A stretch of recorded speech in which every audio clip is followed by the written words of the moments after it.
Chapter 1, The System Finally Activates. Congratulations to the host, Zhou Yuchen, for mastering Zhou Yuchen at the master level, rewarded with 5 attribute points and 1 lottery. Opportunity in a park in Sioux City. Zhou Yuchen, who was practicing the Xingyi Santi Shi, suddenly heard a familiar voice, followed by muscle tremors, itchy bones, and a surge of energy flowing through his body like a raging river, a sign of significant improvement in his martial arts skills. Zhou Yuchen was filled with excitement. For years, it had been 4 years since he crossed over from Earth to this parallel world, and he finally took the first step in the all-round development system. In his past life, Zhou Yuchen was an impressive programmer, serving as the project leader at a large gaming company. When he was 35, he faced a company layoff, thinking he would not be among those laid off. However, due to his high salary, he was the first to be let go. After leaving the gaming company, Zhou Yuchen chose to start his own business. He teamed up with several skilled friends to establish a new gaming company. After 5 years, they developed a large-scale life simulation gaming all-round development game, which achieved tremendous success in the market. Zhou Yuchen quickly became a rising star in the gaming market, a bona fide billionaire. Unfortunately, the extravagant lifestyle lasted only 2 years, and due to his irregular habits, he developed liver cancer, which was diagnosed at an advanced stage. In despair, Zhou Yuchen went to a bar and got drunk, drowning on his way home.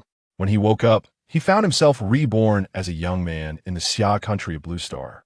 This young man was also named Zhou Yuchen, the top scorer in the college entrance examination from Xinjiang province.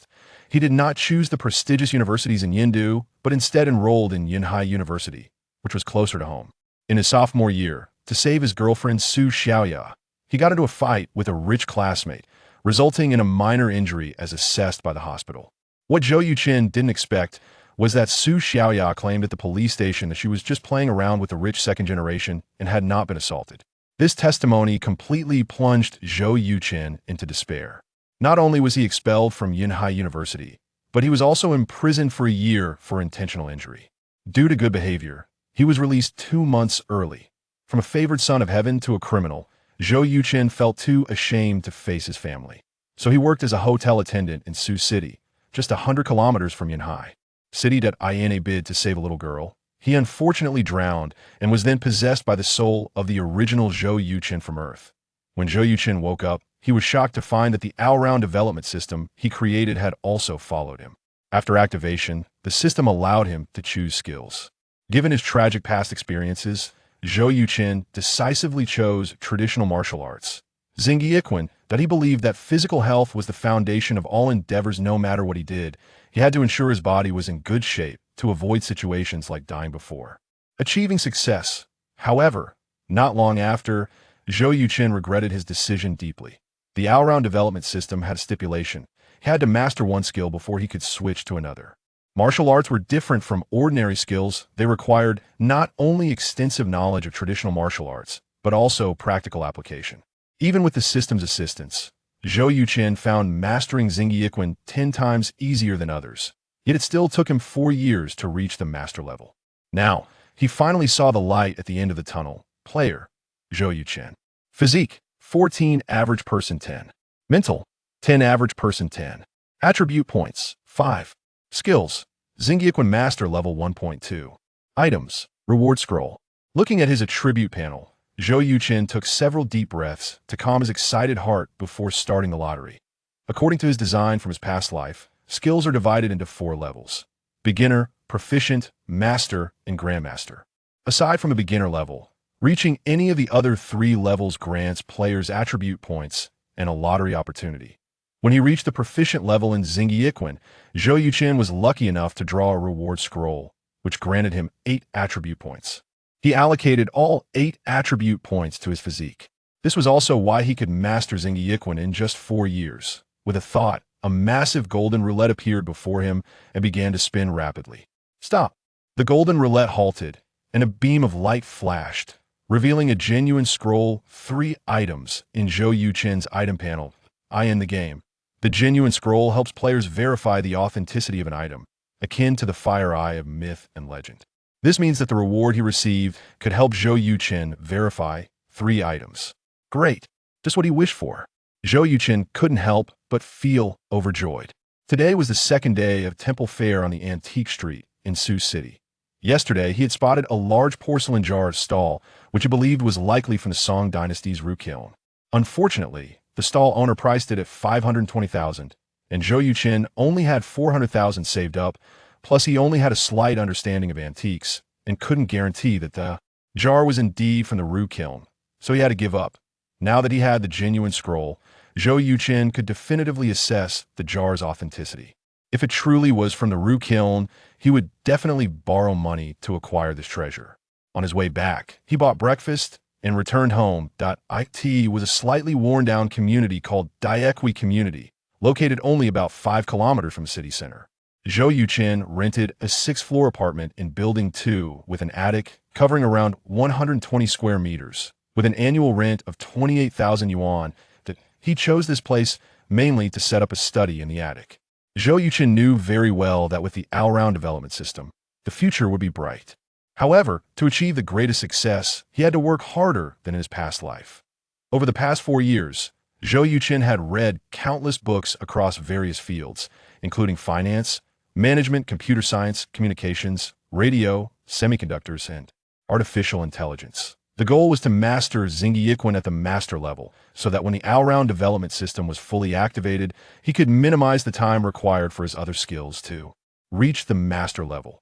The more he learned, the higher his starting point would be, making the path to mastery smoother. Now, his bookshelf held over 300 books.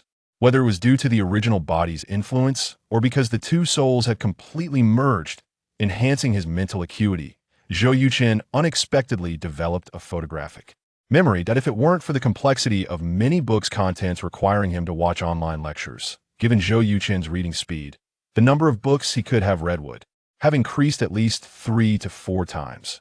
After having breakfast, showering, and changing clothes, Zhou Yuchen grabbed his bank card and rode his beloved electric bike towards the Antique Street. Chapter 2: The Effect of the Genuine Scroll. It was early May, and the weather in Sioux City was just right, with a gentle breeze that felt exceptionally comfortable on the face. When Zhou Yuchen arrived at the Antique Street, it was already crowded with people. Stalls lined both sides of a street over 400 meters long, showcasing a dazzling array of small items, countless in number. Zhou Yuchen locked his electric bike on the street and eagerly walked towards the stall he had visited yesterday. Soon, he saw the large porcelain jar he had admired. The owner was a middle-aged man in his 40s, with dark skin and an unassuming appearance. He had a good memory after sizing up Zhou Yuchen. He said, "Hey there, young man. You visited my stall yesterday afternoon, right?" Zhou Yuchen nodded, still fixated on the jar, and replied, "That's right." The boss took a puff of his cigarette and asked with a smile, "What's wrong? Are you interested in this roux kiln large jar?"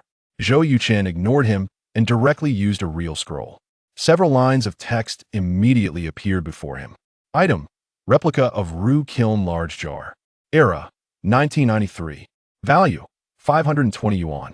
Zhou Yuchen felt a deep disappointment in his heart, but his face remained expressionless as he said, "The item is good, but unfortunately, it's too expensive that I can't afford it."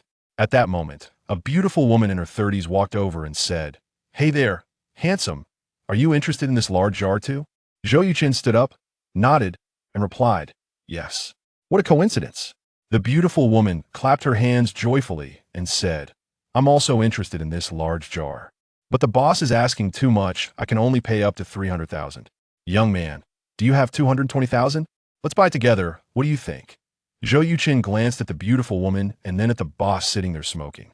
He already had a suspicion in his heart and said, "Sister, I can't even take out 10,000. Where'd I get 220,000? After saying that, Zhou Yuchen turned to leave. The beautiful woman grabbed his wrist and said, "Hey, don't go. Let's discuss it further." Zhou Yuchen shook his arm, breaking free from her grasp, and his eyes narrowed as he stared intently into her eyes. His fierce gaze made the beautiful woman show a look of panic, causing her to involuntarily take 2 steps back and turn her head to the side. Zhou Yuchen said calmly, "I don't like watching plays, and I dislike acting even more. Boss, can I leave now?" The boss quickly stood up and said, "Of course." Zhou Yuchen nodded at him and strode away. Brother, that young man's eyes are really frightening. Once Zhou Yuchen left, the beautiful woman let out a long sigh of relief. Just now, She almost thought Chun Haoyu would kill her in front of everyone. The boss's expression was extremely serious as he said, "If I'm not mistaken, this young man's martial arts skills are very high. We better not provoke him." The beautiful woman replied, "He seems to have figured out that we were trying to trick him." The boss sighed and said with a wry smile, "Not a good start." What the two didn't know was that Zhou Yuchen also felt that things weren't going well. Zhou Yuchen could see that the beautiful woman was acting, trying to trick him out of his money. Once the two of them bought the large jar together, they could easily find an expert to say it was fake, and Zhou Yuchen's 220,000 would be wasted. However, Zhou Yuchen didn't care about their tactics. What he truly cared about was that if the beautiful woman had come out a little earlier, he wouldn't have had to waste a precious real scroll. Now Zhou Yuchen only had 2 chances left, which was quite a loss. After strolling around the antique street, Zhou Yuchen walked into a small jadeite rough stone market in the southeast corner. There were more than 20 stalls, each filled with rough stones of various sizes and shapes. Many people were crouched down with flashlights, examining the stones in front of them. Zhou Yuchen, having become wealthy, had done some research on antiques, but he had never dealt with gambling stones. He walked to the busiest stall, looked at the prices of the rough stones. Wow, regardless of size, all these rough stones were priced above 100,000. The most expensive one had a small crack that revealed a hint of green and was roughly the size of a soccer ball, priced at a terrifying 12 million. Even so, several men were discussing it.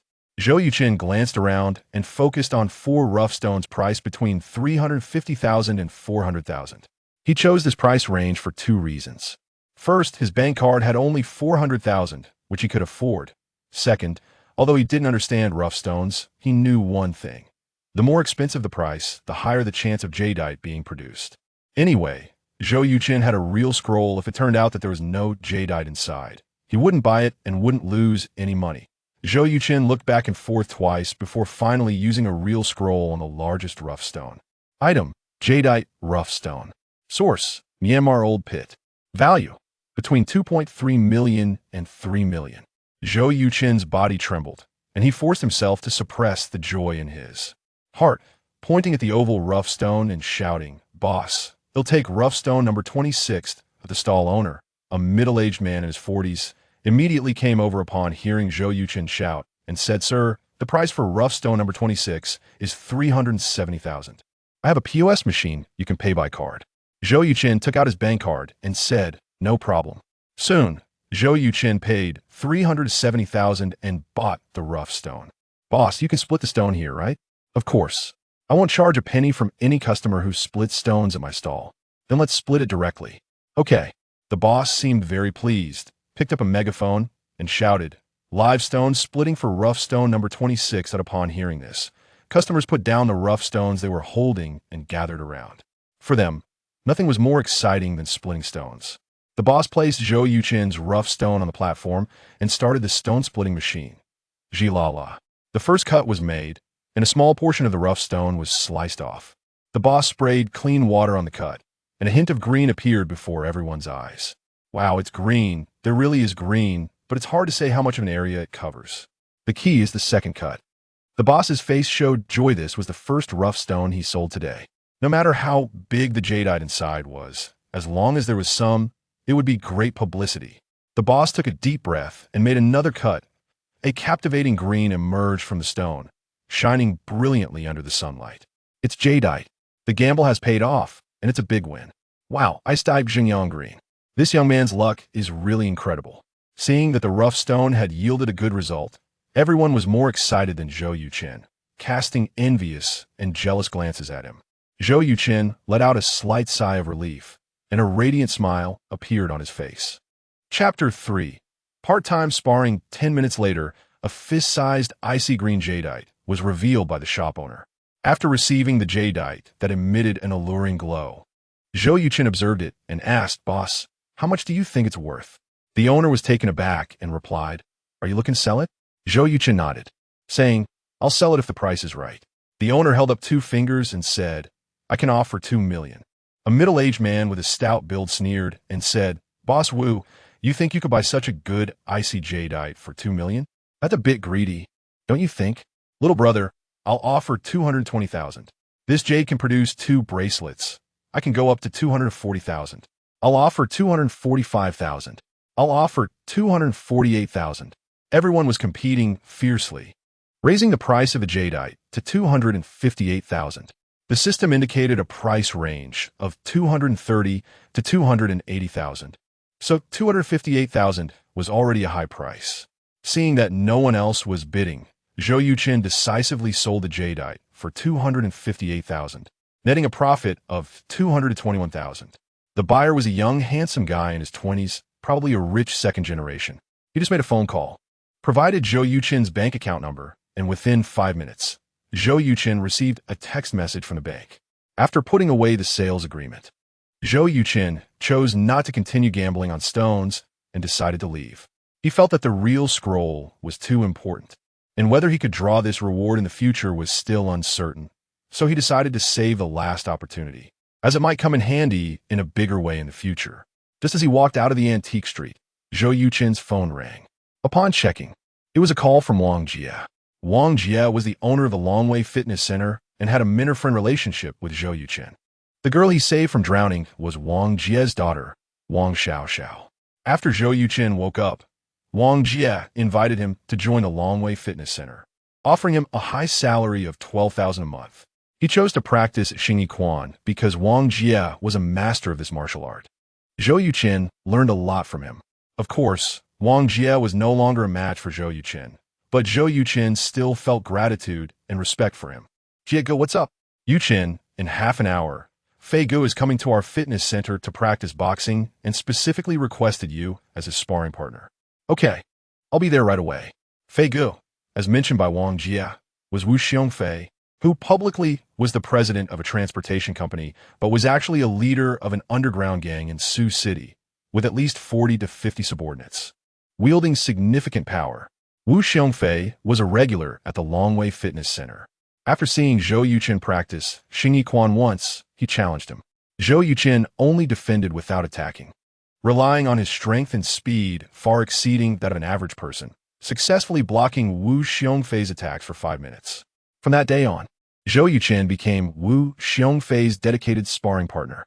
Every time they practiced, Wu Xiongfei would generously give him 2,000 yuan as a tip. Riding his electric bike through bustling streets, Zhou Yuchen arrived at the Longwei Fitness Center. Located on the 16th floor of the Longwei Business Building, the center was vast, divided into fitness halls, martial arts halls, boxing rings, swimming pools, and yoga studios, equipped with various fitness equipment, attracting countless young men and women to exercise, with membership numbers reaching over 1,000. Entering the martial arts hall, Zhou Yuchen saw Wang Jie and Wu Xiongfei talking. Wang Jie was 35 years old, with a strong build, rugged looks, and a straightforward personality. He was the son of the nationally renowned Xingyi Quan master, Wang Rongdong. Originally, Wang Rongdong had opened a boxing gym, but later found that fewer and fewer young people were willing to learn martial arts, and the tuition fees were not even enough to cover the rent. Disappointed, he handed the gym over to Wang Jie to manage. Wang Jie was shrewd and insightful. After conducting some research, he decided to establish a fitness center and rented the entire 16th floor of the Longwei Business Building. Soon, the Longwei Fitness Center became the most prestigious in Sioux City, and Wang Jie was making a fortune. Next to him, Wu Xiongfei was 2 years older than Wang Jie, with sharp eyes and an extraordinary presence. He had once learned boxing from Wang Rongdong, although he never formally apprenticed. He always considered himself a disciple of Wang Rongdong and maintained a very good relationship with Wang Jie. When the Longwei Fitness Center was first established, Wang Jie borrowed money from him. Jie Go, Fei Gu, sorry to keep you waiting, Zhou Yuchen approached with a smile. Wu Xiongfei stood up and said, let's talk. Quickly change clothes and put on protective gear. I'm itching to fight. Zhou Yuchen nodded and said, give me 5 minutes. 5 minutes later, Zhou Yuchen changed into a white training outfit, put on a helmet and boxing gloves, and stepped onto the boxing ring. Wu Xiongfei was already waiting there and shouted, are you ready? Zhou Yuchen lowered his stance and said, let's start. Huh. Wu Xiongfei shouted and quickly stepped forward, throwing a powerful punch at Zhou Yuchen's chest. The punch whistled through the air with immense force. Good. The crowd couldn't help but cheer. Wu Xiongfei had a diverse training background, practicing not only Xingyi Quan, but also Hong Quan, Taekwondo, and Sanda, with Muay Thai being his strongest suit. His skills allowed him to establish dominance in Sioux City. Unfortunately, his opponent was no longer the same. Master-level Zhou Yuchen had increased his strength, speed, and reaction ability by 2 to 3 times compared to before. Wu Xiongfei's speed seemed astonishing to others but appeared very slow to Zhou Yuchen. In a real life-and-death battle, Zhou Yuchen was absolutely confident he could easily take him down. Bang! Zhou Yuchen threw a punch that met Wu Xiongfei's fist head-on. Wu Xiongfei then swept his leg to kick Zhou Yuchen's waist. Zhou Yuchen dodged and counterattacked. The two exchanged blows fiercely, and the crowd cheered incessantly. After nearly 10 minutes, Wu Xiongfei, exhausted and drenched in sweat, said, "No more fighting." Zhou Yuchen smiled slightly, picked up a bottle of mineral water, and handed it to Wu Xiongfei, saying, "Feigo, are you okay?" Wu Xiongfei took the water, looked at Zhou Yuchen, who appeared unfazed and not out of breath, and said, "I feel like you've gotten a lot stronger since the last time. Honestly, how much strength did you use?" Without hesitation, Zhou Yuchen replied, "Of course, I gave it my all." "Nonsense." Wu Xiongfei took a sip of water and laughed, scolding, "Do you think I'm a fool?" Chapter 4. The flawed deception. No matter how fast or heavy his punches were, Zhou Yuchen could effortlessly block them. If Wu Ziyang didn't realize that Zhou Yuchen's skills far surpass his own, that would indeed be strange. Zhou Yuchen said, "Brother Fei, does it really matter if I go all out?" Wu Ziyang replied seriously, "Of course it matters." Zhou Yuchen shrugged and said, "All right. To be honest, I don't even know how much strength I used." Wu Ziyang raised an eyebrow and said, "That's simple. While we still have our protective gear on, let's have a match where you go all out against me." Zhou Yuchen showed a strange expression and asked, "Are you sure you want me to go all out?" Wu Ziyang impatiently said, "Stop talking and get on with it." Zhou Yuchen responded, "Then you better be careful." Soon, the two stood in position, facing each other. Wu Ziyang said in a deep voice, "Begin." As soon as he finished speaking, a figure flashed by. Wu Ziyang felt a blur in his vision. A gust of wind rushed past, and Zhou Yuchen's fist was already in front of him, stopping just 5 centimeters away from his face. "Wow, so fast. This speed is unbeatable." The crowd was in an uproar. The two were about 7 meters apart, and Zhou Yuchen had almost arrived in an instant, as if he had the mythical ability to shrink distances. This demonstrated just how powerful his explosive strength was. Zhou Yuchen retracted his fist, and Wu Ziyang stood in shock for a moment before chuckling bitterly. "Brother, did you feel particularly constrained when you were fighting me before?" Zhou Yuchen smiled and said, "Not really. I just recently broke through in my Xingyi Quan." Wang Jie, watching from below, was struck by a thought and asked Yuchen, "Have you reached the legendary stage of Huajin?" Zhou Yuchen nodded and said, "I think so." Wang Jie marveled, "In just 4 short years, you've gone from a novice to a master of Xingyi. That's simply incredible." Zhou Yuchen humbly replied, "It's just luck." After leaving the ring, Wang Jie took Wu Ziyang and Zhou Yuchen to his office for tea. Wu Ziyang clapped Zhou Yuchen on the shoulder and said, "Brother, come work for my transportation company. I'll pay you a monthly salary of 100,000 plus 10 equity." Zhou Yuchen took a sip of tea and said, "Brother Fei, I'm sorry, but I plan to start my own business." Before Wu Ziyang could respond, Wang Jie's expression changed. "You're leaving?" Zhou Yuchen affirmed, "Yes, Brother Jie. I'm only 25 this year. If I don't go out and explore, I really won't feel satisfied." Wang Jie asked, "Where do you plan to go?" A gleam flashed in Zhou Yuchen's eyes as he said solemnly, "Yinhai City. 5 years ago, I fell there, and 5 years later, I want to rise again." Wang Jie nodded. "I knew long ago that you're not a fish in a pond. You would leave sooner or later, just later than I expected." After 3 or 4 years together, Wang Jie was very familiar with what kind of person Zhou Yuchen was. Just the sheer number of books in his room was enough to show that Zhou Yuchen's ambitions were far greater than Wang Jie had imagined. Now, with Zhou Yuchen choosing to start a business, Wang Jie felt no surprise. Wu Ziyang said, "Brother, starting a business requires capital. I can lend you 2 million to start." Zhou Yuchen was surprised by Wu Ziyang's generosity, feeling warmth in his heart as he said, "Thank you, Brother Fei. If I ever need help in the future, I won't be polite." At this point, Zhou Yuchen paused and said, "Brother Fei, the future will definitely be an era of smart internet. It won't work to continue fighting and killing like in the past. You should plan ahead. Wu Ziyong sighed. It's not that I don't want to retire, but that I can't. Perhaps this is what they mean by being trapped in the world. One can't help but be bound. Since ancient times, where there is light, there is shadow. Where there is righteousness, there is evil. Unlike in the past, today with surveillance everywhere, the leaders of the underworld hide even deeper. Take Wu Ziyong as an example. Everyone knows he has a group of subordinates driving big trucks to compete for transportation routes in business. He has fought countless battles with other companies, and there have been deaths, but the police can never find evidence against him and have no way to deal with him. To be fair, Wu Ziyong can be considered one of the few upright men in the underworld, which is why Zhou Yuchen is willing to associate with him. When I get successful, I will definitely help you retire safely from this world. Zhou Yuchen made a promise, his tone quite serious. All right, I'll wait for the day you become successful. Wu Ziyong laughed heartily, not taking Zhou Yuchen's words too seriously. After all, who knows if Zhou Yuchen will succeed? Even if he does, he may not remember today as promise. This is human nature. Just as the three were chatting over tea, Zhou Yuchen's phone suddenly rang. He picked it up and saw it was an unfamiliar number. Hello, I'm Zhou Yuchen. Who are you? My name is Shen Jingyan. The voice on the other end was pleasant, clear, and gentle, but carried a hint of urgency. Shen Jingyan? I don't recall that name. Miss Shun, do we know each other? We don't, but we have a daughter named Ye. She was hit by a car today and urgently needs a blood transfusion. But Ye has a rare blood type, known as panda blood, which she must have inherited from you.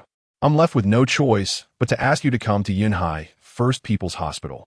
Zhou Yuchen couldn't help but laugh. Miss Shun, first of all, I do have panda blood, but direct relatives can't transfuse blood to each other.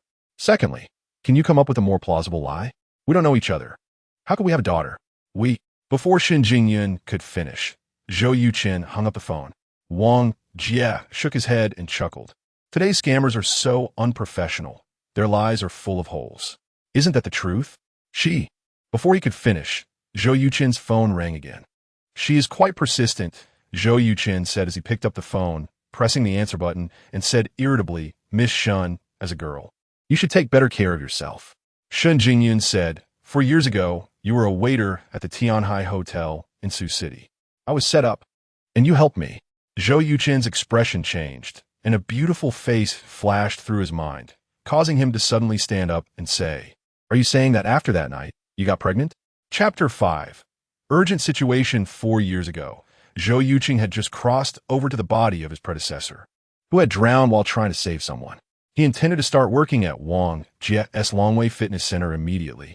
But in order to receive that month's salary from the Tianhai Grand Hotel, he ended up working as a waiter there for a week. During this time, Zhou Yuchen saved a beautiful woman who had been drugged. They shared a brief romantic encounter outside, but by the time Zhou Yuchen woke up, the woman had already left. He thought it was just an unforgettable experience in his life, but unexpectedly, she came looking for him and had given birth to a daughter. Shen Jingyan said yes. Zhou Yuchen, I'm begging you to come to Yunhai First People's Hospital to save little Ye. Although blood transfusions between direct relatives are very dangerous, there is still a considerable success rate. I have no other choice. Zhou Yuchen replied solemnly, Don't say anything else. I'll get there as quickly as I can. After hanging up the phone, Zhou Yuchen looked at Wang Jie, who stood up without hesitation and said, I'll go with you. Let us go. Their blood types were the same, both being panda blood. 2 years ago, Wang Jie had been attacked by a competitor and received 6 stab wounds. It was Zhou Yuchen who saved him by donating 1,000 milliliters of blood. If Zhou Yuchen really had a daughter with the same blood type, then Wang Jie was the most suitable person to give blood. Time was of the essence, and Zhou Yuchen bid farewell to Wu Xiongfeng as he and Wang Jie rushed to Yunhai First People's Hospital. An hour later, a Mercedes SUV stopped in the hospital parking lot. Zhou Yuchen and Wang Jie got out of the car and ran towards the operating room on the 3rd floor of Building 1. Following the location that Shen Jingyan had sent, outside the operating room, a stunningly beautiful woman who could easily score over 98 points for her looks was pacing back and forth in the hallway, her eyes slightly red and swollen as she occasionally glanced at the operating room door. Beside her sat a poised, middle-aged woman. who was equally anxious. The young beauty was Shun Jingyun, who had called Zhou Yuchen, and the middle-aged woman was her mother, Daiwan. That morning, Daiwan had taken her granddaughter outside to play, but was hit by a motorcycle, leaving her bloodied and unconscious. The motorcyclist had fled the scene in a flash. Daiwan didn't dare to delay and quickly took her child to the hospital. When Shun Jingyun hurried there, the child had already entered the operating room. An hour ago, the hospital informed her that the child had lost too much blood and urgently needed a transfusion. However, her blood type was panda blood, which the hospital's blood bank didn't have. With no other choice, Shun Jingyun called Zhou Yuchen. This was the number she had written down after their one-night encounter. She had saved it for 4 years without ever calling it, but she never deleted it either. Originally, it was to prevent her daughter from finding her father, but unexpectedly, it became useful today. At that moment, the operating room door opened, and a nurse walked out. Shun Jingyun and Daiwan hurried over. The child's condition is very serious and needs an immediate blood transfusion, the nurse said. Let me ask again. Shun Jingyun quickly took out her phone and dialed Zhou Yuchen's number. A long series of rings echoed in the hallway. Zhou Yuchen ran up the stairs, followed closely by a slightly out-of-breath Wang Jie. Shun Jingyun, Zhou Yuchen called out loudly in the hallway.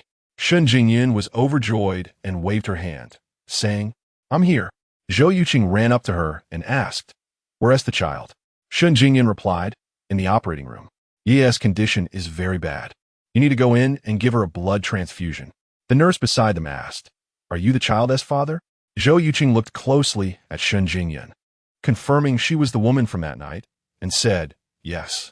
Are you Rh negative? Yes, the nurse replied. This gentleman, Mr. Wang Jie, is also Rh negative and has no blood relation to the child. The nurse said excitedly, That's great. Mr. Wang, are you willing to donate blood to the child? Wang Jie immediately replied, I came here to save the child. The nurse said, Then please follow me inside.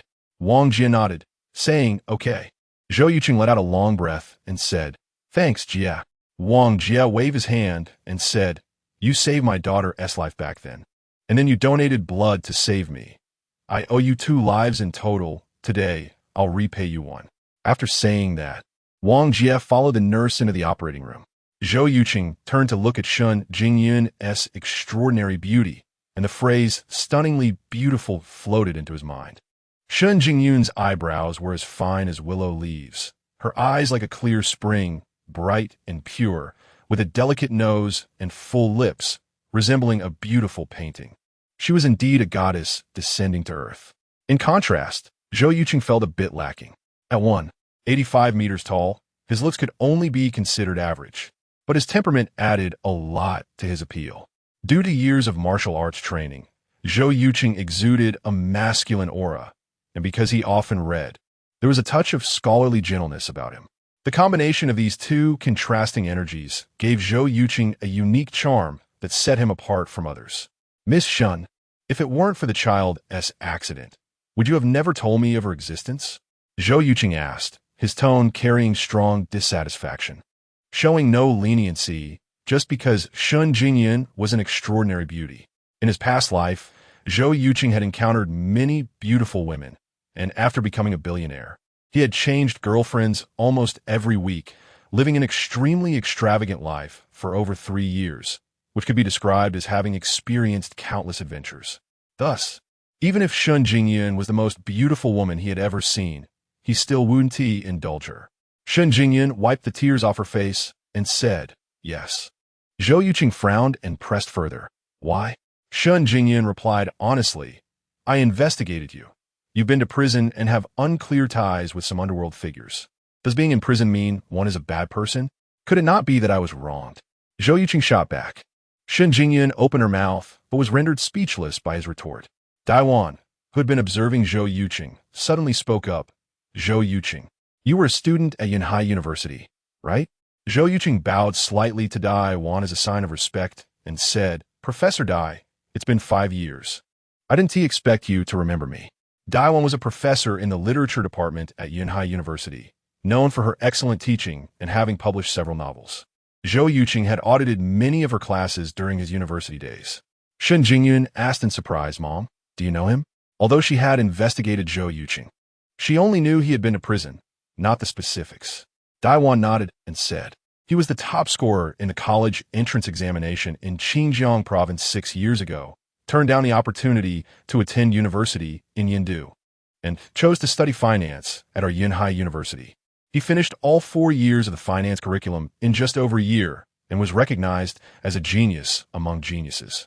Unfortunately, he was imprisoned for causing minor injuries. Shen Jingyan never expected Zhou Yuchen to have such a brilliant background, and her gaze towards him was filled with shock. Zhou Yuchen looked intently at Daiwan and asked, Professor Dai, do you believe I was wronged? Daiwan paused for a moment, sighed deeply, and said, even if you were wronged, what difference does it make? You can only blame your poor judgment for liking the wrong person. A radiant smile appeared on Zhou Yuchen's face as he said, Professor Dai, thank you for believing in me. Daiwan adjusted her glasses and said, whether I believe you or not is not important. What matters is why you became Xiao Yi's father. Zhou Yuchen looked at the slightly blushing Shen Jingyun and said, I think it's better for your daughter to tell you about this. Shen Jingyun pursed her lips and said, Mom, let's wait until Xiao Yi is out of danger before discussing it. Daiwan glanced at the operating room and replied, all right. Chapter 6 Conflict with the child's grandfather. Half an hour later, the lights in the operating room went out. A middle-aged doctor in a white coat and mask, along with 2 nurses, walked out. Daiwan quickly asked Dr. Chu how is the child. The middle-aged doctor, named Chu Xingfeng, was the best internal medicine doctor at Yunhai First People's Hospital and was renowned in the national medical community. Being able to have him treat the child was thanks to Shen Jingyun's father's influence. Chu Xingfeng removed his mask, revealing a gentle face, and said, Professor Dai, the child is fine now. Daiwan felt a wave of relief and happily said, that's great. Thank you, Dr. Chu. Chu Xingfeng waved his hand and replied, if you want to thank someone, thank the gentleman who donated blood. Without him, it would have been difficult for the little guy to wake up. Daiwan nodded and said, we will definitely thank him properly. Just then, the operating room door opened again. A nurse pulled on Wang Jie's arm and said, Mr. Wang, you just donated 800 milliliters of blood, and you need to rest well for a day. Wang Jie stopped in his tracks, pointing at Zhou Yuchen, and said, do you see this guy? 2 years ago, he gave me 1,000 milliliters of blood. I didn't miss a beat with my boxing and studying. I'm a martial artist, full of energy. 800 milliliters is nothing. Zhou Yuchen said, Nurse, you don't need to worry. We'll be fine. The nurse looked at Chu Xingfeng, waiting for his orders. After assessing Wang Jie and seeing that he still had a healthy complexion and spoke with vigor, Chu Xingfeng gestured to the nurse. The nurse understood and turned to leave. Shen Jingyun stepped forward and deeply bowed to Wang Jie, saying, Mr. Wang, I am the child's mother. Thank you for saving her. Wang Jie chuckled and said, no need to thank me. Honestly, it's a good thing the little one looks like you. If she took after her father, it would have been a disaster. Zhou Yuchen helplessly said, Jiegu, you talk too much. Do you want me to take you home? No need. You should stay in the hospital to look after the child. I'm leaving. Wang Jie waved his hand and strode out. Zhou Yuchen immediately followed him out of the surgical building.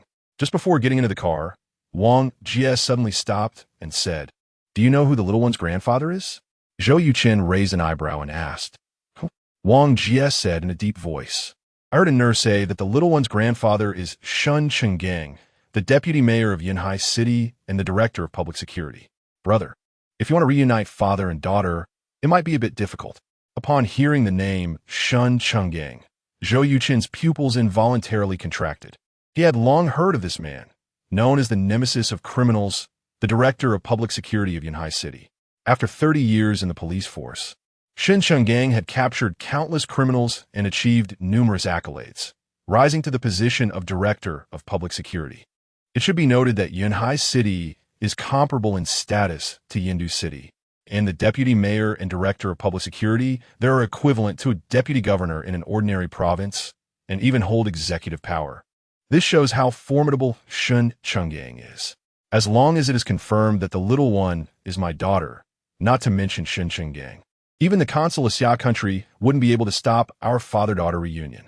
Zhou Yuchen's voice was powerful, filled with strong confidence and determination.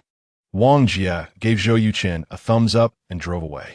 Looking at the time, it was almost 1 p.m., and Zhou Yuchen did not return immediately. He bought a cloth doll at a toy store next to the hospital and then bought 3 box meals at a relatively clean fast food restaurant before returning to the hospital. The operating room was empty.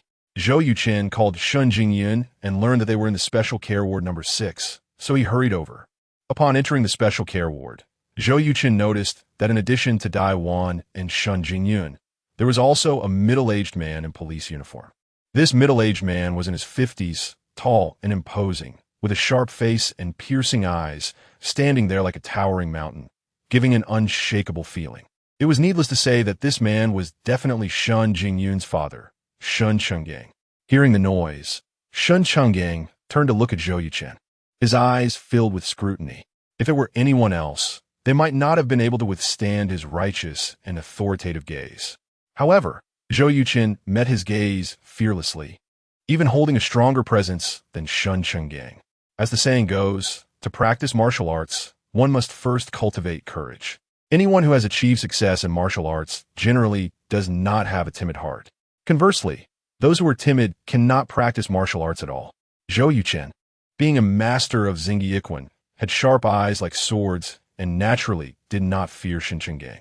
Shun Chenggang squinted slightly and said in a deep voice, "You are Zhou Yuchen, Yeye's biological father?" Due to his high position and years of a tough life, even the most heinous criminals would feel fear upon seeing him. But Zhou Yuchen was calm and composed in his presence, which made Shun Chenggang hold a higher opinion of him. Zhou Yuchen set down the lunch boxes and looked at the pale little girl on the bed with a bandage on her head, and a feeling of closeness surged from within him. He said, "She should. No, this child must be my daughter. I can feel it." Shun Chenggang's expression darkened as he said, "Let's talk outside." Zhou Yuchen nodded, placing the cloth doll next to the child's pillow. He said to Shun Jingyun, "This is the box meal I bought outside. You and Teacher Dai can make do with it." Shun Jingyun seemed surprised by Zhou Yuchen's thoughtfulness, momentarily taken aback, and said thank you. After giving a gentle glance at the little one, Zhou Yuchen followed Shun Chenggang out of the ward. Daiwan, feeling a bit uneasy, also followed them out. In a secluded corner, Shun Chenggang stopped and said, "We are all very grateful that you were able to come and save Yeye." Zhou Yuchen frowned and said, "Yeye is my daughter. It is my responsibility to save her. Director Shun, if you have something to say, just say it directly." Shun Chenggang no longer held back and said straightforwardly, "I do not want you to reunite with little Yeye." Zhou Yuchen's expression suddenly darkened as he asked, "Why?" Shun Chenggang replied, "After I learned that you were little Yeye's father, I had my colleagues investigate your background.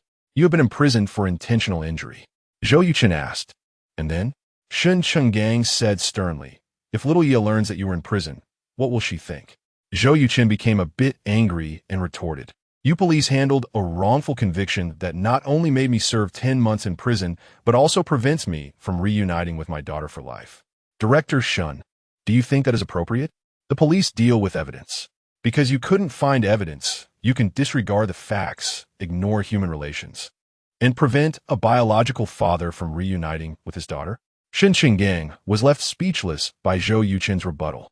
Chapter 7, Your Provocation Technique, is terrible. Zhou Yuchen took a deep breath to calm himself and said seriously, "I know my background is not good, and it may affect my child's review in the future, making it impossible for her to work in government departments. Therefore, before I can provide shelter for my child, I absolutely will not establish a legal father-daughter relationship with her.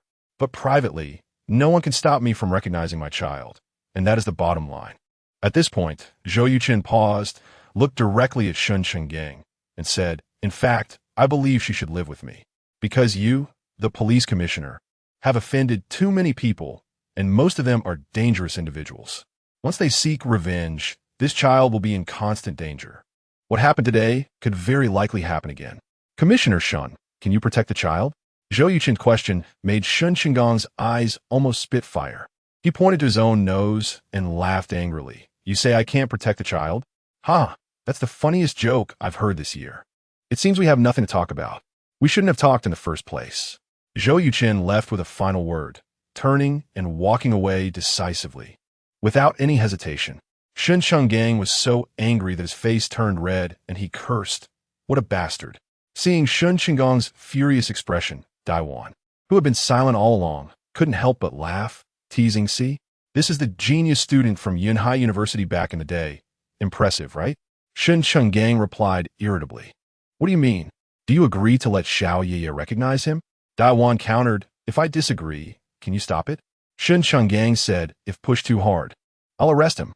Daiwan responded, "If Xiao Yiye finds out that her loving grandfather arrested her biological father to prevent their recognition, how will she face that?"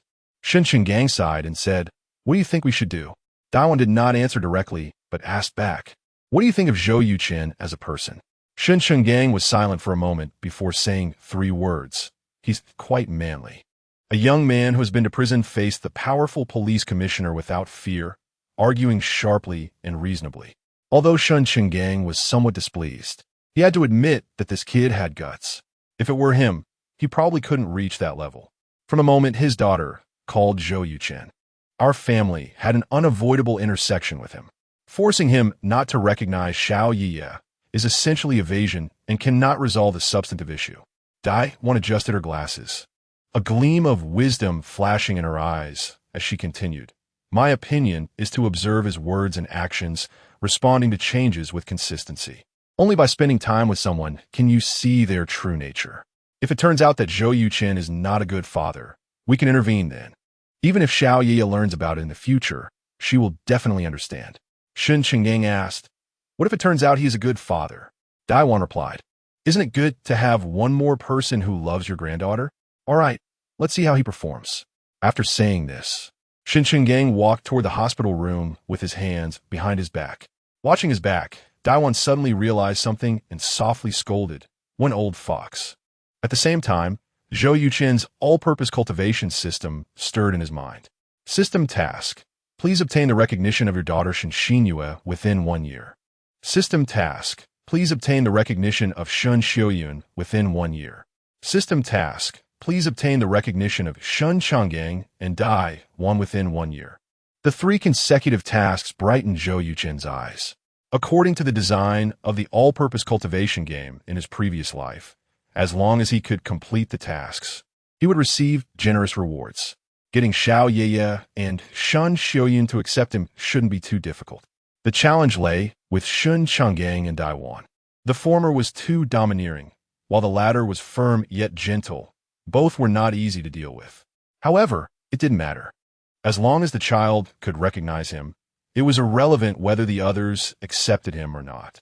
Entering the hospital room, Zhou Yuchen saw that Shun Jingyun hadn't eaten, so he picked up a lunchbox and handed it to her. Shun Jingyun looked up at him, took the lunchbox, and said, "Thank you." Zhou Yuchen shook his head, looking at the little girl in the hospital bed with a soft gaze, and said, "I should be the one thanking you. Raising a child alone is not easy, right?" Shun Jingyun seemed surprised that this very assertive guy could say such a thing, her heart warming as she replied, "It's my own choice. Zhou Yuchen, Xiao Yiye just had an incident and can't do a paternity test for a short time." Zhou Yuchen said, "There's no need for a paternity test. From the moment I saw Xiao Yiye, I felt the blood bond between us. She is 100 my daughter, no doubt about it." Shun Jingyun asked, "Have you always been this confident?" Zhou Yuchen smiled and said, "If you had been the top student in every exam from childhood to adulthood, you would be as confident as I am." "Oomph." Shun Changgang walked in and sneered, "Since you're so confident, why did you end up in prison?" Zhou Yuchen shrugged and said, "Maybe I was too talented, so heaven wanted to give me some trials." Shun Changgang laughed and said, "So, may I ask, Genius Zhou, what work are you doing now?" Zhou Yuchen replied, "Unemployed." Shun Changgang laughed heartily, saying, "I really don't know where this confidence of yours comes from as an unemployed person." Zhou Yuchen paid no attention to Shun Qinggong's ridicule and said, "How would a sparrow know the ambition of a swan?" Shun Changgang coldly said, "So, according to you, I'm a sparrow? Then how about a bet?" "What bet? You think you're so great? How about this? Within a year, you earn 10 billion for me to see. If you succeed, I will no longer oppose your recognition with Xiao Yiye. If you fail, go wherever is cool and don't show up in front of us again. This bet is unfair to me, because whether you object or not, I will still recognize Xiao Yiye. You're just afraid to take this bet, right?" "It's not that I'm afraid, but I need to change the rules. No need for a year. Within 6 months, I will earn 10 billion. If I succeed, Xiao Ye will take my surname Zhou. If I fail, I will leave Yanhai. When I achieve success in the future and can guarantee that Xiao Ye will never worry about food and clothing, I will return. The matter of changing surnames. I will never bring it up again in my life. All right, I agree to this bet. Shun Chenggang extended his hand and said, a gentleman's word. Zhou Yuchen extended his hand and slapped it with him, saying, a promise is hard to break. A hint of a smile finally appeared on Shun Chenggang's face as he said, Zhou Yuchen, although I don't like you very much, I still hope you win this bet. 10 billion in 6 months. If Zhou Yuchen really accomplishes it, it would prove he is a business genius. With such a wealthy father, Xiao Ye would never lack money in her life, which Shun Chenggang would certainly be happy to see. Zhou Yuchen looked at him deeply and said, Commissioner Shun, your provocation technique is very poor. As long as it works. Shun Chenggang returned a smug look and then turned to Daiwan and Shun Jingyun, saying, I'm leaving. Don't forget to call me when the child wakes up. Daiwan replied, okay, you go ahead and be busy. Seeing Shun Cheng just about to leave, Zhou Yuchen said, Ly. Director Shun, I hope you can find out the motorcycle rider who hit the child as soon as possible. He won't get away. A cold light flashed in Shun Cheng's eyes as he opened the door and left. Zhou Yuchen picked up a lunchbox and handed it to Daiwan, saying, Teacher Dai, have something to eat. Daiwan thanked him and said while eating, Xiao Zhou, 1 billion is not a small amount. Are you confident? Zhou Yuchen smiled and said, yes. Chapter 8 Father-Daughter Reunion. In fact, at the moment when Shun Cheng was about to bet with himself, Zhou Yuchen had already seen through it. This old fox was just putting on an act. He knew very well that Shun Cheng would not give up on the child. Yet he still forced the issue, likely to provoke him. Then he would propose a bet, and in a fit of rage, Shun Cheng would undoubtedly agree without hesitation. At that point, regardless of whether Shun Cheng could fulfill the bet, it would benefit him. This is a classic case of being caught in a bind. Unfortunately, Shun Cheng miscalculated one thing. Zhou Yuchen looked only 25 years old, but in reality he was over 70, even older than Shun Cheng. So how could he fall for it? However, although the final outcome deviated slightly from Shun Cheng's plan, the bet proposed by Zhou Yuchen was clearly more advantageous for Zhou Yu. Therefore, Shun Cheng agreed without hesitation. Seeing Zhou Yuchen respond so confidently, Daiwan couldn't help but ask curiously, what do you plan to do in the future? Zhou Yuchen replied, as long as it's legal, I will do anything that makes money in the early stages. Once I have capital, I may establish an investment company and a technology company. The day after he traveled here, Zhou Yuchen had already decided to start business. The current world situation is similar to that of Earth. After decades of development, Xiagua has become the world's third largest economy, second only to Lighthouse Country and Dongying Country. However, in terms of technology, it has a huge gap compared to the West. Zhou Yuchen has 2 future goals. One is to become the richest person in the world, and the other is to establish a high-tech group to break the foreign technology monopoly, similar to Huawei in his previous life, and promote the country's technological development. It should be noted that Zhou Yuchen has a comprehensive understanding of future technology and possesses an all-encompassing cultivation system. If such a high-end start cannot lead to his success, then he might as well find a block of tofu to crash into. As for the bet of 1 billion in 6 months, Zhou Yuchen mainly wanted to gain Shun Cheng's recognition and complete the task assigned by the system, which was not particularly difficult. After finishing dinner, about an hour later, Zhou Yu finally woke up. Mommy, where is this? Zhou Yu looked around, confused. Shun Jingyun's eyes reddened as she said, this is the hospital. Baby, you scare Mommy to death. Zhou Yu said, how'd I end up in the hospital? Ah, I remember now, a super fast car knocked me over. Daiwan leaned in front of the little one and said, baby, I'm sorry. It's all Grandma's fault for not protecting you well. Zhou Yu shook her head and said, no. Grandma, it was my fault for being too playful. If I had listened to you and gone home earlier, I wouldn't have been hit by the car. Sigh, I won't be able to go to kindergarten for several days now. Zhou Yuchen smiled and asked, do you really like going to kindergarten? Zhou Yu then noticed Zhou Yuchen's presence, gasped lightly, and said, Uncle, I think I've seen you before. Zhou Yuchen was taken aback and asked, where have we seen each other? Zhou Yu carefully examined him and said, in my dreams. I think you look just like my dad in my dreams.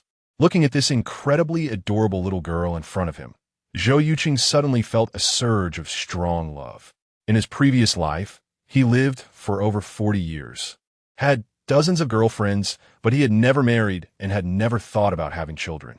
Now, for the first time, Zhou Yuchen felt the feeling of being a father. It was a love far more intense than first love. Zhou Yuchen's nose suddenly felt a bit sour. He gently held Zhu's delicate little hand and said, "Baby, your dreams are not wrong. I am your dad." Zhou Yu's pale little face broke into a sun-like smile as she cheered. "That's great. Daddy, you're finally home." "Mommy, did Daddy come back because he knew I was hurt?" Shen Jingyan nodded and said yes. Daddy flew back from far away. Zhou Yu pouted, looking somewhat unhappy, and said, "I wish I had been hit by the car earlier. That way, I could have seen Daddy sooner." Upon hearing this, Shen Jingyan couldn't help but shed tears. Daiwan also teared up and quickly turned her head away. At this moment, the mother and daughter finally understood what a father meant to the little girl. Zhou Yuchen also felt a bit uncomfortable and said, "It's all Dad's fault. I haven't come to see you these past few years. Do you blame me?" The little girl said, "No blame. Mommy said that Dad went out to earn money to buy good food for Yaya. It's just Daddy. Can you stay with Yaya for a few more days?" The kids in kindergarten all say, "I don't have a dad."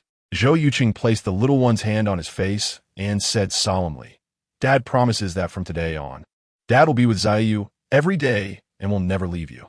The little girl's eyes sparkled as she asked, "Daddy, really? Really? Then let us make a pinky promise." "Okay." Pinky swear 100 years without changing. The crisp, childish voice sounded in Zhou Yuchen's ears like a tear gas bomb, causing tears to flow down his face. After making the promise with Zhou Yuchen's face was already covered in tear stains. "Daddy, why are you crying?" Zhou asked curiously. Zhou Yuchen quickly wiped his tears and said, "Daddy is just too happy because he finally got to see Zhou." Zhou giggled and said, "Then you should smile like me." Zhou Yuchen nodded and said, "Yes, Daddy should smile, haha." Haha, the father and daughter laughed together. Ding! Congratulations, player, for completing the system task. Gain Shen Xinyue's recognition within a year. Reward: 3 attribute points and a futures prediction scroll, valid for 10 days. The system's voice echoed in Zhou Yuchen's mind. But at this moment, he had no time to care about that. His attention was entirely focused on Zhou. After playing for a while, Zhou fell asleep again. Even in her sleep, her little hand tightly held Zhou Yuchen's hand, afraid that he would disappear.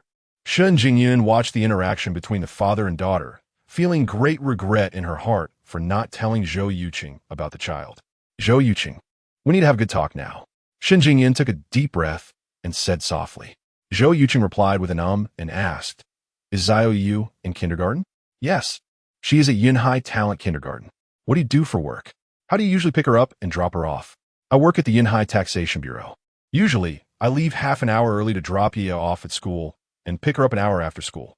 "Is your residence far from the talent kindergarten?" "About 10 kilometers.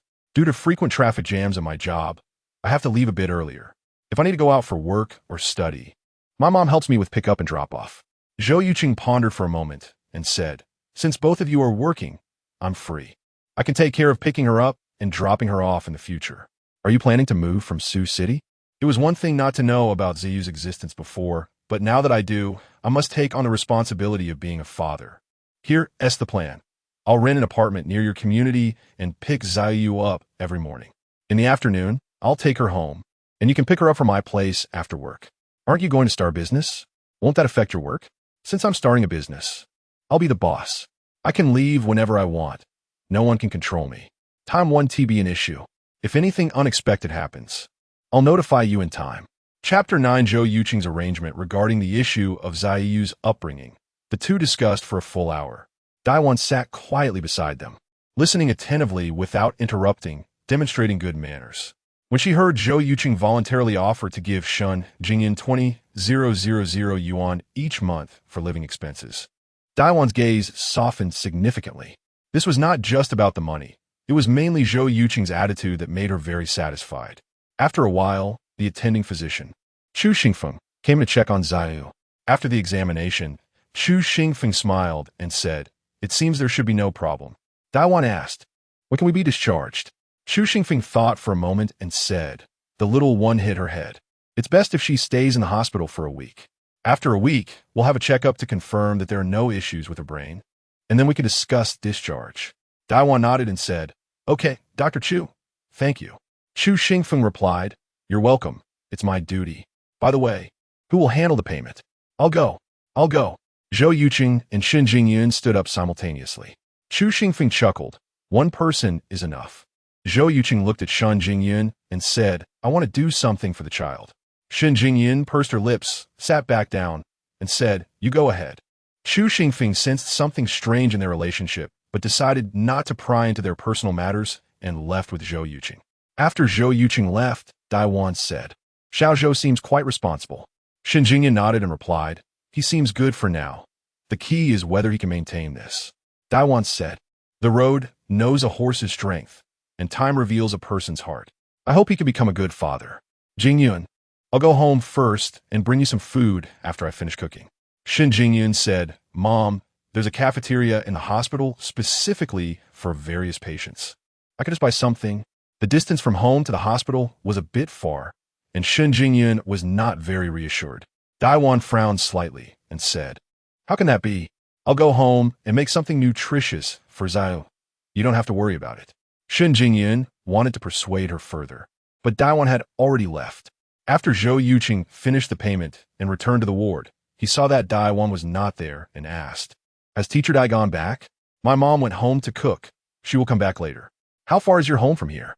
About 12 kilometers. In that case, it's too troublesome to go back and forth. I tried to persuade her, but she wouldn't listen. My mom is worried that the food outside is not hygienic. Zhou Yuchen thought for a moment and said, If Teacher Dai insists on cooking, I'll hire a driver now to deliver food every morning, noon, and afternoon. What do you think? Shen Jingyun's eyes lit up and said, That's a good idea. Zhou Yuchen stood up and said while walking out, There's no time to waste. I'll go find someone now.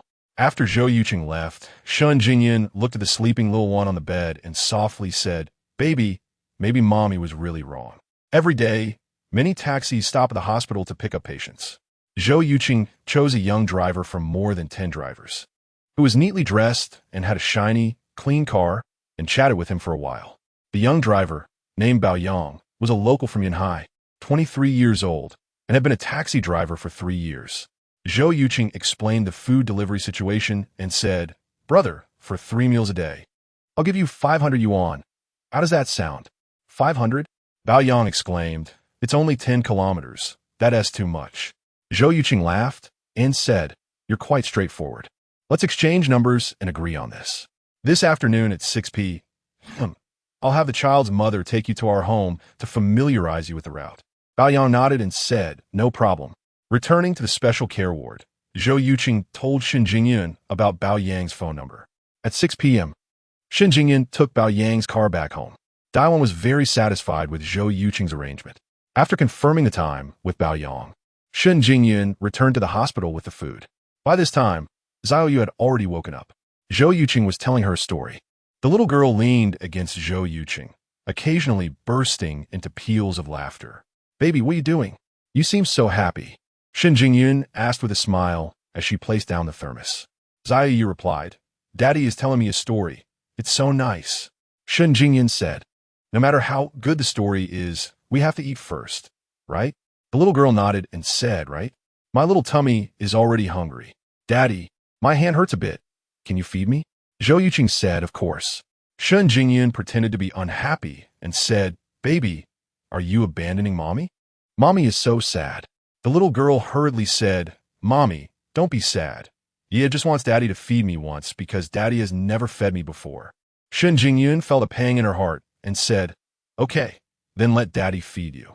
Daiwan had made black bone chicken soup, paired with astragalus, jujube, angelica, and cotinopsis, all of which were nourishing ingredients. It was Zhou Yuchen's first time feeding a child, and he was inexperienced. He picked up the bowl and carefully brought the soup to Zhou Yu's mouth. Seeing his serious and nervous expression, Shen Jingyun couldn't help but chuckle. This smile was as bright as sunshine, seemingly adding a beautiful color to the entire ward. Zhou Yuchen was momentarily stunned. Shen Jingyun's face turned red, and she turned her head to the side. Zhou Yuchen came back to his senses, feeling slightly embarrassed. There was nothing he could do. After all, Shen Jingyan was just too beautiful. After the three finished eating, Zhou Yuchen played games with Xiaoyu for a while and told her stories. As he was telling the story, Xiaoyu closed her eyes and fell asleep. Zhou Yuchen pointed outside to Shen Jingyan. She understood and turned off the light as they both stepped into the corridor. Zhou Yuchen said, "Let us take turns, how about it? You go home to rest at night, and I'll stay with Xiaoyu. I need to handle moving and renting issues during the day." Shen Jingyan said, "You have no experience taking care of children. I should stay here with her at night." Zhou Yuchen said, "At night, the child sleeps, and there are fewer things to do. I can manage it. Besides, I have no place to stay in Yanhai. If I don't stay here to take care of the child, I'll have to find a hotel. Just consider it saving me some money." Shen Jingyan smiled and said, "You even found a driver to deliver food. Do you still care about this little money?" Zhou Yuchen shrugged and said, "Money should be spent wisely. Hiring a driver is a wise use of money. Finding a hotel is a waste, and the two are completely different." Hearing Zhou Yuchen's reasoning, Shen Jingyan smiled and said, "I didn't expect you to be quite humorous. All right, then I'll go home to rest. If there's anything you can't handle, call me immediately." Zhou Yuchen nodded and said, "No problem."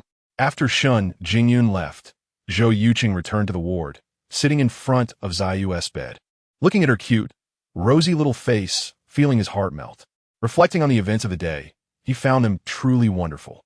Not only had he become a master of Xingyi and fully unlocked the all-round development system, but he also gained a beautiful daughter.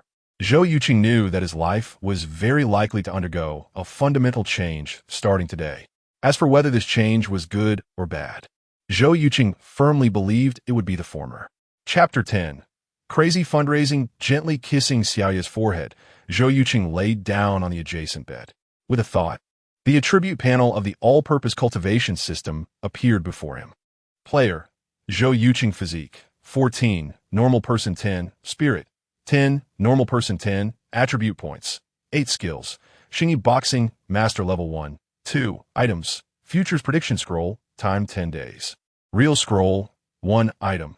The prediction scroll is a very bug-like feature in the game. As long as this scroll is used, the player can know what will happen in the future. The so-called futures prediction scroll, time 10 days, means that the player can predict the trend of a certain futures market for the next 10 days. This is exactly what Zhou Yuchen urgently needs right now. However, Zhou Yuchen is also well aware that even with the prediction scroll, he cannot act recklessly like the protagonists in those web novels about rebirth, wildly seizing wealth in the market. Because novels are novels, and reality is reality.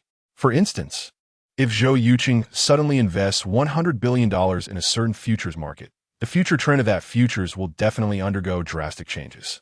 Not to mention earning tens of billions or even hundreds of billions of dollars like the protagonists do. The financial groups in reality are not as foolish as those in novels, and their governments will not just sit by and let you make money. Of course, tens of millions or even hundreds of millions in the futures market is still feasible, but unfortunately, Zhou Yuchen cannot come up with that much capital. Which future should I choose? Zhou Yuchen took out his phone and checked the international news online. It is now the 3G era, and the internet speed is as slow as a snail compared to his past life, but Zhou Yuchen has gotten used to it. Half an hour later, he chose oil futures. Recently, the relationship between two major oil countries in the Asia-Pacific region has been problematic, with both sides continuously increasing troops at the border, seemingly on the brink of war, which has led to significant fluctuations in oil futures. Zhou Yuchen is a decisive person. After making a decision, he immediately wrote the two characters crude oil on the prediction scroll. Instantly, a curved chart of crude oil futures for the next 10 days appeared in his mind. According to the chart, for the first 6 days, crude oil futures will soar from $38 per barrel to $68. However, in the following 4 days, it will plummet from $68 to $42. Zhou Yuchen estimates that the two oil countries must be on the brink of war. Otherwise, such a sharp drop would not occur. What made Zhou Yuchen happy was that a line of text appeared below the curve chart stating that he could invest up to $2 billion. This means that under the premise of not changing the trend of crude oil futures, Zhou Yuchen can invest a maximum of $2 billion. Damn, This prediction scroll can be called a money-making artifact.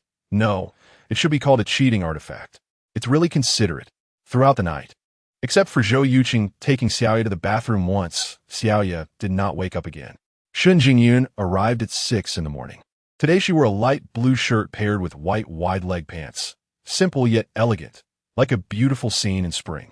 Even Zhou Yuchen had to admit that Shun Jingyun was the most beautiful woman he had ever seen in both his past and present lives, almost without exception. Seeing Xiaoya sleeping soundly, Shun Jingyun made a gesture for Zhou Yuchen to go out. The two went into the hallway, and Shun Jingyun said, "You go rest. I'll take care of Xiaoya here." Zhou Yuchen shook his head and said, "I'll wait until Xiaoya wakes up. I want to say a few words to her before I leave, so she doesn't think I want to come back." Shun Jingyun smiled and said, "You're quite thoughtful." Zhou Yuchen replied, "Children's thoughts are very delicate and sensitive, especially little girls. You have to be careful. By the way, I have important matters to handle today. I will definitely be back tonight, but I can't say what time exactly." Shun Jingyun said, "You handle your business. If there's a problem, we can contact by phone." Zhou Yuchen replied, "Okay." Half an hour later, Xiaoya woke up. Seeing her dad sitting at the left side of the bed and her mom sitting at the right side, a bright smile immediately appeared on Xiaoya's cute little face as she said, "Daddy, Mommy, I'm so happy today." Shun Jingyun asked why. Xiaoya replied, "Because Daddy and Mommy are both by my side." Zhou Yuchen took her little hand and rubbed it on his face a couple of times, saying, "But Daddy has to go to work soon. I can only come back tonight. Can you forgive me?" Xiaoya's expression changed, her eyes already filled with tears, and she said, "Daddy, you're not going to work far away again, right?" Zhou Yuchen quickly explained, "No, Daddy will work in Yanhai City from now on, and will pick you up from school every day." Xiaoya asked, "Really? Lying is for little dogs." Zhou Yuchen laughed and said, "Okay, Mommy can testify. If Daddy doesn't come back tonight, then he is a little dog." Hearing this, Xiaoya finally showed a smile again. After leaving the hospital, Zhou Yuchen casually found a street stall, eating while thinking about where to make money. At 9 o'clock tonight, the crude oil futures market opens. According to the trend on the prediction scroll, it will slightly drop in the first hour and then soar upwards after 10 o'clock as if it had taken a growth hormone. Therefore, Zhou Yuchen must transfer the money to the trading platform today. There are 4 major formal platforms for domestic crude oil futures trading: Xiaotai, Haifeng, Dongfang, and Xinqiao. Each of them can provide a maximum of 50 times leverage, but more than 10 times leverage requires offline application. It's uncertain when the application will be approved. Zhou Yuchen does not have the time to wait. After checking the situation of the 4 platforms, Zhou Yuchen found that the Xiaotai futures platform has the fastest approval speed. 5 times leverage with a 10% margin can be completed in less than 6 hours. Zhou Yuchen decided to choose the Xiaotai futures platform. After finishing his meal, Zhou Yuchen found an internet CAF and logged into the Xiaotai futures platform website to open an account. In less than half an hour, Zhou Yuchen successfully opened the account. After binding his bank card, Zhou Yuchen transferred 2,200,000 into the account and immediately applied for 5 times leverage on the Xiaotai futures platform. Once everything was set, Zhou Yuchen shut down and left. Not enough. This amount of money is too little to maximize profits. Zhou Yuchen took out his phone and called Wu Xiongfei. Soon, the call connected. "Brother, I heard from Wang Jie that you really have a daughter." "That's right. An accident gave me a daughter, and I feel this is the best gift from heaven." "Ha ha, congratulations. What can I do for you?" "Feej, do you trust me?" "Of course. I want to borrow money from you. The more the better. I'll pay you back in half a month with 20% interest." 20%? "Brother, are you sure?" "Sure, but I don't have anything to use as collateral for you. If it succeeds, that's great. If it fails, I will work for you to repay the debt." "Okay, I can take out 5 million now. I'll give you a card number. You transfer the money over. After the deal is done, I'll give you 6 million. "Brother, can you tell me what kind of business you want to do?" Zhou Yuchen didn't hide it, saying, "Crude oil futures." Wu Xiongfei was silent for a moment and asked, "How confident are you?" Zhou Yuchen replied without hesitation, 100%. Wu Xiongfei said, "I'll transfer the money to you right now." Zhou Yuchen felt very grateful and said, "Feej, I want to let you down. Thank you." Wu Xiongfei said grandly, "We're all brothers. No need to be so polite." Zhou Yuchen replied, Brother Fei, do you know which place in Yinhai offers high-interest loans? Wu Xiongfei exclaimed, Damn, you still want to borrow high-interest loans? Zhou Yuchen said, The more funds, the better. Brother Fei, I've waited 4 years for this opportunity. If I seize it, I can soar to great heights. Wu Xiongfei laughed and said, You intellectuals are even more ruthless than us gangsters. All right, in a bit, I'll send you a number. You can go find him. After finishing the call with Wu Xiongfei, Zhou Yuchen contacted Wang Jie. Upon learning that Zhou Yuchen needed money, Wang Jie didn't even ask questions and directly transferred 2 million to him. With this, along with Wu Xiongfei's 5 million, Zhou Yuchen had already raised 7 million. Loyalty is often seen in the most unexpected places. In this society where human relationships are so thin, Zhou Yuchen felt it was a lie to say he wasn't moved by the trust Wu Xiongfei and Wang Jie had in him. When he becomes successful in the future, he would definitely repay this enormous kindness double. Chapter 11. Borrowing from loan sharks. Following the number sent by Wu Xiongfei, Zhou Yuchen made the call. An hour later, Zhou Yuchen appeared on the 28th floor of the Yinhai business building. There was a Muay Thai gym here, filled with more than 20 tattooed thugs. In the ring, a scar-faced, muscular man, less than 7 meters tall, was battling a well-built opponent. The thugs below were cheering them on, creating a lively atmosphere. Zhou Yuchen scanned the room, and his gaze landed on a middle-aged man sitting on a chair, legs crossed, with a cigar in his mouth. It was obvious that this man was Jiang Hao, the gang leader who had spoken to him an hour ago. Compared to the deliberately low-key Wu Xiongfei, Jiang Hao was much more flamboyant, with a proud gaze and an arrogant demeanor, as if his forehead was inscribed with the words, I'm awesome. Zhou Yuchen's first impression of Jiang Hao was very poor. Generally speaking, such arrogant gang leaders either get sentenced to death or life imprisonment, and they rarely have a good ending. Zhou Yuchen stepped towards Jiang Hao, but was stopped by a burly man with a thick beard. Who are you? The man asked. I'm Zhou Yuchen. I made an appointment with Brother Hao, Zhou Yuchen replied. Hearing the commotion, Jiang Hao turned to look at Zhou Yuchen and said, Shan, let him come over. Yes, the bearded man responded and gestured for Zhou Yuchen to approach. Brother Hao, Before Zhou Yuchen could finish, Jiang Hao waved his hand and said, Whatever it is, let's talk after the match. Zhou Yuchen realized he was trying to deliberately put him on hold to gain the upper hand. This was a tactic often used by gang leaders in movies. Zhou Yuchen said nothing and stood next to Jiang Hao, watching the match. Jiang Hao glanced at Zhou Yuchen out of the corner of his eye. He saw Zhou Yuchen standing with his hands behind his back, calm and composed. Despite his young age, he had an imposing demeanor that made Jiang Hao think more highly of him. 2 minutes later, the scar-faced man landed an elbow on his opponent's face. The opponent fell to the ground, unable to get up. Good. The crowd erupted into applause and cheers. Jiang Hao stood up, laughing heartily. Ahoo! I knew you could do it. The scar-faced Ahu cupped his hands to Jiang Hao, his face still expressionless, showing no sign of pride. Suddenly, Jiang Hao turned to Zhou Yuchen and asked, You want to borrow money from me? Zhou Yuchen replied, Yes. How much do you want to borrow? Jiang Hao inquired. As much as you have, I'll borrow it, Zhou Yuchen said. Ha! Jiang Hao laughed, blowing out a smoke ring, and teasingly said, I have 100 million. Will you borrow it? Zhou Yuchen replied, If you are willing to lend it, I dare to take it. Jiang Hao sneered. Do you think you're worth 100 million? Zhou Yuchen paused for a moment and replied, Life and money cannot be compared. In front of these gang leaders, he couldn't show weakness. Otherwise, they would look down on him, and what could have been possible might not happen. Therefore, Zhou Yuchen had to maintain a high stance, not letting Jiang Hao underestimate him. Jiang Hao said lightly, For Wu Xiongfei's sake, I can give you a chance. Zhou Yuchen asked, What opportunity? Jiang Hao pointed to the scar-faced man in the ring and said, His name is Inhu, a master of Muay Thai and my most trusted subordinate. Wu Xiongfei told me you're a formidable martial arts expert. So, if you can defeat him, I'll lend you 500,000 with a 1-month term and 10% interest. If you lose, you go back to where you came from. Zhou Yuchen thought for a moment and said, If I can defeat him in 1 minute, will you lend me 10 million with a half-month term and 5% interest? Brother Hao, what do you think? What the hell is he saying? This young man is too arrogant.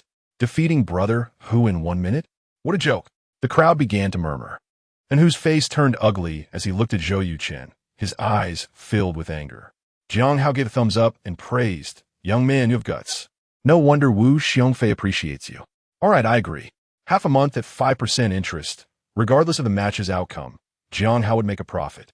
Zhou Yuchen stepped onto the stage and approached Hu, cupping his fists and saying, "Xingyi Zhou Yuchen, please give me guidance." And Hu was taken aback, also cupping his fists in return, and then assumed his stance. Zhou Yuchen then realized that this scar-faced man and Hu was mute. Jiang Hao pressed the stopwatch and said, "The match begins."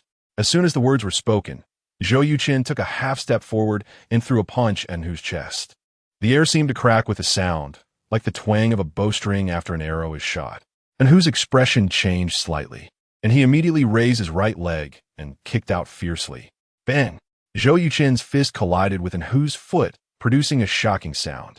And Hu felt an overwhelming force like a fierce flood surging towards him, causing him to lose control and be thrown back. Zhou Yuchen had just used a half-step burst punch, and although he only exerted 70% of his strength, it was definitely not something Hu could withstand. Just as Hu was about to be knocked off the stage, Zhou Yuchen darted forward like the wind, grabbed Hu's leg, and pushed him down. And Hu, feeling weak, sat down on the ground, his eyes wide with disbelief as he looked at Zhou Yuchen. The entire gym fell into dead silence. Everyone was dumbfounded. With just one punch, Zhou Yuchen had decisively defeated their top fighter, and Hu, if he hadn't intervened later, Hu might have been seriously injured. This result was far beyond everyone's expectations. Jiang Hao threw the stopwatch aside and led the applause. Clap, clap, clap. The gym erupted with thunderous applause. Incredible. I dare say this young man is definitely one of the top martial arts masters. Defeating brother Hu with one punch is simply unbelievable. Just now, it seemed to use the Xingyi half-step burst punch to send brother Hu flying. Anyone who says that Xiaoguo's martial arts are not good, I'll definitely give them a black eye. People in the underworld have always admired the strong. Zhou Yuchen earned everyone's respect with his strength. "Are you all right?" Zhou Yuchen reached out his hand to Hu was sitting on the ground. Hu grasped his hand, using it to stand up, and gave Zhou Yuchen a thumbs up. Jiang Hao stepped onto the stage, laughing heartily. "Brother Zhou, are you interested in working with me?" Zhou Yuchen replied, "Brother Hao, Fij also asked me this question." Although he did not explicitly refuse, the implication was clear. He had not accepted Wu Xiongfei's offer, so naturally, he would not accept Jiang Hao's. Jiang Hao sighed, "With your skills, it's a pity not to be in the underworld." Zhou Yuchen said, "I practice martial arts purely for fitness, not for fighting in the underworld." "Brother Hao, I urgently need money. How about that 10 million? Right away." Jiang Hao waved his hand, and a thug brought over a loan document and a seal. "Brother, this is our lending company's rule. Please don't mind," the thug said. Of course, Zhou Yuchen took the loan document, carefully checked it, and after confirming there were no issues, signed his name and ID number, then pressed his fingerprint. Jiang Hao made a phone call, and in less than 5 minutes, the Summer Country Commercial Bank sent a message to Zhou Yuchen confirming the receipt of 10 million summer yuan. "Brother Hao, thank you." Zhou Yuchen clasped his fists. Jiang Hao curiously asked, "Brother, may I ask, what do you need so much money for?" Zhou Yuchen replied, "To invest in crude oil futures." Upon hearing this, Jiang Hao immediately lost interest and said, "Although I don't understand futures, I know that it's a deep and dangerous field. A single piece of news could lead countless people to financial ruin. Brother, you better be careful." Zhou Yuchen nodded and said, "I understand. Brother Hao, I will be entering the market tonight. I need to do a lot of preparation work, so I'll head back now." Jiang Hao said, "All right. I wish you success in your endeavor." Zhou Yuchen thanked him and turned to leave. Chapter 12, Entering the Futures Market After Exiting the Building. Zhou Yuchen took a deep breath, and a radiant smile appeared on his face. With Jiang Hao's investment of 10 million, Zhou Yuchen now had a total of 19.2 million in funds. After deducting the 1.92 million margin, Zhou Yuchen's usable funds amounted to 17.28 million, with a 5-fold leverage equating to 86.4 million. Although the funds were still somewhat limited, this was already the largest amount of money he could gather. Unlike the male protagonists in online novels who can casually obtain billions with just their words, such scenarios do not exist in real life. Zhou Yuchen dared not entertain such extravagant hopes. After securing the funds, Zhou Yuchen dove back into an internet CAF and deposited 17 million into the account of the Shatai Futures platform. The more capital one has, the stronger their economic power appears, allowing for faster leverage applications on the futures platform. Sure enough, just 10 minutes later, the Shatai Futures platform sent a notification. Zhou Yuchen's five-fold leverage application was approved with a prepaid margin of 192 million, allowing him to control 86 for million in funds. Once everything was settled, Zhou Yuchen left the internet CAF and grabbed a quick lunch at a fast food restaurant. Noticing that there was still time, he rented a van from a car rental company and headed towards Sioux City. Zhou Yuchen needed to address some issues regarding his house. In the ward of Yunhai First Hospital, Xiao Yiya clutched the cloth doll that Zhou Yuchen had bought for her and fell into a deep sleep. Daiwan looked at her daughter, Shun Jingyun, and said, "Isn't Xiao Yiya fond of plush toys? When did she start liking cloth dolls?"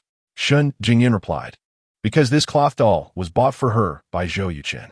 She hasn't let go of it since finishing breakfast." Daiwan sighed and said, "It seems Xiao Yiya really likes Zhou Yuchen." After leaving the hospital last night, Shun Jingyun did not return to her own home, but stayed at her parents' house for the night. She recounted the detailed events of how she was set up in the hotel and saved by Zhou Yuchen. After listening, Shun Chenggang was nearly furious. For years, he had been wanting to know who Xiao Yiya's father was, but Shun Jingyun refused to tell him. He even investigated Shun Jingyun's ex-boyfriend who went abroad. He never expected that Shun Jingyun had been schemed against by a small leader from the bank and several small company CEOs. No wonder Shun Jingyun, who had always been sensible, insisted on transferring from the bank 4 years ago. The root of the problem lay here. Daiwan was already in tears. The thought that her daughter had almost been harmed by a group of scoundrels filled her with dread. Fortunately, she encountered Zhou Yuchen at that time. Otherwise, she feared she might never see her daughter again. Shun Jingyun said, "Mom, a child cannot grow up without a father. For the past 3 years, I shouldn't have lied to Yaya. Now that we have acknowledged each other as father and daughter, let them get along well." Daiwan asked, "And you?" Shun Jingyun was taken aback and replied, "What about me?" Daiwan said, "Do you think there is a possibility of your relationship with Zhou Yuchen progressing further?" Shun Jingyun shook her head and said, "I don't have feelings for him." Daiwan frowned slightly and said, "You still can't forget that scumbag Zheng Shui?" Zheng Shui was Shun Jingyun's ex-boyfriend and the only boyfriend she had ever had. Less than a month into their relationship, he ended up with the daughter of a wealthy man. Shun Jingyun was quite heartbroken and took a long time to recover. "Mom, what are you talking about? How could I possibly still be hung up on that scumbag?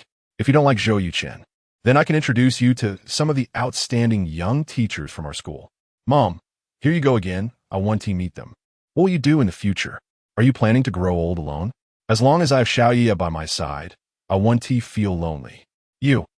Seeing her usually elegant and composed mother genuinely seemed upset, Shun Jingyun hurriedly said, "Mom, don't be anxious. Maybe my fate hasn't arrived yet." Daiwan took a deep breath, adjusted her emotions, and said, "Jingyun, we see how difficult and tiring these years have been for you. We really hope you can find someone to rely on and not bear everything alone." Shun Jingyun held Daiwan's hand and said, "Mom, I've grown up. I'm not a child anymore. If I really can't bear it, aren't you and Dad still here?" Daiwan said irritably, "We let you come back to live with us to help take care of the child, and you didn't listen." Shun Jingyun acted coyly and said, "I just don't want you both to be tired." Daiwan stood up and scolded, "You're just stubborn and don't listen. Forget it. I won't talk to you anymore. I have a class to teach in the afternoon, and we'll make you crucian carp soup tonight." Shun Jingyun laughed. There's nothing better than having a mom in the world, and that's really true. Daiwan rolled her eyes at her and turned to leave. Shun Jingyun quickly followed her to the elevator. Back in the ward, Shun Jingyun recalled her mother's words, and Zhou Yuchen's face unconsciously appeared in her mind. Is he really a good choice? Looking at the cloth doll in Xiao Yiya's hands, Shun Jingyun felt a whirlwind of emotions. In Zhou Yuchen's rented room, aside from some personal items, there was only a laptop and over 300 books. After loading these items into the van, Zhou Yuchen called the landlord to check out. The landlord was somewhat stingy. He initially wanted to charge for cleaning, but seeing that Zhou Yuchen left behind a bookshelf worth over 2,000 yuan and that there was still half a month left on the lease. He felt embarrassed to bring it up again. The two parted ways amicably. When Zhou Yuchen drove the van back to Yanhai, it was already 7 in the evening. After having dinner outside, Zhou Yuchen went to a bookstore and bought a large stack of picture books suitable for 3-year-old girls. By the time it was nearly 9 o'clock, Zhou Yuchen entered an internet CAF. In this 3G era, the hospital still lacked internet capabilities. Although a wireless network card could be used, the speed was far from commendable. As for Zhou Yuchen's smartphone, it was considered quite good if a web page could load in half a minute. With no other options, he had to choose to enter the internet CAF. At 9 o'clock sharp, the crude oil futures market opened. Zhou Yuchen logged into the Shatai futures platform and found that the price of a barrel of crude oil was 266.35 yuan. Without any hesitation, Zhou Yuchen invested all his money into a long position, purchasing a total of 300 barrels. Based on the crude oil futures curve in his mind and the current exchange rate, he believed that the price of crude oil should soar to 476 yuan. However, due to exchange rates and other factors, domestic crude oil prices differed significantly from international prices. To ensure 100 safety, Zhou Yuchen set the selling price at 435 yuan.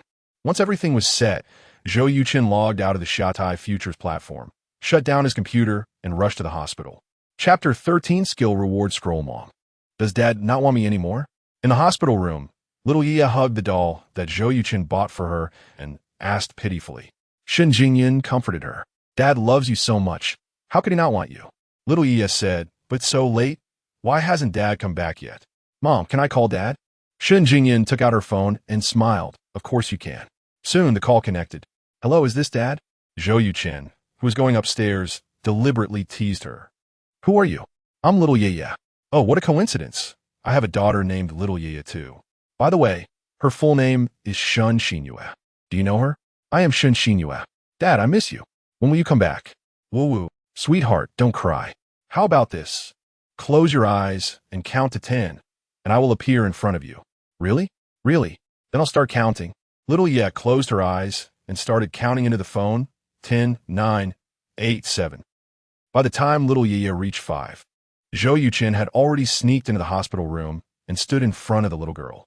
Shen Jingyun sat beside them, smiling as she watched Zhou Yuchen entertain the child. 3, 2, 1, 0. Little Ye opened her eyes and saw Zhou Yuchen smiling broadly, shouting happily, Dad. Zhou Yuchen laughed heartily. See? As long as you count to 10, Dad will appear in front of you. Little Ye looked at him in admiration and said, Dad is amazing. Zhou Yuchen placed the picture book on the table and asked, Did you listen to your mom today? Little Ye proudly replied, I was very obedient. Zhou Yuchen smiled. Mom has worked hard all day. Shouldn't he let her go home early to rest? Little Ye asked, Will you stay with me tonight? Of course. But what if I miss Mom too? Mom will come over tomorrow morning. Sweetheart, while you're in the hospital, Mom will stay with you during the day and rest at night. Dad will rest during the day and stay with you at night. This way, both Dad and Mom won't be tired, understand? Little Ye nodded, I understand. Mom, you should go home and rest. Having Dad with me is enough. Okay. Shen Jingyan kissed her little face and turned to Zhou Yuchen. I'll bring you breakfast tomorrow morning. Okay? Zhou Yuchen waved his hand. No need. I went to Sioux City today and brought over daily necessities. I'll go rent a place tomorrow. By the time the child is discharged, I should be settled. Shen Jingyan asked, Which community are you planning to rent in? Li River Garden. Shen Jingyan lived in Mingde community, which, although located well, had somewhat old buildings, with the largest apartment being less than 100 square meters, belonging to a mid-range community. Zhou Yuchen was not satisfied with Mingde community and had checked online last night, discovering that there was a Li River Garden less than 200 meters away, with an elegant environment and apartment sizes ranging from 170 to 360 square meters. Today, Zhou Yuchen had even driven around Li River Garden and was very satisfied with the community. Li River Garden? Shen Jingyun couldn't help exclaiming. Do you know how expensive the rent there is? Li River Garden is considered one of the most upscale communities in Yanhai City, with a starting price of 100,000 per square meter, which is simply shocking. Shen Jingyun had visited it before. All the buildings were exquisitely decorated with the highest quality eco-friendly materials, and the community had complete facilities with a greening rate of 55. She heard that the prices at Lee River Garden were rising rather than falling, likely to rank among the top 3 in Yanhai. If Zhou Yuchen wanted to rent there, not to mention whether there were any vacancies, just the annual rent would be at least 300,000 to 400,000. That was equivalent to Shun Jingyun's 3 years of salary. Zhou Yuchen smiled slightly and said, I made a bet with your father that I would earn $1 billion in 6 months, no matter how expensive the rent at Lee River Garden is. It seems insignificant for someone who is about to become a billionaire. Shun Jingyun was amused by Zhou Yuchen's words. Are you sure you can earn $1 billion? Zhou Yuchen thought for a moment. I should earn more than that. Shun Jingyun slapped her forehead. I really don't know where your confidence comes from. Zhou Yuchen said, you can wait and see. Looking at Zhou Yuchen's determined and confident gaze, Shun Jingyun suddenly felt that maybe this guy could really do it. But then she thought it was impossible. A person without background, resources, or capital wanting to earn $1 billion in 6 months was indeed a bit of fantasy. After Shun Jingyun left, Zhou Yuchen spent some time with little Yiya looking at children's picture books. Before the 3rd story was finished, little Yiya had already fallen asleep in his arms. Zhou Yuchen carefully placed her on the bed, covered her with a light blanket, and softly said, Sweetheart, sweet dreams. Turning off the light, Zhou Yuchen sat down on a chair and silently recited a phrase, all-purpose development system. The system immediately appeared before his eyes. He opened the skill tree, which was filled with tens of thousands of skill fruits. Except for the brilliant fruit of Zhou, all other fruits were dim. Zhou Yuchen had already made up his mind and thought, I choose hacking skills next. Instantly, the fruit belonging to the hacking skill glowed slightly. In his previous life, Zhou Yuchen was a game development leader and also a skilled hacker. Due to his qualifications, he couldn't be considered a great god, but he certainly deserved the title of a minor god. With this foundation and the assistance of the all-purpose development system, becoming a super hacker at the god level would definitely be easy, and even becoming the king of hackers was not impossible. This way, he could break through to master-level hacking skills in the shortest time and then choose to learn other skills. Ding! After the system's detection, the player's hacking skills had reached proficiency level, earning 5 attribute points and a skill lottery opportunity. Zhou Yuchen was overjoyed and immediately brought up the attribute panel. Player, Zhou Yuchen physique, 14, normal person 10, spirit, 10, normal person 10, attribute points, 13 skills, Zhou, master level 1-2. Hacking skills, proficient level 62, items, futures prediction scroll, in use, real scroll, 1 item, skill reward scroll. Seeing that his hacking skills had actually reached proficient level 62, Zhou Yuchen almost laughed out loud. His 4 years of learning seemed to have been very useful. As for the skill reward scroll, Zhou Yuchen didn't hesitate at all and directly opened it. The system's lottery will spun rapidly. Stop! A flash of light passed, and a scroll appeared in Zhou Yuchen's item bar. Skill scroll, culinary mastery. Damn! Zhou Yuchen was left speechless. In an all-purpose development game, drawing a skill reward scroll is definitely an extremely lucky event, because it directly imparts skills to you, akin to the Enlightenment in martial arts novels. However, Zhou Yuchen's culinary skills were already quite good, so receiving this skill was somewhat redundant. Nevertheless, better than nothing, Zhou Yuchen clicked on the scroll, and suddenly countless recipes appeared in his mind, almost encompassing all cuisines on Earth. Looking at the newly added cooking, mastery level 99, in the attribute panel, Zhou Yuchen felt that he had underestimated this skill a bit. The all-purpose development system has extremely strict standards for skill evaluation. Mastery level is almost at the pinnacle of the industry, while a proficiency level of over 90 is roughly equivalent to the top tier in the field. Therefore, Zhou Yuchen can definitely be considered a culinary god in this world. The frightening part is that he is versatile, excelling in both Chinese and Western cuisines. It seems that he won't lack good food for the rest of his life. Taking out his phone, Zhou Yuchen checked the trend of crude oil futures online, which was almost identical to the crude oil trend in his mind, allowing him to completely relax. Chapter 14. Meeting old classmates. The next morning, Shun Jingyan walked into the hospital room.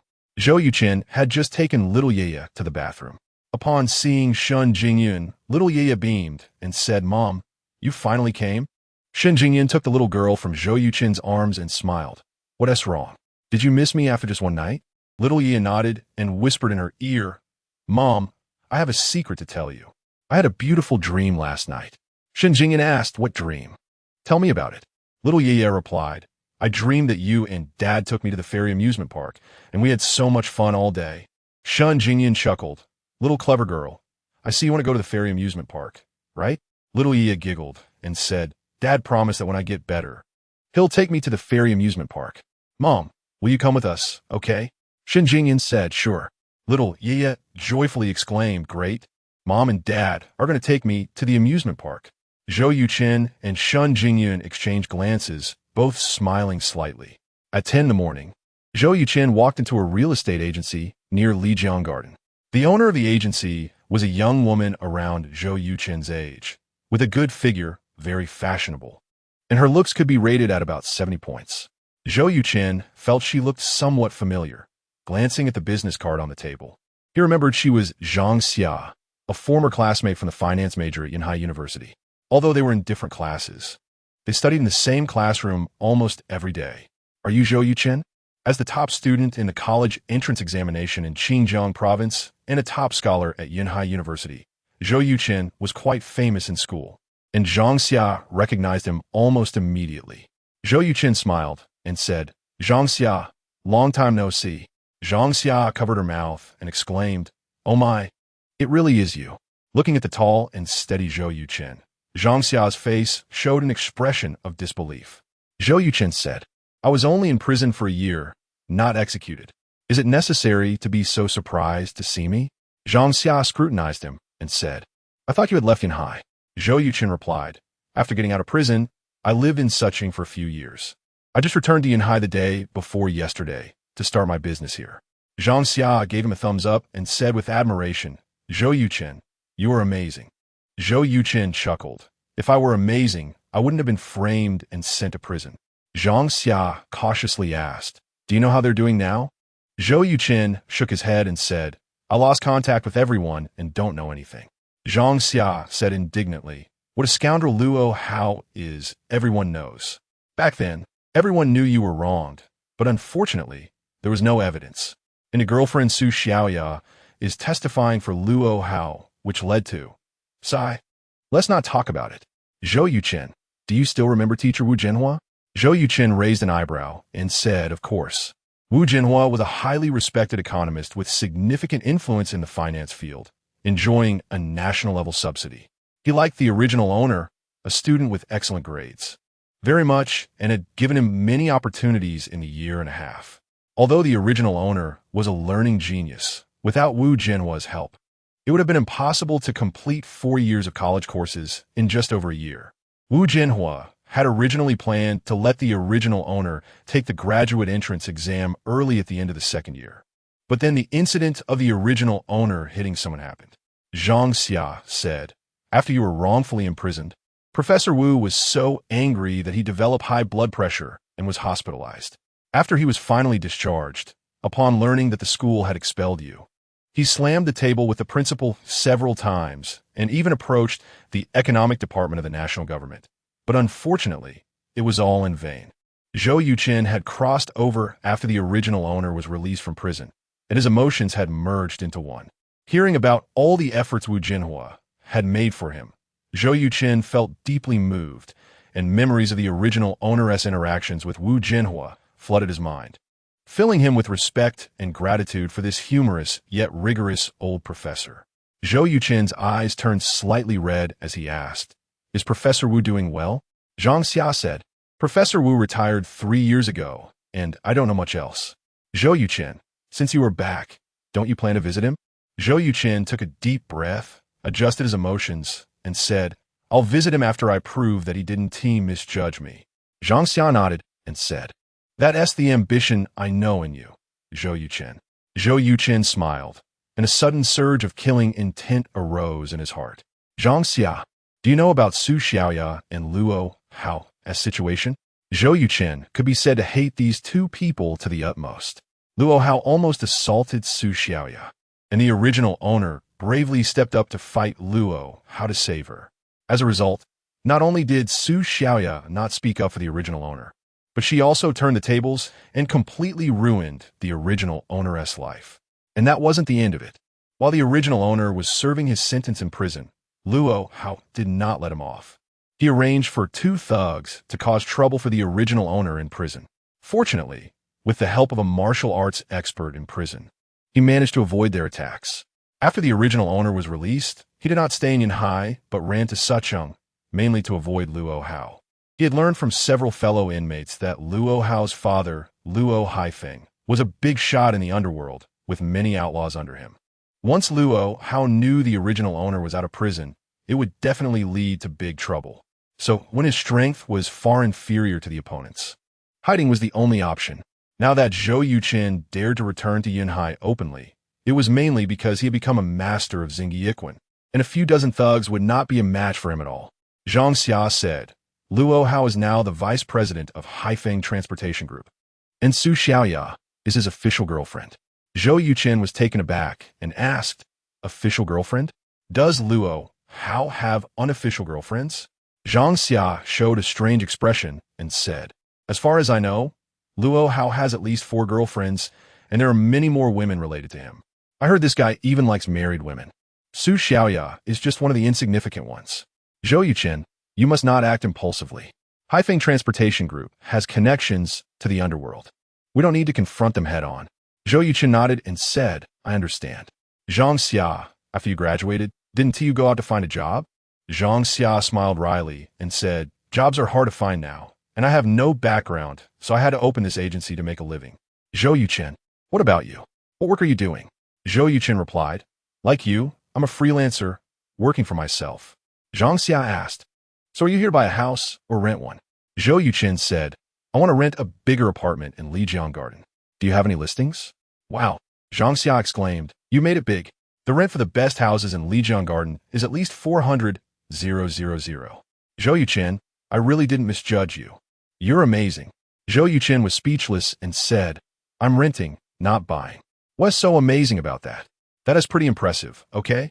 Most of our classmates can't afford to rent, Zhang Xia said, while pulling up the listings for Lijiang Garden on her computer. Zhou Yuchen, there are only 3 apartments left for rent in Lijiang Garden. One large one on the 12th floor, 360 square meters, with a rent of 88,000 per month, non-negotiable. The other 2 are 177 square meters, with a rent of 45,000 per month, which can be negotiated. Zhou Yuchen asked, do you have the keys? Zhang Xia replied, yes. To be honest, I've secretly visited that 360 square meter flat many times, and oh my god, it's simply amazing. If the owner hadn't gone abroad, they definitely wouldn't want to rent out this place. Zhou Yuchen nodded and said, then take me to see it. How about that? Zhang Xia immediately took out the keys and said, of course, no problem. Let's go. Chapter 15. Zhang Xia's shock after leaving the agency.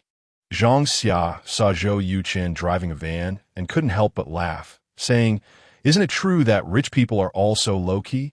A person who can afford to rent a place in Lijiang Garden is driving a car that isn't even as good as mine? Zhou Yuchen explained, this car is rented. It's filled with some daily necessities I brought from Sioux City. Zhang Xia responded with an O and said, then let's walk there. It's not far anyway. Zhou Yuchen agreed. Zhang Xia, being a talkative classmate, left Zhou Yuchen with a good impression. The 8-minute walk was filled with her introducing all their classmates from the finance major. Although Zhang Xia had been working in society for over 2 years, she had not picked up any bad habits. She did not look down on classmates who were struggling, nor did she deliberately brag about those who were doing well. In summary, she was not hypocritical.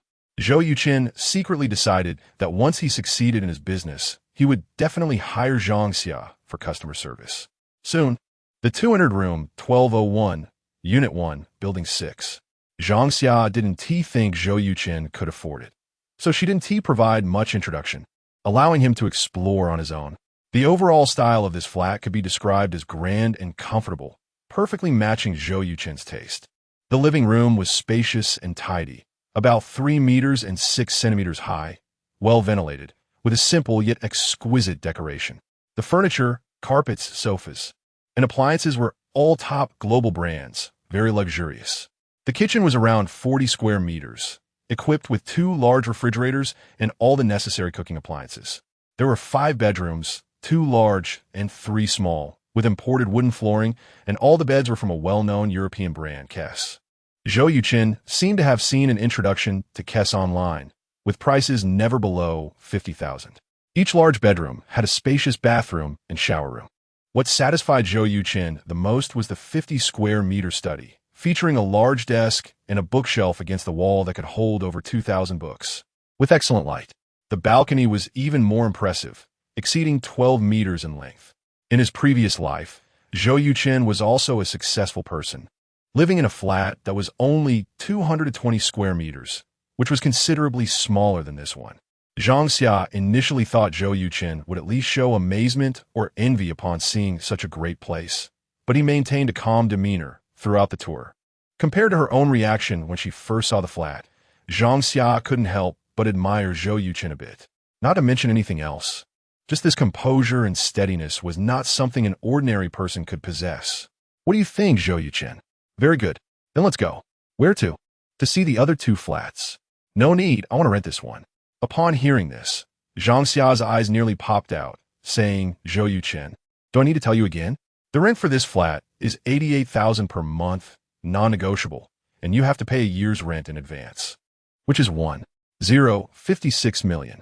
Zhou Yuchen's money had all gone into crude oil futures, leaving him with just over 300,000. Now wanting to rent this flat was indeed a bit beyond his means. However, this was not a problem for Zhou Yuchen. He just needed to show any bank his futures account, and within half an hour, he could secure a loan of hundreds of thousands to millions. Zhou Yuchen smiled and said, don't worry, old classmate, I can afford it. Zhang Xia had to reassess Zhou Yuchen and said with a wry smile, Zhou Yuchen, back then you overwhelmed us with your grades. Now, in society, you're still so outstanding. So it's frustrating to compare. Zhou Yuchen said, I take your words as a compliment. Zhang Xia rolled her eyes and said, of course I was complimenting you. Taking out her phone, Zhang Xia walked to the balcony and called the landlord. 5 minutes later, she returned with a rather grim expression. What happened? Did the landlord refuse to rent to me? Zhou Yuchen asked. Zhang Xia said angrily, the landlord decided yesterday to live in France, and this flat is for sale, not for rent. Sell? Zhou Yuchen raised his eyebrows and asked, how much? He really liked this flat, both for its location and its decoration style. If the price was right, he would be interested in buying it. Zhang Xia replied, it's a fixed price of 45 million, including a huge storage room underground and 3 parking spaces. Zhou Yuchen calculated in his mind. Under normal circumstances, he should be able to earn around 100 million through crude oil futures. Buying this flat was not a problem at all. It was just that there might not be enough money left for his future business. Of course, this was not unsolvable. Once he bought the flat, he would be its owner. As long as he got a mortgage from the bank, everything would be fine.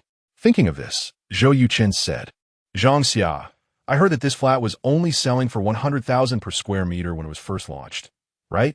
Zhang Xia smiled and said, you used the word sell well. Lijiang Garden opened 3 years ago at a price of 100,000 per square meter. However, since the beginning of last year, land prices in Yanhai City have skyrocketed, and housing prices have been rising continuously.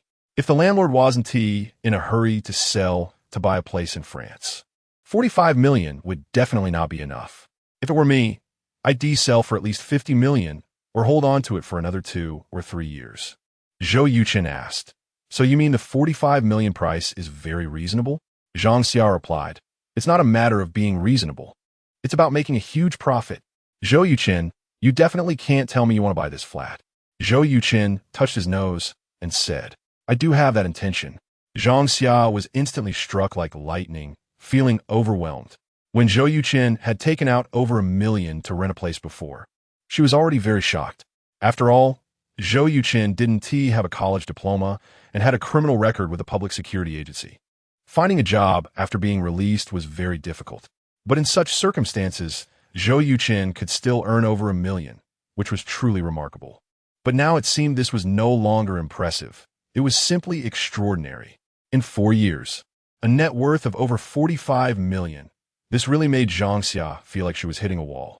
Is this the power of a genius? It's just too amazing. Do you really want to buy this flat?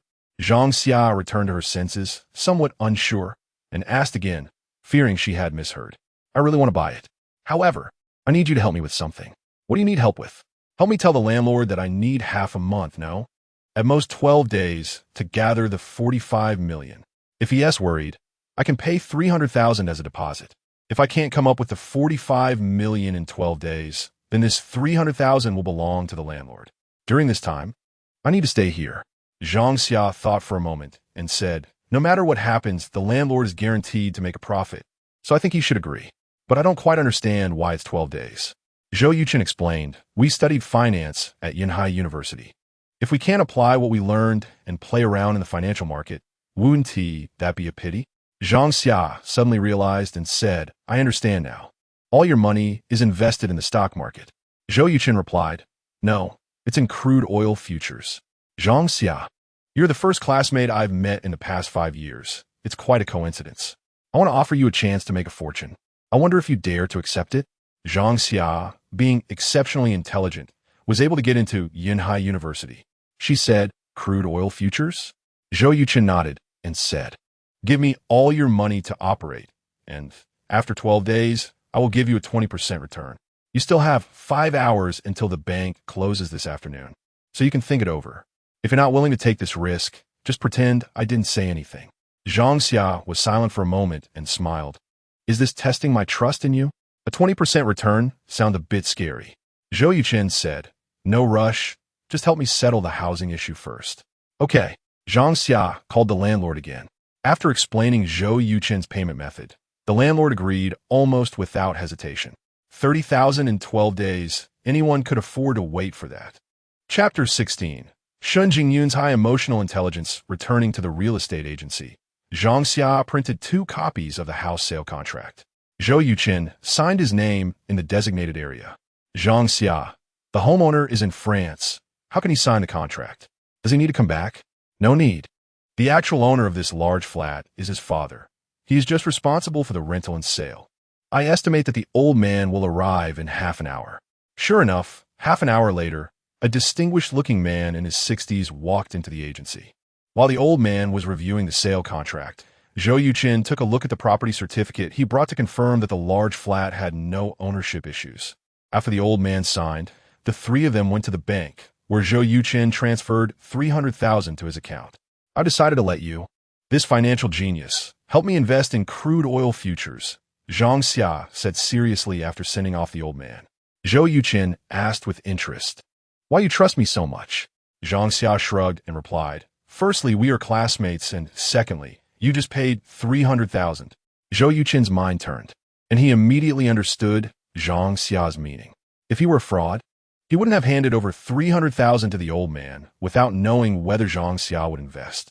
Because if Zhang Xia didn't invest, he would incur a huge loss. As for their so-called classmate relationship, even if it played a part, it probably wouldn't be significant. After all, they hadn't seen each other for 5 years. Moreover, he had been in prison. Zhou Yuchen asked, how much can you invest? Zhang Xia held up 2 fingers and said, 2 million. Zhou Yuchen raised an eyebrow and laughed. Were you pretending to be poor this morning? Zhang Xia replied, this 2 million is my last resort. If you lose, I will be sleeping on the streets. Zhou Yuchen looked at her deeply and said, I'll write you an IOU. Zhang Xia shook her head and said, no need. If you really are trying to deceive me, an IOU won't mean anything. On the contrary, if you are genuinely helping me out of old friendship, you would return the money to me even without an IOU. Upon hearing this, Zhou Yuchen admired the decisiveness and wisdom Zhang Xia displayed.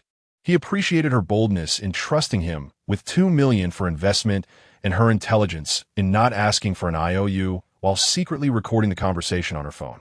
Since entering the bank, Zhang Xia's phone recording hadn't stopped. With the transfer recorded, even if he wanted to default, it would be useless. Once the litigation process started, the court would undoubtedly rule in Zhang Xia's favor. Taking into account the feelings between both parties, she effectively protected herself. This old classmate of his had quite a high emotional intelligence. Zhou Yuchen said seriously, thank you for your trust. I will return you 2,400,000 in 12 days. Soon, Zhang Xia transferred 2 million to Zhou Yuchen's account. It was now noon, and Zhou Yuchen invited Zhang Xia to a high-end restaurant for lunch. After a satisfying meal, they returned to the agency. Zhang Xia was very enthusiastic, helping Zhou Yuchen move things from the van into the new house. Seeing Zhou Yuchen's 300-plus books, which had clearly been flipped through countless times, Zhang Xia was deeply impressed. No wonder he could be successful. This was the reason. After Zhang Xia left, Zhou Yuchen connected his laptop to the internet and logged into the Xiaotai futures platform. Seeing that his earnings had reached over 7 million, Zhou Yuchen smiled slightly and immediately transferred the 2 million Zhang Xia had given him into his account, applying for leverage again on the platform. However, this time he applied for the maximum online leverage of 10 times instead of 5 times. Zhou Yuchen initially thought he would need to wait 6 hours like last time. But to his surprise, just 10 minutes later, the platform had approved his application without even collecting a deposit. Zhou Yuchen guessed that the money in his account must have played a role. Without any hesitation, Zhou Yuchen used all 20 million to go long on crude oil. In fact, crude oil futures, like stocks, fluctuate back and forth. Unless there are large capital players manipulating the market, it is almost impossible for prices to rise or fall straight down. If Zhou Yuchen were willing to profit from these small fluctuations, he could easily increase his earnings by over 30%. However, doing so would make it too easy for the platform to discover him, and he might even be targeted and captured for research as a small mouse. After all, even the stock market experts can only see the overall trend, and no one has been able to see the small trends in the past, present, or future. Having settled the investment in crude oil futures, Zhou Yuchen closed his laptop, drove the rented van to the Xinxin bookstore. Xinxin bookstore is the largest chain bookstore in Xiaohua, with all types of books available both domestically and internationally. Zhou Yuchen found the information section and purchased 12 books that could enhance his hacking skills, including Advanced Linux Penetration, Anti-Hacking Storm, and XSS Cross-Site Scripting Attack Analysis, all of which were substantial volumes.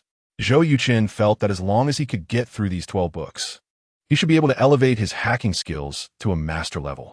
The bookstore owner was a bit surprised at Zhou Yuchen's choice of books, but said nothing.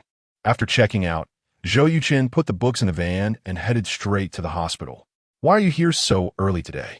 Shen Jingyun's pretty face showed a hint of surprise as she glanced at the clock, realizing it was only 4 in the afternoon. In the hospital room, besides Shen Jingyun, there was a handsome young man sitting in a chair by the bed, holding a picture book, as if telling stories to the little girl, Xiaoyu. On the table were various fruits, a large bouquet of flowers, and a stuffed toy similar to the one Zhou Yuchen had bought. It was needless to say that these items were all brought by this young man. He was likely either a relative of the Shen family or a suitor of Shen Jingyun. Zhou Yuchen said, "I've finished my business and came early to keep the little girl company for a while." The previously drowsy Xiaoyu immediately perked up upon hearing Zhou Yuchen's voice, happily shouting, "Daddy." The handsome young man beside her was visibly startled, looking at Zhou Yuchen as if facing an enemy. Zhou Yuchen walked to the other side of the bed, gently touching the little girl's face, and said, "Baby, let mommy go home to rest. Daddy will stay with you." "Okay." Xiaoyu pouted and replied, "No, I want both daddy and mommy to stay with me." Zhou Yuchen smiled and said, "You are really greedy." After kissing Xiaoyu's forehead, Zhou Yuchen turned to the handsome young man and asked, "Sir, are you here to see Xiaoyu?" Shen Jingyun quickly introduced, "This is my colleague, Mr. Yang Xuelin, the deputy director of the Yunhai Taxation Office. He took time out today to visit our daughter. Director Yang, this is my daughter's father, Mr. Zhou Yuchen." Upon hearing Shen Jingyun refer to Xiaoyu as our daughter, Zhou Yuchen immediately understood her intentions. This Yang Xuelin was likely a suitor of Shen Jingyun, and she did not like him. However, due to their colleague relationship, Shen Jingyun didn't want to directly refuse him to avoid straining their relationship.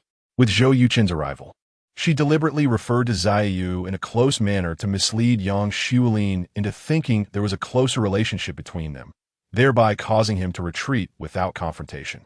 Such a clever way to refuse someone made Zhou Yuchen silently give Shen Jingyun a thumbs up in his heart. High emotional intelligence. Sure enough, after hearing Shen Jingyun's introduction, Yang Xuelin's expression slightly changed.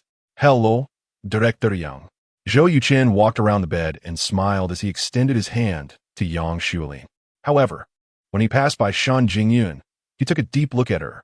Yang Shuilin shook Zhou Yuchen's hand and said, "Mr. Zhou, I've been colleagues with Jingyun for 4 years, and this is the first time I've met you. You've really kept yourself hidden." Zhou Yuchen laughed heartily and replied, "I was working in another city before and just returned to Yanhai recently." Yang Shuilin asked, "Mr. Zhou, what do you do for a living?" Zhou Yuchen replied, "Finance." Shan Jingyun, worried that Yang Shuilin would continue to ask questions, stepped forward and linked her arm with Zhou Yuchen's, saying, "Xiaoye is a bit restless in the hospital room and wants to go out for a walk." Zhou Yuchen paused and asked, "What did the doctor say?" Shan Jingyun replied, "The doctor agreed. However, we can only stay out for half an hour at most." Zhou Yuchen nodded and said, "Okay. Director Yang, let's chat again when you have time. I'll take the child outside to get some sun first." Yang Shuilin said, "We have some matters to attend to at the tax office, so I should head back too." Zhou Yuchen said, "Then let's go down together. Jingyun, it's a bit windy outside, so put a jacket on the little girl." Shan Jingyun replied, "Okay."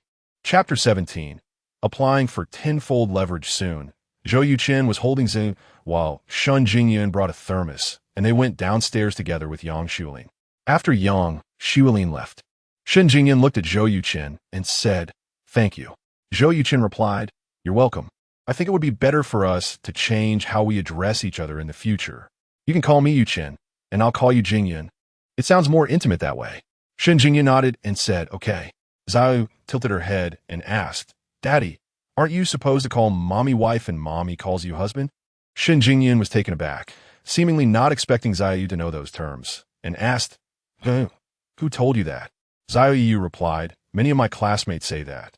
Shan Jingyun was momentarily unsure how to explain to Zhou, so she cast a pleading look at Zhou Yuchen. Zhou Yuchen asked, "Sweetheart, every family is different, so the way they address each other is also different. Think carefully about how your grandparents address each other." Zhou thought seriously for a moment and said, "Grandpa seems to call Grandma Teacher Dai, and Grandma often calls Grandpa Old Shun." Zhou Yuchen smiled and said, "See, not everyone calls each other husband and wife.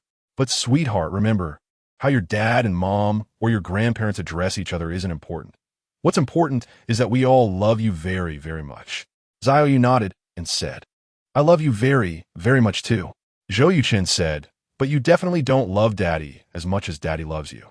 Zhou pouted and replied, "No, I definitely love Daddy more." The father and daughter began to argue back and forth on this topic. Shan Jingyun walked behind them, her face filled with smiles. The sunset cast long shadows of the three of them. Time flew by, and in the blink of an eye, a week had passed. Zhou Yuchen returned home from the hospital and immediately went into the study, opened his computer, and logged into the Shatai futures platform. Previously, he had set the selling price for crude oil at 435 yuan, and last night it had already surpassed this price, with the closing price set at 439.82 yuan. Looking at the 64, 508, 267 yuan in his account, Zhou Yuchen broke into a radiant smile. After deducting the principal of 21.2 million, he had made over 42 million from this one long position. However, this was not the end.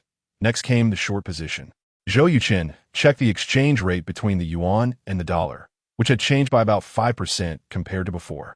Based on the foreign crude oil futures curve chart provided by the forecast scroll and the current exchange rate, Zhou Yuchen calculated that the highest point for crude oil was likely to be around 452 yuan, with an error margin of no more than 1%. To be safe, Zhou Yuchen decided to set the short selling price at 445 yuan. To maximize his profits, Zhou Yuchen applied for tenfold leverage on the Shatai futures platform. The reason was that the chart indicated that in the next 4 days, the maximum fluctuation range for crude oil futures would not exceed 3%, meaning the price would likely go straight down. Any fluctuations would merely be the capital that was trapped, making futile struggles. Dingling. Zhou Yuchen's phone rang.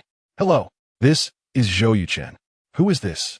"Mr. Zhou, hello, I am Zhuang Wenbin, the person in charge of leverage review at the Shatai futures platform."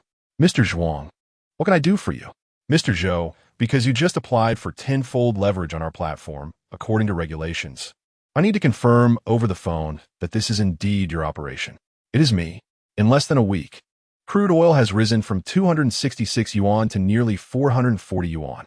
I think this price has peaked, and I intend to apply for tenfold leverage to short it on your platform. Mr. Zhuang, is this against the rules? Of course not.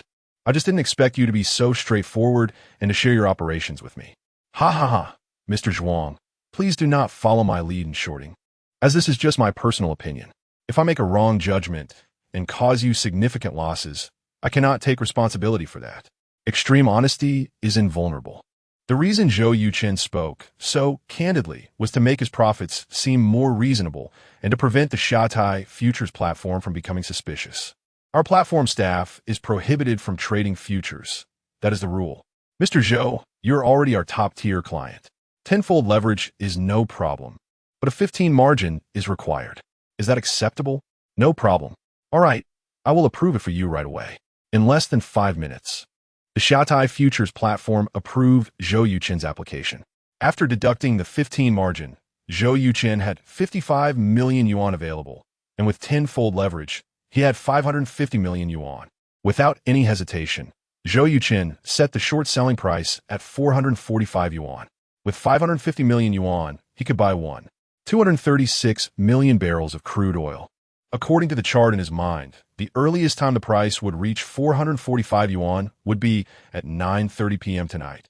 So Zhou Yuchen was not in a hurry.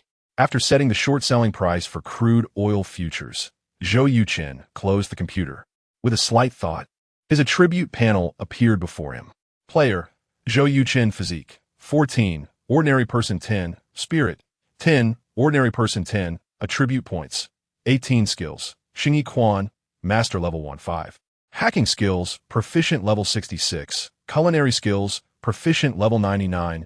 Items, futures prediction scroll. In use, real scroll, 1 item. Understanding scroll, duration 30 days. The understanding scroll was a reward that Chun Haoyu received from Shun Jingyun's task. After resolving the issues with his house, Zhou Yuchen had no other matters to attend to and practically lived in the hospital room. He was very patient with Xiaoyu, telling her stories and playing games, making Xiaoyu laugh continuously every day. Shun Jingyun watched all of this and silently accepted Zhou Yuchen's presence in her heart. Their relationship transformed from the initial awkwardness to being friends who could share laughter. In other words, after spending this time together, Shun Jingyun genuinely recognized Zhou Yuchen in her heart. As a result, the system's task was considered complete. The system rewarded Zhou Yuchen with 5 attribute points and an understanding scroll, duration 30 days. The so-called understanding scroll is a very powerful item in the game that can greatly enhance a player's comprehension ability. No matter how difficult the knowledge is, players only need to take a glance to fully understand it and can apply it flexibly. This understanding scroll, combined with Zhou Yuchen's nearly photographic memory, could be described as giving him wings. Since Zhou Yuchen had been accompanying his child in the hospital and had little time to read, he hadn't used the understanding scroll. He planned to wait until Xiaoyu was discharged from the hospital to activate it, in order to achieve the best effect. Perhaps within half a month, his hacking skills could reach the master level. Just then, Zhou Yuchen's phone rang. It was a call from Shun Jingyun. Zhou Yuchen immediately answered. "Hello, Daddy. I have good news for you." Hearing Ziyu's clean and crisp voice, a knowing smile appeared on Zhou Yuchen's face as he said, "Sweetheart, what is the good news? Tell me. Guess. If you guess right, Yeye will give you a reward. Then you have to tell Daddy what the reward is first. Yeye can give you a kiss." "No, that's too little. It has to be at least 3 kisses." "Okay, hurry and guess." "I guess you will be able to be discharged from the hospital today, right?" Yesterday afternoon, the doctor conducted a comprehensive examination for Xiao Yeye, and the results will be available this morning. Since Xiao Yeye said there is good news, it must mean that the doctor has agreed to her discharge. "Oh, Dad, how did you guess?" "Because Dad is amazing. Will you come to pick me up from the hospital?" "Of course, I will go right away." After changing into a different outfit, Zhou Yuchen immediately went downstairs and drove the van to the hospital. Upon entering the ward, he found not only Shun Jingyun, but also Shun Changgang and Daiwan. During this time, Zhou Yuchen often saw Daiwan, but rarely saw Shun Changgang. In total, they had only met 4 times, and each time was very brief, with less than 5 words exchanged. However, Compared to their first meeting, Shen Qinggang's attitude toward Zhou Yuchen had improved somewhat. At least he no longer frowned or glared. Daiwan remained gentle and amiable, speaking politely and maintaining a very good sense of distance. She neither made Zhou Yuchen feel neglected nor overly familiar. Compared to the straightforward Shen Qinggang, Zhou Yuchen found this professor to be the most difficult to deal with. Gaining her recognition and approval would likely not be an easy task. Chapter 18: A 180-degree turn to add. Little Yiya in Shen Qinggang's arms immediately opened her hands to Zhou Yuchen when she saw him come in. Shen Qinggang helplessly said, "Yiya, can't you let Grandpa hold you a little longer?" Little Yiya said pitifully, "Grandpa, you've held me for a long time. I want Daddy to hold me." Shen Qinggang sighed and said, "All right." Zhou Yuchen reached out to take little Yiya, holding her in his arms. "Baby, don't you owe me a reward? I'll give it to you now." Little Yiya wrapped her arms around Zhou Yuchen's neck and pecked him on the face 3 times like a woodpecker. Zhou Yuchen wiped the saliva off his face and said with annoyance, "You little rascal, did you deliberately slobber on my face?" "Ha ha, Daddy, you fell for it." The prank was a success, and little Yiya's eyes squinted with laughter. Seeing the father and daughter having fun together, Shen Qinggang sighed inwardly. Soon, Daiwan and Shen Jingyun finished packing. "I'll take the suitcase," Zhou Yuchen said, handing little Yiya back to Shen Qinggang and carrying a suitcase himself as they walked out. Shen Jingyun immediately followed, saying, "My car is in the underground parking lot." Zhou Yuchen replied, "I know. My van is parked next to your car." Upon reaching the underground parking lot, Zhou Yuchen placed the suitcase in the trunk of his van and said, "I'll follow you to recognize the way home." Shen Jingyun nodded. "Okay." After observing the two, Shen Qinggang placed little Yiya in the baby seat of Shen Jingyun's car and said, "Teacher Dai, I'll ride with Zhou Yuchen. Please take care of the child." Daiwan tugged at Shen Qinggang's arm and whispered in his ear, "This kid Yuchen is not bad. You should tone down your temper and not go too far." "Got it," Shen Qinggang replied and took a seat in the passenger seat of Zhou Yuchen's van. The 2 cars drove out of the hospital, one after the other. On the way, Shen Qinggang rolled down the window, lit a cigarette, and casually asked, "What do you think of Jingyun?" Zhou Yuchen, already guessing that Shen Qinggang meant trouble, said, "Beautiful, good figure, with a graceful and gentle personality, mixed with a hint of tenacity and sharpness. She's decisive and wise in her actions, a typical example of softness combined with strength." Shen Qinggang turned to look at Zhou Yuchen, his gaze sharp. "Do you have improper thoughts about Jingyun?" Zhou Yuchen was not affected by Shen Qinggang's imposing manner at all and said calmly, "With a woman like her, which man could resist her charm? I'm not a saint. After spending this much time with Jingyun, it's impossible not to have improper thoughts." Shen Qinggang was amused. "You're quite frank. I'm also a man and very aware of your little thoughts." Zhou Yuchen raised an eyebrow. "My little thoughts? Let's hear them." Shen Qinggang sneered. "Using your relationship with little Yiya to win Jingyun over." Zhou Yuchen shook his head. "I never thought that way." Shen Qinggang snorted. "You have the heart of a thief, but not the guts. Just now, you said you were frank, but it seems you're quite hypocritical." Zhou Yuchen replied, "Director Shen, it's best not to jump to conclusions without knowing someone well. Indeed, I have developed some feelings for Jingyun, but until my business succeeds, I absolutely won't pursue her actively." Shen Qinggang asked why. Zhou Yuchen said seriously, "Right now, I'm just a former convict and an unemployed drifter. If I want to make something of myself, there's only one way, which is to start a business. I have 100% confidence in myself, but confidence doesn't guarantee success. If Jingyun were to be with me and I failed, that would harm her and little Yiya. I can't be that selfish." Shen Qinggang looked deeply at Zhou Yuchen, then turned to exhale a smoke ring out of the car window. "Not bad." Zhou Yuchen said, "The day I win the 10 billion bet in half a year will be when I start pursuing Jingyun. By then, whether you approve or disapprove, I won't give up." Shen Qinggang fell silent, seemingly not hearing his words. After a while, he finally said softly, "Zhou Yuchen, I hope you succeed." Zhou Yuchen seemed surprised by the 180-degree turn in Shen Qinggang's attitude, showing a hint of astonishment on his face. Unexpectedly, Shen Qinggang followed up with, "But I will never agree to let Jingyun marry you. You should understand the reason." Zhou Yuchen certainly understood. One was a former criminal, and the other was the director of public security. If they were to become in-laws in the future, Shun Qinggang would surely be laughed at by others. After a lifetime of catching criminals, it would be unbearable for any person if his daughter married one. I will solve all the problems properly. If I can't, I will automatically give up.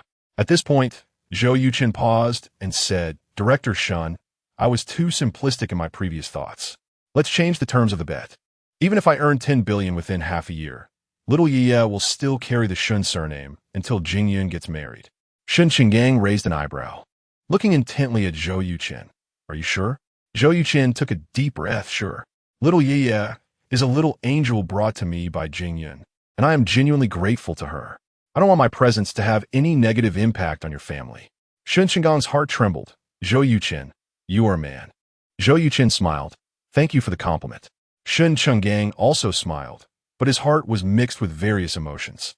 After that, the two of them each thought about their own concerns, and neither spoke again. Half an hour later, the two cars parked one after the other at the foot of Building 8 in Mingda Community. Zhou Yuchen got out of the car and took the suitcase out of the trunk. Shun Qinggang took little Ye from Daiwan's arms and walked directly upstairs. Little Ye shouted, Daddy, Mommy and I live on the 3rd floor. Hurry up, don't lose us. Zhou Yuchen smiled and said, Got it. Upon reaching the 3rd floor, Shun Jingyun took out her keys and opened the door. It was Zhou Yuchen's first time entering the home of the mother and daughter. Shun Jingyun's apartment was not large. About 80 square meters with 2 bedrooms, 1 living room, and 1 bathroom. The layout was somewhat old-fashioned, but the decoration was very modern. With first-tier domestic brands used for the flooring, furniture, sofa, and lighting, exuding a style that was both grand and cozy, and it was also clean and tidy. It was likely that Shun Jingyun had done a major renovation when she bought the house. Chapter 19. Zhou Yuchen's culinary skills. Dad, this is my home with Mom. Can you live with us? Little Ye jumped down from Shun Qinggang's arms and walked up to Zhou Yuchen, looking up with an expectant face. Shun Qinggang and Dai Wan's expressions changed simultaneously, both looking at Zhou Yuchen. Shun Jingyun also felt a wave of nervousness in her heart. Zhou Yuchen picked up little Ye and laughed. Maybe not. Little Ye pouted, tears quickly gathering in her eyes, as if brewing a storm, and said, Why? Don't you like little Ye anymore? Zhou Yuchen's mind raced, and he replied, Because Dad snores too loudly at night, which might disturb your and Mom's sleep. Little Ye huffed and said, Dad is lying. When I was in the hospital, I didn't hear you snoring at all at night. Zhou Yuchen said, Sweetheart, to take care of you, I didn't sleep at all at night. If you don't believe me, I can show you my snoring right now. Little Ye said, Okay, then hurry up and show me. Zhou Yuchen set little Ye down and said, You go to the room and close the door, and see if you can hear my snoring. Okay. Little Ye seemed very interested in this and immediately ran into the bedroom, closing the door. Zhou Yuchen took a deep breath, forcefully rubbed his vocal cords, and produced a loud sound that made the living room buzz. Even Shun Qinggang, Daiwan, and Shun Jingyun couldn't help but cover their ears. The sound lasted about 15 seconds before Zhou Yuchen stopped. Shun Jingyun asked in surprise, How did you do that?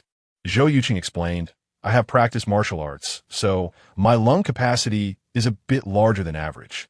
Little Ye pushed the door open from the bedroom, her little face full of shock, and said, Dad, your snoring is louder than thunder. It scared Ye just now. Zhou Yuchen asked, Then can you sleep? Little Ye shook her head and said, The sound is too loud. Ye definitely can't sleep. Zhou Yuchen replied, So Dad can only live outside. But I can come and play with little Ye every day because where Dad lives is very close to here. Just one call from Ye, and Dad can be there in 5 minutes. Little Ye asked, Really? Can I go see where you live? Zhou Yuchen said, Of course. It's not just Dad's home, but also little Ye's home. Upon hearing this, little Ye's eyes squinted with joy, and she exclaimed, That's great. I have 2 homes now. Seeing little Ye's adorable expression, Zhou Yuchen felt his heart melt. Daiwan said, Xiao Zhou, let us have lunch at home today to celebrate little Ye's discharge. Zhou Yuchen nodded and said, Okay, I'll cook. Daiwan was taken aback and asked, You can cook? Zhou Yuchen humbly replied, Home-cooked dishes are no problem. Shun Jingyun joked, It's not going to be dark cuisine, is it? Zhou Yuchen shrugged and said, It shouldn't be as dark as you imagine. Daiwan said, You are the guest. You can't cook no matter what. How about this? Jingyun and I will cook, and you can play with little Ye. Zhou Yuchen shook his head and said, Little Yaya has never eaten food I cook since she was born, so I'll do it. After saying that, Zhou Yuchen directly dove into the kitchen. Shen Jingyan said, Mom, Dad, you take care of the kids, I'll go help. So he doesn't burn the kitchen down. 10 minutes later, Shen Jingyan came out of the kitchen, her face full of shock. Daiwan asked, Weren't you helping with the cooking? Why are you out? Shen Jingyan smiled bitterly and said, The cooking skills are too different. I really can't help. Daiwan said in surprise, Is it that amazing? I'll go take a look. Walking into the kitchen, Daiwan saw Zhou Yuchen wearing an apron, handling a fish. With swift movements, he chopped off the fish head and then sliced the fish body, stopping when he reached near the tail. Carefully removing all the bones, Zhou Yuchen cut the fish into diamond shapes. The whole process took less than 2 minutes, and his movements were clean and decisive. Daiwan even felt a sense of beauty in his actions. Are you going to make squirrel fish? Daiwan asked. Zhou Yuchen replied, Yes, squirrel fish is crispy on the outside, tender on the inside, and sweet and sour. I believe little Yaya will love it. Daiwan gave a thumbs up and said, I wanted to make this dish for little Yaya before, but my knife skills weren't good, and I failed every time. Your knife skills are really impressive, on par with those 5-star chefs. Maybe I have some talent in this area. When I was at the hotel, I secretly watched many chefs cook and then researched online videos after going home. I made some progress, Zhou Yuchen said, while chopping potato shreds on the cutting board. His speed was so fast that Daiwan could only see countless shadows. In the time it took to say just one sentence, he had already finished one potato in no time. Daiwan couldn't help but stepped forward to pick up a few potato shreds to look at, discovering that each one was of uniform thickness and the dimensions were almost identical. So impressive. Daiwan silently gave Zhou Yuchen a thumbs up. Little did she know this was Zhou Yuchen's first time cooking after achieving proficiency in culinary skills. Initially, he felt a bit nervous, but the moment he picked up the knife, he felt a sense of freedom and capability. Compared to before, his cooking skills had improved by countless times. An hour later, Zhou Yuchen served 6 dishes and 1 soup on the table.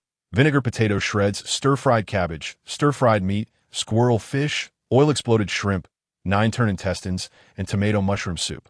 Each dish looked beautiful, especially the squirrel fish, which was truly a work of art.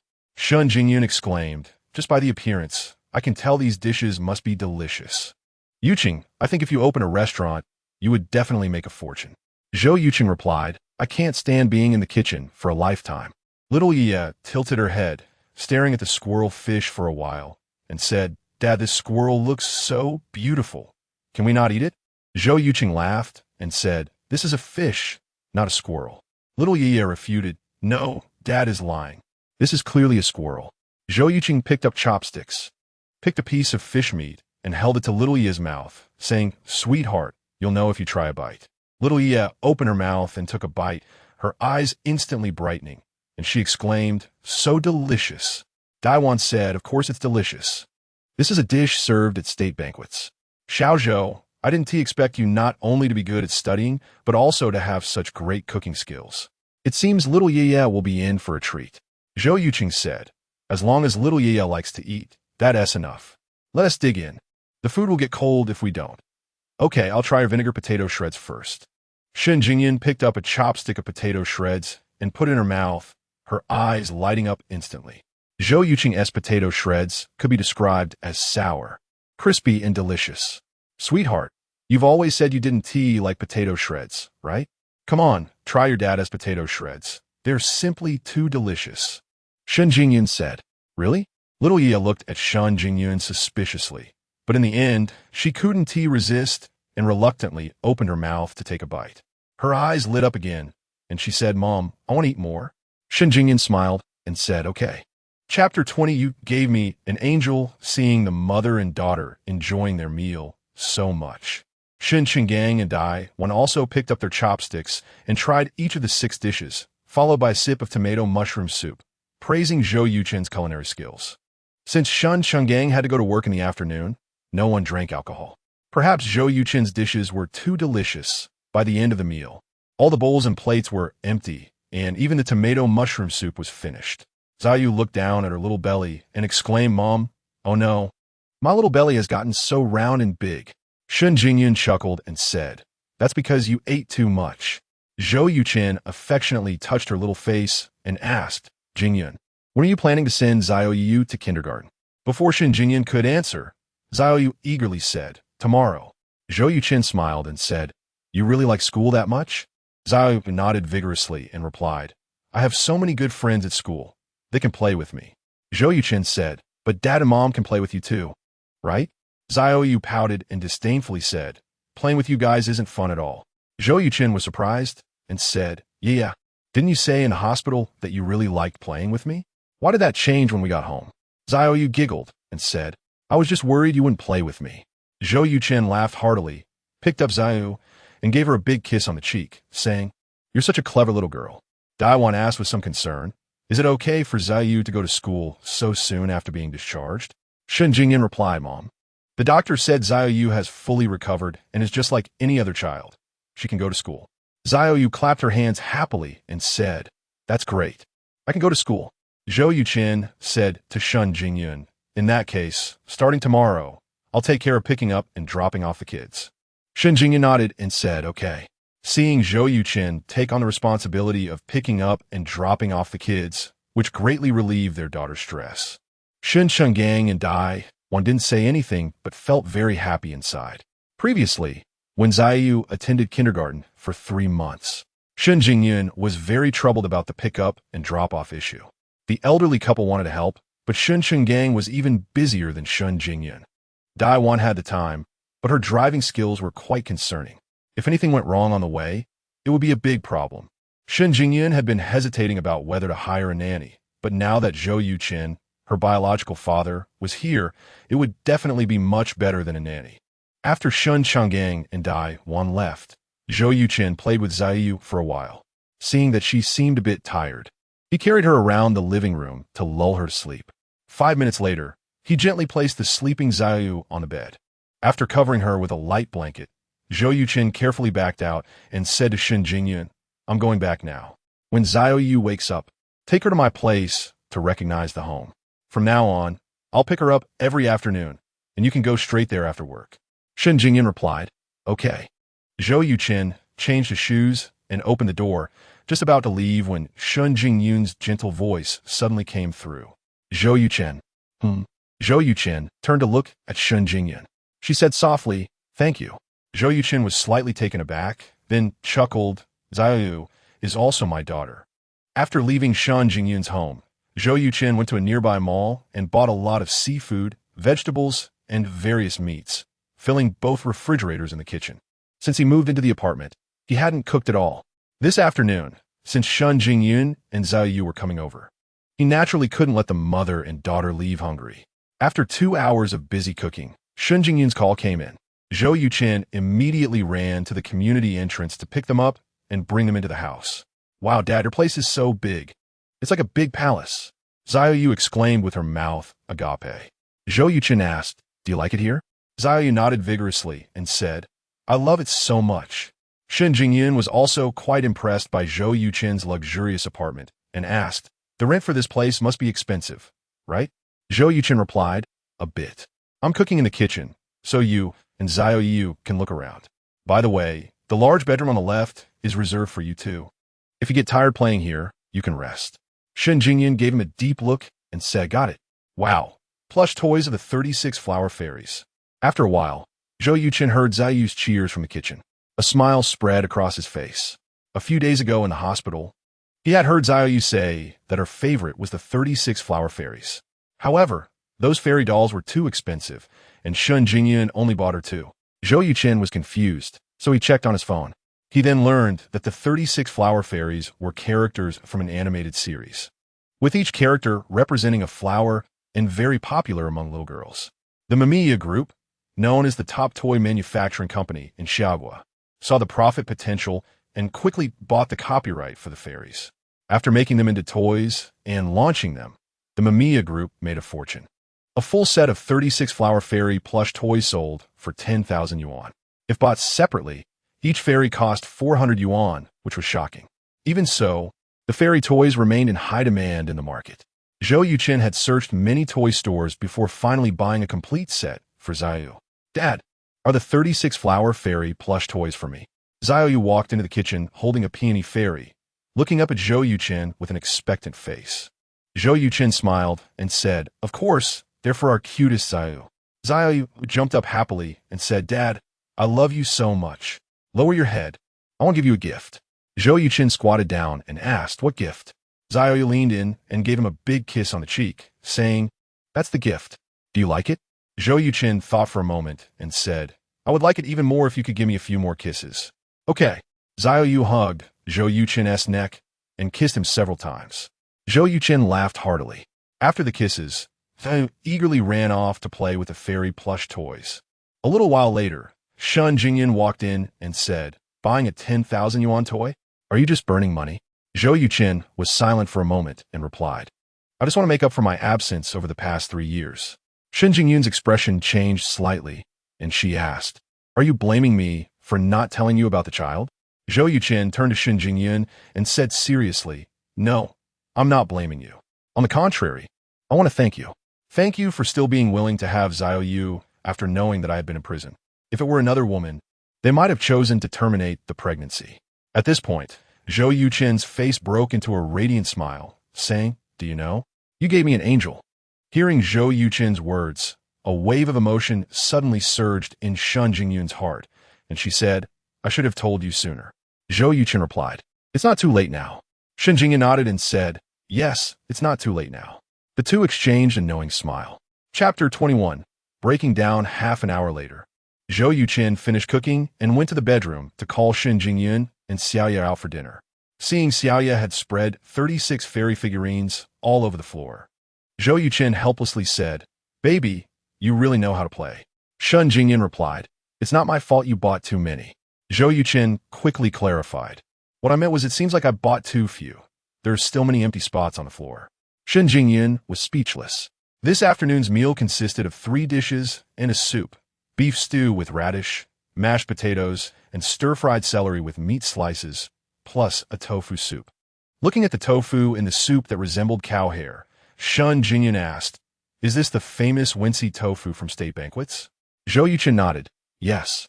Huayan cuisine is mainly light, emphasizes original flavors, and is nutritionally balanced, making it the best choice for children." Shun Jingyun joked, "With the squirrel fish for lunch and Wincy tofu for dinner. Does that mean next we'll have boiled cabbage and Buddha jumps over the wall?" Zhou Yuchen laughed. "As long as you want to eat it, I can make it." Shun Jingyun gave a thumbs up. "You're really amazing." She was now thoroughly impressed by Zhou Yuchen's cooking skills. While they were talking, Xiaoya had already finished the Wincy tofu soup and said, "Daddy, I want more." Zhou Yuchen picked up the bowl and said, "Little glutton." Xiaoya shyly stuck out her tongue, looking extremely cute. After dinner, Zhou Yuchen and Shun Jingyun took Xiaoya for a walk in the community. Seeing some children playing on the slide, Xiaoya was very excited and said, "Mommy, I want to play on the slide with them." Shun Jingyun smiled, "Go ahead." Xiaoya cheered and ran over. In no time, she was playing with the other children, and bursts of laughter could be heard. Shun Jingyun looked at the green trees and lawns around her and said, "The environment here is indeed much better than where I am." Zhou Yuchen said, "If you want, you can move here with Xiaoya." Shun Jingyun's beautiful eyes sparkled as she playfully asked, "Living together?" Zhou Yuchen calmly replied, "This community has 3 houses available for rent. What I mean is you and Xiaoya can live in one, and I can rent another." Shun Jingyun asked, "What exactly do you do for a living? You seem quite wealthy." Zhou Yuchen shook his head. "I only have 2 million, but I own 19 million outside, 10 million of which is high-interest debt. However, I am confident that I can pay all of this back in 3 days and buy this house worth 45 million. Upon hearing this, Shun Jingyun immediately guessed Zhou Yuchen's profession, finance. Zhou Yuchen praised, "You're very smart. What I'm doing is crude oil futures." Shun Jingyun frowned slightly. "You're gambling." Zhou Yuchen replied, "Everyone in finance is gambling." Shun Jingyun looked at Zhou Yuchen with piercing eyes and asked, "What if you lose the bet?" Zhou Yuchen said solemnly, "For years ago, when you saw me, I didn't even have $100. If I lose, I can only return to that poor state." Shun Jingyun asked in confusion, "Why do you have to do this?" Zhou Yuchen was silent for a long time before saying, "I have no background, no funds. If I want to start a business, I must use every means to earn my first bucket of gold." Shun Jingyun said, "Isn't it better to find a stable job?" Zhou Yuchen's lips curled into a bitter smile. It's been 5 years since I was imprisoned. In these 5 years, I have never returned home. Do you know why? Before Shen Jingyan could answer, Zhou Yuchen continued, because I'm afraid. Ha! I'm not bragging. Since the day I started school, I've always been that other kid everyone talks about. In elementary, middle, and high school, whether it was major or minor exams, I was always first in the school, bringing my parents plenty of pride, and my sister saw me as an idol. But now, I'm not a top student from Yunhai University, but a criminal who served a year for intentional injury. You can imagine how much criticism my parents endured after my incident, and I went from being that other kid to a typical warning example. If I just go back, the incident that was finally calmed down will become the focus of discussion again, and my parents will face criticism for a second time. I can swallow any grievances and insults, endure any reprimands, curses, or even beatings, but I cannot tolerate my parents being shamed because of me. That is my bottom line. So, only by succeeding in my business and returning home in glory can I wash away the stain on me and allow my parents to regain their respect. By the end, Zhou Yuchen's voice trembled, but his tone was resolute, his gaze firm, and his momentum overwhelming. Shen Jingyan did not expect the usually composed Zhou Yuchen to carry such a heavy burden. A sense of pity suddenly arose in her heart, and she softly asked, "Do you miss them?" Zhou Yuchen trembled all over as an overwhelming sense of longing surged over him like a tidal wave. This feeling came from his past life, but Zhou Yuchen felt it deeply. Tears that had been swirling in his eyes finally burst out uncontrollably. "I'm sorry. I need to go back." Zhou Yuchen completely broke down. He did not want anyone to see his vulnerable side, lowered his head, turned, and quickly left. Watching Zhou Yuchen's lonely and sad figure, Shen Jingyan sighed softly. After a while, a sweaty Xiaoya ran over and asked, "Mommy, where's Daddy?" Shen Jingyan replied, "Daddy has gone home. We should go home too." Xiaoya asked, "Which home?" Shen Jingyan said impatiently, "Of course, our previous home." Xiaoya pouted and said, "Can we go to Daddy's?" "No." Seeing Xiaoya's dejected expression, Shen Jingyan felt sorry for her and said, "During the week, you can stay at Daddy's house on Friday and Saturday at most. You can't during school days." Xiaoya's eyes lit up, and she eagerly nodded, "Okay." Shen Jingyan took out her phone and called Zhou Yuchen. To her surprise, the ringtone sounded not far away. Zhou Yuchen appeared ahead, holding a bag of cherries and smiling at the mother and daughter. At this moment, his emotions had completely returned to normal. "Daddy!" Xiaoya ran towards him with her short legs. Zhou Yuchen, worried that the little one would fall, moved swiftly like the wind and appeared in front of her. Picking her up, "Daddy, I have good news for you. Mommy agreed that I can stay at your place on Friday and Saturday." "Really? That's great. Hey, Daddy, what did you buy?" "These are cherries. You and Mommy can try them when you get home. If you like them, Daddy will buy them often in the future." Xiaoya kissed Zhou Yuchen on the cheek and said, "Thank you, Daddy. You're the best daddy in the world." Shen Jingyan complained, "A pound of cherries costs over 200. This bag must be at least 1,000. You're really generous." Zhou Yuchen said, "Money is not an issue. As long as Xiaoya likes it, that's what matters. Come on. I'll take you to the security office to register the license plate." Soon, the security office registered Shen Jingyan's license plate number. Chapter 22.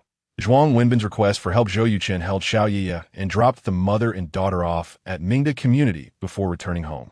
After taking a shower, Zhou Yuchen entered his study, opened his computer, and logged into the Xiaotai futures platform. It was exactly 9 o'clock, and crude oil futures had just opened. As in the past few days, the crude oil price surged forward without pause. Within just 20 minutes, the price of 445 yuan that Zhou Yuchen set was broken, resulting in a short position of 236 million barrels of crude oil. About half an hour later, the crude oil price broke through 448 yuan. At that moment, shocking news broke globally. Two major oil-producing countries in Asia signed a peace agreement under the mediation of the bear country, putting a halt to a war that everyone believed was about to break out. The impact on crude oil futures was catastrophic. The upward trend in crude oil prices came to an abrupt stop, plummeting from 448.82 yuan in a free fall to 350 yuan, causing countless individuals and consortiums that had gone long on crude oil to face liquidation with devastating losses. In the comment section of the Shatai Futures platform, numerous investors began to voice their grievances. It's over, my 3.8 million has been liquidated. 3.8 million? I secretly invested over 20 million without telling my wife. And now it's all gone. Brothers, I'm already on the rooftop. See you in the next life. The bear country is meddling in the situation, and now look. They aren't fighting, but my wife and I are about to. My wife wants a divorce. What should I do? Urgently waiting. This morning, Zhou Wenbin, who had been approved for 10 times leverage by a Shatai financial company, was shocked to see that crude oil prices had indeed turned. When Zhou Yuchen switched from long to short, Zhou Wenbin had secretly mocked him, but now it seemed the most ridiculous thing was his own situation. Unable to resist, Zhou Wenbin checked Zhou Yuchen's trading records. Wow, shorting at 445 yuan, and in just half an hour, made 120 million. This operation is simply amazing. The more impressive Zhou Yuchen was, the more regretful Zhou Wenbin felt. If he had listened to Zhou Yuchen's advice and let his wife short crude oil, they might have achieved financial freedom from this one move.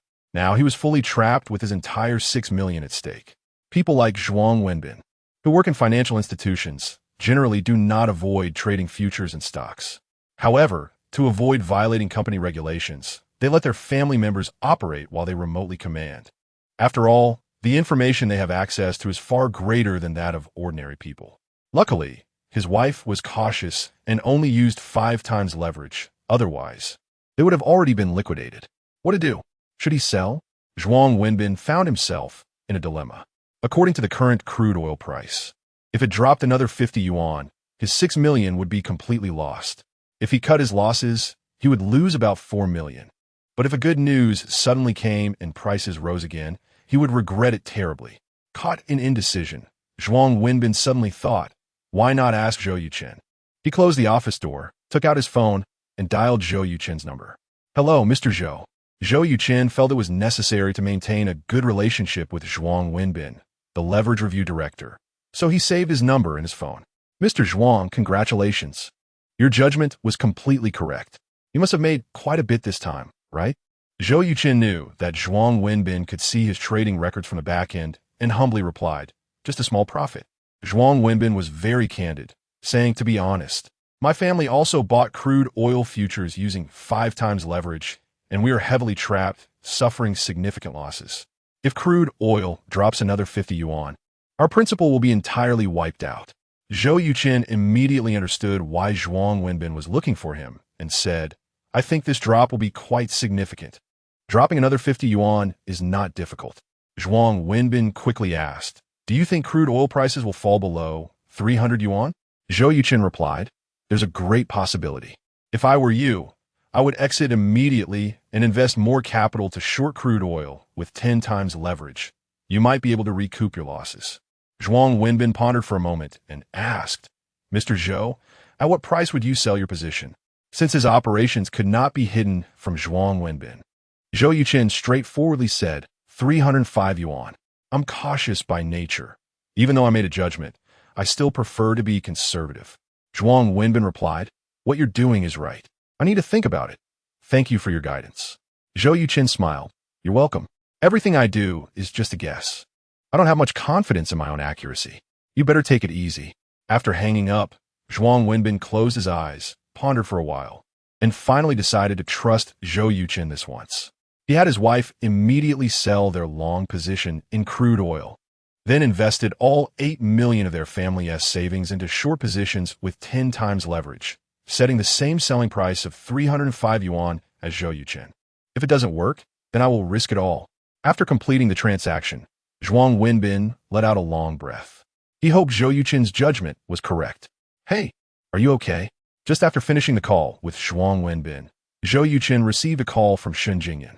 Zhou Yuchen was somewhat puzzled and asked, what could possibly be wrong? Shun Jingyan cautiously replied, I saw that crude oil futures seemed to have plummeted. Zhou Yuchen suddenly realized that Shun Jingyan must have paid attention to the news after hearing about his investment in crude oil futures. Upon discovering the waterfall-like drop in crude oil futures today, she was worried he might be distraught, which was why she called. Thinking of this, Zhou Yuchen felt a warmth in his heart. Don't worry. Before the crash, I switched from a long position to a short position in crude oil futures. Not only did I not lose money, but I actually made quite a bit. That's good to hear. Is Xiao Yeye asleep? She probably played too hard. She fell asleep in less than 5 minutes after getting into bed. For a child her age, being able to eat and sleep well is the most important thing. Originally just a greeting call, the two ended up chatting for over half an hour. It wasn't until 11 o'clock at night that they wrapped up. Zhou Yuchen put down his phone, a smile forming at the corners of his mouth. Looking up at the computer, he noticed the small icon for Hello Communications flashing incessantly in the lower right corner. In his past life, the Xia country was almost monopolized by a small penguin in the instant messaging field. In this world, there were two companies competing fiercely in the instant messaging sector. One was Hello from Hello Communications, with an icon of a little white bear. The other was IQ from IQ Communications Group, with an icon of a little duck. Both instant messaging software had similar functions and daily active users. To compete for traffic, they were fiercely battling in the market, but could never determine a clear winner. Like most people, Zhou Yuchen had registered for both communication software. Opening the Hello app, he found a message from Wang Jia urging him to log into the National Martial Arts Competition Forum quickly. The National Martial Arts Competition Forum was created by a large group of martial arts enthusiasts in Xia country to discuss Kung Fu, and Zhou Yuchen was a regular visitor. Though he rarely posted. Chapter 23 Taoist Visualization Method. Upon logging into the forum, a post had risen to the top. The title was intriguing, featuring a single sentence claiming to be the visualization method of Tai Chi, personally written by the Wudong ancestor Zhang Sanfeng. Hell, what a mystery. In this national art competition forum, there are often posts filled with esoteric content, most of which are just combinations of Taoist or Buddhist theories that seem impressive at first glance, but are actually just to attract attention and earn forum points. Opening the post, there were 3 photos. The first 2 were densely packed with text, while the last one was a Tai Chi diagram. Clear mind like water. Clear water is the heart. Gentle breeze without a stir. Waves calm and undisturbed. Silently sitting among the bamboo. Long whistling while playing the zither. Heart calm and energy still. Observe my singular spirit. Heart and spirit in unity. Energy should follow. If interspersed with the rest, 10,000 changes do not startle. The entire Tai Chi visualization method mantra resembled a technique used in Xinxia novels for cultivating the primordial spirit. And Zhou Yuchen even suspected he had seen it in some novel in his past life. However, from the photos, the paper appeared slightly yellowed and used traditional characters, indeed giving a sense of antiquity. After reading the preceding text, Zhou Yuchen focused on the Tai Chi diagram at the back. Ding! Congratulations, player, for discovering the Taoist method of entering meditation and cultivating the spirit. A prompt from the all-purpose development system suddenly rang in Zhou Yuchen's mind. Entering meditation and cultivating the spirit? What is that? Zhou Yuchen immediately contacted the system, but seemed to be asleep, providing him no hints. Damn, are you forcing me? Zhou Yuchen steeled his resolve and directly used a real scroll on this Tai Chi visualization method. Immediately, a line of text appeared in front of the computer screen. Item: Tai Chi visualization method era. Early Ming dynasty function. Enhances spirit, cultivates body and mind, can help ordinary people enter meditation through visualizing the Tai Chi diagram. 1 hour of meditation is equivalent to 6 hours of deep sleep. The last sentence of the Real Scrolls introduction caught Zhou Yuchen's attention. It is known that a person's life is spent sleeping for about 1/3 of the time. If one could master this Tai Chi visualization method, wouldn't that significantly reduce sleep time and effectively extend life? Zhou Yuchen's face brightened, and he continued reading. After posting the 3 photos, the original poster left a message. Taoist sitting in meditation and Buddhist Zen sitting are essentially both for entering meditation and enhancing one's spirit. I have practiced the Tai Chi visualization method for half a year, and 3 months ago, I accidentally entered meditation for an hour. Upon waking, I felt refreshed and energetic, indicating that this Tai Chi visualization method is real. Perhaps my wisdom is limited and I have too many distractions, only succeeding that once. I now make this Tai Chi visualization method public, hoping that some brothers and sisters can master it. The comments section had already piled up thousands of replies, and if one were to describe it in one word, it would be chaotic with all sorts of comments. Nonsense. This is definitely fake. For the sake of points, they dare to post anything and say anything. The original poster was very clever. They did not claim this was a cultivation technique. Taoist sitting is real, Buddhist Zen is also real. But the Tai Chi visualization method is fake, identification complete. The vast majority of comments were denouncing the poster, completely disbelieving that this thing was real. Perhaps sensing the overwhelming malice, the poster quickly deleted the post. Fortunately, Zhou Yuchen, with his remarkable memory, had memorized the Tai Chi visualization method's mantra. And the Tai Chi diagram he needed to visualize was deeply imprinted in his mind. Zhou Yuchen sent a message to Wang Jie, informing him that he was going to try the Tai Chi visualization method. Wang Jie did not reply, probably having gone to bed. Ever since Wang's wife gave birth to another son 2 years ago, Wang Jie had seemingly transformed into a different person. Not only did he cook for the family every day, but he also stopped going out at night, completely becoming a model husband. Zhou Yuchen had laughed at him for this, but now, with little Yeye, Zhou Yuchen fully understood Wang Jie's change. If it were him, he would probably do the same. After all, nothing in the world is more important than children. Shutting down the computer, Zhou Yuchen sat cross-legged on the bed, silently reciting the mantra, visualizing the Tai Chi diagram in his mind. He did not know how much time had passed, but Zhou Yuchen entered a very marvelous state in a blurred haze. With the Tai Chi diagram spinning before him, while he seemed to completely not exist, neither fully asleep nor fully awake. If he said he was asleep, he could see the Tai Chi diagram. If he said he was awake, his consciousness seemed to be completely entranced. Zhou Yuchen simply ignored everything, focusing solely on the Tai Chi diagram. He did not know how many times it spun, but finally, the Tai Chi diagram stopped, and Zhou Yuchen woke up. Opening his eyes. Ding. Congratulations, player, for enhancing spirit by 0. 3 through practicing the Tai Chi visualization method. Rewarded with 3 attribute points and 1 lottery chance. Congratulations, player, for exceeding 20 attribute points, meeting the conditions to activate the system all. Please choose whether to open the system all. Hearing the system's prompt, Zhou Yuchen immediately opened his attribute panel. Player, Zhou Yuchen physique, 14, ordinary person 10, spirit, 10. 3, ordinary person 10, attribute points, 21 skills, Xingyi Quan, master level 1. 5, hacking skills, proficient level 68, culinary skills, proficient level 99, Tai Chi visualization method, mental skill. Items, futures prediction scroll, currently in use. Understanding scroll, duration 30 days. During this time, Zhou Yuchen had refrained from using attribute points to enhance his physique and spirit, precisely to activate the system all. The system mall contains all sorts of bizarre items, and the activation condition requires players to spend 20 attribute points.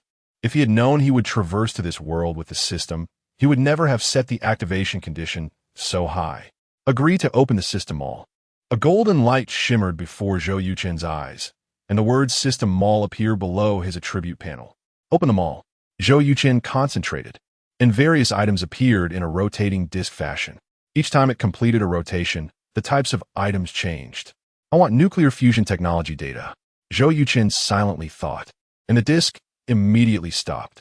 A massive book appeared before him, titled New Nuclear Fusion Technology, priced at 100,000 attribute points. Damn, that's too expensive. It should be noted that since Zhou Yuchen's arrival in this world, his total attribute points had not even reached 50. The system, however, was selling new nuclear fusion technology for 100,000. Zhou Yuchen doubted he could gather that many attribute points even in 10 lifetimes. I want lithography machine research and development data. A flash of light and another large book appeared before him, lithography machine development. However, its price was only 8,000 attribute points, much cheaper than nuclear fusion technology. Chapter 24, The System All, is a bit of scam. Zhou Yuchen suspected that it was very likely that Earth had not developed nuclear fusion technology, but had developed lithography machines capable of making 2 nanometers chips. The former is something that does not exist, so naturally, it is expensive. The latter is already available, so it will be cheaper. To confirm his thoughts, he inquired about the research data for cancer treatment drugs, which cost more than 80,000 attribute points, while other drug research data that had already appeared on Earth only cost a few thousand attribute points. Zhou Yuchen felt that his guess was likely correct. However, the number of attribute points required for items in the mall was too damn high, according to the current way of earning attribute points. Even if Zhou Yuchen worked hard for 100 years, he wouldn't be able to accumulate 1,000 attribute points. He believed there must be some way to earn a large number of attribute points. Otherwise, this system mall would just be a waste. What could it be? After thinking for a long time, Zhou Yuchen couldn't figure it out. Frustrated, he chose to participate in a lottery.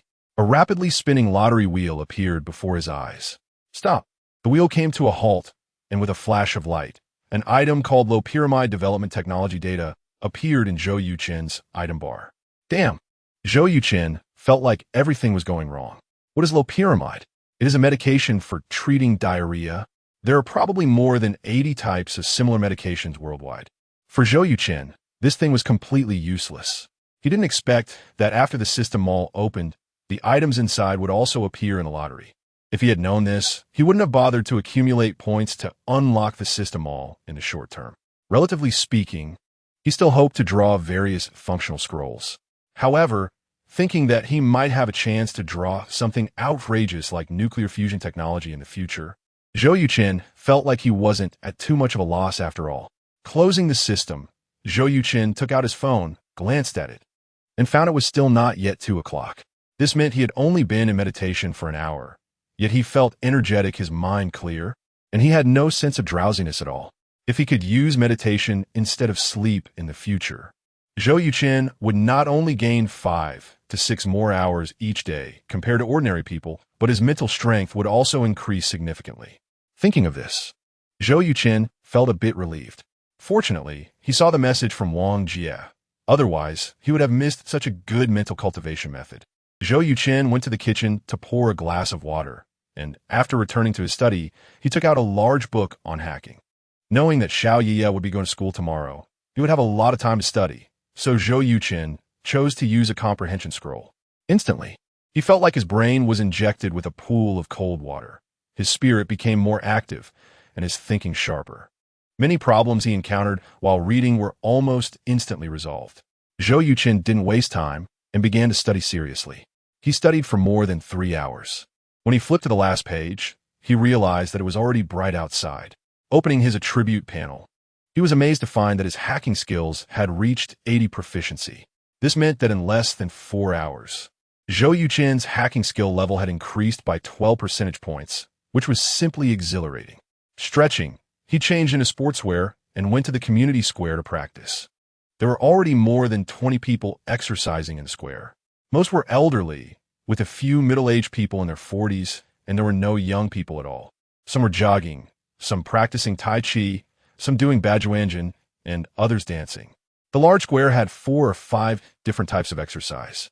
Zhou Yuchen scanned the area, focusing on the elderly practicing Tai Chi and Bajuanjin. He found that their movements were just the popular type of exercise for fitness found online, with no lethal force whatsoever. This made sense. How could one casually encounter hidden martial arts masters in reality? Zhou Yuchen withdrew his gaze and, in a corner on the east side, facing the rising sun, he assumed the Santi posture. As a master of Xingyi Quan, Zhou Yuchen's Santi posture was entirely different from ordinary martial artists. Even though the movements were the same, Zhou Yuchen exuded a sense of steadiness and gravity. His upper body was erect like a pine tree, as if it could pierce the sky, while his feet were grounded like a mountain, resembling roots in the earth, embodying a sense of standing tall and firm. After standing for about half an hour, Zhou Yuchen let out a long breath. This breath was incredibly long, lasting a full 3 minutes before he finished. Zhou Yuchen opened his eyes and looked at the elderly man who had been standing nearby, smiling as he said, "Elder, you've been watching me for 20 minutes. Is there something on your mind?" The elderly man appeared to be in his 70s, with graying hair and a thin face, yet he was spirited, with a pair of eyes that hinted at a sharpness akin to a knife, exuding the imposing aura of a tiger. Judging by his presence, this elderly man was quite extraordinary, likely retired from a leadership position in a military district. This young man, You are practicing the Santi posture of Xingyi, right? Upon hearing the elder refer to him as young man, Zhou Yuchen couldn't help but feel favorably towards him. Many elderly people would refer to younger generations as youngsters, which to Zhou Yuchen felt somewhat patronizing, with a strong tone of lecturing that made him feel a bit uncomfortable.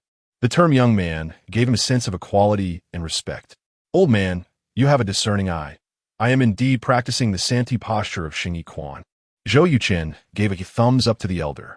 I once saw some soldiers who understood Xingyi Quan standing in this posture before I retired, but they didn't do it as well as you.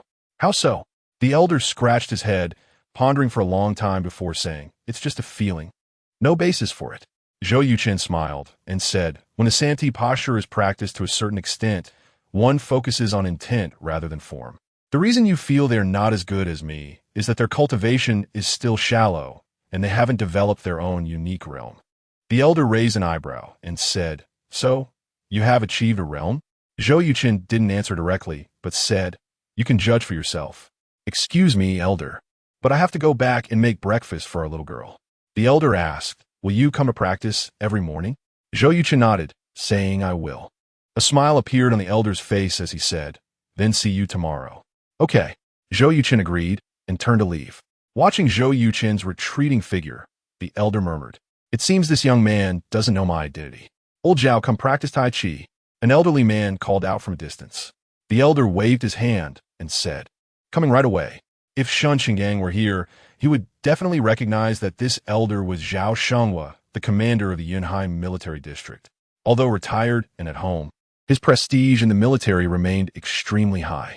Every year on National Day, Zhao Shenghua would be invited to watch the military parade from the Yindu City Tower, and he would be very close to the center of the event. His son was even more impressive, being the top leader in Yunhai City. It is worth noting that Yunhai City's status in Xiaogu is akin to that of Shuncheng in the previous life. To become a top leader, one must at least be a deputy commander. Chapter 25, the first day of school. Zhou Yuchen, who knew nothing about the identity of the elderly, returned home and made 3 baskets of beef soup dumplings, followed by a pot of Wincy tofu soup. The beef had been chopped yesterday afternoon, and to avoid digestive issues for the little girl, Zhou Yuchen chose tenderloin and chopped it very finely. Although this would slightly affect the texture, there was no choice. The child was too young. As for the Wincy tofu soup, it was requested by Shan Jingyun during a phone call last night when she learned that he would personally prepare breakfast for the child. The little girl had a special fondness for Wincy tofu soup and mentioned it several times after returning home. Naturally, Zhou Yuchen did his best to fulfill such a request. 40 minutes later, the soup dumplings and Wincy tofu soup were ready. Zhou Yuchen placed the Wincy tofu soup in a thermos and then carried a large bag containing the steaming basket of beef soup dumplings downstairs. Soon, he arrived at Shun Jingyun's door and knocked. Creak! The door opened to reveal a beautiful face that needed no makeup. Shun Jingyun let him in and said, you're here so early. Yia hasn't woken up yet. Zhou Yuchen changed into slippers and said, it's okay. I'll take care of little Yia. You just have to eat and go to work. Shun Jingyun was surprised and said, what about my portion? Zhou Yuchen rolled his eyes and said, of course. If I'm making it, I'll make enough for 3. Shun Jingyun smiled and said, thank you, Mr. Zhou. After the phone call last night, their relationship had clearly improved significantly, and their conversation felt much more casual. Zhou Yuchen asked, can I go in the bedroom? Shun Jingyun quickly replied, I'll go instead. The bedroom contained many of Shun Jingyun's personal items, which was not suitable for Zhou Yuchen to see. Zhou Yuchen shrugged and said, I'll go to the kitchen. When Shun Jingyun came out with the sleepy little Yia, Zhou Yuchen had already set the beef soup dumplings and Wincy tofu soup on the table. Daddy, little Yia exclaimed, immediately opening her arms. Zhou Yuchen stepped forward, picked her up, and gave her a big kiss on her little face, saying, sweetheart, Daddy made your favorite Wincy tofu soup. Upon hearing this, little Yia happily said, great. I want to drink the soup. Shun Jingyun instructed, go wash up first. Got it. Little Yia pouted and secretly made a face at Shun Jingyun. Zhou Yuchen couldn't help but smile. After washing up, the 3 sat down to eat. Daddy, what is this dumpling? It's so delicious. Little Yia bit into the dumpling skin and took a bite, her eyes squinting with delight. Zhou Yuchen said, this is beef soup dumpling. Little Yia replied, I want to eat this again tomorrow. Zhou Yuchen shook his head and said, "You can't eat it every day. Tomorrow morning, Daddy will make something else. I guarantee it will be just as good as the beef soup dumpling." Upon hearing this, little Yiya's cute face showed an expression of anticipation. Shen Jingyan praised, "Yuchen, your cooking skills are really top-notch. If you open a breakfast shop, you would definitely make a fortune." Zhou Yuchen said, "You've already mentioned opening a shop many times yesterday. Let us hurry and eat. You still have to go to work." Shen Jingyan gave Zhou Yuchen a big smile, then quickly ate a whole basket of beef soup dumplings and drank 2 bowls of Wensi tofu soup, breaking her long-standing breakfast record. There was no helping it. Zhou Yuchen's food was too delicious, better than even a 5-star restaurant chef, and anyone would find it hard to resist. After breakfast, Shen Jingyan said to Chen Haoyu, "I'm leaving now. Please take little Yiya to school." Zhou Yuchen made an okay gesture and said, "Don't worry." Little Yiya said, "Goodbye, Mommy." "Goodbye, sweetheart." Shen Jingyan kissed the little girl, grabbed her bag, changed her shoes, and hurriedly left. Zhou Yuchen noticed that Shen Jingyan's bag was a bit worn and silently took note of it. 10 minutes later, after finishing breakfast with little Yiya, Zhou Yuchen headed straight to Yunhai Talent Kindergarten. Due to traffic, the short 10-kilometer journey took nearly half an hour, especially as they approached the kindergarten. Vehicles were unable to pass. Zhou Yuchen had to park the car by the roadside and carried little Yiya for over 100 meters before finally entering the school. Under little Yiya's guidance, the two arrived at the door of Class 6. A fashionable young woman in her 20s stood there welcoming the children. Zhou Yuchen had heard Shen Jingyan mention that this beautiful woman was little Yiya's homeroom teacher, Miao Yulan, who often took care of them. Once, during a heavy rain, Shen Jingyan arrived over an hour late due to work, and Miao Yulan had waited with little Yiya in the classroom, showing great dedication. "Yiya, who is this?" Miao Yulan asked with a smile. Little Yiya proudly replied, "Teacher Miao, this is my daddy." Zhou Yuchen extended his hand and said, "Hello, Teacher Miao. I am little Yiya's father, Zhou Yuchen." Miao Yulan hesitated slightly, recalling previous encounters with unscrupulous parents who had taken advantage of handshakes. But she eventually shook Zhou Yuchen's hand and said, "Hello, Mr. Zhou." Zhou Yuchen had no intention of taking advantage. He lightly touched Miao Yulan's hand and then withdrew it, saying, "Teacher Miao, thank you for taking care of them these past few months. Now that I'm back in Yunhai, I will be the one to pick up and drop off little Yiya from school." Miao Yulan said, "Yiya's mommy works hard while also taking care of the child. It's really great that you can return Yunhai."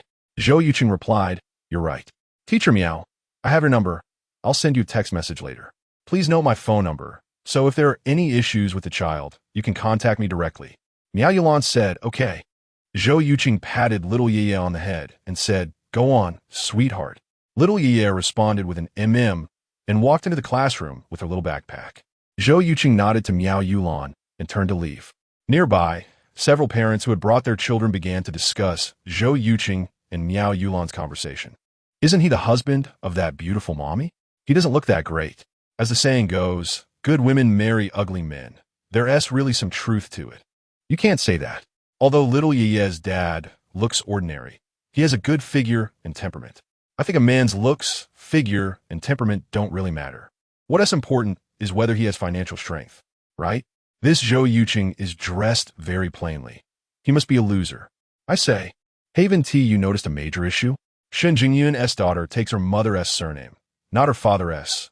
Wow. Could this Zhou be a live-in son-in-law?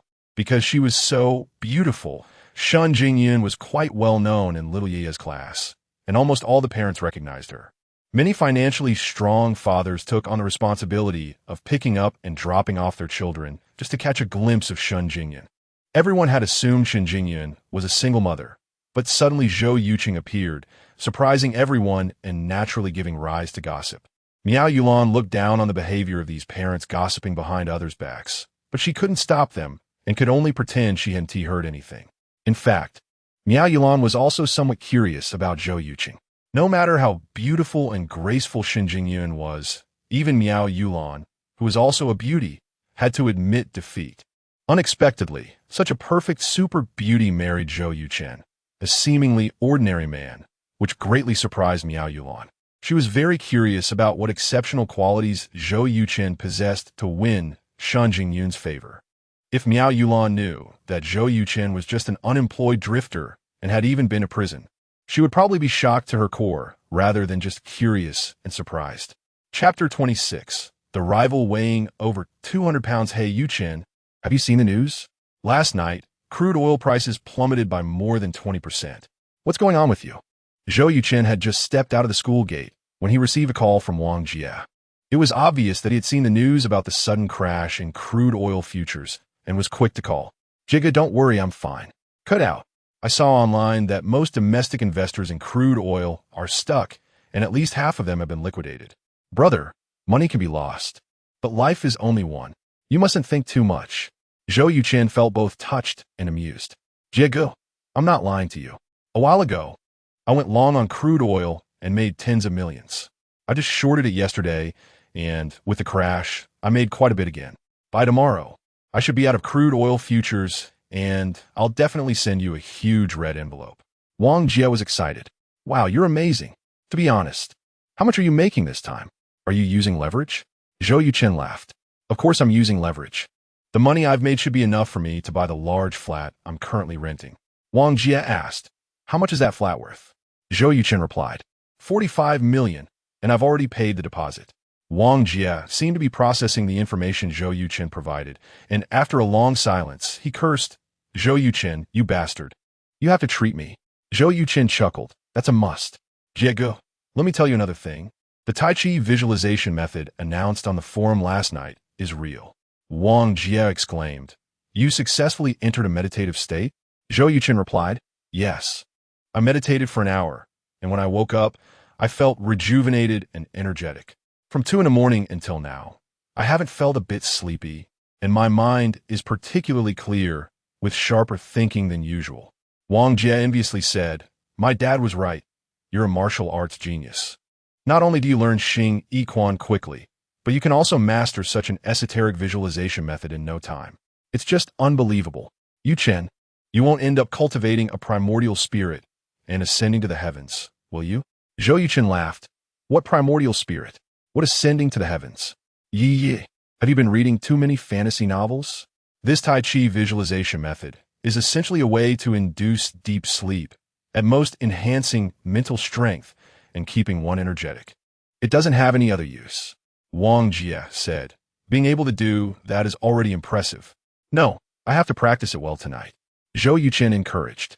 Then I wish you success. Wang Jie's call seemed to open the floodgates, and soon after, Wu Xiongfeng, Zhang Xia, and Jiang Hao called inquiring about the crude oil future situation. To reassure these 3 investors, Zhou Yuchen explained everything to them one by one. Understanding scrolls have a valid time of 1 month, and Zhou Yuchen didn't waste any time. After buying some groceries on the way, he immediately went home to study. Hacker technology is incredibly broad and challenging. Without the understanding scroll, Zhou Yuchen would probably not be able to grasp it without at least 6 months of time. Now, he only needed to finish reading the book, and with his near-photographic memory and exceptional comprehension, he could easily handle it. Apart from having a meal at noon, Zhou Yuchen spent almost all his time reading. By around 3 in the afternoon, he finally finished a book titled The Art of Hacking. Rubbing his somewhat swollen head, he felt quite accomplished. Opening his attributes panel, he found that his hacking skills had reached 85 proficiency. Compared to the morning, it had increased by 5%. Don't underestimate this 5% improvement. Any skill becomes incredibly difficult to progress in during the later stages. Especially between 99 proficiency and mastery level, it becomes even more challenging. What Zhou Yuchen needed to do was maintain a calm mindset and wait for the day when everything would fall into place. Xiao Yi finished school at 4:30 in the afternoon, and Zhou Yuchen quickly washed his face before heading to the school. By this time, many parents had already gathered at the school gate. Zhou Yuchen got out of the car, took out his phone, and started checking the news. Shige, Miss Shin might not come to pick up the child this afternoon. Your roses were for nothing.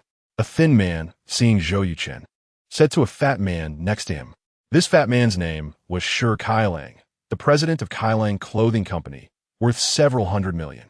His son, Shi Fong, was in the same class as Xiao Yeye. Shi Kailang's wife died during childbirth due to complications, so he was single.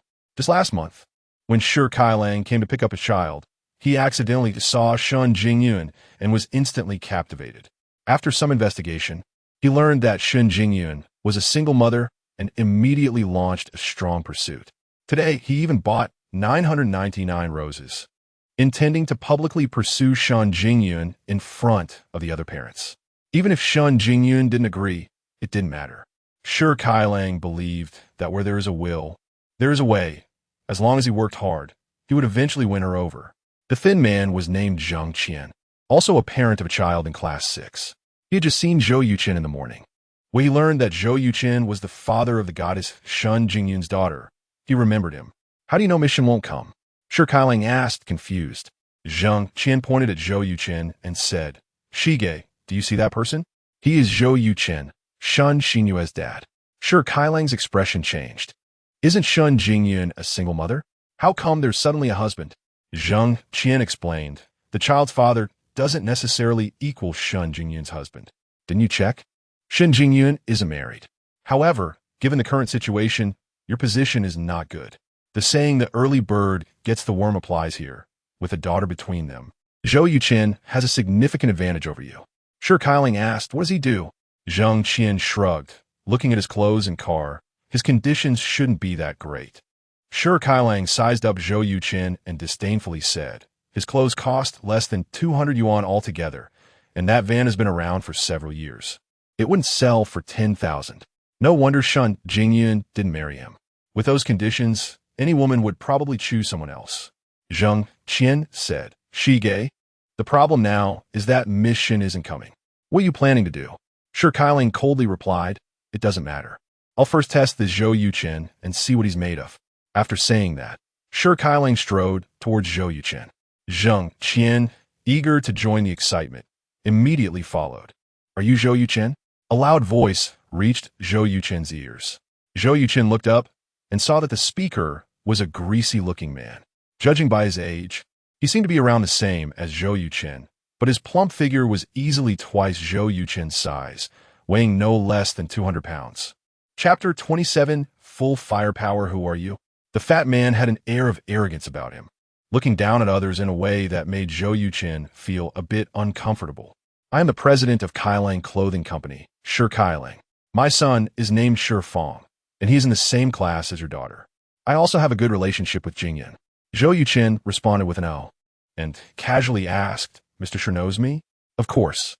You're quite the celebrity at school now. What do you mean? Jingyun is the most beautiful single mother in our class. No, in the whole school. I don't know how many people want to pursue her. Now that you, Mr. Zhou, have suddenly appeared, everyone will naturally pay close attention. Zhou Yuchen finally understood. He had encountered a rival in love. There must be some among those pursuing Jingyun who are also interested in you, right? A gentleman pursues a virtuous lady. As long as Jingyun is not married, I have the right to pursue her. Am I right, Mr. Zhou? You don't need to test me. Although we have a daughter, we are indeed not married. However, from what I know about Jingyun, she probably wouldn't be interested in a fat man weighing over 200 pounds. Mr. Shi, I advise you to lose 40 kilograms of fat before formally pursuing Jingyun. The parents watching the spectacle couldn't help but laugh at Zhou Yuchen's words. Shi Kailang felt humiliated and became furious, saying, I'm just a bit chubby. Unlike you, driving a broken van and wearing shabby clothes, you dare to pursue Jingyun? You're just a toad dreaming of eating swan meat. In an argument, it's never about who has the better eloquence, but rather who can maintain a stable emotion. Whoever loses control first will become disoriented, and their fighting power will drop significantly. Shi Kailang's anger led Zhou Yuchen to assess his fighting power as weak. Mr. Shi, you may have forgotten that Jingyun and I have a daughter, so this toad dreaming of eating swan meat is definitely not me. At this point, Zhou Yuchen paused, looking at Shi Kailang with a strange expression while teasing. In front of me is a toad that's fatter than a pig. Don't even think about eating swan meat. He might be so fat that he can't even jump. Ha ha ha ha. The laughter grew louder. In his previous life, Zhou Yuchen was a tech geek with average speaking skills, and even after becoming CEO, he hadn't improved much. However, in this world, Zhou Yuchen was a skilled debater at Yunhai University with extremely sharp rhetoric. Shi Kailang was merely a rich second generation with a head full of nonsense. The only reason he became the president of a clothing company was that his father had been in a car accident 2 years ago and became a vegetable. Otherwise, he would have to wait at least another 20 years to become a president. As a subordinate, Zhang Qian couldn't stand it anymore and said, "Mr. Zhou, I heard your daughter's surname is Shun. You wouldn't be the son-in-law of the Shun family, would you?" Zhou Yuchen glanced at him and said, "Is your hearing not so good? Jingyun and I haven't even gotten married. How could I be someone's son-in-law? Even if we get married in the future, what the child is named has nothing to do with you. By the way, who are you?" Zhang Qian replied, "My name is Zhang Qian. Our 3 kids are in the same class." Zhou Yuchen said, "Oh, so you're Mr. Zhang. Sorry, I thought you were Mr. Shi's little brother." Seeing the big brother in trouble, the little brother barks a few times to express loyalty. "I didn't expect we are all parents. What does it mean to bark a few times? Doesn't that clearly insult Zhang Qian as a dog?" The onlookers showed a knowing smile. Zhang Qian's face darkened and said, "Mr. Zhou, don't you think your words are a bit excessive?" Zhou Yuchen replied, "Mr. Zhang, some hats are best not to be worn on your own head. If the child finds out that his father is a dog next to a classmate's father, what do you think the child will think? A person can be poor and powerless, but he absolutely cannot lack dignity and pride." Zhang Qian became furious, pointing at Zhou Yuchen. "Who the hell are you calling a dog?" Zhou Yuchen deliberately put on a confused expression and asked in a bewildered tone, "Did I say that about you?" A parent in the crowd shouted, "Did you step on his tail? Wouldn't he be anxious?" "Ha ha!" The crowd laughed heartily. Just then, the school bell rang. The gatekeeper opened the main gate, and the parents rushed in to pick up their children. Taking advantage of the crowd dispersing, Shi Kailang walked up to Zhou Yuchen and threatened, "Kid, do you know what it means to invite disaster through your words?" Zhou Yuchen chuckled, and then, with his smile vanishing, his eyes flashed with a chilling, murderous intent colder than the Siberian wind, and he said in a deep voice, "Shi Kailang, feel free to use any means you have, just don't be timid. Also, the name Jingyun is not for you to call.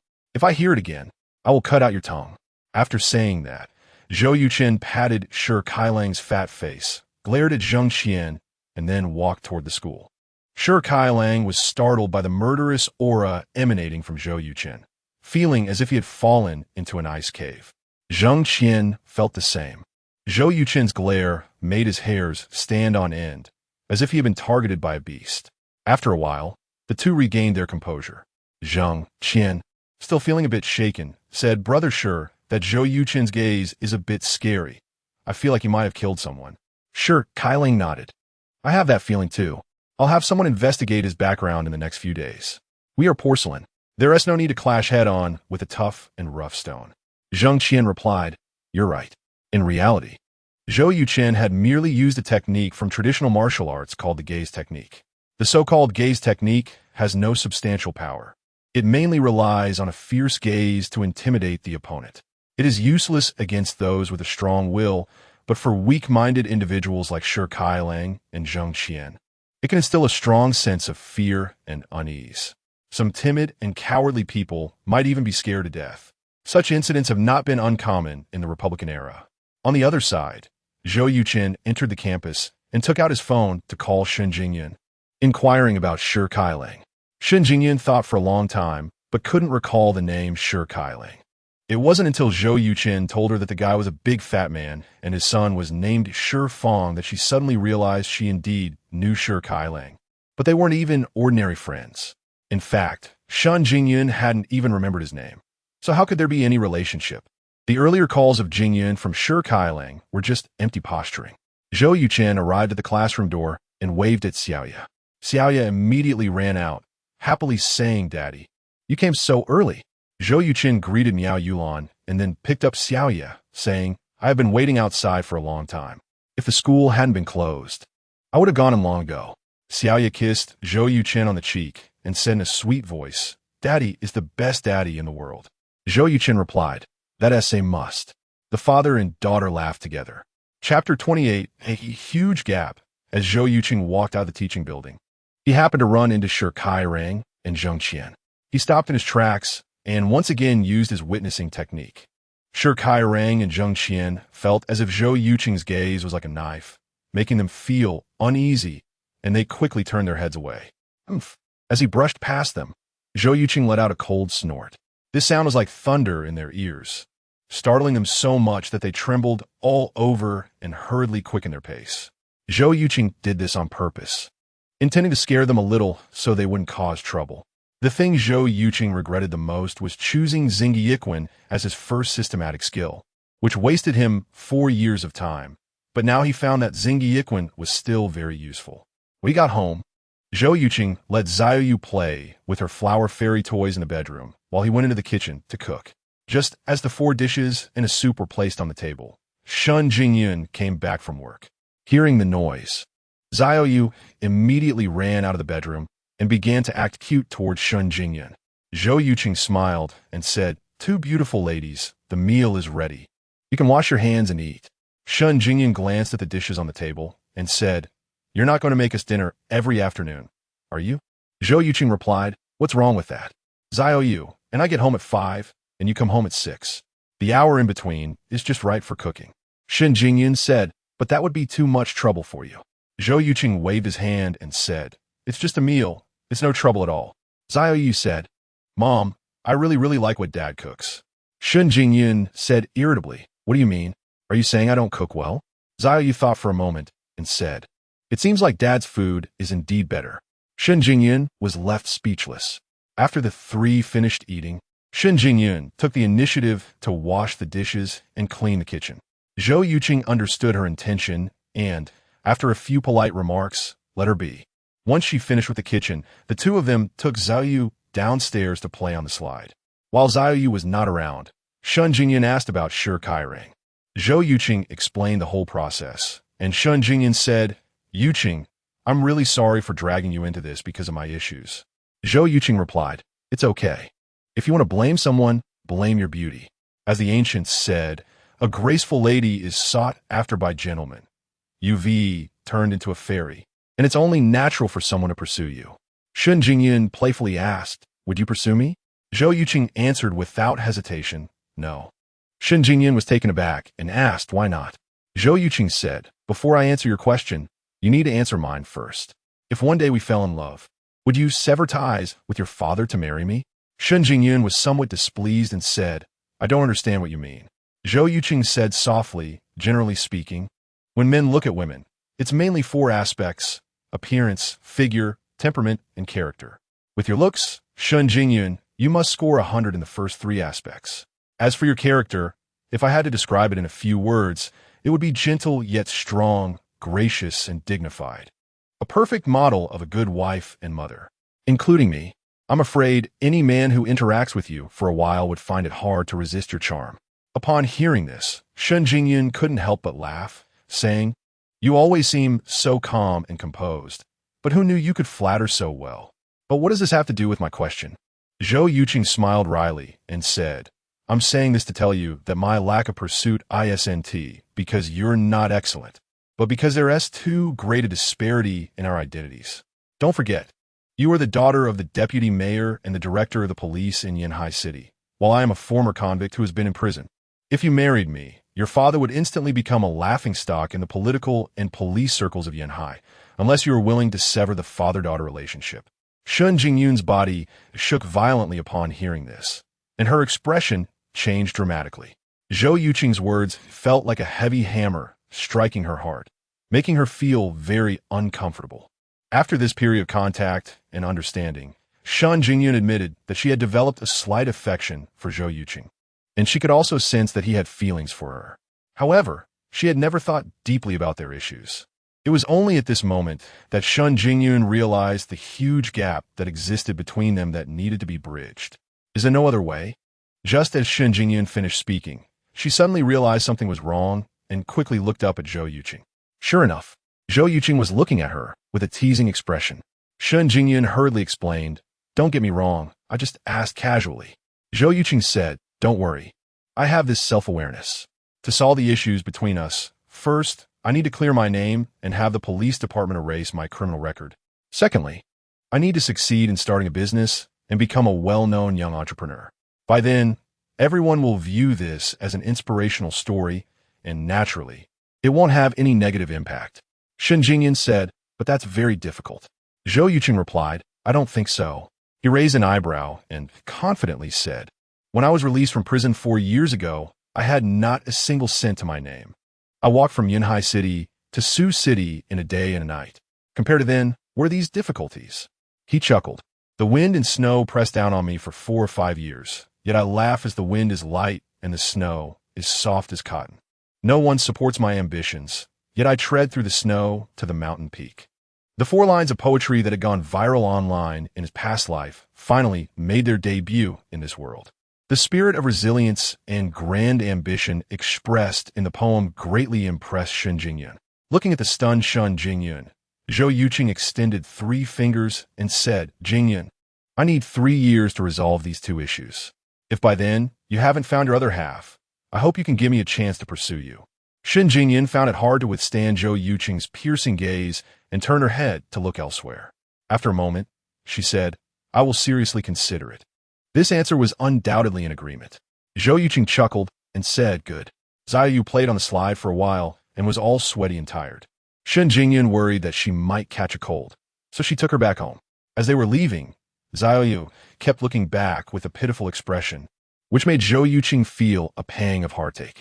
Chapter 29. Hacker War with only an hour until the opening of crude oil futures. Zhou Yuchen opened his computer and began checking the news. Soon, a piece of information caught his attention.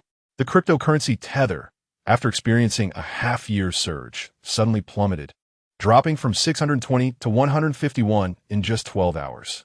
Experts pointed out that the abandonment of Tether might indicate the failure of cryptocurrency issuance. Having traveled to this world for 4 years, it was the first time Zhou Yuchen saw news about cryptocurrency, so he immediately gathered information about Tether. He discovered that this currency emerged 2 years ago, similar to Bitcoin in his previous life, initially valued at just a few cents before skyrocketing to hundreds of dollars. The difference was that Tether had a larger supply than Bitcoin and experienced explosive growth. At its peak, it could surge by 600 in just 24 hours, equivalent to rising from 1 to 60. In comparison, this time it only dropped by 300, which was not significant at all. Now, Zhou Yuchen needed to consider whether to take advantage of Tether's price drop to buy in. Up to now, only about 800,000 Tether coins have been mined. According to the development trend of Bitcoin in his previous life and the current growth rate, it would take at least another 2 years to reach its peak, indicating tremendous potential. Even if he judged incorrectly and Tether couldn't achieve the same success as Bitcoin, it wouldn't matter. Since its current price was extremely low, buying 10,000 coins would cost less than 10 million Xia Yuan. And once successful, even if the price were only half that of Bitcoin in his previous life, it would be enough to make Zhou Yuchen a billionaire. After making up his mind, Zhou Yuchen entered the international Tether trading platform. This platform charged a terrifying management fee of 5 for each transaction, but it was the safest. After completing the registration, Zhou Yuchen linked his bank card and spent 9,800 yuan to purchase 10 Tether coins. Currently, global players were dumping Tether, making it easy to buy. However, all of Zhou Yuchen's money was tied up in crude oil futures, leaving him with little to spend. Fortunately, around 2 a.m. the next day, the price of crude oil futures was expected to reach 305 yuan per barrel. As long as he sold the crude oil futures, Zhou Yuchen would immediately become a billionaire. Purchasing several thousand or even tens of thousands of Tether coins would then be a piece of cake. Zhou Yuchen took a deep breath, trying to calm his emotions, and then picked up a book called Program Attack Code from the bookshelf and began to study it seriously. Any skill ultimately leads to the same conclusion. At least 2/3 of the content in this book was similar to what he had read before, and Zhou Yuchen finished it in just 3 hours. But his experience points only increased by 1. It seemed he needed to combine theory with practice. Zhou Yuchen opened a web page and entered the Xia Country Hacker Technology Forum. This forum was a gathering place for top hackers, with fewer than 1,000 members, but all were highly skilled. Zhou Yuchen often visited the forum during his free time and sometimes took on tasks to find system bugs. In just under 4 years, he had saved 400,000 yuan primarily through this work. As soon as he entered the forum, he noticed a bright red banner indicating that a post had been pinned by the forum administrator. The content was simple, calling on all the top hackers in the forum to launch an attack on the East Japan official website. 3 days ago, The Xia Country official website had come under attack from dozens of hacker organizations from East Japan. Both sides engaged in an intense cyber battle. Despite the efforts of their side to defend, they were unable to withstand the onslaught of the Little Devils, leading to the government official website being down for 5 minutes. This was seen as a great humiliation by the domestic hacker community, prompting the formation of a Xia Country White Hat Alliance to jointly attack the East Japan government official website. Now, the two sides had been battling for over 20 hours, and the Xia Country White Hat Alliance still had not breached the East Japan official website. Zhou Yuchen, having lived more than 60 years in total between his past and present lives, had long since lost the youthful fervor. However, when it came to matters of national dignity, he resolutely joined the White Hat Alliance and began typing program code on his computer to attack the East Japan official website. Zhou Yuchen's hacking skill level was at 86 mastery, making him one of the top hackers in the world. His participation had an immediate effect. 2 hours later, Zhou Yuchen discovered a tiny vulnerability in the East Japan official website. Normally, this vulnerability would be insignificant. Even if someone found it, it could be easily patched. But on a battlefield filled with tens of thousands of top hackers, this tiny flaw undoubtedly became a fatal weakness. The flaw was small, but it didn't matter. They had numbers on their side and could simply use a hammer to make the hole bigger. Thus, Zhou Yuchen led the hackers of the White Hat Alliance to fiercely charge toward this vulnerability. The Little Devils from East Japan reacted swiftly and immediately rushed to patch it. Both sides were busy hammering and repairing, caught up in the frenzy. As the saying goes, a long defense will inevitably lead to a loss. After a grueling 2-hour tug-of-war, the Xia Country White Hat Alliance finally breached the Little Devils' defenses, took control of their server, and planted a Xia Country flag on the East Japan government official website. The forum erupted in cheers. "We won! Ha ha! Revenge has been served. How satisfying! I wonder if the Little Devils will dare to look down on us again. I want to know who that great god named Yuchen is. To find such a tiny flaw is incredible. We managed to control their server, and Yuchen deserves the credit. I dare say that Yuchen's skills are top-notch, even on a global scale. We invite Yuchen to show up in the forum." In an instant, the post inviting Yuchen to show up reached 600 replies. And Yuchen was Zhou Yuchen's alias, taking one character from his name and one from Xiaoya's. Faced with everyone's invitation, Zhou Yuchen merely smiled slightly. Not only did he not show up, but he also slipped away. Participating in activities to attack someone else's server was fine as long as it was done secretly. If it became widely known, it would lead to significant trouble. Zhou Yuchen did not want to come under the scrutiny of internet regulators. After checking his attribute panel, he found that his hacking skills had increased by a full 4, reaching 90 mastery, which made Zhou Yuchen very happy. Sitting cross-legged on his bed, Zhou Yuchen began meditating using the Taiji visualization method.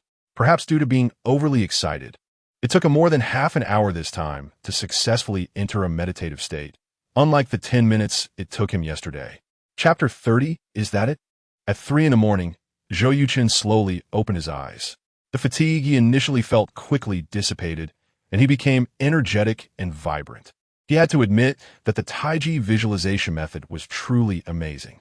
With half an hour left until the closing of crude oil futures, Zhou Yuchen opened the Shatai futures trading platform and found that his crude oil had already been sold out, leaving a long string of numbers in his account. Ha! His first bucket of gold had arrived. Zhou Yuchen vigorously shook his arm and broke into a brilliant smile. This time, he shorted 235,955 barrels of crude oil, earning 143 yuan per barrel, resulting in a total profit of 176.7 million yuan. After deducting the platform's fees, Zhou Yuchen would receive 152 million yuan. According to the previous agreement, this 152 million included 5 million for Jianghao, 6 million for Wu Xiongfei 4 million for Wang Jie, and 4 million for Zhang Xia. Doing the math, Zhou Yuchen made nearly 128 million yuan with his 2 million investment, instantly becoming a billionaire. Without hesitation, Zhou Yuchen transferred part of the money to his bank account and then entered the international Tether trading platform. In just a few hours, Tether had dropped by more than $20, now priced at $124, equivalent to 855 yuan. Zhou Yuchen deposited 10 million into his Tether account, preparing to buy Tether entirely. Unfortunately, while the ideal was beautiful, reality was stark. Besides Zhou Yuchen, many investors were also bottom fishing for Tether. Their set purchase prices far exceeded 855 yuan. Instead of being surprised, Zhou Yuchen felt pleased. This indicated that many investors or institutions were very optimistic about Tether's future. Otherwise, they wouldn't engage in a losing trade. He went all in. Zhou Yuchen set his price at 900 yuan, which was the highest price in the entire Tether market. Many investors speculated that Zhou Yuchen might have misentered the number and, feeling the urgency, quickly sold their Tether. Soon, Zhou Yuchen acquired 11,000 Tether, accounting for 1/8 of the total Tether. To avoid negatively impacting the market, Zhou Yuchen chose to stop purchasing. He clearly understood that capital markets are profit-driven. Many protagonists in online novels acquire most of the virtual currency on the market with a small amount of money in the early stages, then reap vast wealth. In reality, such things are impossible.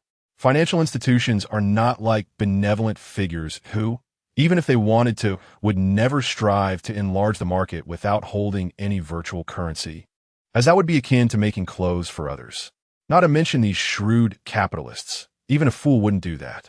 After securing Tether, Zhou Yuchen re-entered the Xia Country Hacker Technology Forum to look for tasks released by some online companies, most of which were related to finding vulnerabilities in their products.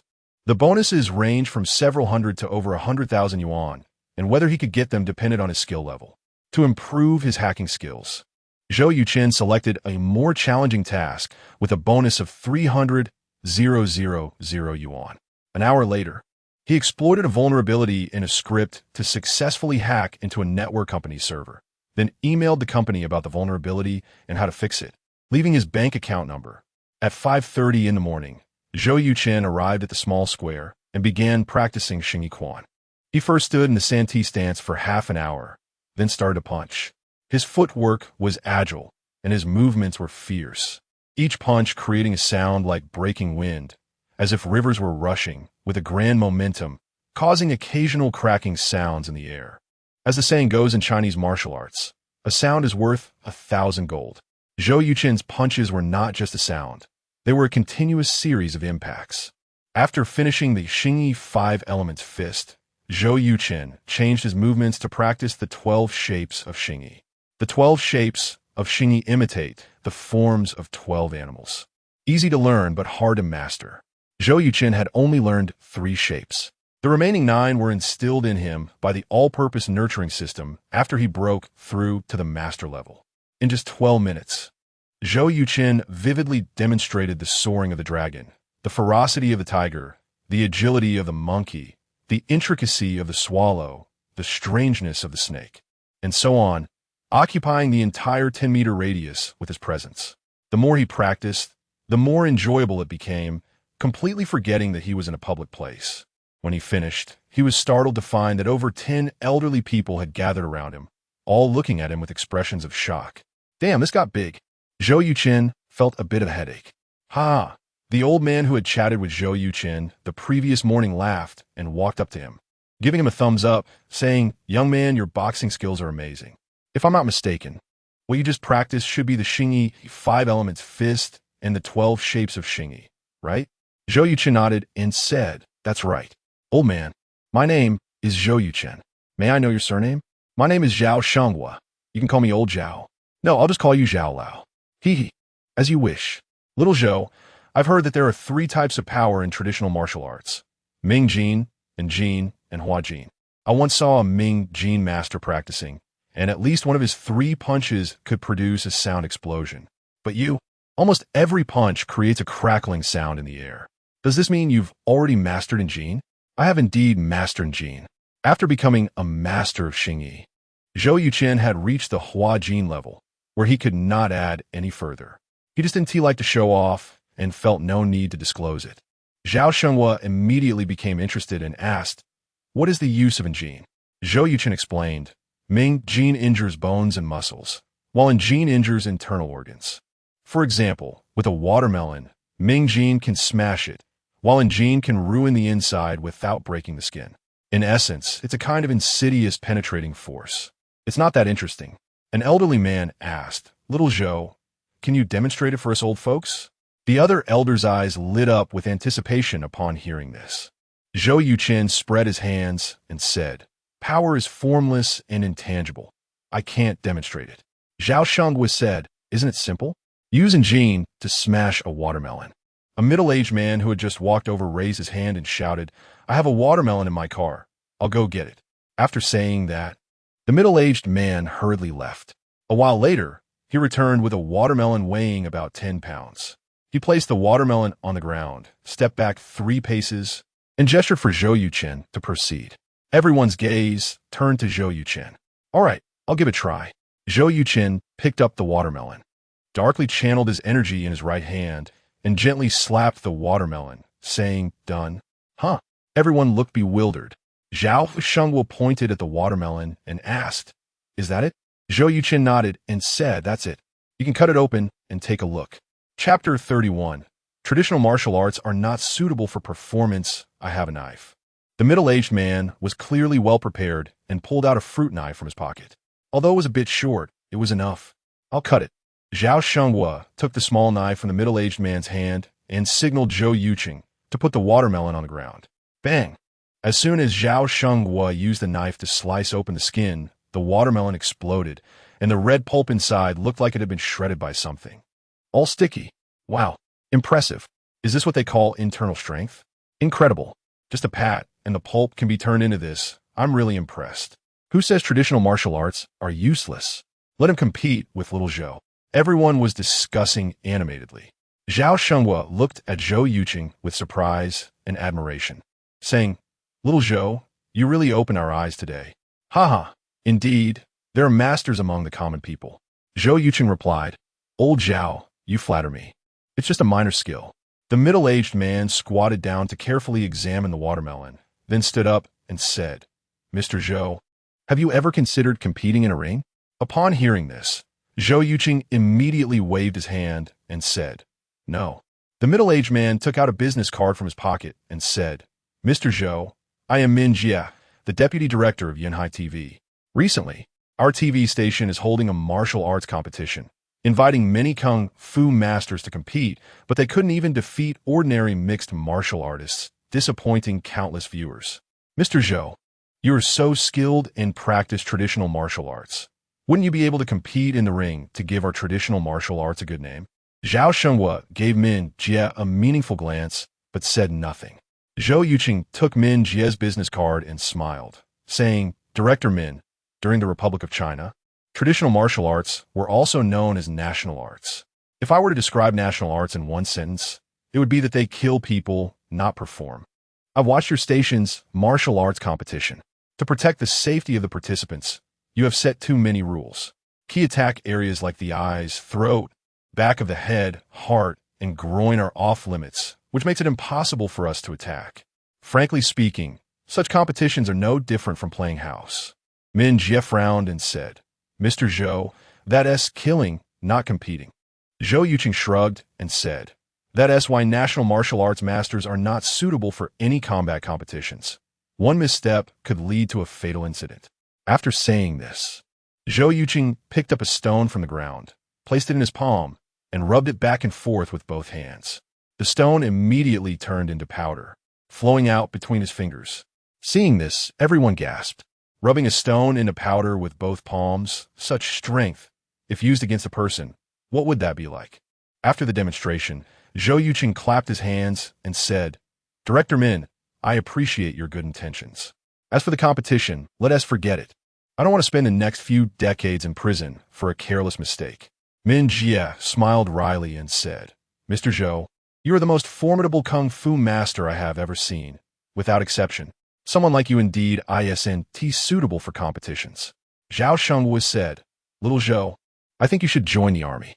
Zhou Yuchen sighed and said, "Forget it. Just a political review alone. I wouldn't pass. How could I join the army? Besides, I'm doing very well now. I really don't want to leave my precious daughter." Zhao Shengwa narrowed his eyes and asked, "Have you been in jail?" Zhou Yuchen replied, In college, I was framed by a rich second generation and spent 10 months inside. Zhao Shengwu curiously asked, "What was the reason?" Zhou Yuchen shrugged and said, "To put it simply, I saved someone, but that person falsely accused me, turning it into intentional injury." Zhao Shengwu frowned and said, "Isn't that biting the hand that feeds you? Who was that person? So shameless." Zhou Yuchen was taken aback and said, "Old Zhao, do you really trust me that much?" Zhao Shengwu replied without hesitation, "I do. I believe you too." Others expressed their trust in Zhou Yuchen. It was a joke. With Zhou Yuchen's skills, if he really intended to injure someone, the other party wouldn't even have the chance to call the police. Zhou Yuchen was very touched and clasped his fists, saying, "Thank you, everyone. It's getting late. I need to go home and make breakfast for my little girl. See you tomorrow." "All right. See you tomorrow," everyone replied in unison. Back home, Zhou Yuchen quickly washed up and went into the kitchen to prepare pork and shrimp wontons. He first kneaded the dough and rolled it into square wonton skins, then took out the prepared pork, shrimp, and cabbage from the fridge, chopped them all finely, mixed them into a filling with eggs and soy sauce, and finally wrapped them in the wonton skins and put them in a boiling water. To ensure the original flavor of the filling, Zhou Yuchen added almost no seasoning. 10 minutes later, the fragrant wontons were ready. Zhou Yuchen poured them into a thermos and hurried to Shun Jingyun's home. Today, Xiaoya woke up quite early when Zhou Yuchen entered the house. She had just finished washing up. "Daddy, what delicious food are you making for Yaya today?" Xiaoya looked at the thermos in Zhou Yuchen's hand with anticipation and asked. Zhou Yuchen replied, "It's pork and shrimp wontons. Do you like it?" Xiaoya thought for a moment and said, "If it's delicious, I like it.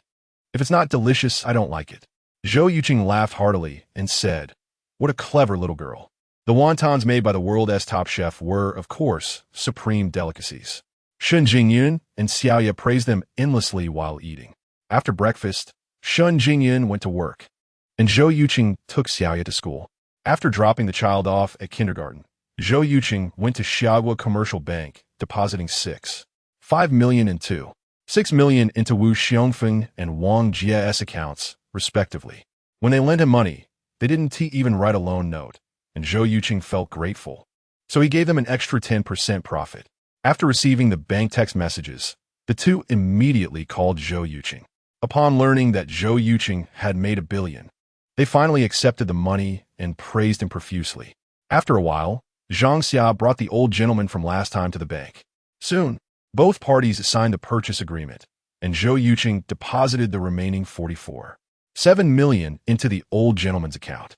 With the money issue resolved, the three of them went to the Yunhai City Housing Authority to handle the property transfer. Zhang Xia found an acquaintance, and in less than 20 minutes, the transfer issue was settled. Chapter 32, Making a Fortune of 100 million after sending off the old man. Zhou Yuchen looked at the property certificate in his hand and smiled. "After more than 4 years, I finally belong to the home-owning class." Zhang Xia replied with a hint of annoyance, "This house is worth as much as 10 ordinary people's homes." "Zhou Yuchen, I'm really curious. How much did you actually earn this time?" Zhou Yuchen held up a finger and said, "Not much, just one number." Zhang Xia covered her mouth, her face filled with disbelief. "Oh my God, you actually earned 100 million in less than 2 weeks? That's incredible." Ever since she handed 2 million to Zhou Yuchen, Zhang Xia had been monitoring crude oil futures almost every day. When crude oil suddenly plummeted, she panicked. Later, upon learning that Zhou Yuchen had taken a short position, she felt relieved. After receiving a call from Zhou Yuchen this morning, Zhang Xia had been secretly guessing the profits he made from crude oil futures. She thought that if Zhou Yuchen made 50 million or even 60 million, it would already be extraordinary. She never expected that this guy had actually made 100 million. Zhou Yuchen shook his head and said, "If I were really that good, I wouldn't have sold at the price of 305 yuan. Zhang Xia was taken aback and asked in confusion, "What do you mean?" Zhou Yuchen explained, "I just checked the current crude oil price. It's 295 yuan per barrel. In other words, in just a few hours, I lost over 10 million. Zhang Xia said, "That's greed. Although I usually don't play futures or stocks, I've heard of the saying too much is as bad as too little, and the principle of securing profits." Zhou Yuchen nodded. "You're right. Let's go to the bank again and settle your account. Let's forget about the commission." That's not acceptable. It should be what it is. If you don't take the commission, I won't give you this too. 4 million. Zhou Yuchen knew that Zhang Xia was being polite. After all, the price of this house was 45 million, and even 1% of the commission would be 450,000, which was more than what he earned for Zhang Xia. If you don't give me the money, I'll have to live on air. All right, our usual commission is 3%. I'll calculate it as 1% for you, which is 450,000. Good. Soon, the two of them went to the Summer Country Commercial Bank again. Zhou Yuchen transferred 3 million to Zhang Xia's account and also issued an anonymous check for 5 million. Zhou Yuchen, is your math level taught by the PE teacher? It's 85 million, not 3 million, Zhang Xia said. Zhou Yuchen smiled. That's the commission. I'll give you 2%. I can't let my old classmates suffer a loss. Zhang Xia's heart trembled as she blurted out something that left Zhou Yuchen both amused and speechless. You don't want to pursue me, do you? Zhou Yuchen rolled his eyes and helplessly said, My daughter is already over 3. What? You're married? Zhang Xia couldn't help but exclaim. Zhou Yuchen clarified. Having a daughter and being married are two different things. Zhang Xia gave a thumbs up. Impressive. Then I won't be polite with you. To be honest, I was just about to buy a house with my boyfriend. Your 130,000 has solved my urgent need. Old classmate, thank you. Should I treat you to a meal? Zhou Yuchen replied, Another day. I still haven't paid back my loan. Zhang Xia warned, Then be careful. People in that line of work are not to be trifled with. Zhou Yuchen laughed. Don't worry. After Zhang Xia left, Zhou Yuchen took the check to find Jiang Hao. The location was still the same Thai boxing gym as before. Jiang Hao had been waiting there for a long time. Seeing Zhou Yuchen, he smiled and asked, Brother, make quite a bit, right? Zhou Yuchen nodded and said, Just enough to buy a house. How good? Here as 5 million. Jiang Hao took the check, glanced at it, confirmed there were no issues, and returned the IOU to Zhou Yuchen. Haha, 10 days at a 5% return. That's even higher than loan shark rates. Brother, if there's any opportunity to make money in the future, don't forget me. I can still come up with 20 or 30 million. Zhou Yuchen replied, How good? The financial market is unpredictable. No one can see through it. If I hadn't acted quickly and changed direction in advance, I wouldn't just be talking about paying back money. I might have already jumped off the rooftop last night. Jiang Hao seemed to resonate with his words, saying, After hearing you're going to play crude oil futures, I paid attention to it these past few days. Wow, this thing is really not for ordinary people. The price fluctuations are too extreme. Transitioning from rising to plummeting happens almost in an instant, giving investors no time to react. It's brutal, even worse than us loan sharks. Zhou Yuchen said, That's just how the financial market is. The two chatted for a while, and Zhou Yuchen took his leave. While he was outwardly polite to this ostentatious gangster, he didn't like him at all. Jiang Hao carried an inexplicable sense of superiority, lacking boundaries in conversation, and was a bit reckless. As the saying goes, you could see the whole picture from a small part. If his style was applied to work, it would be akin to courting death. Zhou Yuchen decided to keep his distance from Jiang Hao in the future to avoid getting embroiled in any trouble. After grabbing a bite to eat outside, Zhou Yuchen went to the Summer Country Bank and transferred 10 million to his mother, Su Xiaowan. Although Zhou Yuchen hadn't been in touch with his family over the years, he had been sending money to his mother every month. Now that he had bought a large flat and had tens of millions in savings, he considered himself successful in his career and thought it was time to go home. As for his change in character, Zhou Yuchen could easily say it was due to the trials and tribulations he faced in society, which made him a bit less sunny and a bit more steady. In a government employee community in Zhenjiang, Su Xiaowan, who was washing dishes in the kitchen, heard the notification sound from her phone outside and shouted, Old Zhou, help me check the message. It might be from the school. Su Xiaowan, 48 this year, is a Chinese teacher at Zhenjiang Primary School and also the mother of Zhou Yuchen. Even in middle age, Su Xiaowan's appearance remained quite resilient, exuding a mature and gentle aura. She and Zhou Yuchen's father, Zhou Qingjian, were college classmates and got together in the second semester of their freshman year. Otherwise, Zhou Qingjian, who could only be considered average in looks and abilities, might not have been able to win over such a beauty. Unfortunately, Zhou Yuchen inherited more from his father. If he could resemble his mother a bit more, he would definitely be an incredibly handsome guy. Got it. Zhou Yuchen put down the newspaper, picked up Su Xiaowan's phone, took a look, and said, "It's not from the school." "Oh my God, how much is this?" Su Xiaowan quickly walked over and snatched the phone, staring at the 8 zeros on the screen, completely stunned. "Old Zhou, is there a mistake at the bank? Did you not see? This is a transfer. That means someone's account number is similar to mine, and they made a mistake while entering it. The chances of the bank transferring money incorrectly are much lower than winning the lottery." The two exchanged glances and fell silent. Chapter 33, Calling Parents After a While. Su Xiaowan said, "Could be Xiaochen. How could he possibly have that much money?" Zhou Yuchen lit a cigarette and said solemnly, "That rascal has been out of prison for over 4 years, neither returning home nor contacting us. If he didn't transfer money to your account every month, I would have thought he was dead outside." Su Xiaowan glanced at him and said, "You know how strong his pride is. In this regard, he is just like you." Zhou Yuchen exhaled a puff of smoke and said, "No, we must get to the bottom of this. Let's go to the bank and say someone mistakenly transferred 10 million to your account. If it truly was a mistake, we will return the money. If it really was that rascal, at least we can find out where he is." Su Xiaowan nodded and said, "Okay, let's go." The two changed their clothes and were about to head out when Su Xiaowan's phone rang. It was an unknown number. "Hello, this is Su Xiaowan. Who is this?" There was silence on the other end. Su Xiaowan's heart trembled, as if she sensed something, and said excitedly, "Is that you, Xiaochun?" "Mom." Zhou Yuchen, shitting in Afon, struggled to call out, his eyes instantly red, tears streaming down his face. Including his previous prison term, it had been 5 years since he last heard Su Xiaowan's voice. The accumulated longing over 5 years completely broke down Zhou Yuchen's psychological defenses, making him cry uncontrollably. "Xiaochun, you finally contacted me." Su Xiaowan also cried, her hand trembling while holding the phone. Zhou Yuchen immediately leaned in, equally excited. After Zhou Yuchen cried for a while, he finally steadied his emotions and said, "Mom, how have you and Dad been these years? How is Xiaoqing?" Su Xiaowan took a deep breath and said, "The Dad and I are both fine." Xiaoqing got into Xinjiang University with the 11th highest score in the province 2 years ago. "Xiaoqing, where have you been all these years?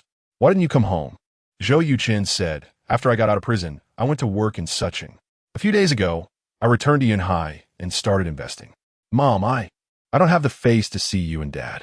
Zhou Yuchen snatched the phone from Su Xiaowan and said, "What do you mean you don't have the face to see us?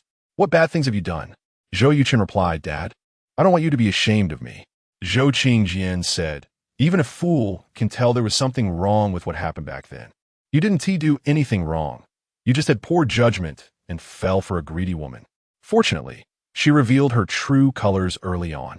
Otherwise, if you married her and had children, that would have been a real problem. By the way, do you transfer money to your mom every month?" Zhou Yuchen said, "Yes." Zhou Yuchen said, "At least you have some conscience. So what else with this 10 million? Zhou Yuchen said, "I made some money from investments, so I transferred 10 million to you." "Some money?" Zhou Yuchen pressed. "How much is some?" Zhou Yuchen replied, "About 120 million. Zhou Yuchen's expression changed, and he said sternly, "Don't treat your mom and me like fools. What investment can make you earn 120 million? Where did your principal come from?" "Xiaochen, let me tell you, your mom and I have always firmly stood by you regarding the past. No matter how the court ruled, we believe you were right. But if you're doing illegal things for money, that would really disgrace our Zhou family." Hearing Zhou Yuchen's words, Su Xiaowan couldn't take it anymore and scolded, "Shut up. Our son finally called back, and what are you doing?" Zhou Yuchen said, I'm just worried he might go down the wrong path." Zhou Yuchen laughed and said, "Dad, don't worry. This is all clean money. During this time, I've been trading in crude oil futures. As for the principal, I borrowed over 10 million from a few friends, used 10 times leverage, which is how I made over 100 million in profits. Think about it. If this money were dirty, I would definitely only give you cash. Who would have the guts to transfer through the bank? Isn't that asking for trouble?" Zhou Yuchen raised his eyebrows and said, "That makes sense. Go away." Su Xiaowan snatched the phone back and pushed Zhou Yuchen aside, saying, "Xiaochen, since you returned to Yunhai, does that mean you'll be developing there in the future?" Zhou Yuchen said, "Exactly." Su Xiaowan said, "The housing prices in Yunhai are shockingly high. I'll return this 10 million to you this afternoon. You should buy a house there and settle down first. Zhou Yuchen smiled and said, Mom, don't worry about that. I've already bought a house. This money is pocket money for you and Dad. You don't need to go to work anymore. You can directly apply for early retirement and travel around. It's time for me to take care of you. Su Xiaowan said, if you want to take care of us, then come home as soon as possible. Zhou Yuchen pondered for a moment and said, Mom, I can come back next Saturday or Sunday. However, there is something I need to inform you and Dad about in advance. Su Xiaowan asked, what is it? Zhou Yuchen braced himself and said, you have a granddaughter who is already over 3 years old. What? Su Xiaowan couldn't help but exclaim. Zhou Qingjian was also stunned, speechless.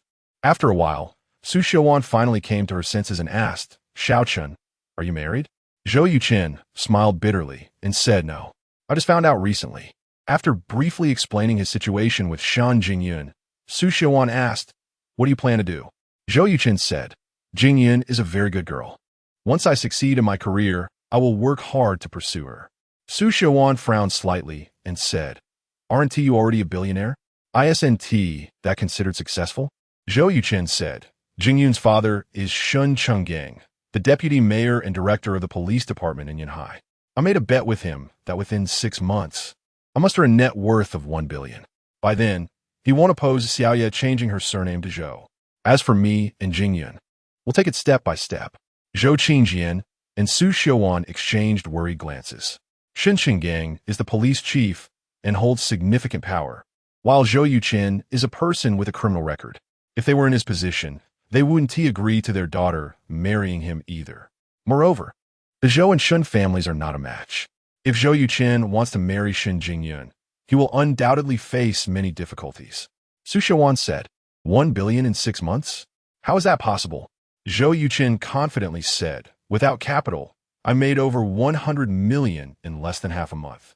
Now that I have capital, making 1 billion in 6 months is definitely not a problem. Su Xiaowan said, that's true.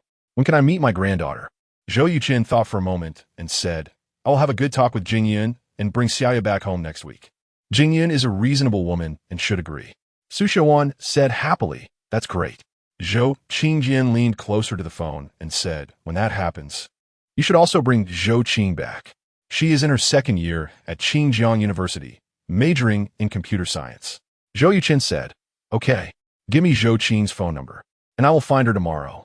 Chapter 34. Buying a luxury car. The 3 of them chatted for over half an hour before reluctantly hanging up the phone. Su Xiaowan sat on the sofa, covering her face and crying uncontrollably. Over the years, she had been constantly worried and missing Zhou Yuchen. Now, she finally saw the light at the end of the tunnel. Not only could she meet her long-cherished son, but she could also meet her granddaughter, whom she had never seen before, which made Su Xiaowan cry tears of joy. Fortunately, her health was good and she didn't have heart disease. Otherwise, she might have had a heart attack from excitement. Zhou Qingjian, on the other hand, was completely the opposite, his face full of smiles. He said, you cried when you couldn't see your son, and now that you're going to see him, you are still crying. I'm speechless. Su Xiaowan retorted, not everyone is like you, heartless. Let me tell you, if you dare to lose your temper at him when he comes back, I will fight you. Zhou Qingjian replied, that definitely won't happen. I need to make a good impression for my granddaughter. Su Xiaowan huffed and gave Zhou Qingjian a big eye roll. The successful investment in crude oil futures made not only Zhou Yuchen happy, but also Zhuang Wenbin, a small leader at Xiaotai Financial Company. After confirming that Zhou Yuchen had indeed set the selling price at 305 yuan, Zhuang Wenbin put all his money on the line and shorted oil with a 10-fold leverage. For the past 3 days, he had been unable to eat or sleep well. Now that the results were out, Zhuang Wenbin not only didn't lose money, but made over 2 million. On the phone, Zhuang Wenbin continuously expressed his gratitude to Zhou Yuchen. Zhou Yuchen said, President Zhuang, please don't be polite. I have a question I really want to ask you. We are strangers, having only exchanged 2 phone calls. Why do you trust me so much? If my judgment is wrong, you would be ruined. Zhuang Wenbin chuckled during this surge in crude oil futures. There are hardly any people who could control their greed and sell their long positions. Those who switch to short positions are even rarer. Perhaps your performance amazed me. Zhou Yuchen deliberately sighed and said, unfortunately, I am still too conservative. Zhuang Wenbin replied, "That's your strength. Mr. Zhou, I have already listed you as a 3A client of our Xiaodai financial company. If you find an investment opportunity in the financial market in the future, just give me a call, and I can approve leverage of up to 30 times immediately." Using his power at Xiaodai Financial Company to return Zhou Yuchen a favor, Zhuang Wenbin's plan was undoubtedly very clever. For Zhou Yuchen, this benefit was something he definitely wanted to accept. After all, Xiaodai Financial Company was one of the largest brokerages in the country, providing extremely high leverage in both the futures and stock markets. If he had the chance to obtain the prediction scroll again, 30 times leverage would allow the cash-strapped Zhou Yuchen to gain massive profits. After hanging up the phone, Zhou Yuchen took a taxi to Yunhai Automobile City. Next week, he would be going home and needed to buy a luxury car to show off. Without any hesitation, Zhou Yuchen chose the Mercedes-Benz 4S store. In his previous life, after his entrepreneurial success, he bought 6 cars one after another, with the Mercedes Maybach being the last one. He had only driven it for less than a week before he passed away. Now, buying a Maybach could be considered a continuation of his previous fate. In many online novels, when the protagonist buys a car, there are often instances where the salespeople at the 4S store look down on them and end up getting slapped in the face. However, in real life, the vast majority of 4S store salespeople have very good service attitudes. As for salespeople from first-tier brands like Mercedes-Benz, there's even less to say. As soon as Zhou Yuchen entered, he was warmly greeted by a beautiful female salesperson. "Hello, sir, I am Huang Jiajia, and I'm very happy to serve you." The smile on the female salesperson's face gave a friendly and comfortable feeling. Zhou Yuchen looked around and asked directly, "Do you have Maybach?" Huang Jiajia's eyes lit up, and her smile became even sweeter as she said, "Yes, we do. Please follow me." Soon, Zhou Yuchen followed Huang Jiajia to the Maybach exclusive area at the easternmost side. More than 10 various models of Maybach were quietly parked there. "Sir, are you looking to buy a sedan or an SUV?" "Sedan S600T. Hearing that Zhou Yuchen wanted to buy the most expensive Maybach S680, Huang Jiajia, who had just started working less than a month ago, was so excited that she almost fainted. "Sir, we have 3 S680s in stock. 1 black, 1 white, and 1 silver. If you want another color, we can have it shipped from abroad as quickly as possible." Huang Jiajia pointed to the 3 Maybach S680s in front. Zhou Yuchen set his eyes on the black car. The car was long, with a dignified and luxurious appearance, exuding grandeur. He opened the door, got in, and took a look around. The interior was luxurious and atmospheric, made of high-end materials with no strange odors. The design was unique, with great attention to detail and comfort.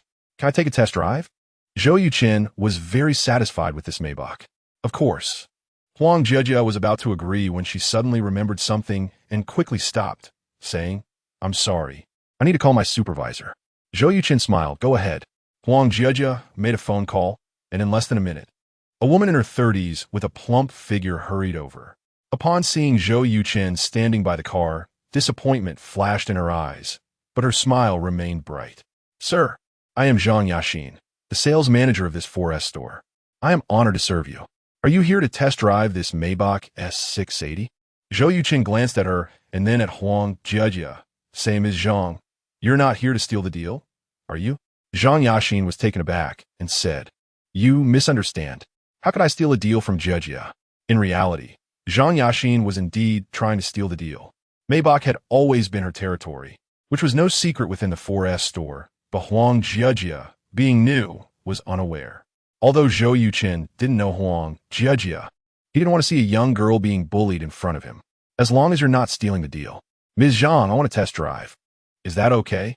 Zhang Yaxin said, "Sir, this Maybach is priced at around 3.5 million. Are you sure you want to test drive it?" Zhou Yuchen frowned, his eyes coldly staring at Zhang Yaxin, saying, "Are you afraid I can't afford it? Or are you worried I might damage your car?" Zhang Yaxin felt flustered under his gaze and quickly said, "I certainly didn't mean that." Zhou Yuchen's expression softened a little, saying, "That's good. Can I test drive it now?" Zhang Yaxin replied, "Yes." "Jiajia, make sure to take good care of this, sir." Huang Jiajia said, "Okay, Sister Zhang." Watching the two leave, Zhang Yaxin let out a sigh of relief, secretly thinking about how sharp this person's gaze was. On the way, Huang Jia gratefully said, "Sir, thank you for what you did just now." Although she hadn't been in sales for long, she could see some things. It was clear that Zhou Yuchen had just helped her fight for her interests. Otherwise, this deal might have been intercepted by Zhang Yaxin. Zhou Yuchen waved his hand, saying, "I'm not a saint, but I also don't want to see some unpleasant things happening to me. You'd better be careful in the future to avoid being mistreated." Huang Jia replied, "I understand." Chapter 35 Changes of old classmates arriving at the test drive area. Zhou Yuchen drove a Maybach back and forth for 5 or 6 laps. Both the comfort and handling were quite impressive. As he got out of the car, a surprised voice suddenly rang in Zhou Yuchen's ear. "Are you Zhou Yuchen?" Turning to look, Zhou Yuchen saw that the speaker was a man in his 20s, tall and handsome, with distinct features and an extraordinary aura, a typical handsome guy. Beside him stood a woman about the same age, with a hot figure, wearing a very short skirt that revealed her fair thighs. Although her looks were not as good as Shen Jingyun's, she could still score over 80. As for the rate of turning heads, it was probably much higher than that of the conservatively dressed Shen Jingyun. "Are you going Guang?" After searching his memory for a long time, Zhou Yuchen finally recalled the name of the person before him. In college, Guo Guang was an exceptionally diligent student. The top 2 spots in every exam were usually occupied by Zhou Yuchen and Guo Guang. However, Zhou Yuchen scored above 98 in almost every subject. So although they only differed by 1 rank, the gap in scores was significant. This made Guo Guang's outstanding performance seem less remarkable. The reason Zhou Yuchen had trouble recalling Guo Guang's name was mainly that the original owner had never paid much attention to this guy. Guo Guang raised an eyebrow and said, "That's right. Zhou Yuchen, have you been in High all this time?" Zhou Yuchen replied, "I just returned a week ago." "Wen Guang, why don't you introduce me to this handsome guy?" The woman beside him became interested upon seeing Zhou Yuchen test driving the Maybach. Guo Guang said, "This is Zhou Yuchen, my college classmate." "Zhou Yuchen, this is my girlfriend Zhao Xiangshan, a graduate student majoring in finance at Qingjiang University." "Zhou Yuchen?" Zhao Xiangshan exclaimed in surprise. "Is he the super scholar you mentioned who was expelled from Yunhai University for hitting someone?" Guo Guang hurriedly said, Shan, don't speak carelessly." "Zhou Yuchen, I'm sorry. Shan is straightforward and definitely didn't mean to insult you." Zhou Yuchen looked at Guo Guang, whose lips couldn't suppress a smile, and his expression turned cold. "I did serve time, and there's nothing wrong with saying that to people. I have things to do, so I won't disturb you too with the test drive." After saying that, Zhou Yuchen turned to leave. Guo Guang grabbed his arm and said, "Zhou Yuchen, don't go. It's been a long time since we met, and I have a lot to talk to you about." Zhou Yuchen stopped and said, "Maybe another day. I really don't have time." Guo Guang smiled and said, "Just a few words. It won't take much of your time." "Zhou Yuchen, what do you do now?" Zhou Yuchen replied, "Freelance." Guo Guang said, "You studied finance? Haven't thought about going into investment?" "Oh, sorry, I forgot. You've been in prison, so those investment firms probably wouldn't hire you." Zhou Yuchen could tell that Guo Guang was deliberately mocking him, but he maintained a calm expression and said, "Do you work at a financial investment firm?" Guo Guang seemed to have been waiting for Zhou Yuchen to ask that, immediately pulling out a business card from his briefcase, his face full of pride as he said, "I work at Shanghai Financial Company." Zhou Yuchen took the business card, glanced at it, which read investment consultant at Shanghai Financial Company, and then asked, "Do you know Zhuang Wenbin?" Guo Guang replied, "That's my boss." "Do you know him?" Zhou Yuchen shook his head and said, "I've heard of him, but I've never met him." Guo Guang said, "I told you. It's hard for ordinary people to meet a senior investment consultant like President Zhuang. Are you here to buy a car?" Zhou Yuchen nodded and said, "Mainly to take a look." Guo Guang said, "Old classmate, I'm not saying you, but we shouldn't aim too high. I joined Shanghai Financial Company 3 years ago with an annual salary of only 7 to 800,000, and I could only afford a GLC for transportation. But you, without a proper job, dare to come and test drive a luxury car like the Maybach? What if you scratch it? Can you afford it?" Hearing Guo Guang's words, Huang Jia felt a chill in her heart. She had previously thought Zhou Yuchen, although dressed ordinarily, had an extraordinary aura and was likely a low-key rich second generation. She never expected him to be an unemployed drifter who hadn't even graduated from college and had served time. It seemed that this big deal was impossible for her to secure. Back in school, Go Guang was a quiet bookworm, focused solely on his studies. It hadn't been 3 years since entering society, and he seemed to have completely transformed into another person. Not only was he eloquent and sharp, but he had also learned how to flaunt wealth and seek superiority from others, so-called essential survival skills. Zhou Yuchen had no good feelings towards such a person and said lightly, "After working for 2 or 3 years, being able to buy a GLC worth 4 to 500,000 is already quite good. Old classmate, your starting point is already high enough. Keep working hard, and maybe in a few years, you can also upgrade to a Maybach." Go Guang's depth of character and Zhou Yuchen's were not on the same level at all. He seemed unable to tolerate Zhou Yuchen's condescending attitude, his face turning quite ugly as he asked, "What do you mean? Are you really going to buy a Maybach?" Zhou Yuchen revealed a hint of disdain and said, "I've been out of prison for 4 years. If I can't afford a Maybach worth over 3 million, then I would really be a failure." A slap in the face. Zhou Yuchen was blatantly striking Go Guang's face. If being unable to buy a Maybach after 4 years out of prison was a failure, then what was Go Guang, who could only afford a GLC after 3 years of work? A fool? As if noticing Go Guang's displeased expression, Zhou Yuchen took another jab, saying, "Old classmate, sorry, I wasn't talking about you. An annual salary of 7 to 800,000 isn't a lot, but among ordinary people, it's already quite impressive." Zhao Xiangshan sneered, "What a big talk. Miss, didn't you hear? Mister, Zhou has already decided to buy the car in full. Shouldn't you hurry to issue the invoice? If he changes his mind, you'll lose your commission." Compared to Go Guang, Zhao Xiangshan, the sexy beauty, was clearly much more cunning. She emphasized the words "by the car in full," making her intentions clear, to embarrass Zhou Yuchen. Huang Jia, of course, understood that Zhao Xiangshan was trying to undermine Zhou Yuchen, so she kindly reminded him, "Mr. Zhou, we can arrange for interest-free loans with no handling fees here." Go Guang angrily said, "What do you mean? Are you questioning my old classmate's financial status?" Huang Jia quickly waved her hand and said, "I didn't mean that." Zhou Yuchen took out a bank card from his wallet, smiled at Huang Jia, and said, "Let us go issue the invoice, full payment." Huang Jia was taken aback, then happily said, "Okay, please follow me." Chapter 36, Isn't This Cohabitation? Not continuing to pay attention to Go Guang and Zhao Xiangshan, Zhou Yuchen followed Huang Jia into the store. Go Guang and Zhao Xiangshan exchanged glances and immediately followed. They wanted to confirm whether Zhou Yuchen was just bluffing or really had that much money. 15 minutes later, Zhou Yuchen completed all the paperwork and paid $3.45 million.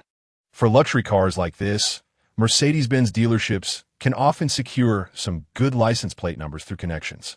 Zhou Yuchen selected one from more than a dozen options. Yin A6688.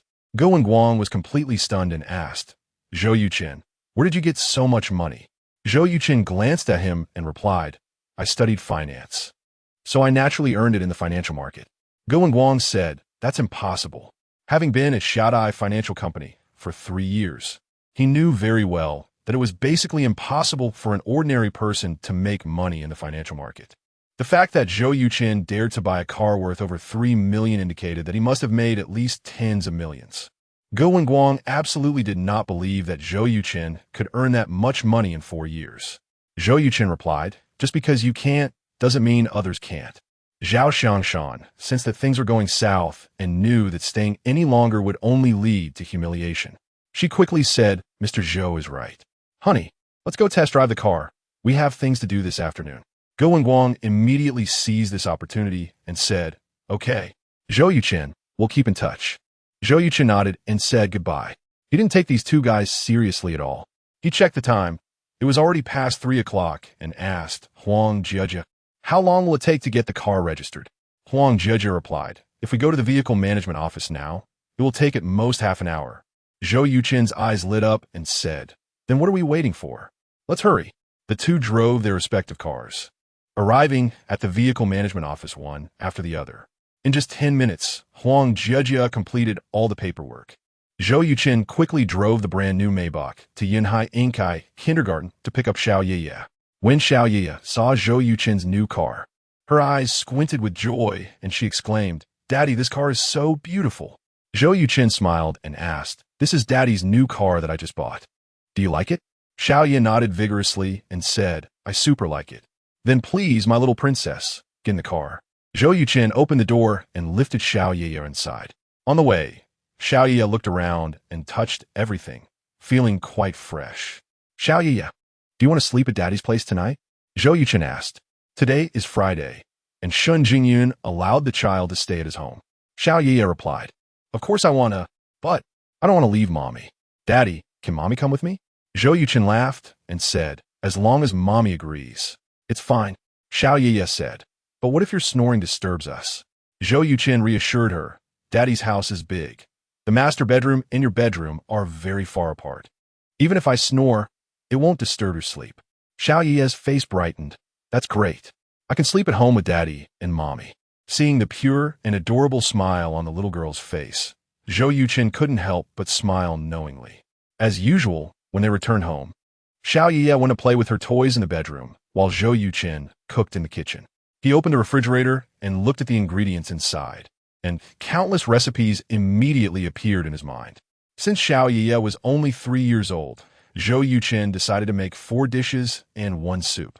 Steamed egg with shrimp, mashed potatoes and pumpkin, stir-fried shredded carrots with meat, sautéed broccoli, and spinach meatball soup. These dishes seemed simple, but actually tested the chef's skill. A truly great chef is not measured by how many complicated dishes they can make, but by whether they can cook satisfying flavors with simple ingredients. Therefore, many chefs applying at big hotels are asked to make a plate of stir-fried shredded potatoes to test their knife skills and true level. An hour later, Shen Jingyin came home from work. As soon as she opened the door, Xiaoye rushed out from the bedroom with her short legs. "Mommy, baby." Shen Jingyin bent down and picked Xiaoye up, planting a big kiss on her little face. "Mommy, I have good news to tell you." "What good news? Tell me." "Daddy bought a really good-looking new car." "Is it a black car?" "Huh, Mommy, how did you know?" "Mommy saw it." The 3 parking spaces Zhou Yuchen bought were connected. When Shun Jingyan parked, she noticed that besides the van, there was also a Mercedes Maybach. She initially thought it belonged to a wealthy person who parked it wrongly, but it turned out to be Zhou Yuchen's new car. Where did he get the money?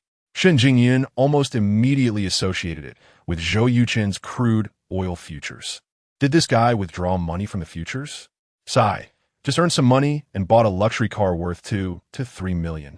Shen Jingyan labeled Zhou Yuchen as vain and concerned about appearances in her heart. Xiaoye hugged Shen Jingyan's neck and said sweetly, "Mommy, it's Friday." Shen Jingyan knew exactly what the little girl meant and said, "You want to stay at Daddy's, right?" Xiaoye nodded eagerly. Shen Jingyan smiled and said, "Okay, Mommy agrees." After this period of contact, Shen Jingyan was already at ease with Zhou Yuchen. Sometimes, she even felt that Zhou Yuchen took better care of the child than she did.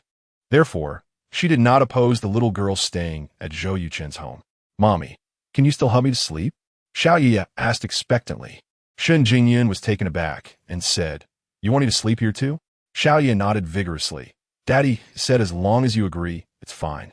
This. Shen Jingyan was suddenly at a loss. That might not be possible. Xiaoye pouted and asked why not. "Daddy said the house is big enough, and his snoring won't affect our sleep. This guy is too annoying."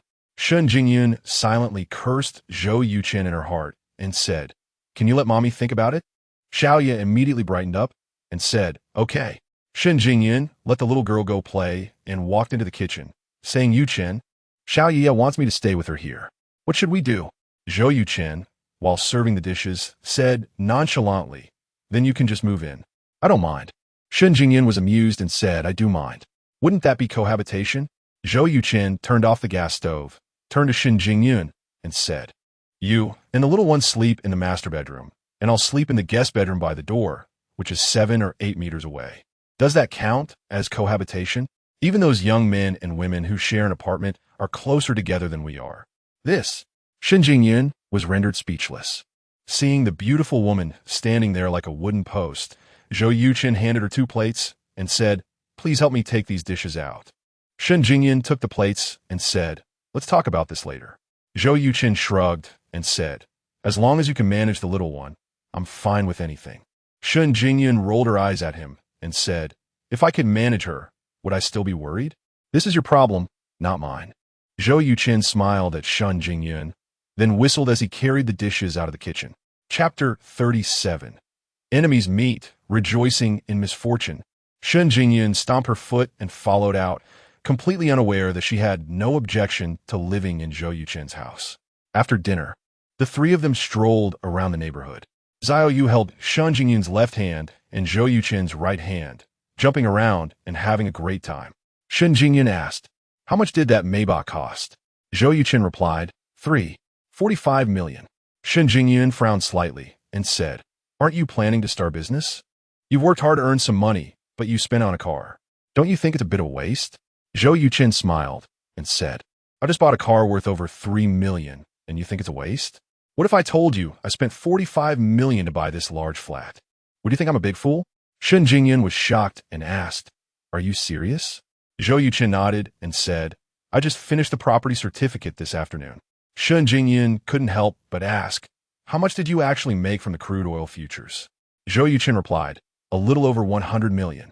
Shun Jingyun stopped in her tracks, stunned, her beautiful face showing an expression of disbelief. In just under 2 weeks, Zhou Yuchen had made over $100 million, which far exceeded Shun Jingyun's expectations. Zhou Yu tilted her head and looked at Shun Jingyun, asking, "Mom, what's wrong?" Shun Jingyun came back to her senses and said, "It's nothing." Zhou Yuchen calmly said, "It's just $100 million. It's really nothing in the financial market. You don't need to be so surprised." Shun Jingyun looked at Zhou Yuchen's calm face and said, "If it were anyone else who made over $100 million, they would be ecstatic. But from you, I don't feel anything at all." Zhou Yuchen said, "I just got my first pot of gold. There's nothing to be happy about." Shun Jingyun asked, "Then what is your goal?" Zhou Yuchen replied, "The short-term goal is $1 billion in 6 months, and the long-term goal is just 4 words." Shun Jingyun asked, "What 4 words?" Zhou Yuchen looked up at the distant sky, his eyes shining with determination, and said, "Stars in the sea." Shun Jingyun's lips curled into a smile. She wanted to say something, but, seeing Zhou Yuchen's confident and yearning face, felt a stirring in her heart and swallowed the words she was about to say. Noticing Shun Jingyun's unusual reaction, Zhou Yuchen chuckled and said, "Is it a bit too naive?" Shun Jingyun replied, "A little bit, but I see you are quite serious." Zhou Yuchen said, "It's always good to have dreams. What if they come true? By the way, sweetheart, do you have any dreams?" Zhou Yu's eyes twinkled as she said, "To go to the elf amusement park." Zhou Yuchen burst out laughing. Shun Jingyun also laughed heartily. Zhou Yu pouted and said, "Dad, Mom, you promised to take me to the amusement park when you were in the hospital." Zhou Yuchen looked at Shun Jingyun and said, "I have something to do tomorrow, but I'll take Zhou Yu to the amusement park the day after tomorrow. How does that sound?" Shun Jingyun nodded. "Okay. Yay." Zhou Yu jumped up excitedly and said, "I can go to the amusement park." Zhou Yuchen and Shun Jingyun exchanged glances, both smiling slightly. After wandering around the neighborhood, Zhou Yuchen drove the mother and daughter to the mall. Since Shun Jingyun had agreed to stay at Zhou Yuchen's house with Zhou Yu, they needed to buy another set of toiletries. After that was settled, Zhou Yuchen didn't rush to leave, but instead went to Yunxiang clothing store. Yunxiang is the top clothing brand in Yunhai, offering men's, women's, and children's wear along with custom options. Shun Jingyun glanced at the prices and was shocked. A princess dress cost over 3,000, almost equivalent to half a month's salary. Zhou Yuchen, "The clothes here are too expensive. Let's forget it," Shun Jingyun said, tugging at Zhou Yuchen's sleeve softly. Zhou Yuchen said, "There's a reason for the high prices. Summer is coming soon. Let's each get 2 outfits first." Shun Jingyun quickly said, "I don't want it. I won't buy it. And I definitely won't let others buy it for me." Zhou Yuchen pointed to himself and said, "Am I others?" Shun Jingyun said, without hesitation, "Yes." After a moment of silence, Zhou Yuchen helplessly said, "All right. Then can you help me and Zhou Yu pick out 2 outfits?" Shun Jingyun replied, "That's fine." I must say, Shun Jingyun had a great eye for fashion. The few outfits she picked were very suitable for Zhou Yuchen and Zhou Yu. Zhou Yuchen originally thought of buying Shun Jingyun a set of cosmetics and a handbag, but seeing her resolute attitude, he didn't even dare to mention it. The 4 outfits totaled 26,000, which was indeed shockingly expensive compared to Zhou Yuchen's previous clothes. Just after paying, A voice that Zhou Yuchen would never forget rang out behind him. Husband, the dress I want to buy isn't expensive. It's only 120,000. A small matter. Let's buy it today. Zhou Yuchen turned around and saw a man and a woman walking in, his eyes filled with coldness and anger. These two were Luo Hao and Su Xiaoya, the adulterers who caused his previous self to serve 10 months in prison and change the course of his life. Compared to 5 years ago, Su Xiaoya was more mature and sexy. Standing at 1.7 meters tall, she had a slim figure, delicate features, long eyebrows, and slightly upturned eyes, exuding a hint of vivacity and charm. Her skin was snow white, flawless. She wore a light red professional outfit, paired with black stockings, incredibly sexy. Being recognized as the campus belle by the lecherous crowd at Yunhai University, Su Xiaoya truly deserved the title, though compared to her previous innocence, she now had a lot more allure. Beside her, Luo Hao had changed even more. If 5 years ago, he could be described as tall and sturdy, now he could only be described as fat as a pig. With small eyes, a double chin, and a rounded body, he looked like a walking meatball, his belly protruding like a 7-month pregnant woman. The funniest part was that this guy wore a gold chain around his neck, seemingly trying to tell everyone, "I'm part of the underworld. I have money, so don't mess with me." Chengge. Su Xiaoya immediately recognized Zhou Yuchen and couldn't help but call out, taking a step back with an expression of guilt. Luo Hao's pupils shrank, and he said, "You are Zhou Yuchen? Haha, I didn't expect you to dare come to Yunhai. How does it feel to be in prison?" Ding. System task. The player encounters former enemies Luo Hao and Su Xiaoya. Please take revenge within a month and ensure they receive their due punishment. Zhou Yuchen took a deep breath and suppressed the anger in his heart with all his might. The experience of being in prison is indeed unpleasant. It's all thanks to both of you. Luo Hao chuckled and said, "What's wrong? Do you think you can seek revenge just because of you? Do you believe that with just one word from me, I can make you finish?" Zhou Yuchen shook his head and said, "I don't believe it. I remember you sent someone to the prison to teach me a lesson. And what happened? They ended up getting taught a lesson instead. For years have passed. It's time for you to pay back what you owe me." Chapter 38. Shun Jingyun's combat power. Luo Hao walked up to Zhou Yuchen, his expression turning extremely sinister. He whispered in his ear, "Just wait. I'll send you back inside again." Zhou Yuchen lightly patted his shoulder and said, "Then it depends on whether you have the ability to do so." As soon as he finished speaking, Luo Hao suddenly felt a numbness in his knee, and couldn't he help but buckle at the knees, collapsing to the ground in front of Zhou Yuchen. Zhou Yuchen immediately stepped back, coldly laughing. "Luo Hao, 5 years ago, you falsely accused me of intentional injury, and now you're trying this again. Let me tell you, there are cameras everywhere here. Even if you kneel in front of me and smash your knees, it has nothing to do with me." Luo Hao got up from the ground, cursing angrily. "Bullshit. My leg just went numb suddenly. Let me tell you, if I want to kill you, it's a matter of minutes. No need for any other means." In fact, when Zhou Yuchen patted Luo Hao's shoulder, he used a hidden force that directly affected his knee, causing him to kneel down, which was just a way to collect a bit of interest. Beside them, Xiaoya said in a childish voice, "Daddy, this person is so fierce. I'm a bit scared. Can we go home?" Zhou Yuchen nodded and said, "Okay." Hearing their conversation, Luo Hao quickly turned to look, only to discover Shun Jingyun holding Xiaoya. His whole body trembled, and a look of intense envy appeared on his face. So beautiful. Su Xiaoya was already a rare beauty, but compared to Shun Jingyun, whether in appearance, figure, or temperament, she fell short. If Su Xiaoya was a stunning beauty, then Shun Jingyun was a fairy from heaven. Just thinking that this fairy had a daughter with Zhou Yuchen made Luo Hao feel extremely uncomfortable. Damn it, it was really a flower stuck in cow dung. Su Xiaoya had long noticed Shun Jingyun and Xiao Yi's presence, but did not expect there would be a family of 3 with Zhou Yuchen. Luo Hao forced a smile and asked, "What is your surname, beautiful?" Shun Jingyun coldly glanced at him and turned to Zhou Yuchen, saying, "What is the point of arguing with someone like this? Let us go." Zhou Yuchen said, "Wait, I've always had a question I can't understand. Su Xiaoya, why did you lie back then?" Su Xiaoya seemed unable to withstand Zhou Yuchen's blade-like gaze, hurriedly turned her head away, bit her lip, and said, "What lie? I don't know what you're talking about." Luo Hao chuckled and proudly said, "Let me answer this question. Zhou Yuchen, do you know what the most important thing in the world is? It's money. What good is studying hard if it can't buy Xiaoyao a bag? This beautiful lady, my words apply to you too. Zhou Yuchen is just a bookworm who can only study. Following him will definitely not lead to a good outcome.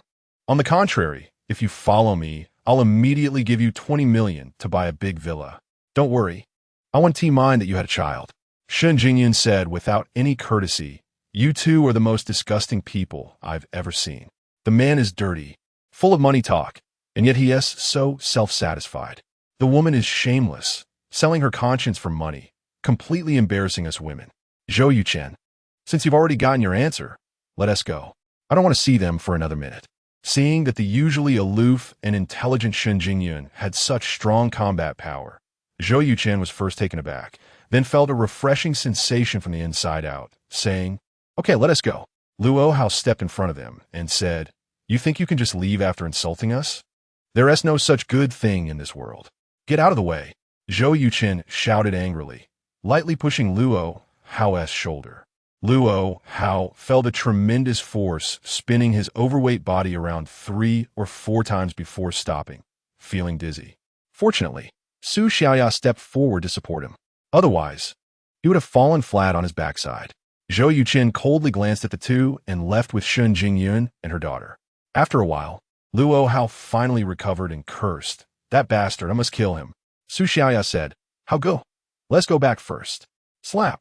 The response to Su Xiaoya was a fierce slap from Luo Hao. "Are you thinking of rekindling your romance with your first love? Let me tell you, don't even dream about it.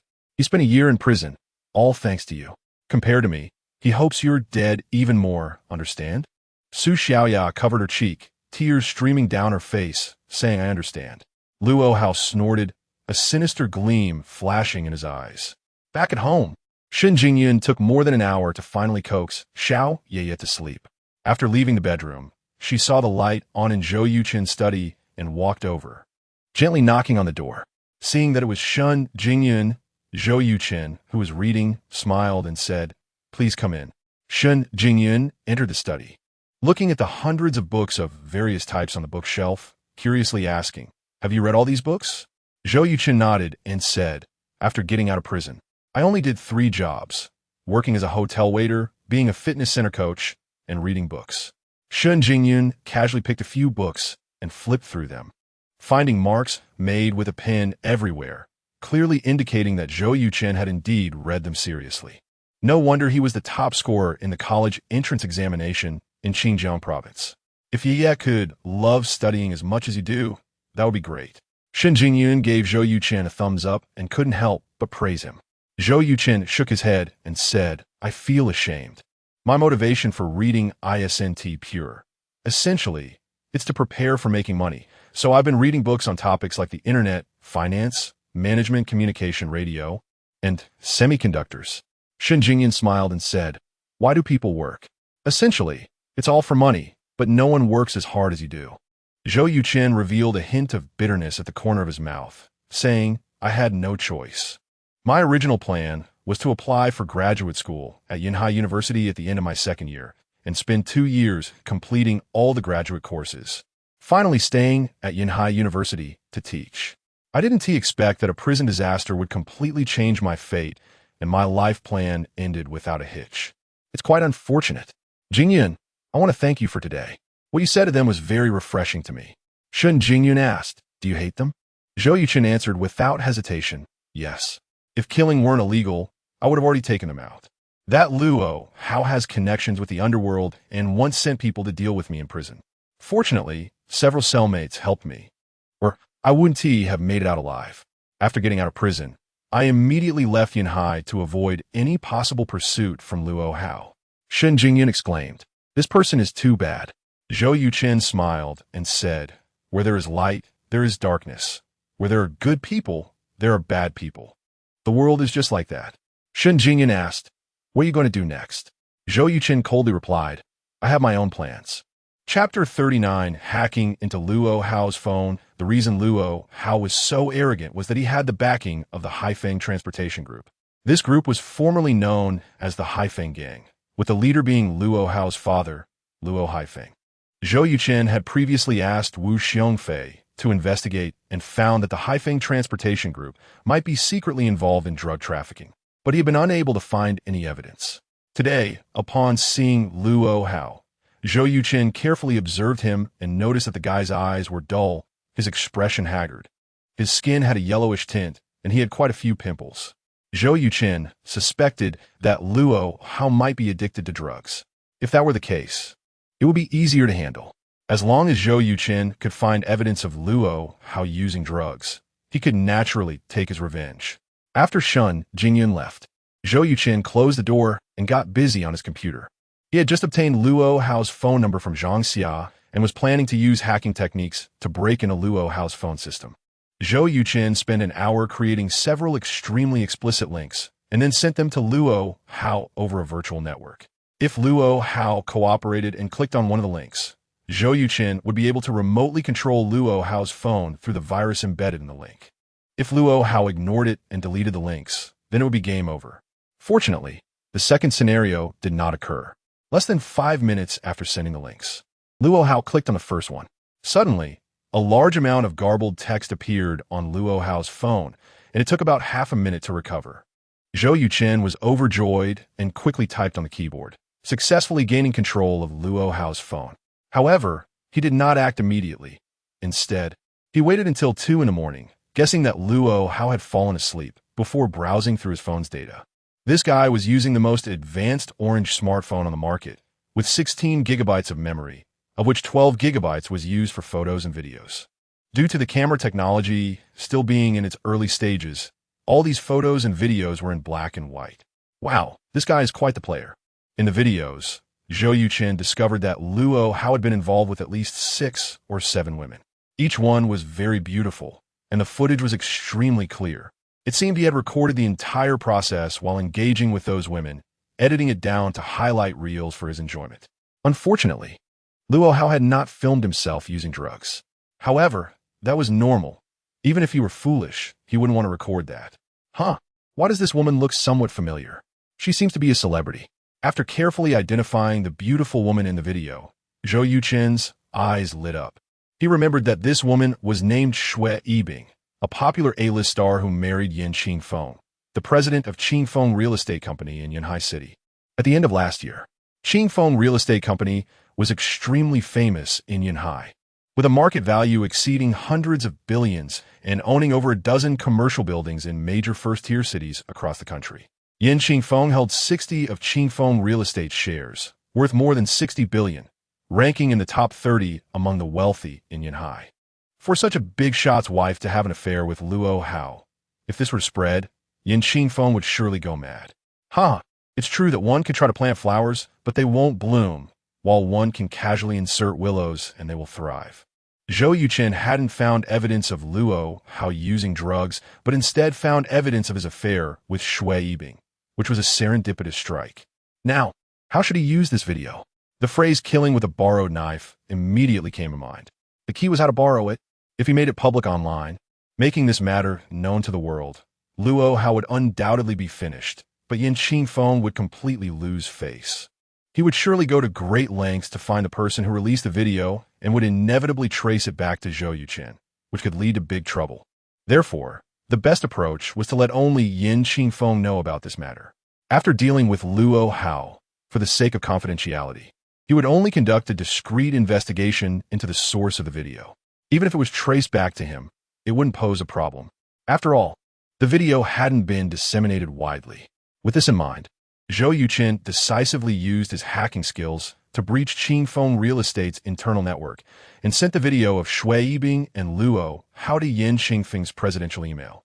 In a top-tier villa in Yanhai, Yin Qingfeng, as usual, got up at 6 o'clock sharp and went out for a run.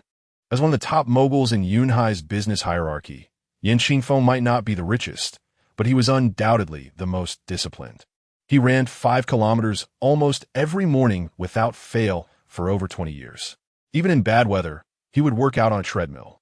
Thus, even at 50 years old, Yin Qingfeng maintained an excellent physique, with a rosy complexion and vibrant energy. After finishing his run and taking a hot shower, Yin Qingfeng entered his study and turned on his computer. This was his personal routine. First run, then shower, check emails, and finally have breakfast. 10 minutes later, loud noises came from Yin Qingfeng's study. The ant who had just finished preparing breakfast heard the commotion and rushed over. Inside the study, the usually gentle Yin Qingfeng stood silently, his computer and teacup shattered to pieces. His face was extremely grim, his chest heaving, and his eyes seemed ready to spit fire. The ant had worked for the Yin family for 5 years and had never seen that expression on Yin Qingfeng before. According to the Yin family's rules, without Yin Qingfeng's order, the ant was not allowed to enter the study. Therefore, she simply stood at the door, not daring to say anything. 5 minutes later, Yin Qingfeng walked out of the study and said, "Clean this up." His voice was cold and piercing, making the ant shiver involuntarily as she quickly replied, "Yes, Mr. Yin." Without even eating breakfast, Yin Qingfeng went to his company office. After a while, a tall and imposing middle-aged man walked in. He was Guomao, the security team leader of Qingfeng Real Estate Company, who had followed Yin Qingfeng since the beginning of his entrepreneurial journey. If anyone in the company were to be considered Yin Qingfeng's most trusted person, it would definitely be Guomao. With 2 things. First, have someone go to the Hongshan film crew and bring Shui Yibing back as quickly as possible. Yes, I will take care of it right away. The second thing is to investigate this person. Yin Qingfeng handed his phone to Guomao. On the screen was a photo of Luo Hao. Guomao raised an eyebrow and said, "Brother, I know this person. His name is Luo Hao, the son of Luo Haifeng, the president of Haifeng Real Estate Company. How do you know him? Don't you remember? At a gathering, my sister-in-law introduced him to you." Yin Qingfeng thought for a long time, but couldn't recall that gathering, saying, "No matter who he is, he must die." Guomao's pupils contracted sharply as he said, "I will arrange it right away." Not asking any questions and just following orders was one of the reasons Guomao earned Yin Qingfeng's absolute trust. "No." Yin Qingfeng waved his hand and said, "Try to use legal means. If we can't find evidence, then use our previous methods." Qingfeng Real Estate Company had developed to this day by balancing both legal and illegal means. The so-called previous methods referred to using various means to make a person disappear from this world. Guomao was an expert in this regard and had never made a mistake. Brother, Luo Haifeng is not an ordinary person. The consequences of touching his son will definitely lead to a mutual destruction. Then find a top-notch hitman outside to deal with Luo Haifeng, but remember to keep it confidential. Understood. Chapter 40 Siblings Reunion. Just as Yin Qingfeng was plotting against the Luo family, Zhou Yuchen's car slowly came to a stop at Qingjiang University. Taking out his phone, Zhou Yuchen called his sister, Zhou Qing. "Hello, who is this?" A crisp voice like a golden oriole came from the other end. Zhou Yuchen instinctively smiled and said, "Zhou Qing, it's your brother." "Brother, you finally came to see me. Can you come out? I'm at the school gate. Wait for me 10 minutes. I'll be right there." In a girls' dormitory for the computer science major at Qingjiang University, Zhou Qing put down her phone and immediately began to groom herself. Unlike her brother Zhou Yuchen, who had an ordinary appearance, Zhou Qing inherited all the advantages of Su Xiuwan. She had an oval face, fair skin as delicate and smooth as mutton fat jade, deep eyes like a serene lake, clean and lively, and 2 small dimples at the corners of her mouth made her smile particularly beautiful. Last year, Zhou Qing ranked second on Qingjiang University's top 10 beauties list and was referred to as a pure goddess by those lecherous boys. "Zhou Qing, what is you so happy?" Her classmate, roommate, and best friend Wang Tong couldn't help but ask as she saw Zhou Qing's face blooming with a smile. Zhou Qing raised an eyebrow and replied, "I won't tell you." A girl in the upper bunk, who was beautiful and dressed flamboyantly, pouted and said, "Wang Tong, can't you tell? She's going to meet her boyfriend." This girl was named Xu Niner, ranked 10th on the school's beauty list. Due to her questionable lifestyle and vanity, Xu Niner had a very poor relationship with her roommates, especially Zhou Qing, who came from an average family but excelled in both looks and academics, was treated as a thorn in Xu Niner's side, often finding trouble with her and being very annoying. Zhou Qing shot her a cold glance and retorted, "Whether I have a boyfriend or not has nothing to do with you." After saying that, Zhou Qing changed her shoes, grabbed her bag, and quickly left the dormitory. Xu Niner was intrigued and immediately jumped down from the upper bunk, saying, "Wang Tong, Don't you want to see who Zhou Qing's boyfriend is? Wang Tong frowned and replied, Xun Yin'er. Even if Zhou Qing is really going to meet her boyfriend, that's normal. Why are you so excited? Xun Yin'er huffed and said, If you don't want to go, fine, I'll go. Seeing Xun Yin'er chase after Zhou Qing, Wang Tong couldn't suppress her curiosity and followed her out. Zhou Qing, hurrying towards the school gate, was completely unaware of Xun Yin'er and Wang Tong trailing behind her. Upon seeing Zhou Yuchen, Zhou Qing burst into tears and dove into his arms. Brother, I miss you so much, boo. Zhou Yuchen's eyes also turned red as he gently patted Zhou Qing's back and said, Zhou Qing, it's all my fault for not coming to see you sooner. Wang Tong and Xun Yin'er were both shocked to see Zhou Qing hugging a man driving a Mercedes Maybach in the street. Xun Yin'er immediately took out her phone and snapped a picture of the two, muttering, Didn't everyone say I'm vain? Look at Zhou Qing, isn't she just like me? Hooking up with a rich second generation? Pure goddess? PFF. After venting in Zhou Yucheng's embrace, Zhou Qing wiped her tears and looked up, asking, Brother, how have you been these years? Zhou Yucheng smiled and said, I've been doing well. Zhou Qing replied, Don't lie to me. You used to be so confident and sunny.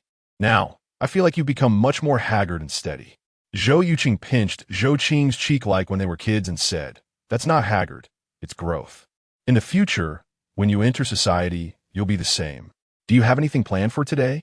Zhou Yucheng asked. Zhou Qing shook her head and replied, Nothing.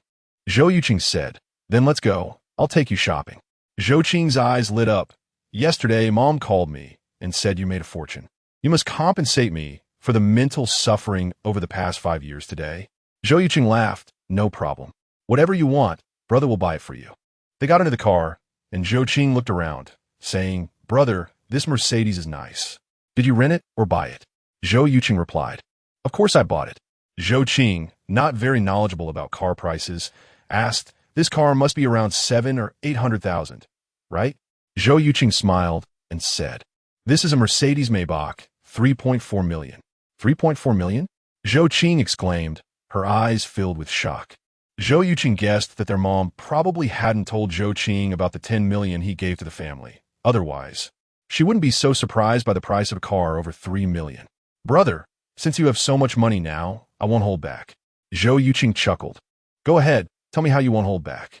Zhou Qing counted on her fingers a laptop, an orange phone, a nice handbag, and a luxurious lunch. Zhou Yuchen pretended to scoff. These things together only cost around 70 to 80,000. Zhou Qing, do you look down on me that much? Zhou Qing blinked a few times and said, Brother, I think you've gotten a bit carried away. Zhou Yuchen shrugged. What can I say? Who told you your brother is rich? Soon, the siblings arrive at Yunhai's most famous shopping mall, Xingyuan Mall. Zhou Yuchen, like a nouveau riche, waved his cash and started spending lavishly. A set of jewelry, the most expensive laptop, an orange phone, an LD brand bag, a set of cosmetics, 3 sets of branded clothes, and 2 pairs of shoes.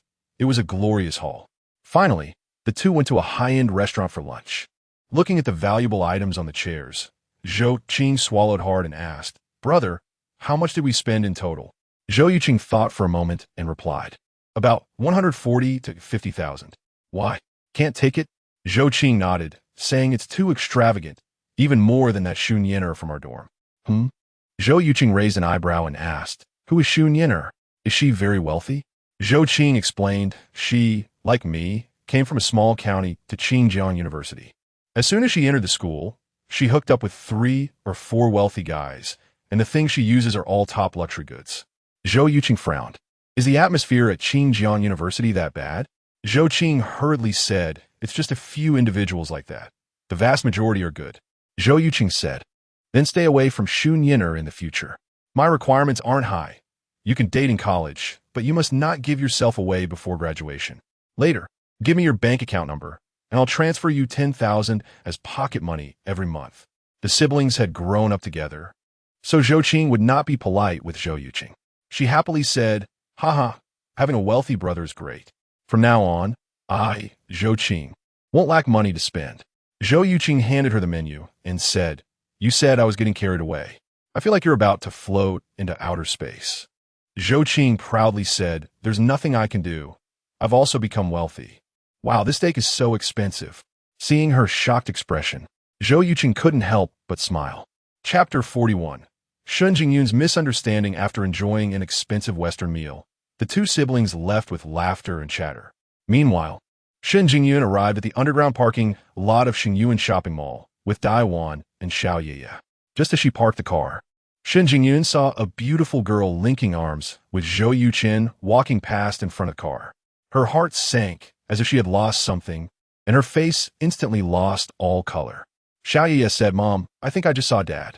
Shun Jingyun came back to her senses and quickly replied, "Sweetheart, you must have seen wrong." Xiao Yiye pouted, saying, "I definitely did not see wrong. Dad clearly walked past with an aunt." "Grandma, hurry and carry me out of the car. I want to find Dad." Shun Jingyun suddenly felt a bit anxious and scolded, "Shun Xinyue, be obedient." Xiao Yiye seemed taken aback by Shun Jingyun's scolding. After a moment, tears started to roll down her cheeks as she said, "I did not see wrong. That person was clearly Dad. Whoa, Mom is scolding me." Daiwan quickly hugged Xiao Yiye, feeling heartbroken, and said, "Sweetheart, if you saw him, then you saw him. This time it's Mama's fault.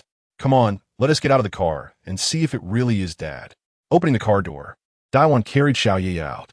They happened to see Zhou Yuchen's car turning a corner, leaving the parking lot.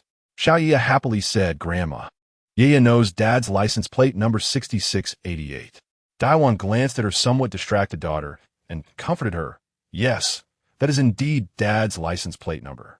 But Dad did not see Xiao Yiye. Xiao Yiye wiped her tears and said, "But Mom, doesn't he believe me?" Shun Jingyun took a deep breath and said, "Sweetheart, you are right. Mom shouldn't he have scolded you just now. Can you forgive me?" Xiao Yiye sweetly replied, "Yes."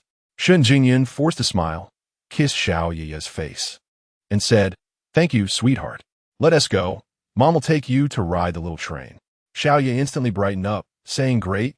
Let us go ride the little train." After Zhou Yuchen left for breakfast, Shun Jingyun took Xiao Yiye to her parents' house.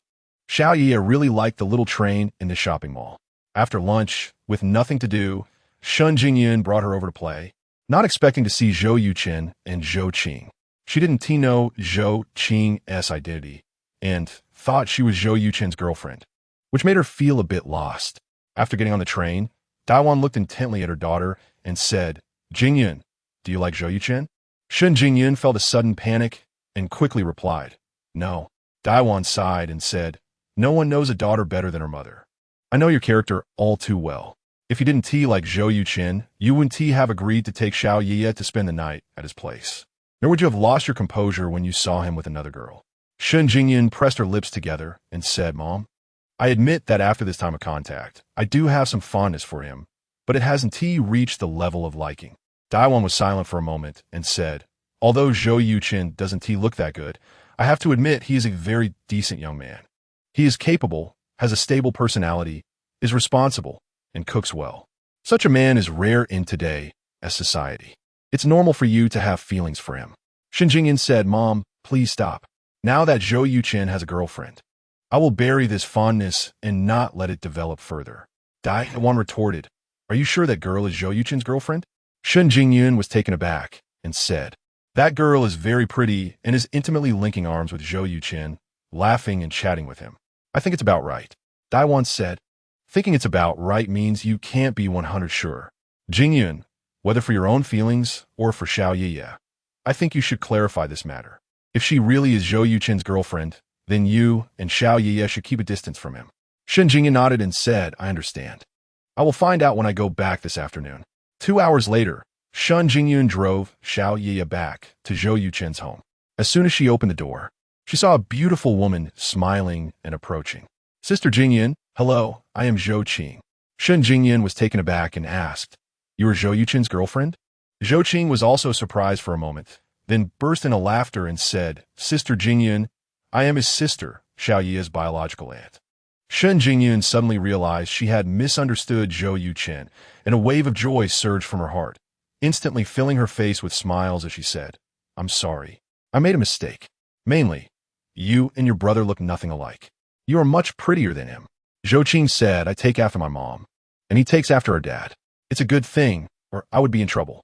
Shun Jingyun smiled and said, "You are quite lucky." Zhou Qing said, Xiao Yi didn't take after my brother, so she is quite lucky too. The two exchanged glances and laughed together. Xiao Yi stared at Zhou Qing for a long time and asked, Annie, did you go to the mall with my dad? Zhou Qing laughed and said yes. How did you know? Xiao Yi replied, I saw you. Zhou Qing exclaimed in surprise. Then why didn't you call us?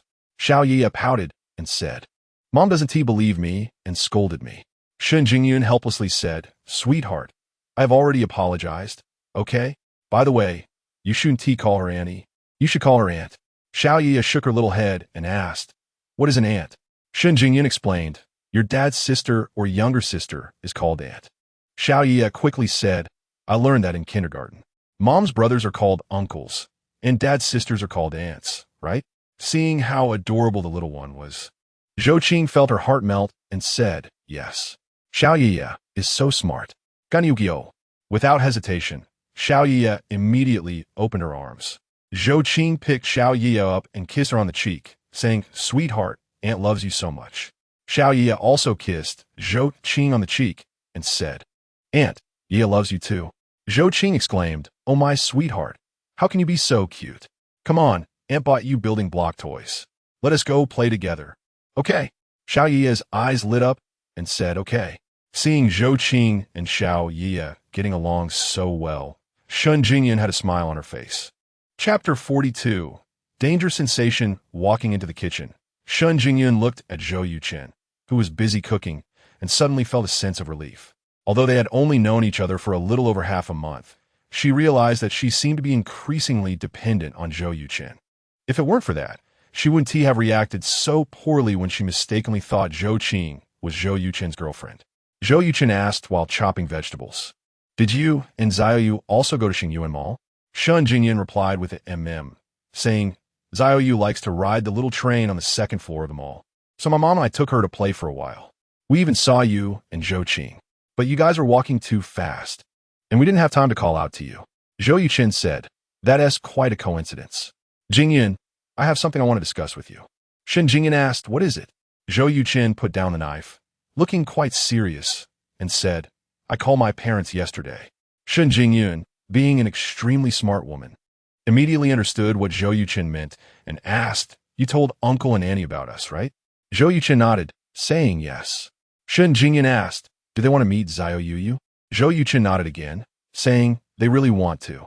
Shen Jingyun pondered for a moment and asked, When are we going? Zhou Yuchen was taken aback and said, You agree? Shen Jingyan smiled and said, Grandpa and Grandma want to see their granddaughter. Do I even have the right to disagree? Zhou Yuchen said seriously, You do.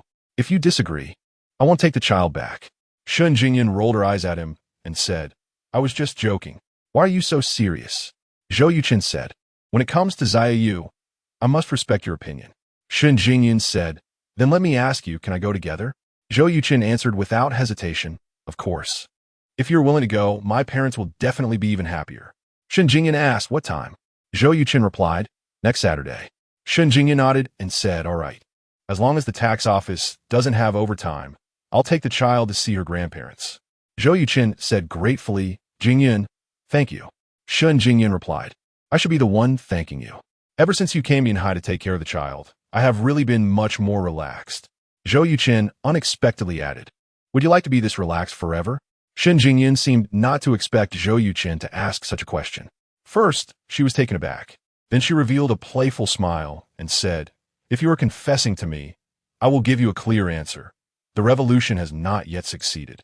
Comrades still need to work hard. After saying that, Shen Jingyan couldn't help but chuckle. Zhou Yuchen also laughed heartily. Shen Jingyan's answer seemed like a rejection, but in reality, it was giving Zhou Yuchen a chance. Otherwise, why would there be a need for him to keep trying? However, the mountain that obstructed them from being together loomed before them, and until it was flattened, no one dared to continue forward. An hour later, 6 dishes and a soup were served on the table. Zhou Qing looked at the colorful and fragrant dishes and exclaimed, Bro, when did your cooking skills become so amazing? Zhou Yuchen opened a bottle of red wine bought from the mall and said, As a top student, isn't it easy for me to learn how to cook? Zhou Qing said, I'm also a top student, but I just can't learn to cook. Zhou Yuchen curled his lips and said, You Who couldn't he even make it into the top 10 in the province? Dare to call yourself a top student? That is really funny. Zhou Yuchen retorted. That was just a poor performance. If it weren't for a small mistake on that last big math problem, I could have at least ranked in the top 5 in the province. Zhou Yuchen said, only the top 5? I thought you were the champion. You. Zhou Yuchen rolled her eyes in anger. Shen Jingyun helplessly said, you two siblings are really too much. Compared to you, I'm a true academic underachiever. I hope Zhou Yu can inherit your genes when it comes to learning. Zhou Yuchen touched Zhou Yu's hair and said, Zhou Yu is so smart and cute. She will definitely be better than both of us.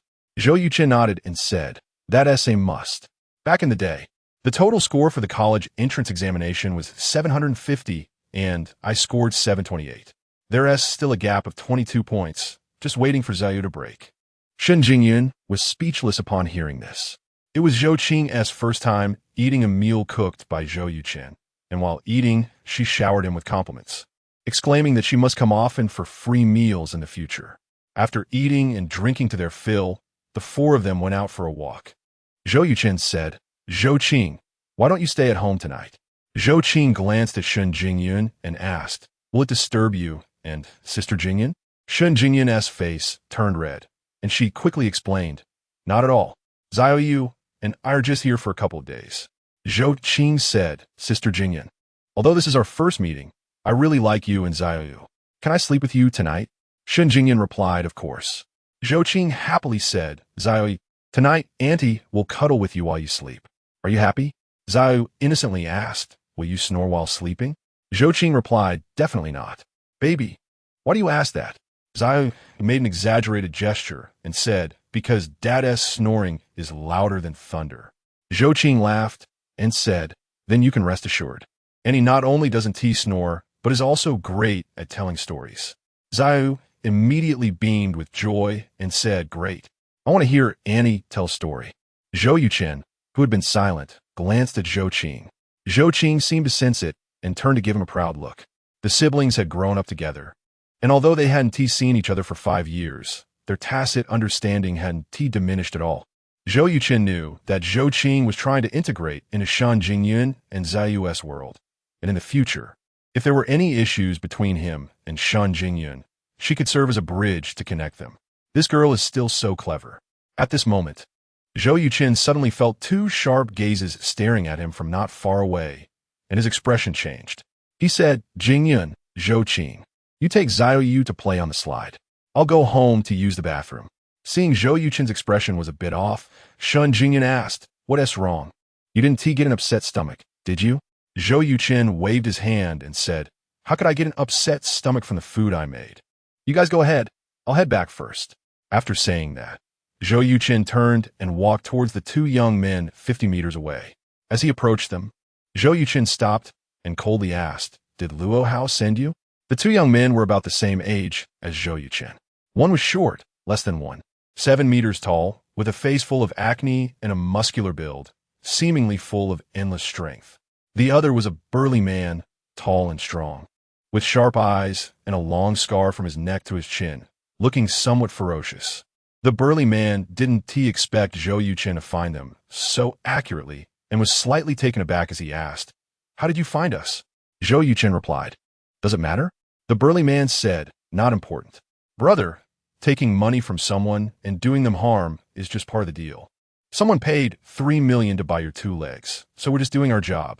Zhou Yuchen said indifferently, there are surveillance cameras all over the community. Aren't you worried about being caught on tape? The short man pulled out a dagger, waved it a couple of times, and said, so what if we get caught? After we finish the job, we'll leave Yanhai and head abroad. This money is just enough for us to use for a while. Zhou Yuchen nodded and said, I see. If I'm not mistaken, you should be wanted criminals, right? The muscular man sneered, you talk too much. Let's get to it. Chapter 43. Zhou Yuchen is taken away. The short man moved with great agility and quickly appeared in front of Zhou Yuchen, stabbing fiercely at his abdomen with a knife. Looking for death, Zhou Yuchen coldly snorted, his right hand like an eagle's claw, swiftly grabbing the man's wrist. With a crack, the bones in the short man's hand were directly crushed by Zhou Yuchen, causing the dagger to fall to the ground. Although the short man had decent speed and strength, He was still far inferior to Zhou Yuchen, a master of Xingyi. The short man was also tough, despite his hand being broken. He only let out a muffled grunt and immediately lifted his leg to counterattack. Zhou Yuchen would not give him that opportunity. Before the short man could raise his leg, Zhou Yuchen's palm strike had already landed on the back of his head. Thud! The short man collapsed to the ground, unconscious. Seeing this, the burly man beside him displayed a shocked expression. In just 10 seconds, Zhou Yuchen had taken down Hu San, known in the martial world as the Knife King, and his strength far exceeded the burly man's expectations. However, the burly man remained calm and pulled out a handgun from his pocket. Zhou Yuchen felt a chill run down his spine, and with a sudden push of his right foot, his body shot forward like a high-speed train, rushing towards the burly man. Before the burly man could pull the trigger, Zhou Yuchen's fist had already struck his shoulder. Ah! The burly man let out a cry of agony. With his life on the line, Zhou Yuchen dared not hold back. Directly using a surge of hidden energy to shatter the burly man's scapula, causing the handgun to drop to the ground. Like his companion, Zhou Yuchen knocked him out with a palm strike. Hello, is this the Yinhai City Police Department? Without any hesitation, Zhou Yuchen dialed the emergency number. Upon hearing that the assailants had a gun, the police officer on the line was startled. In less than 20 minutes, more than 10 police officers arrived. By this time, many residents and security personnel from the community had gathered around Zhou Yuchen. The expressions of the security personnel were all very grim. It's no joke. Allowing armed criminals to enter the community was definitely a serious dereliction of duty on their part. Fortunately, there were no casualties among the homeowners. Otherwise, their security company would be finished. I'm Officer Zhang Wei from the criminal police team, who reported the crime. The leading officer was a serious-looking man in his 40s, exuding an intimidating aura. I did. Zhou Yuchen raised his hand and said, Officer Zhang, hello, my name is Zhou Yuchen. These two were trying to attack me, and I took them down. The handgun belongs to the burly man, and the short man also had one.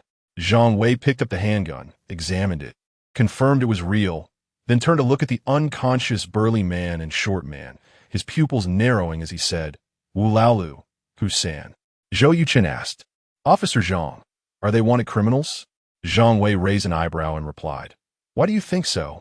Zhou Yuchen explained, this community is filled with surveillance cameras. Yet they showed no fear of exposing their identities. They even said someone had given them $3 million to take my legs. After dealing with me, they planned to flee the country. Zhang Wei praised, smart. Since they even used guns, how did you knock them out? Zhou Yuchen replied, I know a bit of martial arts. They didn't have time to fire before I took care of them. Zhang Wei gave him a thumbs up and said, impressive. Wu Laolu and Hu San are A-level wanted criminals issued by the National Police Department. They have killed 6 of our colleagues and stolen 4 guns. This should be 2 of them. I didn't expect these 2 fugitives to end up in Yinhai and fall into your hands, Mr. Zhou. On behalf of the police department, I thank you. After saying this, Zhang Wei saluted him. Zhou Yuchen quickly replied, Officer Zhang, you don't need to be so formal. I was just trying to save myself. Zhang Wei asked, have you offended anyone recently? Zhou Yuchen nodded and said, Luo Hao from Haifeng Transportation Company. Zhang Wei's eyes flashed as he said, Mr. Zhou, could you please come with us to the police department? We need to take a statement. Zhou Yuchen agreed. No problem. But I need to call my family first. Zhang Wei said, okay. Zhou Yuchen took out his phone and called Shun Jingyan. After briefly explaining the situation, Zhou Yuchen said, that bastard Luo Hao is bold. No one knows if he will send someone to attack again. For your safety, you and the kids should hurry home and let Zhou Qing get back to the dorm. Perhaps having grown up in a police family, Shun Jingyan remained calm in the face of such sudden circumstances and replied, understood. I will take Zhou Qing to stay at Min Community for the night. Zhou Yuchen said, that would be great. After hanging up, Zhou Yuchen followed the police officers out. At the police department, Zhang Wei personally took a detailed statement from him. Zhou Yuchen clearly recounted his past grievances with Luo Hao, without any concealment. After completing the record, Zhang Wei looked at Zhou Yuchen with a gaze full of sympathy. A college entrance examination champion with a bright future, mistakenly trapped by a scoundrel and a despicable woman, ruining his life. Such a blow would have broken another person, leading them to despair.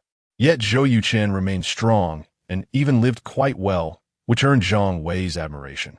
Returning to his office with the statement, Zhang Wei unexpectedly saw Director Shun Qinggang and immediately saluted him, saying, "Director, what brings you here?" Shun Qinggang replied, "I heard you caught 2 A-level wanted criminals, so I came to take a look." Zhang Wei explained, "Director, these were caught by Zhou Yuchen. I just happened to benefit from it." Shun Qinggang extended his hand and said, "Let me see the statement." Zhang Wei immediately handed the statement to Shun Qinggang. After reading it, Shun Qinggang smiled and said, "I didn't expect this kid to know martial arts." Zhang Wei was taken aback and asked, "Director, do you know Zhou Yuchen?" Shun Qinggang replied, "Not only do I know him, but I'm also quite familiar with him. What are you planning to do next?"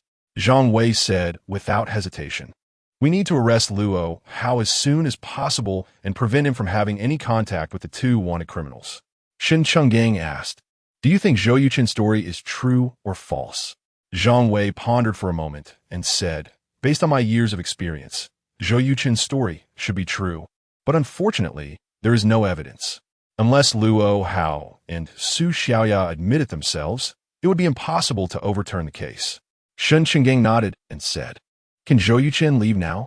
Zhang Wei replied, "Of course. I'll have someone take him back immediately." Shun Qinggang stood up and said, "No need, he can come with me." Zhang Wei's heart sank, and he had to reassess the relationship between Shun Qinggang and Zhou Yuchen. Just then, a police officer suddenly burst through the door.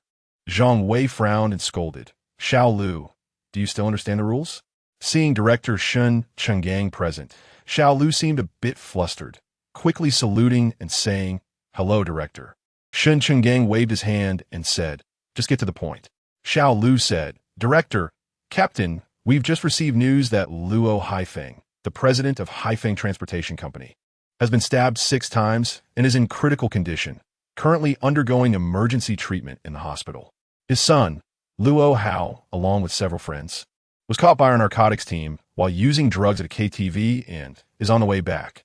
Chapter 44. Zhou Yuchen's request. Shun Qinggang's expression changed, and Zhou Yuchen's calm and composed face immediately appeared in his mind. He instinctively felt that the matter involving the Luo family had something to do with Zhou Yuchen. Zhang Wei clearly thought of this as well and turned to look at Shun Qinggang. Shun Qinggang did not hesitate at all and said, "Don't let Zhou Yuchen go. Handle the case of Luo Hao's drug use together with the matter of him hiring someone to harm others." Zhang Wei responded, "Understood." Zhou Yuchen sat in the inquiry room for more than half an hour before a police officer pushed the door and walked in. "Officer, can I leave now?" "Mr. Zhou, I'm sorry, but you need to come with me to another place." "To where?" "To the interrogation room." "What?" Zhou Yuchen was taken aback. The inquiry room is where the police question witnesses, while the interrogation room is where they question criminal suspects. The 2 concepts are completely different. Zhou Yuchen couldn't understand why he suddenly became a suspect. Upon entering the interrogation room, Zhou Yuchen saw Zhang Wei and a police officer in his 30s sitting upright, looking very serious. "Officer Zhang, I want to know what's going on." Zhou Yuchen sat down opposite them and asked directly. Zhang Wei's gaze was sharp as he said, "Zhou Yuchen, do you know Luo Haifeng?" Zhou Yuchen shook his head and replied, "I've never met Luo Haifeng, but I know he is Luo Hao's father." Zhang Wei stared intently into Zhou Yuchen's eyes, saying, "Just now, Luo Haifeng was stabbed 6 times and rushed to the hospital's emergency room." "Damn impressive." Zhou Yuchen couldn't help but give a thumbs up to Yan Qingfeng's efficiency. He had just sent over the video of Luo Hao cheating on him, and within less than a day, Yan Qingfeng had already taken action against Luo Haifeng. This was clearly to eliminate the root of the problem. At the same time, Zhou Yuchen understood why he had been moved from the inquiry room to the interrogation room. It was obvious that the police suspected him of being involved in Luo Haifeng's stabbing. Zhou Yuchen's mind raced, but his face remained calm as he asked Officer Zhang, "Where was Luo Haifeng attacked?" Zhang Wei did not miss any micro-expressions on Zhou Yuchen's face and replied, "In the underground parking lot of Haifeng Transportation Company's headquarters." He was about to get into his car when someone rushed up and stabbed him 6 times. "Some say this killer was hired by you." Zhou Yuchen couldn't help but chuckle, saying, "I hired a killer? Officer Zhang, have you had too much to drink? I've only been in Yanhai for less than half a month, and I don't even know where Haifeng Transportation Company is. How could I possibly hire someone to kill Luo Haifeng?" Even if I wanted to kill someone, it would definitely be Luo Hao. Zhang Wei said. Luo Hao and his friends were at a KTV using drugs. After receiving the report, we immediately dispatched police forces and arrested him. Luo Hao is currently next door, along with your ex-girlfriend Su Xiaoya. Zhou Yuchen was stunned for a moment, then burst out laughing, saying, "This is truly fantastic news. Good deeds are rewarded, while evil deeds are punished. Luo Hao and Su Xiaoya deserve what they have today." Zhang Wei stood up, leaned on the table, and looked directly at Zhou Yuchen, saying, "Do you dare to say this has nothing to do with you?" Zhou Yuchen firmly replied, "It has nothing to do with me." The two locked eyes, neither willing to back down. After a full minute, Zhang Wei finally looked away and said smugly, "Mr. Zhou, you've shown a flaw." Zhou Yuchen smiled slightly and asked, "What flaw?" Zhang Wei said in a deep voice, "The moment I mentioned Luo Haifeng being killed, your reaction was too calm, and you even laughed later. Any ordinary person hearing such news would never behave like that." Zhou Yuchen replied, "That's right. Ordinary people wouldn't react this way. But I'm sorry, I'm not an ordinary person. I'm a martial artist who has practiced Xingyi for 5 years. Not to mention a few deaths. Even if the world were to end tomorrow, I wouldn't feel any fear. A martial artist first trains their courage. Without great courage, one cannot succeed in martial arts." "Officer Zhang, does my explanation hold water?" Zhang Wei nodded and said, "You're not afraid of an A-level wanted criminal with a gun. This explanation does indeed make sense. However, I'm afraid I can't let you leave tonight." Zhou Yuchen said, "Understood. Officer Zhang, can I see Luo Hao?" Zhang Wei raised an eyebrow and asked, "Why do you want to see Luo Hao?" Zhou Yuchen replied, "While in Sioux City, I heard some people in the underworld say that Haifeng Transportation Company might be involved in drug trafficking. When I see Luo Hao, I'll tell him it was for revenge that I killed Luo Haifeng. I believe he will go crazy and make some mistakes he shouldn't make, which might help you deal with a drug trafficking organization." Zhang Wei immediately said, "You don't need to help. This is our job and has nothing to do with you." On the other side, Shun Chenggang, who had been watching the interrogation process through the camera, suddenly realized Zhou Yuchen's intention and immediately spoke into the microphone to Zhang Wei. "We haven't received any useful information from Luo Hao. I think we can let Zhou Yuchen meet him. There might be unexpected gains." Receiving Shun Chenggang's instructions, Zhang Wei said, "Zhou Yuchen, I can let you see Luo Hao, but you must not act aggressively." Zhou Yuchen, being very clever, understood that Shun Chenggang had helped him, saying, "I promise to only talk and not act. However, you better turn off the surveillance in the interrogation room and prepare a pinhole camera for me." Zhang Wei agreed, "Okay." After leaving the second interrogation room, Zhou Yuchen met Shun Chenggang in the hallway. Shun Chenggang patted him on the shoulder and said, "The opportunity has been given to you. I hope you can seize it." Zhou Yuchen nodded and said, "Thank you." Soon, Zhou Yuchen, with the hidden pinhole camera, entered the first interrogation room and saw the listless Luo Hao. When Luo Hao looked up and saw Zhou Yuchen, his expression changed drastically. "How could it be you?" Zhou Yuchen closed the door, sat down in front of him, crossed his legs, and said smugly, "Why wouldn't it be me?" Luo Hao pointed at Zhou Yuchen, saying, "I understand now. So it was you all along." Zhou Yuchen shrugged and said, "Where's the evidence? Without evidence, what's the use of your words?" At this point, Zhou Yuchen looked up at the camera in the corner of the interrogation room and said, "Officer Zhang, please turn off the surveillance. I need 10 minutes to have a good talk with my old friend here." As soon as he finished speaking, the surveillance camera was turned off. Luo Hao incredulously said, "You actually bribed the police." Zhou Yuchen sneered, "Still the same old story. You have no evidence." Luo Hao, "Now no one can hear us. So let me tell you the truth. I've been preparing for revenge for 4 years. Do you know how I've spent these 4 years?" Luo Hao trembled all over, gritting his teeth as he said, "It really is you." Chapter 45, acting in front of Luo Hao. Zhou Yuchen whistled and laughed. "That's right, it's me. Over the years, I've been investigating you and the Haifeng transport company behind you. And I found out that your father, Luo Haifeng, actually used the convenience of transportation to engage in drug trafficking. So I hired several private detectives to find evidence of your drug dealing.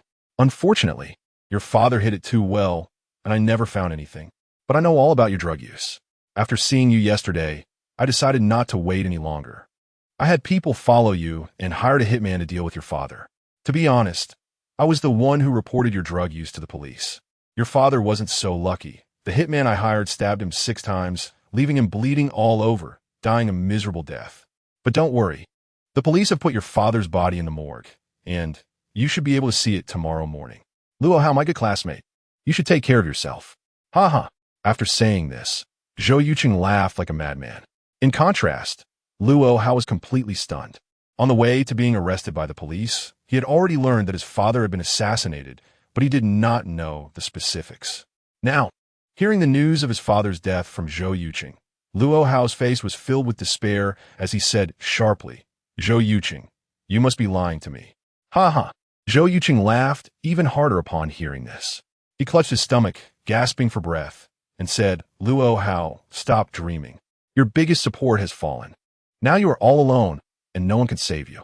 Perhaps Zhou Yuchen's performance was too convincing, making Luo Hao subconsciously believe his words. He went completely mad. The veins on his forehead bulging, his eyes bloodshot with rage as he shouted, Zhou Yuchen, I will kill you. Zhou Yuchen disdainfully replied, how will you kill me? With those 2 wanted criminals you found? What will Laolu? What Husan? I've dealt with them all. 3 million? You're too stingy. Do you know how much I paid the hitman who killed your father? A full 20 million, nearly 7 times what you offered. However, there's one thing I don't understand. Why do you only want my legs and not my life? You wouldn't have a sudden change of heart, would you? Luo Hao gritted his teeth and said, because I want to humiliate you. Zhou Yuchen suddenly realized and said, I see. Coincidentally, I want to kill you. I'll just have the police arrest you, which is also to humiliate you.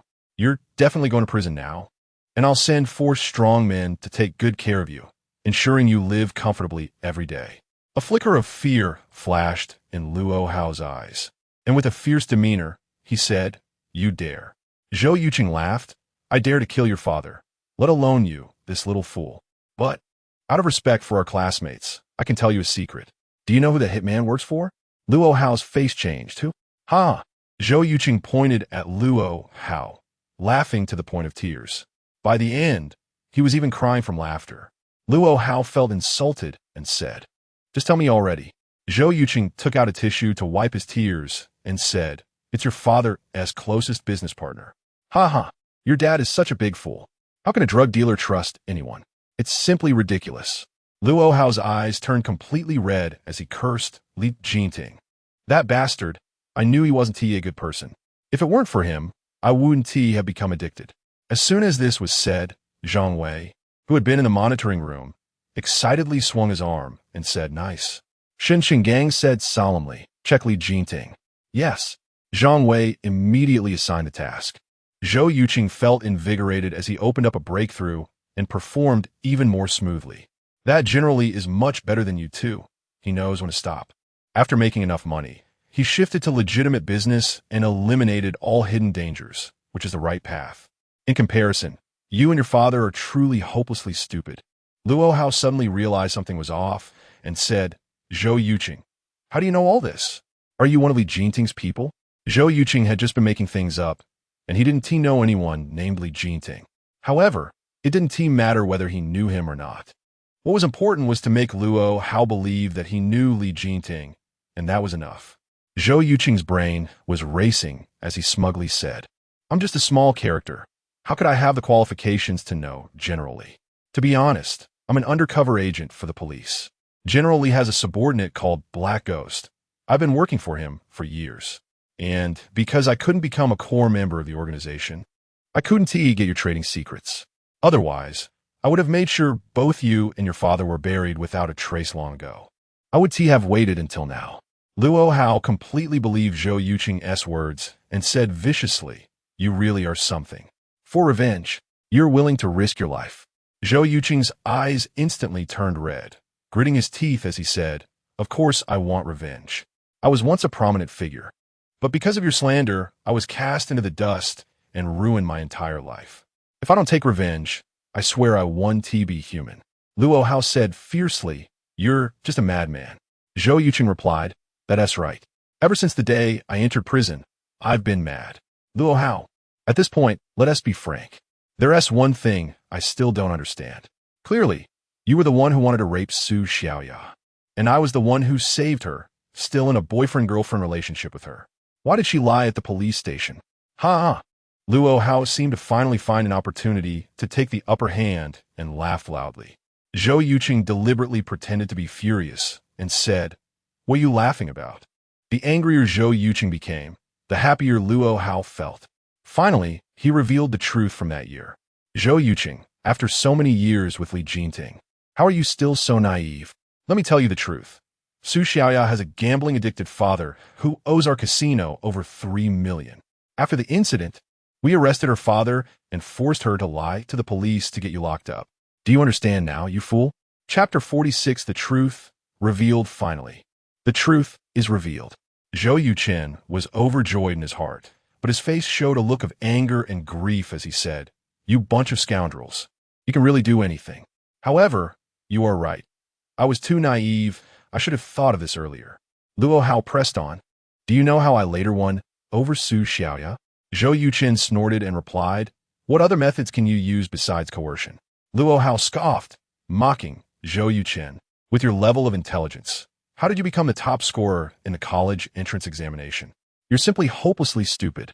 Zhou Yuchen retorted, "What the hell do you mean?" Luo Hao said, "Let me tell you, it's corruption.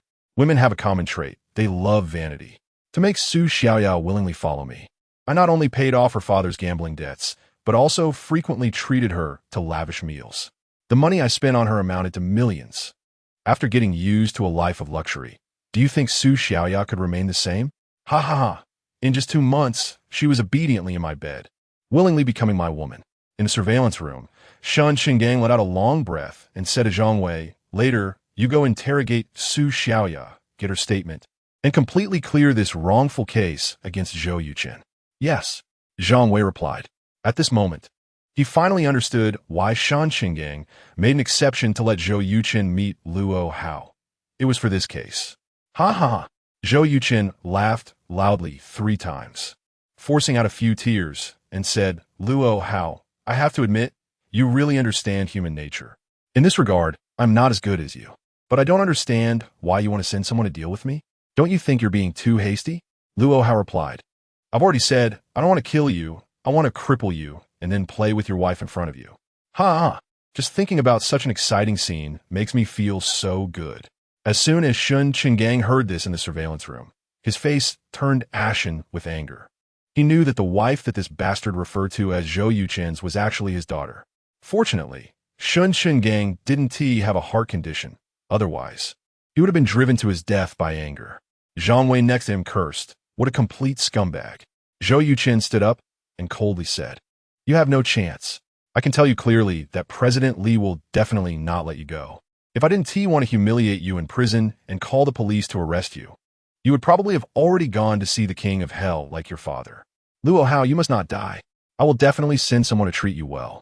Luo Hao showed a disdainful expression and said, "Zhou Yuchen, I want to thank you." Zhou Yuchen was taken aback and asked in confusion, "What do you mean?" Luo Hao said proudly, "I want to thank you for telling me the truth. Li Jining wants to wash his hands of this. That is just a dream. Let me tell you, my dad has long left evidence that can take him down. As long as I can earn merit by turning myself in, handing over the evidence to the police, do you think you still have a chance to deal with me?" After saying that, Luo Hao shouted loudly, "I want to report." Zhou Yuchen's face turned extremely ugly as he scolded, "Report your mother." Seeing this, Luo Hao's voice got even louder, "I want to report. My father was killed by this bastard." Bang! The door opened, and Zhang Wei rushed in with 3 police officers, asking what happened. Luo Hao pointed at Zhou Yuchen and said, "He offered 20 million to kill my father." Zhang Wei deliberately pretended to be shocked and asked, "Luo Hao, do you know what you were saying?" Zhou Yuchen also panicked at the right moment and said, "Captain Zhang, this bastard is crazy. He is just a clueless second-generation rich kid. Asking him is pointless. Just lock him up." Luo Hao exclaimed, "He is full of nonsense. Captain Zhang, this person appears to be your undercover agent, but in reality, he is not a good person at all. I can provide evidence of Li Jinting's crimes. I just hope you can act fairly and avenge my father." Zhou Yuchen said, "Captain Zhang, I have been undercover with Li Jinting for so long. Do you still not trust my character?" Zhang Wei turned to Zhou Yuchen and said, "Yuchen, you seem a bit nervous. Otherwise, Why is there so much sweat on your forehead? Zhou Yuchen cooperated and immediately wiped his forehead, forcing a smile. Captain Zhang, don't joke. Where I have sweat from? Zhang Wei coldly said. No sweat. What are you wiping for? I. Zhou Yuchen was left speechless. Luo Hao laughed heartily. Zhou Yuchen, you big fool. Do you know what it means to be overly joyful? This is it. Zhang Wei said. Xiao Lu, take Zhou Yuchen to another interrogation room. Yuchen, don't worry. If Luo Hao can't provide any solid evidence, I will definitely clear your name. Zhou Yuchen pursed his lips and said, Understood, Captain Zhang. Two police officers took Zhou Yuchen out of the interrogation room and into the surveillance room. Shen Qinggang smiled and said, Not bad. Brave and resourceful, with outstanding acting skills. You played Luo Hao like a fiddle. Xiao Zhou, it's a pity you're not a police officer. Zhou Yuchen replied, My purpose in doing all this is not revenge, but to overturn the case. I don't want my issues to affect the little girl's future political review. Shen Qinggang nodded and said, Don't worry. Someone has already been sent to interrogate Su Xiaoya. As long as she admits it was a false accusation, your case will be overturned. Zhou Yuchen looked at the surveillance monitor, showing Su Xiaoya in the interrogation room, and said, I hope everything goes smoothly. Half an hour later, Zhang Wei entered with the record, looking excited, and reported, Director, Luo Hao confessed everything. I'm going to take people to Luo Haifeng's house to find that laptop, which not only has records of Luo Haifeng's transactions with Li Jinting, but also a long list of drug trafficking personnel. Shen Qinggang smiled and said, Go ahead. If you can dig out this line, I will personally commend you. Yes, thank you, Director. Excitedly walking to the door of the surveillance room, Zhang Wei suddenly stopped, turned to Zhou Yuchen, and said, Mr. Zhou, thank you. Zhou Yuchen was taken aback and smiled. Cooperation between police and civilians is what we should do. 10 minutes after Zhang Wei left, the officer responsible for interrogating Su Xiaoya also returned. Shen Qinggang took the record, read it carefully, and said, Xiao Zhou, congratulations. Your case has been overturned. Zhou Yuchen opened his mouth to speak, but suddenly felt blank in his mind. After merging with his previous self upon crossing into this world, Zhou Yuchen felt like he was living under a heavy burden. He knew this was the obsession of his predecessor, which had now become his own obsession. This burden was too high and too heavy, almost suffocating him. Now it's gone. Zhou Yuchen felt a wave of relief from the inside out. Even his breathing became much smoother. Chapter 47. Zhou Yuchen's hacking skills after a while. Zhou Yuchen finally came to himself, wiped his face vigorously, let out a long sigh, and said, Justice may be late, but it's better than never arriving. Shen Qinggang said solemnly, This is a mistake on the part of our police, which caused you to spend 10 months in prison. I apologize on behalf of the Yunhai Police Department. Zhou Yuchen shook his head and said, This has nothing to do with you. It's all my fault for being blind and trusting the wrong person. In that situation back then, anyone would have reached the same conclusion. Moreover, as the saying goes, a blessing in disguise. If it weren't for that incident, I wouldn't have such a lovely angel. Thinking of Xiaoya's cute and beautiful little face, Zhou Yuchen couldn't help but smile. Shen Qinggang realized Zhou Yuchen was referring to Xiaoya and said, That's true. Zhou Yuchen asked, Can I go now? Shen Qinggang thought for a moment and said, Let's wait for Zhang Wei to come back. He's in charge of this incident. Zhou Yuchen nodded and said, All right. Seeing a programming book on the desk and having nothing to do, Zhou Yuchen picked it up and started reading it seriously. After about an hour, Zhang Wei returned with a laptop, looking somewhat troubled. Shen Qinggang noticed and asked what's going on. Zhang Wei smiled wryly and said, Director, this laptop has a startup password. I checked with the tech department, and there's a self-destruct program inside. If the password is entered incorrectly 3 times, the hard drive will be formatted. We've already missed one attempt, and the technician doesn't dare to try again. Shen Qinggang frowned and said, If even our Yunhai tech department can't crack this laptop's password, who can? Yindu? Zhang Wei replied. Yindu might struggle too. The tech department said they can use the most basic method for public relations, but it would take a week. A week? Shen Qinggang said irritably. If we can't sort it out tonight, by tomorrow morning, they'll be long gone. What's the use of catching them then? Zhou Yuchen put down the book and said, Can I take a look at this laptop? Shen Qinggang raised an eyebrow and said, You know how to? Oh, right, you must know. Otherwise, you would have read that programming book for so long. Zhang Wei, open the laptop and let Xiao Zhou take a look. Yes. Zhang Wei opened the laptop and gestured for Zhou Yuchen to proceed. Without hesitation, Zhou Yuchen sat down in the chair, quickly typed out a piece of code, and said, "Give me a moment." Shen Qinggong's eyes lit up as he asked, "Can you do it?" Zhou Yuchen confidently replied, "Yes." Shen Qinggong said, "Great. Go ahead and do it. If anything goes wrong, I'll take responsibility." "There won't be any problems," Zhou Yuchen casually replied as he began working. Shen Qinggong and Zhang Wei, two laymen, stood behind him, watching as strings of code appeared on the screen, leaving them dazzled, although they didn't understand what the code meant. The astonishing speed and complexity made them feel a sense of awe.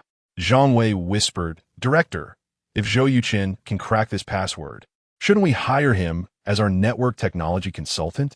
Shen Qinggong's eyes flashed as he said, "Let's wait until he succeeds."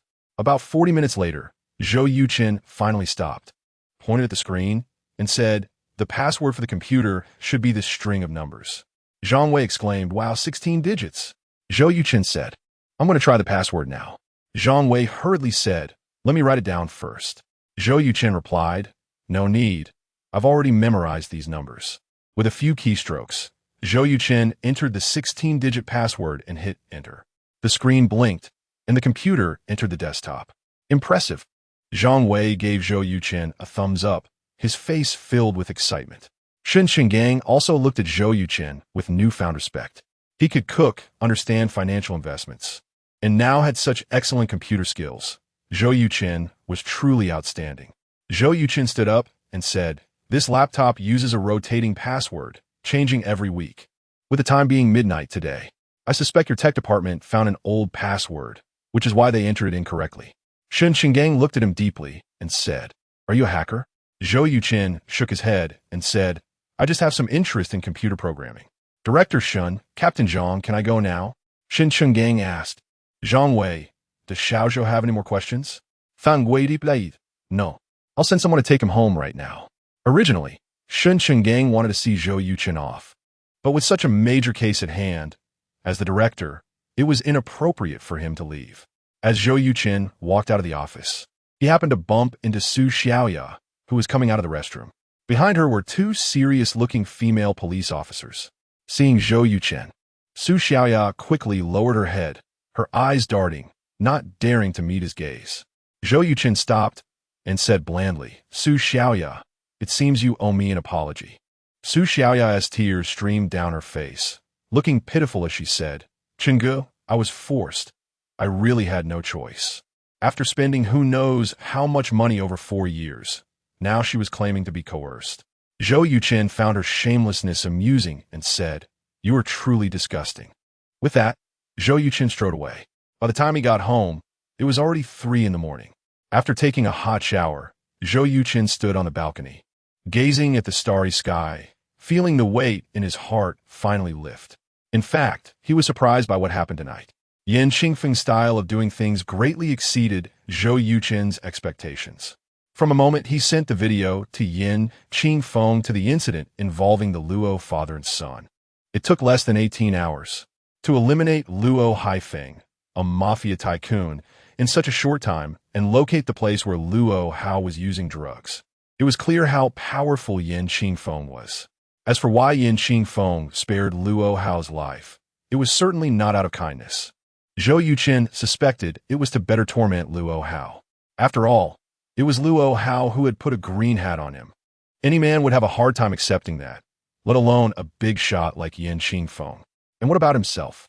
Given Yan Qingfeng's shrewdness, he would definitely suspect that Zhou Yuchen had sent him the video, using him to eliminate his enemies. However, Zhou Yuchen wasn't particularly worried about that. After all, Yan Qingfeng wasn't a fool. Before taking action, he would surely send someone to investigate Zhou Yuchen's background. As long as he found out that Xiaoya's grandfather was Shen Qinggong, the deputy mayor and head of the police department in Yanhai City, then unless absolutely necessary, Yan Qingfeng would definitely not act against him.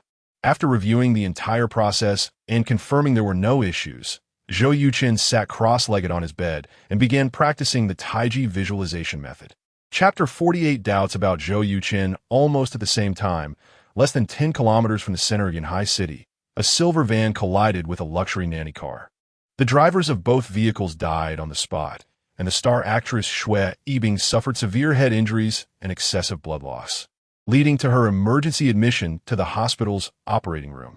The business tycoon Yin Qingfeng rushed to the hospital, demanding that the doctors spare no expense to save Xue Yibing. His genuine concern for his wife moved many of the female nurses. Guizi, what's the situation outside? Outside the operating room, Yin Qingfeng pulled Guamauta aside and asked softly, "Brother, the situation isn't clean. Luo Haifeng has been stabilized after emergency treatment, but the police have already investigated his drug trafficking activities. The day he is discharged will also be the day he is sentenced to death. As for Luo Hao, he was taken away by the police for drug use. He will definitely be sentenced, and I will arrange for someone to take special care of him. Luo Haifeng is not a simple person. You need to be careful of him. Have you found out who sent me the email? The main suspect is a young man named Zhou Yuchen. I can only confirm that he has a grudge against Luo Hao. The specifics will be clear by tomorrow noon. Also, he has been at the police department tonight and left at 2 in the morning. Using a knife to kill someone? At the possibility. Yin Qingfeng's face darkened, saying, "To treat me as the knife, he has quite the audacity. Investigate Zhou Yuchen's background thoroughly. If all the evidence points to him, I will personally go talk to him." Guamauta nodded, saying, "Understood." Just then, the operating room door opened. Yin Qingfeng immediately rushed over, anxiously asking, "Doctor, how is my wife?" The attending doctor sighed and said, "Mr. Yin, please accept our condolences. We have done our best." Yin Qingfeng stepped back as if unable to accept this blow, collapsing on Guamauta. His eyes filled with sadness and despair, tears streaming down his face, wanting to speak but unable to say anything. If Zhou Yuchen were here, he would definitely give Yin Qingfeng a thumbs up for his acting skills. He was truly remarkable. Even an Oscar-winning actor would have to bow down before him. At 8 in the morning, Shun Chenggang, who hadn't slept all night, returned home. With Zhou Yuchen's help, they accessed Luo Haifeng's laptop and obtained a list of dozens of individuals involved in various aspects of drug trafficking. Discovering that Li Jinting, mentioned by Luo Hao, was the producer of the drug powder, disguised as the owner of a timber processing factory in Yunnan. To avoid prolonged trouble, Shin Qinggang immediately contacted the Yunnan police. In just 3 hours, most of the suspects were apprehended and 3 tons of drugs were seized. Unfortunately, Li Jinting and several core members escaped, failing to catch them all. Shin Qinggang suspected that there was a protector on the Yunnan side who leaked the information in advance. "You haven't slept all night?" Daiwan asked in surprise. Despite being somewhat tired, Shun Qinggang was very energetic, saying, "Zhou Yuchen achieved a great feat." Daiwan raised an eyebrow and asked, "What great feat?" Shun Qinggang replied, "I can't disclose the specifics. However, I can tell you one very good piece of news. Last night, we captured Luo Hao and Su Xiaoya, who wronged Zhou Yuchen and sent him to prison back then."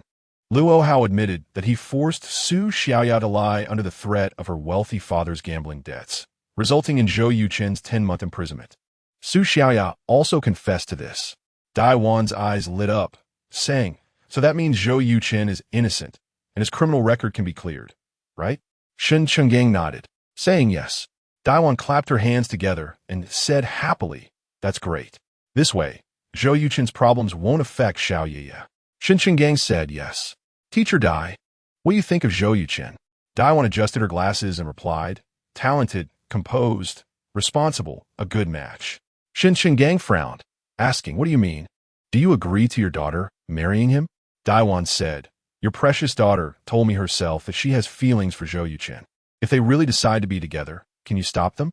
Shun Qinggang fell silent for a moment, saying, "Last night, the police received a call about Luo Hao using drugs, and his father Luo Haifeng was attacked by assassins. Both incidents occurred the day after Zhou Yuchen met with Luo Hao." Daiwan's expression changed dramatically, saying, "You suspect him? Do you have evidence?" Shun Qinggang's eyes flashed with a sharp light, saying, "It's precisely because there is no evidence that it's frightening. I have a strong intuition that Zhou Yuchen's incident with the Luo family is definitely intricately connected." On the way back, Shun Qinggang reviewed the entire process and found that Zhou Yuchen played a crucial role at every key point. Through interrogation, it was learned that Luo Hao had been using drugs at that KTV for over a year, aside from 5 or 6 addicts. No one else could possibly know. So the question arises, who made the report? Shun Qinggang had someone investigate, but the telecom company had no record of that number. The caller used a virtual phone line, and Zhou Yuchen just happened to be an expert in this area. Isn't that a bit too coincidental? Daiwan knew very well that Shun Qinggang, having been a police officer his whole life, had developed an extraordinary intuition. For ordinary criminal suspects, he only needed to take one look to judge whether they were criminals. And it had been proven that his judgments were almost always correct. Luo Hao nearly ruined Zhou Yuchen's life. Zhou Yuchen reporting him for drug use seems both legally and morally justified. You're worried about Luo Haifeng's matter being related to him, right? Yes, we are investigating that assassin. Although Luo Haifeng is not a good person, if it turns out Zhou Yuchen hired someone to kill him, he would still be charged with intentional homicide. It would be either the death penalty, life imprisonment, or suspended death sentence. I believe that Luo Haifeng definitely wasn't targeted by Xiao Chun. Why? Xiao Chun hates Luo Hao and Su Xiaoya, not Luo Haifeng. He didn't even kill the two main culprits. How could he possibly go after Luo Haifeng? That doesn't make sense. That's true. This case is very deep. I feel there must be things I don't know. No matter what kind of case it is, there will always be a day when the truth comes to light. The most important thing for you now is to have breakfast and get some sleep. Take a good rest. After staying up all night, I really can't take it anymore. That's all time not sparing anyone. Chapter 49. The rumor about Zhou Qing on the other side. Zhou Yuchen prepared breakfast and knocked on Shun Jingyun's door. Creaking, the door opened. Shun Jingyun stood before Zhou Yuchen in a white nightgown. Without any makeup, she was still as beautiful as a flower, leaving Zhou Yuchen momentarily stunned. Are you coming in or not? Shun Jingyun's face flushed a little from being stared at. She said playfully. Zhou Yuchen came back to his senses and said a bit awkwardly, "Sorry, it's mainly because you're too beautiful, and I got a little distracted." Shun Jingyun smiled and said, "Thank you for the compliment." After placing breakfast on the table, Zhou Yuchen asked, "Is Zhou Qing and Xiao Yi still not up?" Shun Jingyun replied, "Zhou Qing is helping her get dressed. Has the matter from last night been resolved?" "Who are those two people?" Zhou Yuchen said, "They are two wanted criminals that Luo Hao brought in. You can probably guess their purpose. Fortunately, you called your dad and had him go to the police department." Shun Jingyun asked in confusion why. Zhou Yuchen explained, "Luo Hao was arrested for attracting fans, and the truth about the events from 5 years ago has finally come to light. If your dad hadn't agreed to let me meet Luo Hao, I wouldn't have had this opportunity to clear my name." "Brother, is your name really cleared?" Zhou Qing came out holding Xiao Yi, asking excitedly. Zhou Yuchen nodded and said, "Luo Hao and Su Xiaoya admitted it in front of the police." Zhou Qing was overjoyed and said, "That's wonderful. I have to tell Mom and Dad. They will be so happy." Zhou Yuchen smiled. "Let's wait until next week when we go home." Zhou Qing agreed. "Okay, we'll go back and give them a surprise." Seeing her aunt crying, Xiao Yi gently wiped her tears and said in her baby voice, "Auntie, don't cry. Xiao Yi loves you." Zhou Qing kissed Xiao Yi's forehead and said, "Sweetheart, Auntie is just too happy." Zhou Yuchen said, "Yeah, hurry and wash your hands. After breakfast, we're going to the elf amusement park." Xiao Yi's eyes lit up as she cheered, "Great. We can finally go to the elf amusement park."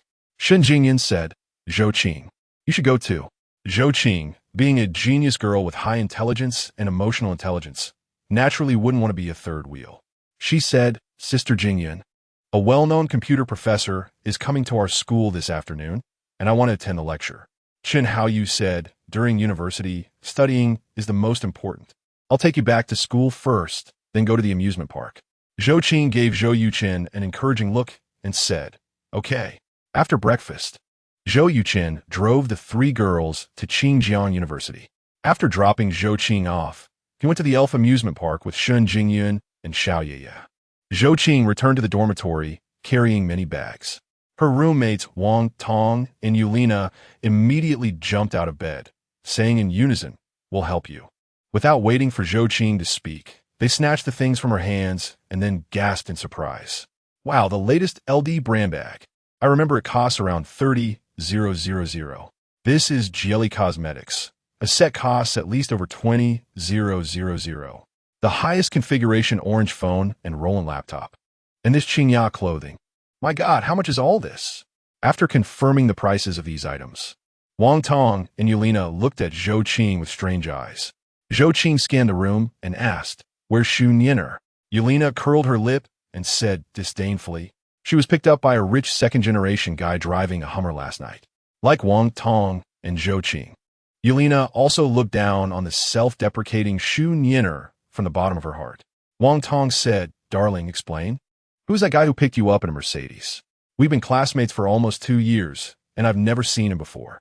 Your secrecy is too good." Zhou Yuchen was taken aback. "How do you know he was driving a Mercedes?" Wang Tong chuckled. "When you left yesterday, I couldn't help but chase after you with Xu Nianer and happened to see you hugging him." Zhou Yuchen rolled her eyes and said irritably, "It's one thing for Xu Nianer to do that. Why did you follow suit? So boring." Wang Tong said, "Forget about boring or not. Just tell me honestly. Is that guy your boyfriend?" Yelena chimed in, "Does it even need to be said? If he weren't your boyfriend, how could he be willing to spend so much money on gifts for Zhou Yuchen? This is way better than Xu Nianer's gifts." Zhou Yuchen helplessly said, "His name is Zhou Yuchen. He grew up with me." Wang Tong showed a knowing smile and said, "So it's childhood sweethearts, and you both have the same surname. Zhou Yuchen, how far have you progressed? Is there that?" Zhou Yuchen flicked Wang Tong on the forehead and said, "Put away your dirty thoughts. He is my brother, my biological brother." Wang Tong exclaimed, "Really?" Zhou Yuchen said, "Of course it's true." Wang Tong's eyes lit up. "Zhou Yuchen, can you introduce your wealthy brother to me? Don't worry, when I become your sister-in-law and take control of the family finances, the first thing I'll do is buy you a house." Yelena burst out laughing and said, "Wang Tong, you're so shameless." "Zhou Yuchen, don't listen to her. I'll buy you a villa." Zhou Yuchen shrugged and said, "You two should stop daydreaming. My brother's child is 3.5 years old and very, very cute. I want to even mention my future sister-in-law. She is 10 times prettier than me." Wang Tong and Yelena said in unison, "Impossible." Zhou Yuchen said, "You'll know if it's possible after you meet her. Honestly, I've never seen a woman more beautiful than my sister-in-law growing up. Not even those celebrities compare to her in looks and temperament." Yelena said, "Hearing you say that, I really want to meet her." Wang Tong said, "No jokes now. Zhou Yuchen, there's something you need to know. That Xu Nianer posted a photo of you hugging your brother on our school forum, claiming you sold yourself and hooked up with a rich second-generation guy. You better clarify it quickly. Is that true? Let me take a look first." Zhou Yuchen immediately took out her newly bought laptop and logged onto the Xinjiang University forum. Sure enough, the post about her being kept was at the top. The comments below were all very unpleasant. "I didn't expect my pure goddess would sell herself for money. I'm so disappointed." Pure goddess? Buffed. When I have money, I'll keep her too. Sigh, it really is all about money these days. That's normal. Just spread your legs and the money will come. Is there anything easier than this? From today on, my goddess count has decreased by 1. Chapter 50. Perfect Hit. The post was published yesterday afternoon at 3 o'clock. After more than a day, the number of comments had already exceeded 10,000, while the total number of students at Xinjiang University was just over 7,000. This shows how popular the post was. Jelena asked, "Zhou Yuchen, what are you planning to do?" Zhou Yuchen smiled and said, "From now on, my boyfriend is my brother." Jelena was taken aback, but quickly understood Zhou Yuchen's meaning. "You want to use your brother to scare off those guys pursuing you?" Zhou Yuchen nodded, "Exactly." As the second most beautiful girl at Xinjiang University, Zhou Yuchen had no fewer than 8 suitors. Ridiculously, many boys would often crash her classes just to see her. At her peak, Zhou Yuchen received over 100 love letters a week, not to mention the countless roses. She was already fed up with this situation, as she was focused solely on her studies. Now was a perfect opportunity to dissuade them. Soon, a post appeared. "I, Zhou Yuchen, am in a childhood sweetheart relationship with the man in the photo. We will marry after graduating from our senior year. Please do not spread rumors. Thank you." After the post was published, the comment section was filled with wails. Countless wolves in sheep's clothing emerged, unwilling to scold Zhou Yuchen directly. So they turned their ire towards Zhou Yuchen, cursing him furiously. In just 1 hour, Zhou Yuchen's post completely overshadowed Xu Nian's post. To keep Jelena and Wang Tong's secret, Zhou Yuchen had to treat them to a lavish meal. Fortunately, Zhou Yuchen had transferred 30,000 yuan to her bank card. Otherwise, she would have had to borrow money to get by. At the Fairyland amusement park, Zhou Yu was playing the ring toss game. Due to her small strength, she had tried over 10 times without getting a single toy, pouting her little mouth, ready to throw a tantrum. Zhou Yuchen smiled and said, "Baby, let Daddy help you." "How about that?" Zhou Yu replied, "Okay. Daddy, I want that little bear alarm clock." Shen Jingyan chuckled, "That's too difficult." Zhou Yuchen glanced over and saw that the little bear alarm clock was placed at the farthest point in the center, with the bamboo ring. It was nearly impossible for an ordinary person to hit it. Fortunately, Zhou Yuchen was not an ordinary person. As a master of Xingyiquan, his application of strength had reached a remarkable level. Previously, Zhou Yuchen had casually tossed the ring 3 times, although he hadn't succeeded. He had already understood the weight of the bamboo ring. What was impossible for others was not a big deal for Zhou Yuchen. "Watch me." Zhou Yuchen picked up a bamboo ring, shook a couple of times, and casually tossed it. With a surge of force, the ring spun through 6 meters and landed perfectly on the little bear alarm clock. "Wow, you got it. Daddy is amazing." Zhou Yu jumped up in excitement. Shen Jingyan gave Zhou Yuchen a thumbs up and said to Zhou, "Baby, why aren't you going to get it?" As soon as Zhou Yu heard this, she ran over happily and hugged the little bear alarm clock, her eyes sparkling with joy. The owner, a man in his 30s, felt a pang of heartache when he saw the little bear alarm clock was gone. All the items he displayed were branded goods, priced several times higher than those at street stalls. Although the difficulty of hitting the target was high and the bamboo rings were expensive, 3 for 10 yuan. Just that one little bear alarm clock had already covered the cost of the bamboo ring Zhou Yu had used. Zhou Yuchen asked, "Baby, what else do you like? Daddy will help you get it." Zhou looked around and pointed to the crystal ball at the back, saying, "I want that."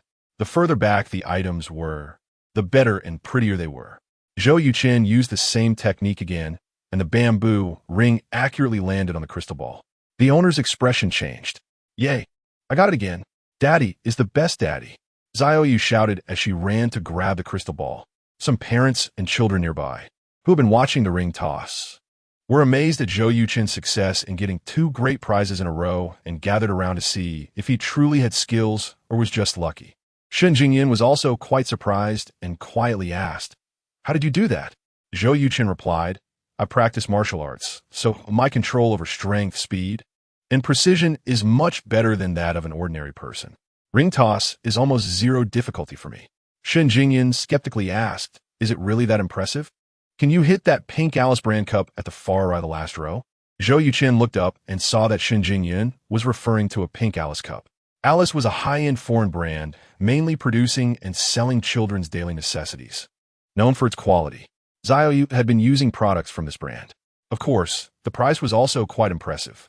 This cup would at least be worth 300 yuan at an Alice specialty store. If Zhou Yuchen could hit it, the owner would probably cry. "Watch me." Zhou Yuchen picked up a bamboo ring and was about to toss it. The owner, who had been watching him, hurried over and said, "Brother, wait a minute." Zhou Yuchen turned to him and asked, "What's up?"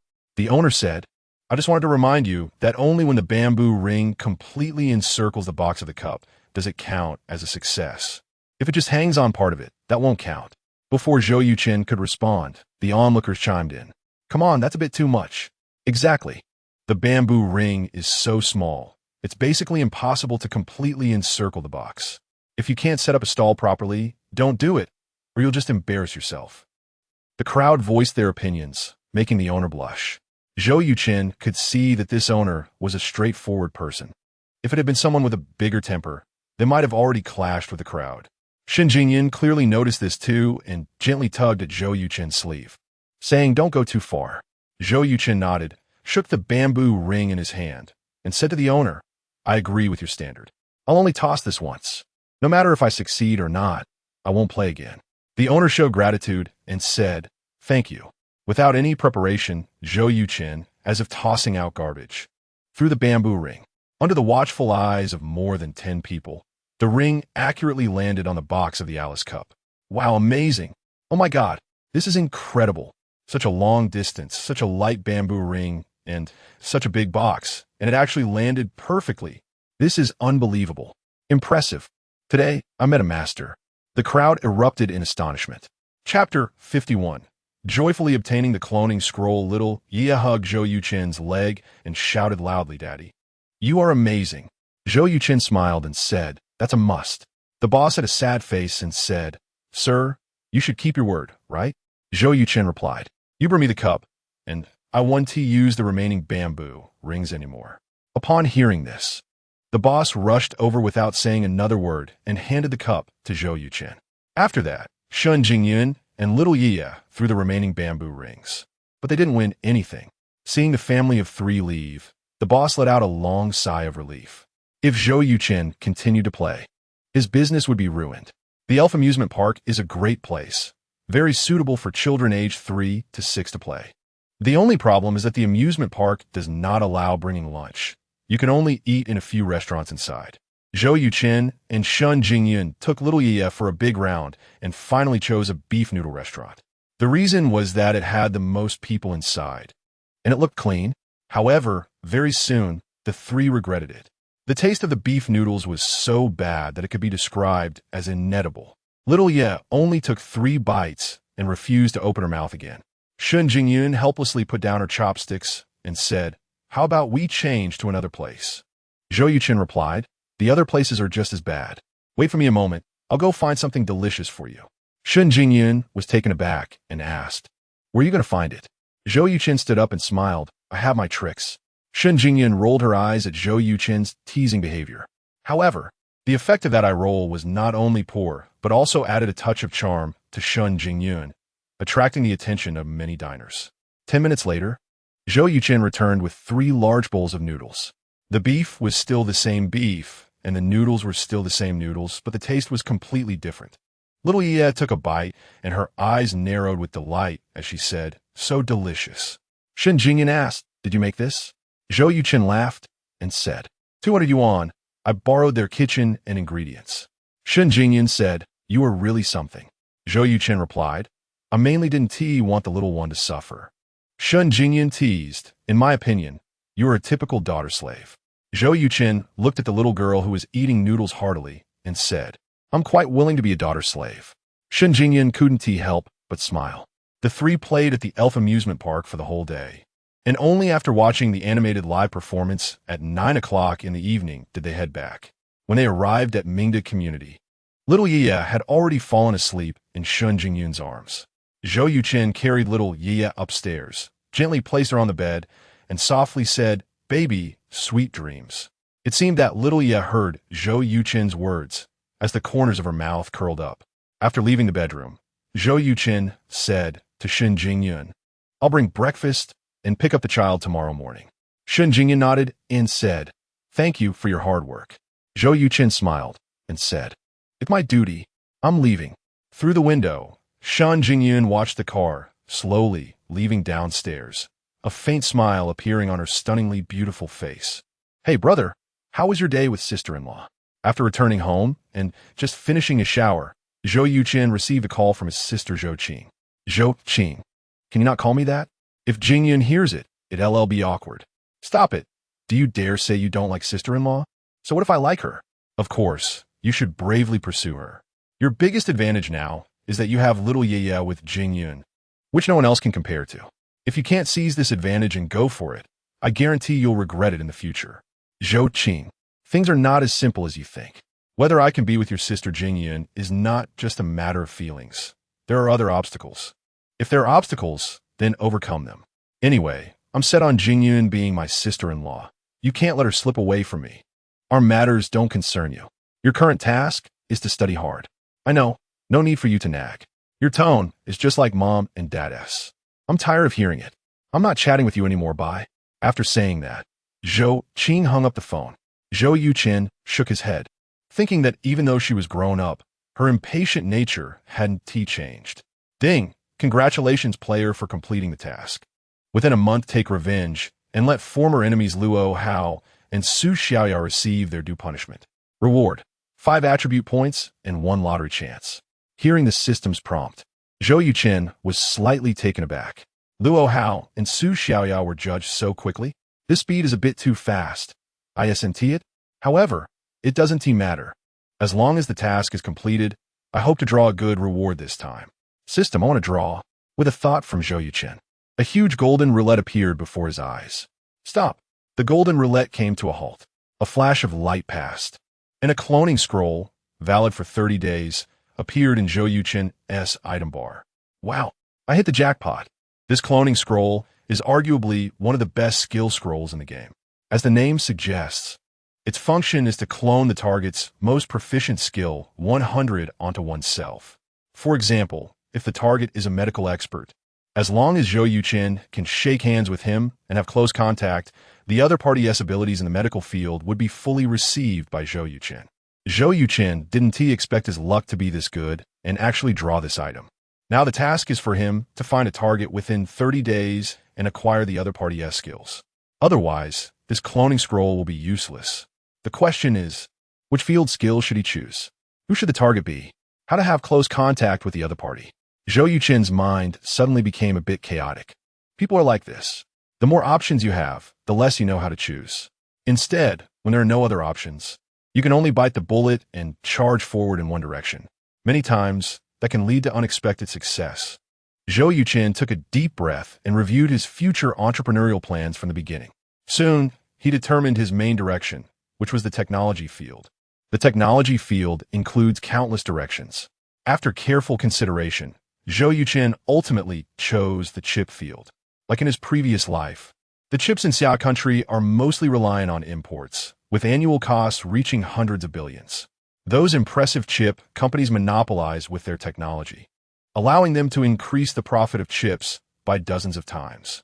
A $10 item, they dare to sell for $400 or $500. And these chip companies certainly make a fortune. Chapter 52. Within 7 steps, man is faster than gun. Zhou Yuchen is a selfish person. It is impossible for him to sacrifice himself for the prosperity of the country or the advancement of humanity. However, if he can make money while helping Xia country break the monopoly of foreign chips, he would be very willing to do so. After determining the chip field, Zhou Yuchen began to look for target individuals. He searched online and found that the top talents in the chip field are mostly abroad. Among them, the most formidable one is named Paul Carl. Paul Carl is 72 years old this year and is the chief engineer of Lock Communications Group, the world's largest chip company.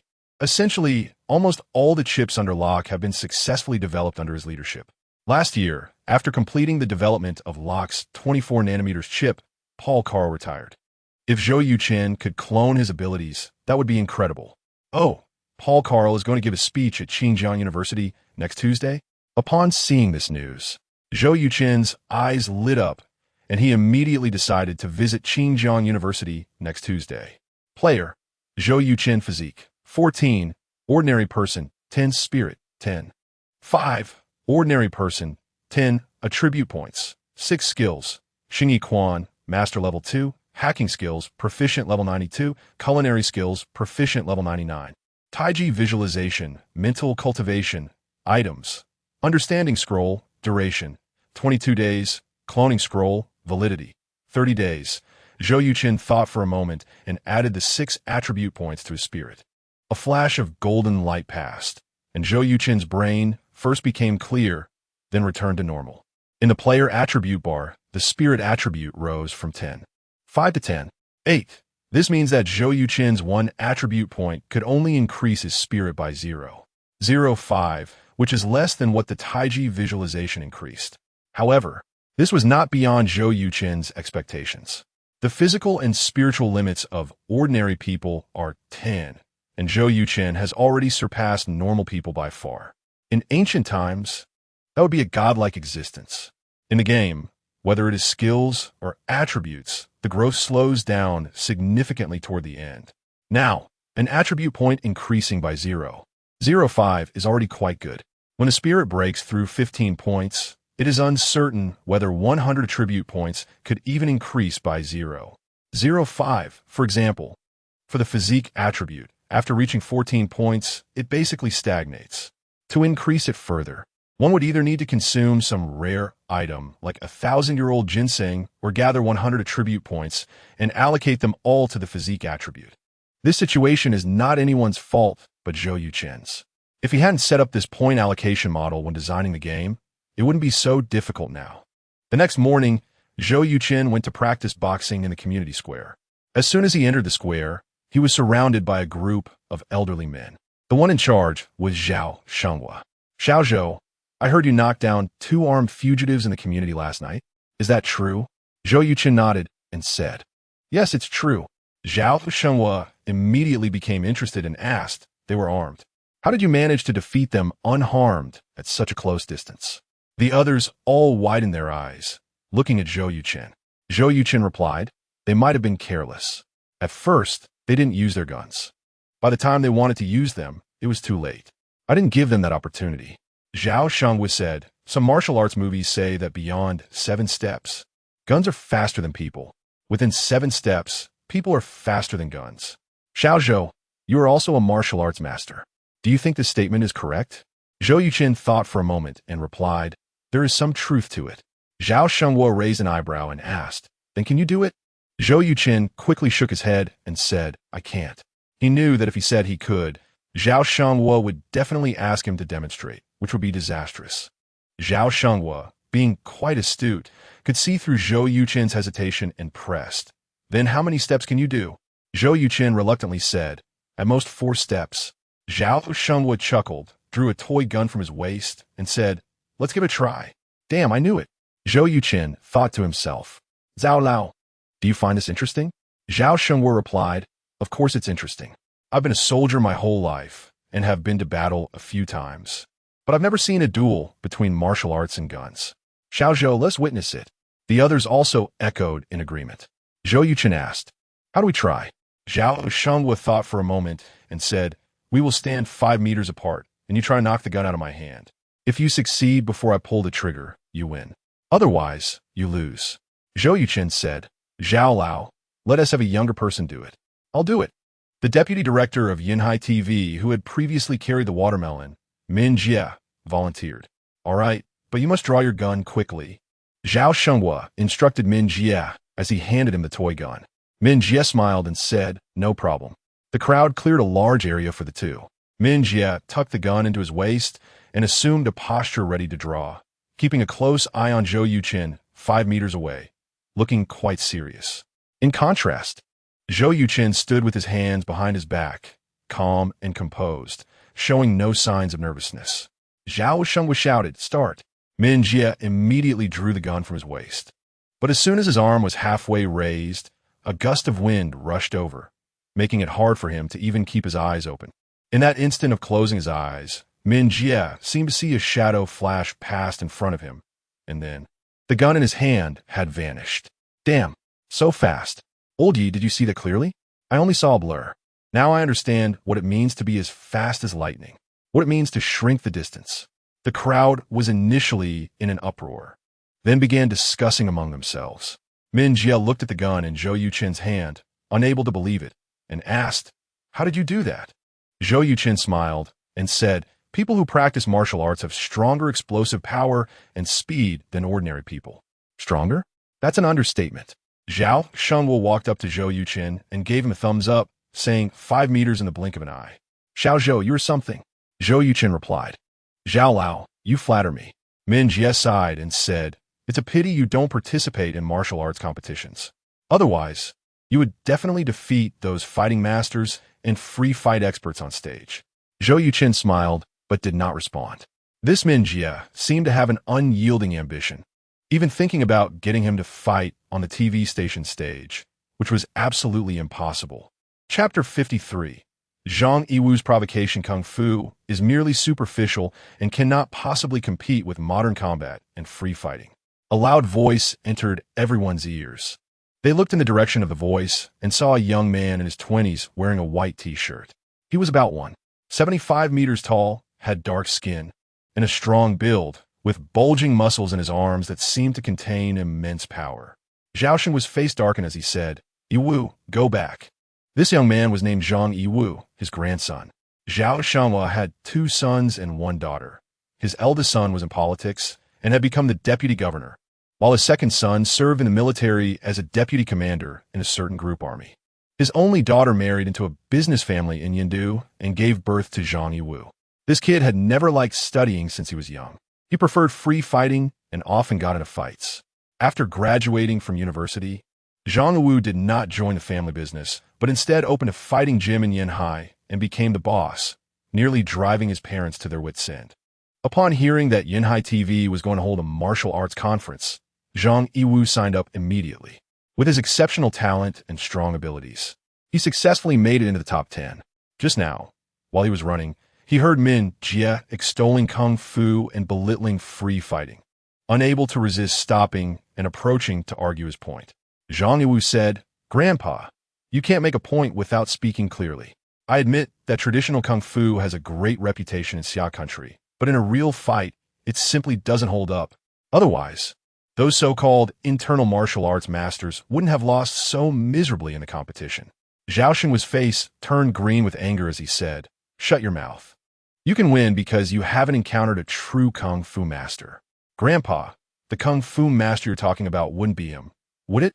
Zhang Yiwu pointed at Zhou Yuchen and, after sizing him up, disdainfully said, "With someone like him, I can take on 3. Zhou Yuchen had no interest in Zhang Yiwu, a young man who was unaware of the world. "Old Zhao, it's getting late. I need to go practice."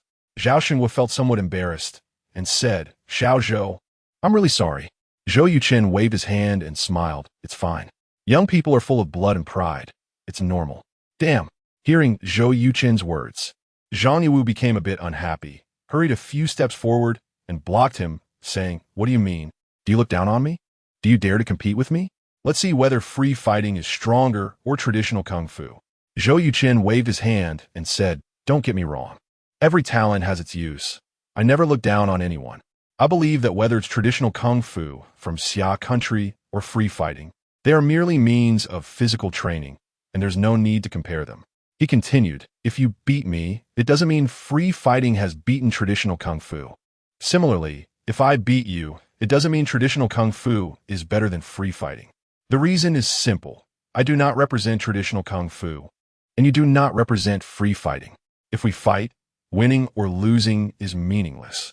Zhang Yiwu sneered at Zhou Yuchen and said, "Not daring to compete is just not daring to compete. Why waste so many words?" Zhou Yuchen shrugged and said, "All right, I admit I'm afraid to compete with you. Can I go now?" Zhang Yiwu extended his arm and said, "No. Your attitude makes me very uncomfortable. You must agree to compete with me."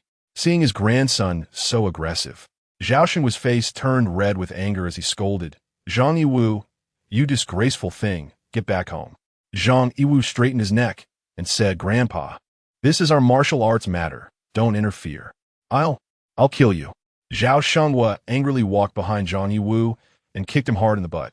As a result, Zhang Yiwu didn't move an inch, and Zhao Xinhua stumbled back several steps. If it weren't for a few old men holding him up from behind, Zhao Xinhua would have fallen to the ground. An old man said, "Old Zhao, calm down." Zhao Xinhua angrily said, "My old face has been completely humiliated by this brat. Xiao Zhou, doesn't he think he's very impressive? Help me teach him a lesson." Zhou Yuchen felt somewhat awkward and said, "Old Zhao, is it really necessary?" Zhao Xinhua replied, "Just consider it an old man's request. Losing to you is better than him dying at the hands of outsiders in the future." Zhou Yuchen nodded and said, "All right." Zhao Xinhua said, "Thank you. Zhang Yiwu, listen carefully. If you win against Xiao Zhou today, you can do whatever you want in the future, and both your parents and I will no longer interfere. But if you lose," Zhang Yiwu immediately interjected, "whatever you say goes. I promise to listen to you in the future." Zhao Xinhua said, "Very good. That's what I want to hear. Xiao Zhou, sorry for the trouble." Zhou Yuchen smiled and said, "No trouble. It will take just a few seconds." Zhang Yiwu coldly snorted, big words. Soon, the two stood 5 meters apart, ready to start. "Huh!" Zhang Yiwu let out a furious shout, took 3 steps forward, and raised his right leg to kick towards Zhou Yuchen's chest. "You're too slow." Zhou Yuchen shook his head, also raised his leg, but struck first, quickly and accurately kicking Zhang Yiwu's left knee. Bang! Zhang Yiwu lost his footing and fell directly to the ground. Zhou Yuchen stood with his hands behind his back and said calmly, "There is no such thing as the most powerful kung fu in the world. There are only the most powerful people. Mr. Zhang, free fighting is not suitable for you.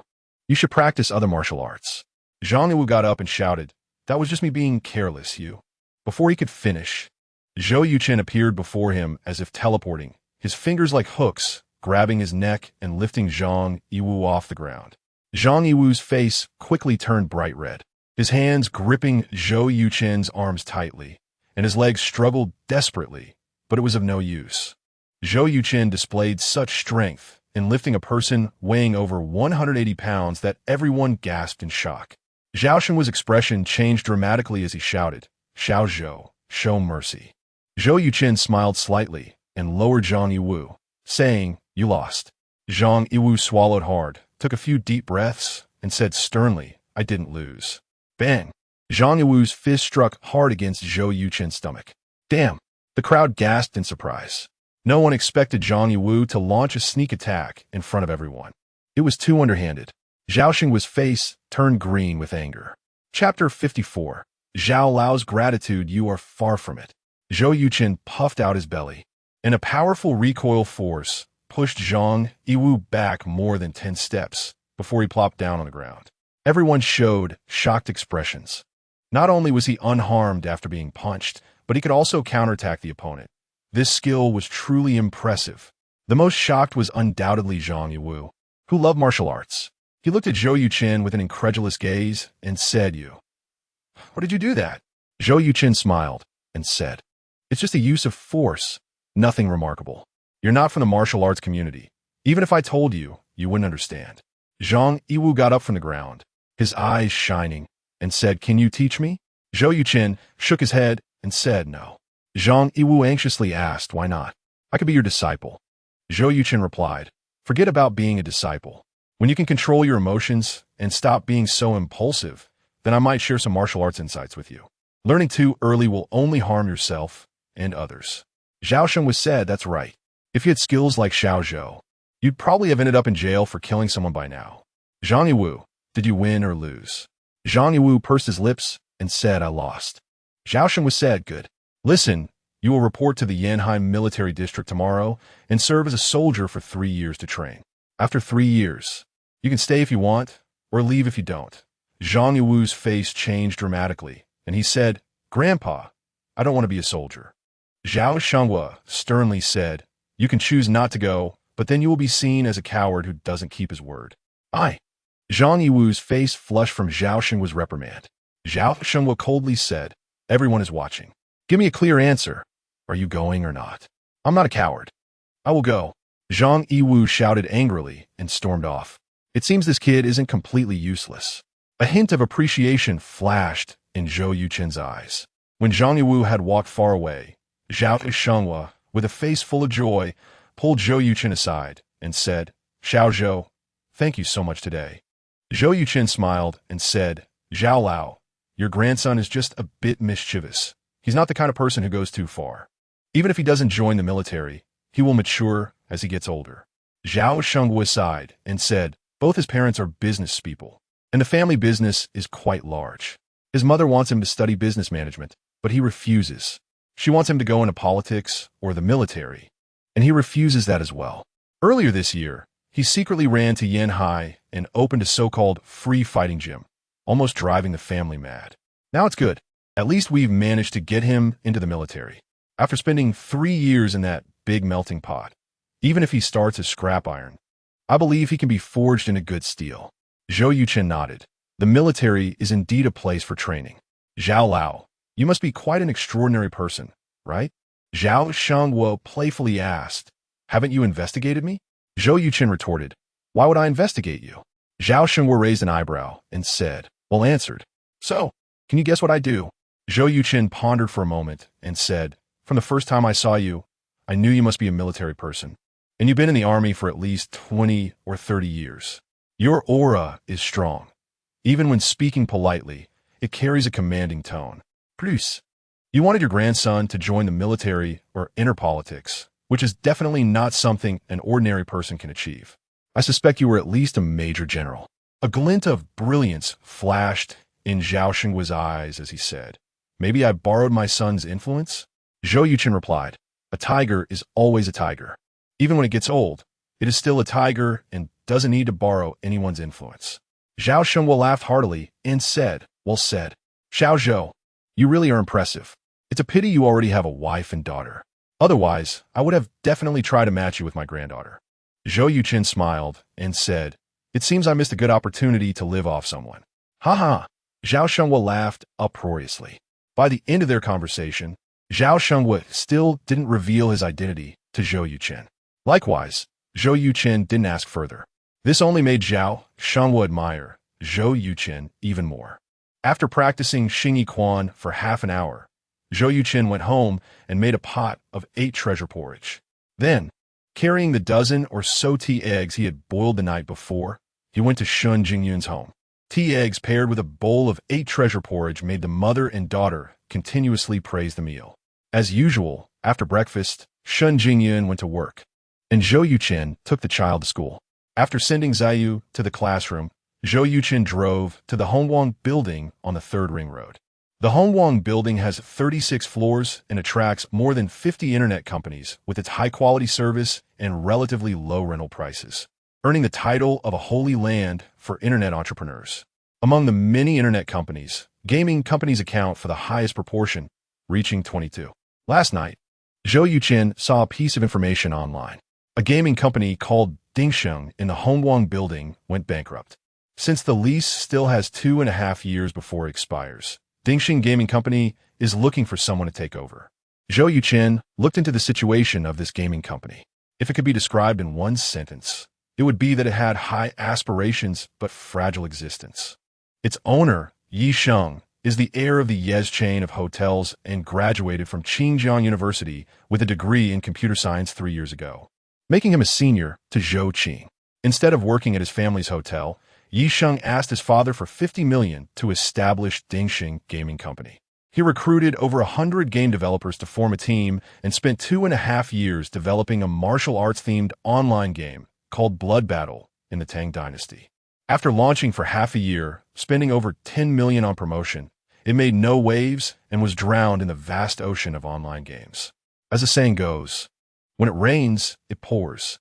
The Yes chain of hotels has been losing money for years, and a month ago, they filed for bankruptcy. Yi Sheng's father probably couldn't handle the blow and went directly to the hospital. With no way to continue, Yi Sheng had to sell Dingsheng Gaming Company. In his previous life, Zhou Yuchen started from gaming, making him very familiar with this industry. Upon arriving in this world, he planned to re-enter the gaming industry. Then, using that as a springboard, he would dive into the fields of internet technology and manufacturing, grasping both the virtual and the physical. Of course, one must eat a meal bite by bite and walk a path step by step. Chapter 55. Acquiring the prosperous game company soon. Zhou Yuchen met Yi Sheng on the 32nd floor. Yi Sheng was 25 years old, the same age as Zhou Yuchen, but he looked much worse off. With bloodshot eyes, messy hair, a beard that hadn't been shaved for days, and a lifeless expression, he appeared to have aged 10 years. Without any pleasantries, Yi Sheng asked straightforwardly, "Have you played our game Blood Battle in the Tang Dynasty?" Zhou Yuchen replied, "I watched it last night, but didn't play it." Yi Sheng raised an eyebrow and asked, "What do you think?" Zhou Yuchen said, "The graphics are exquisite, the story is mediocre, the playability is low, and the interaction with players is weak. Compared to similar games, it has nothing unique." Yi Sheng was silent for a moment, then smiled wryly and said, "Your evaluation is quite fair. I have rented hundreds of servers here, capable of accommodating 2 million players online simultaneously, with a 3-year lease. There are also 126 computers, almost the highest configuration on the market, which have been used for about 2.5 years. I can let you have it all for 5 million. That should be reasonable, right?" Zhou Yuchen did not respond but asked, "Where are your guys?" Yi Sheng's eyes lit up with hope as he said, "They're all out looking for jobs. If you're willing to hire them, I can call them over right away." Zhou Yuchen pondered, "Your Blood Battle in the Tang Dynasty is well done, technically sound, which shows their high level. I want to develop a few casual games to test the waters. If they're willing to come, that would be perfect. It saved me the time of looking for people." Before coming to Prosperous Game Company, Zhou Yuchen had already decided to create casual mobile games. There are 3 operating systems on the market: Orange System, Sea Swallow System, and Excellent System. The Orange System is similar to the Apple system of the past life, exclusive to Orange phones and not available for external use. The Sea Swallow System and Excellent System can be compared to the Android system to compete for the market. Both systems are open source and can be used for free by phone suppliers. At this time, the mobile phone industry in Xia country was still in a phase of fierce competition, with over 20 chaotic phone brands, more than 60% of which chose the Excellent system. However, overseas, the C-Swallow system had slightly more users than the Excellent system. According to netizens, the two systems were evenly matched in the market, neither won nor lost. The Orange system, C-Swallow system, and Excellent system all have their own game download platforms. Since it was still the 3G era, there weren't many game types or genres. Zhou Yuchen carefully checked and found that none of the globally popular casual minigames from his past life were available here, providing him with a great opportunity to make money. He decided to develop 3 globally popular mobile games from his past life: Angry Birds, Fruit Ninja, and Casual Match 3. These games are all very simple. As long as there are enough developers, they can be completed in a short time, resulting in very low development costs. With appropriate promotion, it would cost around 10 to 15 million, which Zhou Yuchen could fully afford. I'll call them over for interviews right away. Hearing that Zhou Yuchen intended to hire his group of friends, Yisheng was very pleased and immediately made a phone call. While waiting for them to arrive, Yisheng showed Zhou Yuchen around. Perhaps due to not being short on funds, the working environment at Prosperous Game Company was very nice. The large office could accommodate at least 300 people, yet only 120 were previously employed, making their workspaces quite spacious. Yisheng did not have a separate office, which made Zhou Yuchen view him in a new light. Not every boss is willing to share an office with employees. Zhou Yuchen paid special attention to the server room. Wow! Over 200 servers were neatly arranged on the racks, and each one was very clean. Yisheng revealed a hint of bitterness, saying, "I'm embarrassed. I thought that after working hard on the game, the player count would exceed 1 million. I never expected the highest record to be less than 10,000. Zhou Yuchen replied, "The competition in the online game sector is too fierce. Very few companies stand out from the crowd. You shouldn't be disheartened. Failure is the mother of success." Yisheng shook his head and said, "I no longer have the capital to make online games." Zhou Yuchen fell silent. As adults, some problems can only be solved by oneself. Others' advice and comfort are of no use. An hour later, over 50 people gathered at Prosperous Game Company, most of them around 25 or 26 years old, many wearing glasses. Some are dressed in suits and ties, likely for interviews for new jobs. Zhou Yuchen briefly introduced himself, saying, "To be honest, Prosperous Game Company is not important to me. As long as I have money, I can set up a brand new game company anywhere. But I came here today, why? Because of you all. I have seen the Blood Battle in the Tang Dynasty you developed. It has beautiful graphics and excellent production, surpassing over 90% of online games on the market, proving that you are a highly skilled team. Therefore, I sincerely invite you all to join my game company and work together." Before the programmers could respond, Yisheng became anxious and said, "Zhou, do you mean you want the people but not my company?" Zhou Yuchen smiled. "That depends on their choice." A young man with a face full of acne asked, "Zhou, we don't want to be misled. Just tell us, how much can you pay us per month?" Zhou Yuchen countered, "How much do you want?" The young man replied, "Ye offered us 12,000 per month, with 1 guarantee day off per week and overtime pay." Zhou Yuchen turned to Yisheng and smiled. "No wonder you could call everyone over with just 1 phone call. This should be the top salary in the game industry, right?" Yisheng said, "It's still quite a bit less than the top gaming companies." Zhou Yuchen thought for a moment and said, "I can offer you 20,000 in salary, but there will be a 1-month probation period. Those who do not pass will leave with 10,000. Those who pass will stay with a starting salary of 20,000. How does that sound?" "Good. 20,000 a month is quite acceptable. I am willing to join the company." Everyone expressed their agreement. Zhou Yuchen had them return to their original workstations, then called Yisheng outside to learn more about their abilities in detail. Yisheng cooperated fully, pulling out the original personnel files and introducing each person to Zhou Yuchen. Chapter 56: The Little Girl's Dilemma. During this time, more than 10 people arrived. Zhou Yuchen welcomed them all. He wanted to play 3 games at once, which required 3 groups of people. Each group needed at least 40 people to potentially complete the task within a month. Therefore, it was no problem if all the original employees of the Sheng Phone Game Company came. Soon, Zhou Yuchen signed an agreement with Yisheng to buy Sheng Phone Game Company for 4.8 million. At noon, Zhou Yuchen treated his future employees to a meal and then held the first all-staff meeting. There were a total of 72 employees, and Zhou Yuchen divided them into 3 groups of 20, electing 1 group leader and 2 deputy leaders for each group. The remaining 12 employees were assigned to human resources, finance, and office-related tasks. Thus, a simple temporary team was successfully established. As the saying goes, new company, new atmosphere. Zhou Yuchen, taking charge, selected 1 character from his name and Xiaoya's name, changing the name of Shengfeng Game Company to Yuchen Game Company, and arranged for someone to register the next day. Once the company name was approved, contracts would be signed with everyone. After the meeting, Zhou Yuchen waved his hand, telling everyone to go back and officially start work the next morning. Noticing the time, Xiaoya was about to finish school, so Zhou Yuchen hurriedly drove to the kindergarten. Fortunately, the company was not far from the kindergarten. When Zhou Yuchen arrived, the security personnel had just opened the gate. He picked Xiaoya up and was about to leave when he was called by teacher Miao Yulan. "Mr. Zhou, is there something you need?" "Mr. Zhou, in a few days, it will be Children's Day, and we need some parents to perform a program on stage. Xiaoya has signed you up, so please prepare well." "I have to perform?" Zhou Yuchen looked down at Xiaoya. Xiaoya shrank her neck, not daring to look at him.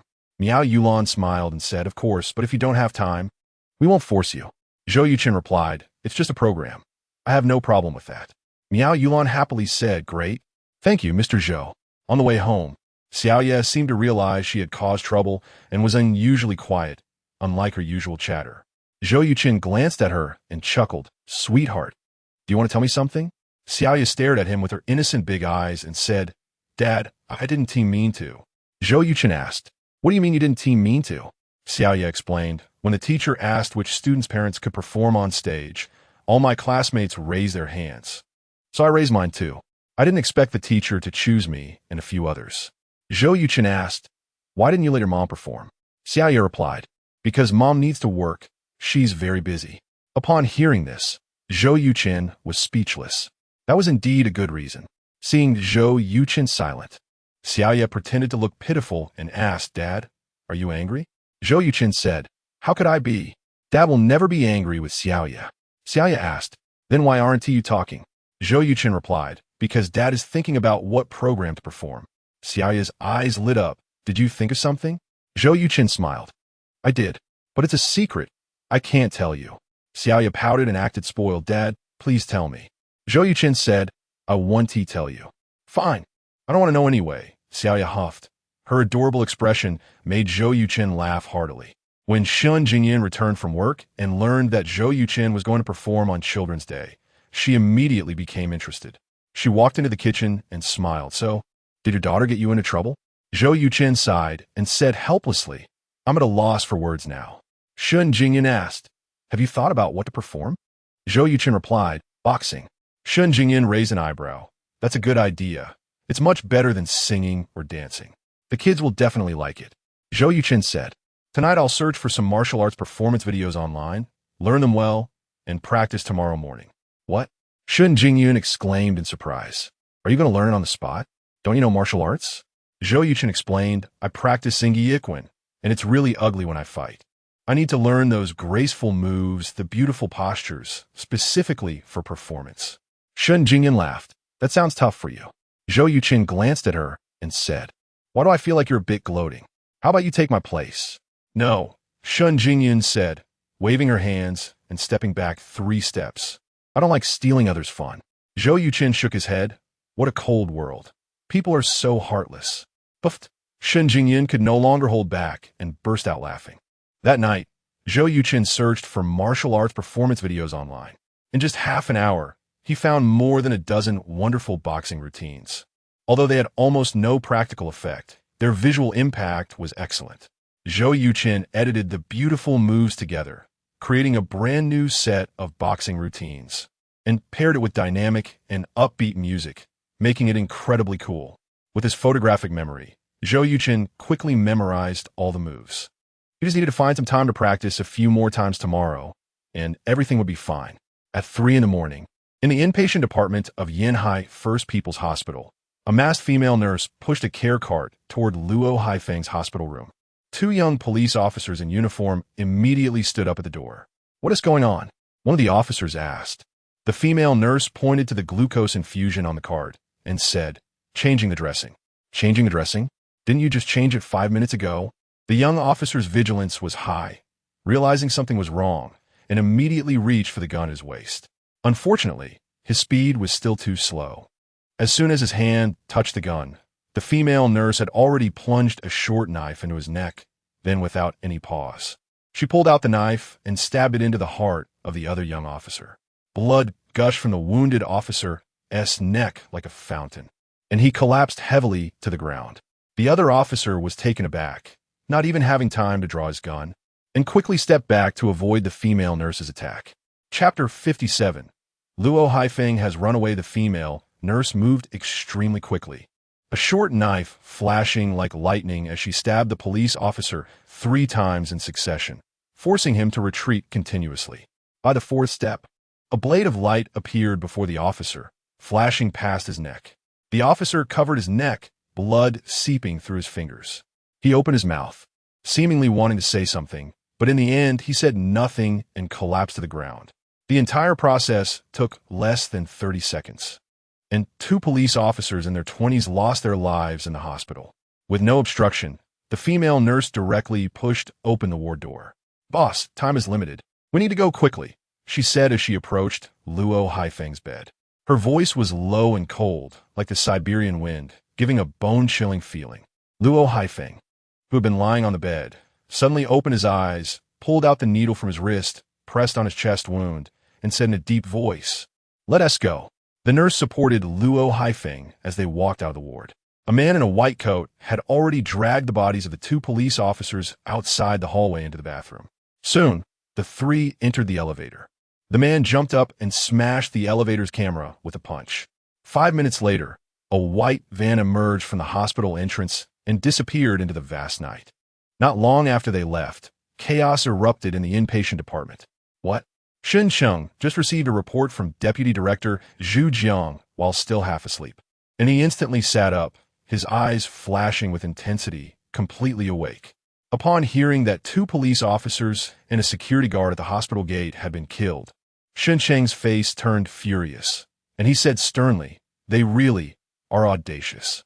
Director Zhu, immediately classify Luo Haifeng as a Class A wanted criminal and issue a nationwide manhunt. At the same time, gather the team to set up checkpoints on the main traffic routes out of Yanhai. We absolutely cannot let Luo Haifeng escape. After hanging up the phone, Shunsheng immediately got dressed, preparing to head to the hospital.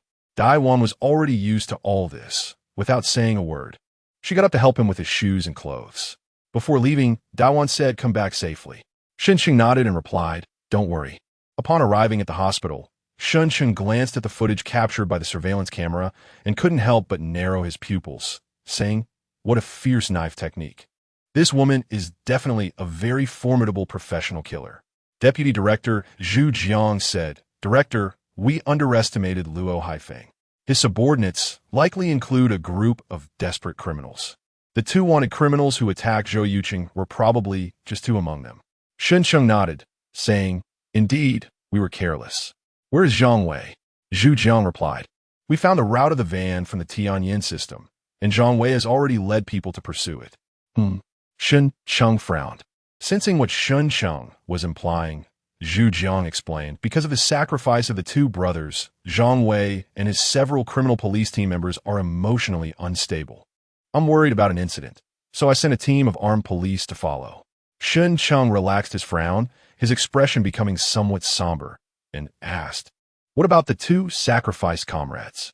Zhu Jiang's eyes reddened as he said, "One was named Wang Tao, 25 years old, had been in the criminal police team for less than 2 years, and was supposed to marry his girlfriend next month. The other was named Sun Jiaming, 28 years old, the leader of the second group of the first team in the criminal police, and had a 2-year-old daughter." Shen Cheng trembled all over and turned to stare wide-eyed at Zhu Jiang. After a long while, he finally spoke with a trembling voice. "They were not even 30 years old. This Luo Haifeng truly deserves to die." An hour later, Zhang Wei sent back news. The van had been abandoned in a grove on the outskirts, and from the footprints, It seemed there was only one person. Zhang Wei speculated that they must have switched Luo Haifeng partway. Luo Haifeng escaped? Upon receiving a call from Guamao Yin Qingfeng, who had just finished exercising, instantly turned serious. He heard that a female assassin disguised as a nurse had killed 2 police officers and taken Luo Haifeng from the hospital. Now, Luo Haifeng was classified by the police as a Class A wanted criminal, and all traffic routes in Yanhai were being checked one by one. Yin Qingfeng said solemnly, "Is it possible that Luo Haifeng knows we did this?" Guamao was silent for a moment and replied, "Hard to say. Brother, I'll come to you right away. From now on, I will provide you with 24-hour close protection." Okay. After hanging up the phone, Yin Qingfeng took a deep breath and softly said, "A storm is brewing." Since Luo Haifeng survived, it was time for him to meet Shun Cheng's future son-in-law. On the other side, Zhou Yuchen, who had just dropped Ziyu off at school, received a call from Shun Cheng, informing him about Luo Haifeng's escape from the hospital. Zhou Yuchen's expression changed, saying, "If Luo Haifeng learns of my existence from Lu Hao, I will be in extreme danger. I don't care for myself, but I'm worried it will implicate Ziyu." Shun Cheng said, "For now, don't pick Ziyu up from school. I will send police to protect you 24 hours a day." Zhou Yuchen frowned and said, "This is not a long-term solution. We must find Luo Haifeng quickly and deal with him." Shun Cheng replied irritably, "That's obvious. Yanhai is so big. If Luo Haifeng randomly hides somewhere and doesn't come out, it's like looking for a needle in a haystack." Zhou Yuchen said, "Then don't send anyone to protect me. If he knows of my existence, let me lure him out." Shun Cheng exclaimed, "Are you crazy?" Zhou Yuchen said, "The problem is if I lure him out, I'll deal with it myself." Shun Cheng thought Zhou Yuchen was referring to acting to deceive Lu Hao, saying, "You're helping the police. How can you say it's you who lured him out? Director Shun, no matter what, just arrange for someone to pick up the child these days. I will wait for Luo Haifeng or his subordinates to come find me." After saying this, Zhou Yuchen hung up the phone. As a master-level martial artist, Zhou Yuchen possessed physical qualities and mental strength far beyond that of ordinary people, with extremely sharp senses. As long as someone looked at him with hostile intent, Zhou Yuchen could immediately sense it. Therefore, he was not worried about his own safety at all. The only thing he was concerned about was that Luo Haifeng would not be able to deal with him and would turn his attention to his family and children, which Zhou Yuchen could not accept at all. Chapter 58, Planning for 3 Games. How can I find Luo Haifeng? Zhou Yuchen's mind was racing, but he still couldn't come up with any effective methods. The only way was to draw the snake out of its hole and let the other party come to him. Sigh, I hope this doesn't delay the kindergarten's Children's Day performance. Otherwise, Xiao Yiye will be unhappy. Driving to Yuechen Game Company, Zhou Yuchen gathered the team leaders and deputy leaders from the 3 groups for a meeting. Once everyone was seated, Zhou Yuchen threw out the first question. "Everyone, where do you think the future of games lies?" Clearly, no one had thought about this question before, and they all began to ponder. After a while, Zhou Yuchen said, "Zhou Yu, you go first." This group leader, Zhou Yu, shared the same name as the famous general from the 3 Kingdoms period, was only 23 years old. He graduated last year and joined a booming game company. In just 3 months, Zhou Yu proved his exceptional ability and became the leader of a research and development team. Unfortunately, while Zhou Yu's skills were impressive, his looks were lacking. He was short, had a thin face with pockmarks, and couldn't be compared to the heroic general at all. "I believe the future will likely belong to mobile games." Upon hearing Zhou Yu's answer, Zhou Yuchen's eyes lit up. Why? He initially wanted to use this question to introduce the concept of mobile games, but unexpectedly, Zhou Yu had already mentioned it right away. This surprised Zhou Yuchen and made him very happy. A strong ability and good insight. This young man just out of college was undoubtedly a talent. Zhou Yu waved his orange phone and said, 2 months ago, I bought this phone. When I have some free time, I often play games on it.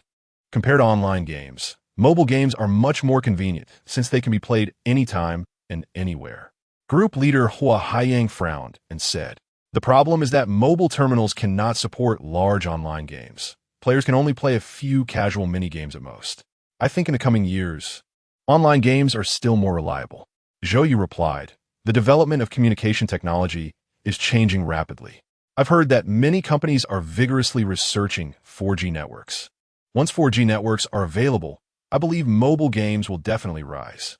Hua Haiyang said, to fully support large online games, besides increasing network speed, we also need to address tricky issues like the phone's processor and memory. There shouldn't be any hope within 5 years. Zhou Yu shrugged and said, Brother Yang. The boss asked about the future development trend of games, not the current issues with mobile games. Hua Haiyang was taken aback, then adjusted his glasses with a hint of embarrassment and said, Sorry, I didn't hear the question clearly. I agree with Zhou Yu. As long as we solve the issues with network speed and phones, mobile games will definitely become mainstream in the future. Group leader He Zhun said, I think so too. The other 6 deputy leaders nodded in agreement. Zhou Yu asked, Boss, what do you think? Everyone turned to Zhou Yuchen. Zhou Yuchen chuckled. Our thoughts are aligned. It is almost a certainty that mobile terminals will surpass computer terminals in the future. He Zhun said, Boss, you're not planning to develop mobile games right now, are you? Zhou Yuchen snapped his fingers and said, Correct. However, what I plan to create is not large games, but some mini-games for mobile. Zhou Yu raised an eyebrow and asked, Boss, have you already prepared the game planning proposals? Zhou Yuchen nodded and said, Exactly. I've divided you into 3 small groups because I have 3 planning proposals for mobile mini-games. These games are very simple and can be completed in a month at most. Once finished, I want to promote and sell them on the download platforms of Orange, Haiyan, and Zhiyue. He Zhen asked, Boss, what will we do after a month? Zhou Yuchen smiled and said, A week of paid leave. Zhou Yu said, Boss, if your 3 mobile games fail, do we have to look for new jobs? Zhou Yuchen replied, To be honest with you, although I am not a rich second generation, I still have some spare money. If these 3 mobile games fail in sales, it means the market is still immature, and I will switch tracks to enter the computer online game field. And about the bonuses, I need to mention it in advance. Consider this the first big promise I'm making to you. Everyone couldn't help but laugh. It was their first time hearing a boss so clearly state, I'm going to make you a big promise. Zhou Yuchen said, If these 3 mini-games succeed, the bonus for each of you 9 will be at least 7 figures. Zhou Yu asked, Boss, you're not counting the digits after the decimal point, right? Zhou Yuchen replied irritably, They won't. I will definitely calculate it separately for you. Zhou Yu quickly said, No, I was wrong. He Zhun, being more meticulous, asked, Boss, I want to know how much profit these 3 games need to make to be considered successful. Zhou Yuchen looked at Zhou Yu and said, See? He.S. asking the real core question. Zhou Yu chuckled. I was just joking earlier. Boss, your definition of success ISNT over $1 billion, right? Zhou Yuchen said without hesitation, Of course. If the profit doesn't exceed $1 billion, where would I find 20 million to give you?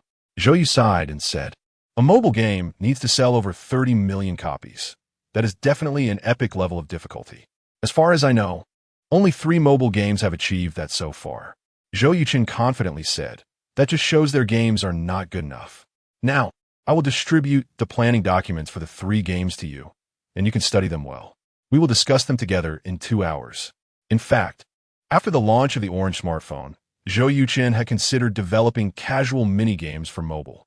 However, the timing had not been right, and Zhou Yuchen had little capital. Now, with money in hand and people under him, developing a few mini-games was naturally easy and enjoyable. Last night, Zhou Yuchen worked all night and quickly wrote out the planning proposal for Angry Birds, Fruit Night, and Casual Elimination. After careful consideration, Zhou Yuchen decided to have Zhou Yu in charge of Angry Birds, Hua Haiyang in charge of Casual Elimination, and He Zhen responsible for Fruit Night. After everyone read the game proposals, Zhou Yu seemed a bit disappointed and said, Technically, there's no difficulty at all, but will people really buy such simple games? Hua Haiyang said seriously, I think it's quite good. The game is simple, but has its own characteristics. For example, this Casual Elimination, if I were to buy it, as long as the price isn't too high, I definitely would. Chapter 59, Differentiated Treatment. He Zhen's fingers unconsciously tapped on the table, saying, Fruit Hero has applied touchscreen technology to the extreme. With one swipe, it cuts various fruits. This idea is simply amazing. I feel like this game will have only 2 outcomes. Either it will be ignored, or it will explode in popularity across the country. Not just the country. Zhou Yuchen interrupted as he walked in and sat down. What I want is for it to explode globally. Our battlefield is not domestic. It's in Europe and America. Although Xia country's GDP has reached the third highest in the world, just like in my previous life, people have not developed the habit of spending money on genuine products. Even if they decide to spend money, most will think it over multiple times to ensure it's worth it. Therefore, for Angry Birds, Fruit Hero, and Casual Elimination to succeed in the Xia country market, they must first succeed abroad. That's why Zhou Yuchen said that their real battlefield is in Europe and America, not domestically. He was surprised and said, "Boss, you're aiming quite high, aren't you?" Zhou Yuchen smiled and said, "If we don't aim high, how can we make money?"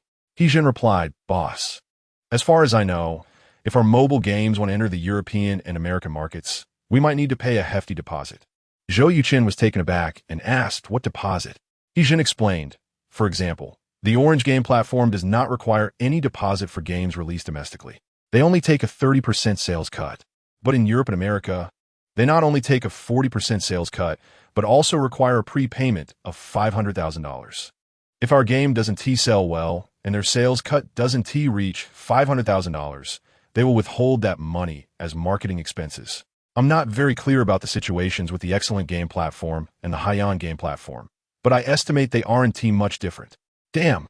Zhou Yuchen hadn't spoken yet when Zhou Yu directly cursed, saying, "They're simply treating us differently."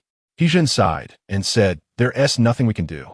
The three major mobile operating systems on the market come from three telecommunications companies in Europe and America. They have united to prohibit all companies and individuals from creating game download platforms on them. This monopoly has already formed, and we have no way to compete against it unless one day Xia country can develop its own mobile operating system. Zhou Yu's eyes sparkled as he said, "I believe that day will eventually come." Zhou Yuchen was not surprised by the bullying from foreign tech companies. In his previous life, Huawei Group endured hardships and finally achieved a leading position in communications, only to have their chips banned by foreign entities, causing Huawei's phone business to plummet, even leading to the spin-off of a mobile subsidiary. After a few years, Huawei managed to secure a lithography machine, breaking the foreign chip blockade. And only then did Huawei phones reappear before the world, defeating all foreign phone brands and reaching the top globally. Compared to the grievances Huawei faced, a mere $500,000 was nothing. Zhou Yuchen said, "I will have someone look into the specifics. If it's just a deposit to get on global gaming platforms, I think it's completely worth it." While Haiyang agreed, "Exactly. The key still lies in whether our games can achieve good results. As long as the transaction volume exceeds $2 million, this so-called deposit will no longer matter." Zhou Yuchen took a deep breath and said, "No matter what, we must first finish the games before we can discuss sales. Everyone, tell me, what difficulties do you foresee in developing these three games within a month?" Zhou Yu said, "The technical difficulty is far less than what we faced with Blood Battle in Tang Dynasty. I think it's still a personnel issue. If you give me 20 more skilled programmers, I won't have any problems here." Hua Haiyang and He Zhan exchanged glances and said in unison, "Me too." Zhou Yuchen said, "If you need people, it's not a problem. I'll go recruit right away." Hua Haiyang asked, "I know quite a few talented game developers. Can I bring them in?" Zhou Yuchen smiled, "Of course. You're the team leaders and responsible for game development. As long as you think their skills are good, feel free to bring them in, and their treatment will be the same as everyone else's." Zhou Yu, Hua Haiyang, and He Zhan all happily said, "Thank you, boss." Zhou Yuchen waved his hand and said, "Don't celebrate too early. I'll say this up front. If the people you recruit are not up to standard or lack character, not only will they be let go, but you three will also be penalized. Do you understand?" The three answered in unison, "Understood." That afternoon, the three teams began to get busy. Zhou Yuchen didn't idle either. He gave them a lesson on game development ideas. Everyone asked him questions, many of which involved technical difficulties. Zhou Yuchen welcomed all inquiries. No matter what type of question it was, he could find the best solution. It was then that everyone realized that their boss was a super skilled programmer, and they all showed expressions of surprise. Zhou Yu, being the most perceptive, brought up a long-standing problem that had been troubling him and asked Zhou Yuchen. Zhou Yuchen only thought for a moment before providing him with three solutions, which left Zhou Yu in awe and made him fully convinced of Zhou Yuchen's capabilities. In just one afternoon, Zhou Yuchen managed to impress everyone at the game company with his abilities. "Hey, Dad, where have you been? Why didn't you kind of pick me up?" In the afternoon, as school ended, Xiao Yi's pitiful voice came through the phone to Zhou Yuchen's ears. Zhou Yuchen's heart ached, and he quickly said, "Baby, Dad has urgent matters to take care of at the company. I might not be able to come back for a few days. Can you forgive Dad?" Woo! Xiao Yi started to cry, saying, "Dad, will you take a long time to come back like before?" Zhou Yuchen comforted her, "Baby, don't cry. When you cry, Dad feels very uncomfortable. Don't worry, on Children's Day, Dad will definitely be at school. Don't forget, I still need to perform." He then asked, "By the way, do you want to know what performance Dad will give?" Xiao Yi said in a baby voice, "I want to know." Zhou Yuchen smiled. "Dad will go on stage and perform a beautiful set of martial arts." Xiao Yi happily exclaimed, "That's great. I want to see Dad perform." Zhou Yuchen said, "You must listen to Mom these days, okay?" Xiao Yi replied with an and said, "Okay. Mom and I have moved to Grandpa and Grandma's house." Upon hearing this, Zhou Yuchen felt relieved. The place where Shun Cheng just lived was a government residence compound, with armed police standing guard outside and many security personnel patrolling inside 24 hours a day. It could be said to be the safest place in Yanhai. Even Luo Haifeng wouldn't dare to cause trouble there. Chapter 60. Yin Qingfeng comes knocking after using immense effort to soothe Xiaoye. Zhou Yuchen let out a gentle sigh. He felt that calming a child was far more exhausting than practicing a set of Xingyi Quan. After work, Zhou Yuchen treated the team leaders and vice leaders from 3 groups to a drink, marking the company's reopening celebration. As everyone raised their glasses and exchanged toasts, they quickly became familiar with each other. Zhou Yuchen's title shifted from boss to Chunge. After a hearty meal, everyone exited the hotel. Just as Zhou Yuchen was about to call for a designated driver to take everyone home, a middle-aged man with a blank expression suddenly approached him. "You are Zhou Yuchen, right? Our boss wants to see you." Zhou Yuchen frowned slightly and asked, "Who is your boss?" The middle-aged man spoke sparingly, "Yin Qingfeng." Zhou Yuchen's heart jolted, but he put on a surprised expression and replied, "Do I know your boss?" The middle-aged man was none other than Yin Qingfeng's bodyguard, Guomao. Guomao said flatly, "I don't want to resort to violence." Zhou Yuchen cursed, "Damn, are you looking for fight?" The others rolled up their sleeves and coldly glared at Guomao. They were just waiting for Zhou Yuchen's command to rush in and let Guomao know why flowers are so red. Guomao didn't take these weaklings seriously. He pointed to a nearby extended Maybach and said, "Mr. Zhou, our boss is in that car. He won't take up too much of your time." Zhou Yuchen nodded. "All right, I'll go talk to your boss." Hua Haiyang grabbed Zhou Yuchen and said, "Chengge, they don't look like good people." Zhou Yuchen chuckled in broad daylight. "Are they really going to kidnap me? Don't worry, it's fine." Following Guomao to the extended Maybach, the door opened, and Yin Qingfeng stepped out, exuding a commanding presence. Zhou Yuchen asked, "Mr. Yin, what do you want to see me about?" Yin Qingfeng's gaze was sharp as he scrutinized Zhou Yuchen, saying, "Not humble, not arrogant, composed. No wonder you dare to use me as a pawn. Aren't you afraid of being backstabbed by my knife?" Zhou Yuchen furrowed his brow and replied, "Mr. Yin, what do you do? Your words are vague. What do you mean by using a knife? What backstab?" Absolutely not admitting. This was Zhou Yuchen's premeditated strategy for dealing with Yin Qingfeng. As long as Yin Qingfeng couldn't find evidence of him sending the video, he could only suspect him. If he didn't admit it, Yin Qingfeng wouldn't have any way to deal with him. "Are you saying that video wasn't sent by you?" "Video? I don't know what video you're talking about. Do you know Luo Hao?" "Of course. If it weren't for his framing, I wouldn't have ended up in prison. Luo Hao going in should have something to do with you, right? That seems unrelated to you." "Mr. Yin, I need to take my friend home. If you have no other business, we can leave it at that." After speaking, Zhou Yuchen turned to leave, but was blocked by Guomao.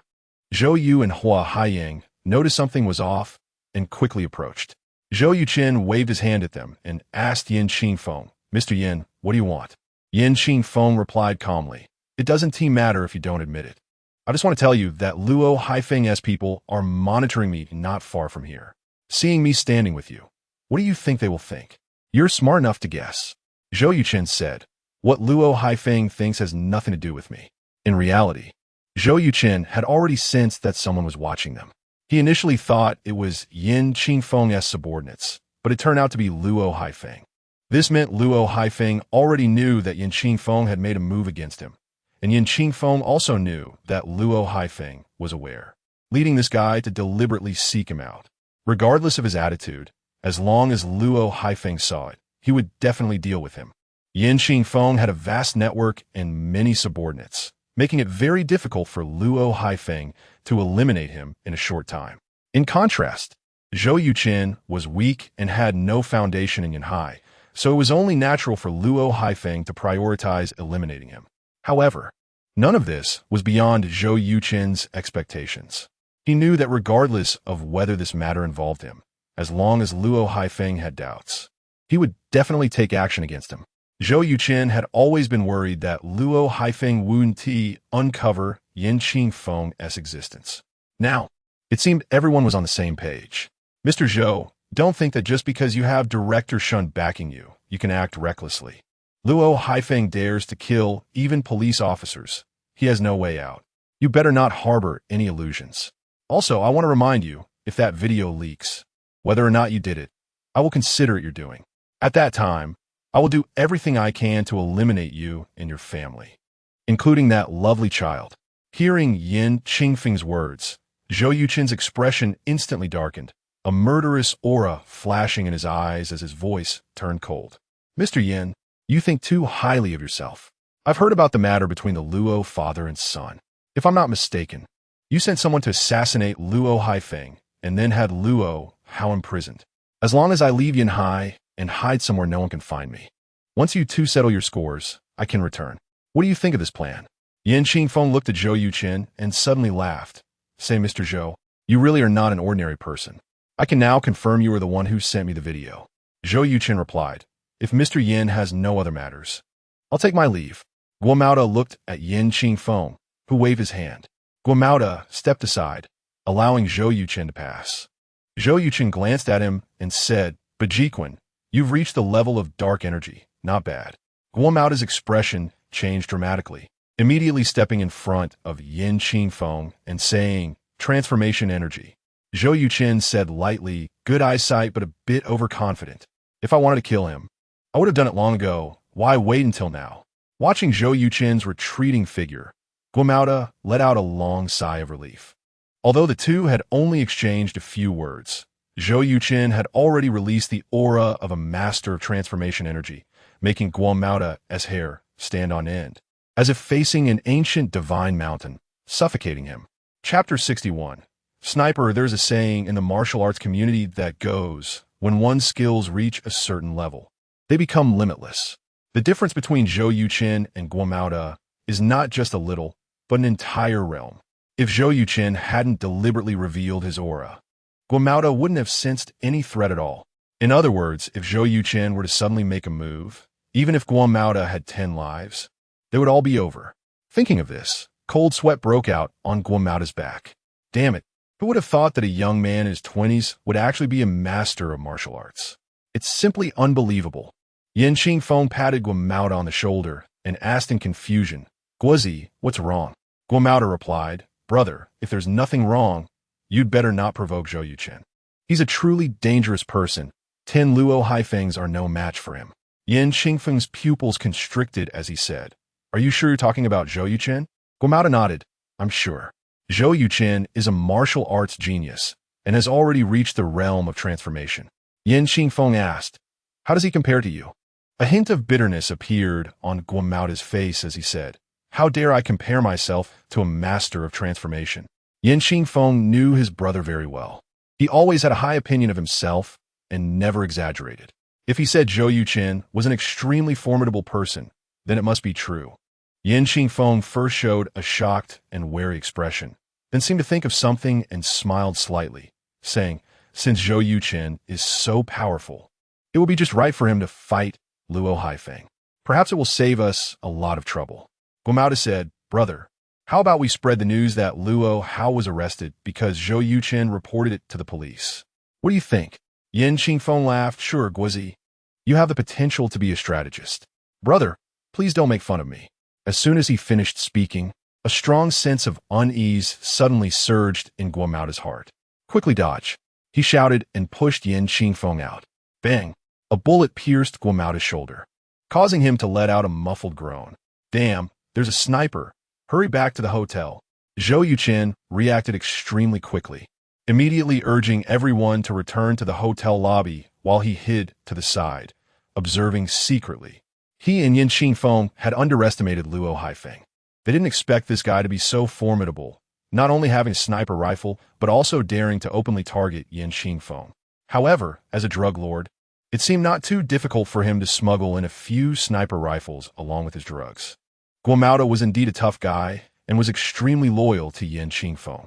After being seriously injured, his first reaction was to leap forward, knocking Yin Qingfeng to the ground, and then the two of them rolled out of the car. This series of actions successfully helped them avoid 2 sniper bullets. Yin Qingfeng's bodyguards finally reacted, for black SUVs immediately moved to surround them. Soon, all the guests in the hotel learned that there was a sniper outside, and the place erupted in chaos. The hotel owner was both scared and angry, immediately dialing the police. Hiding under the car, Yin Qingfeng felt something wet on his face. He wiped it with his finger and found it was bright red blood. "Guozi, how are you?" Yin Qingfeng asked with concern.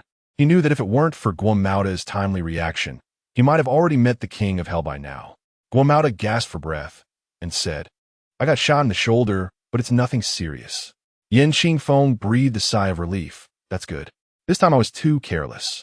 I knew someone was following us, yet I still wanted to use them to deal with Zhou Yuchen."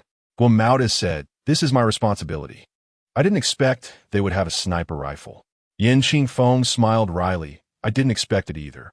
For safety's sake, the two stayed under the car for a full 20 minutes until several police cars arrived, before finally emerging from beneath. The leading officer was Zhang Wei, an old friend of Zhou Yuchen.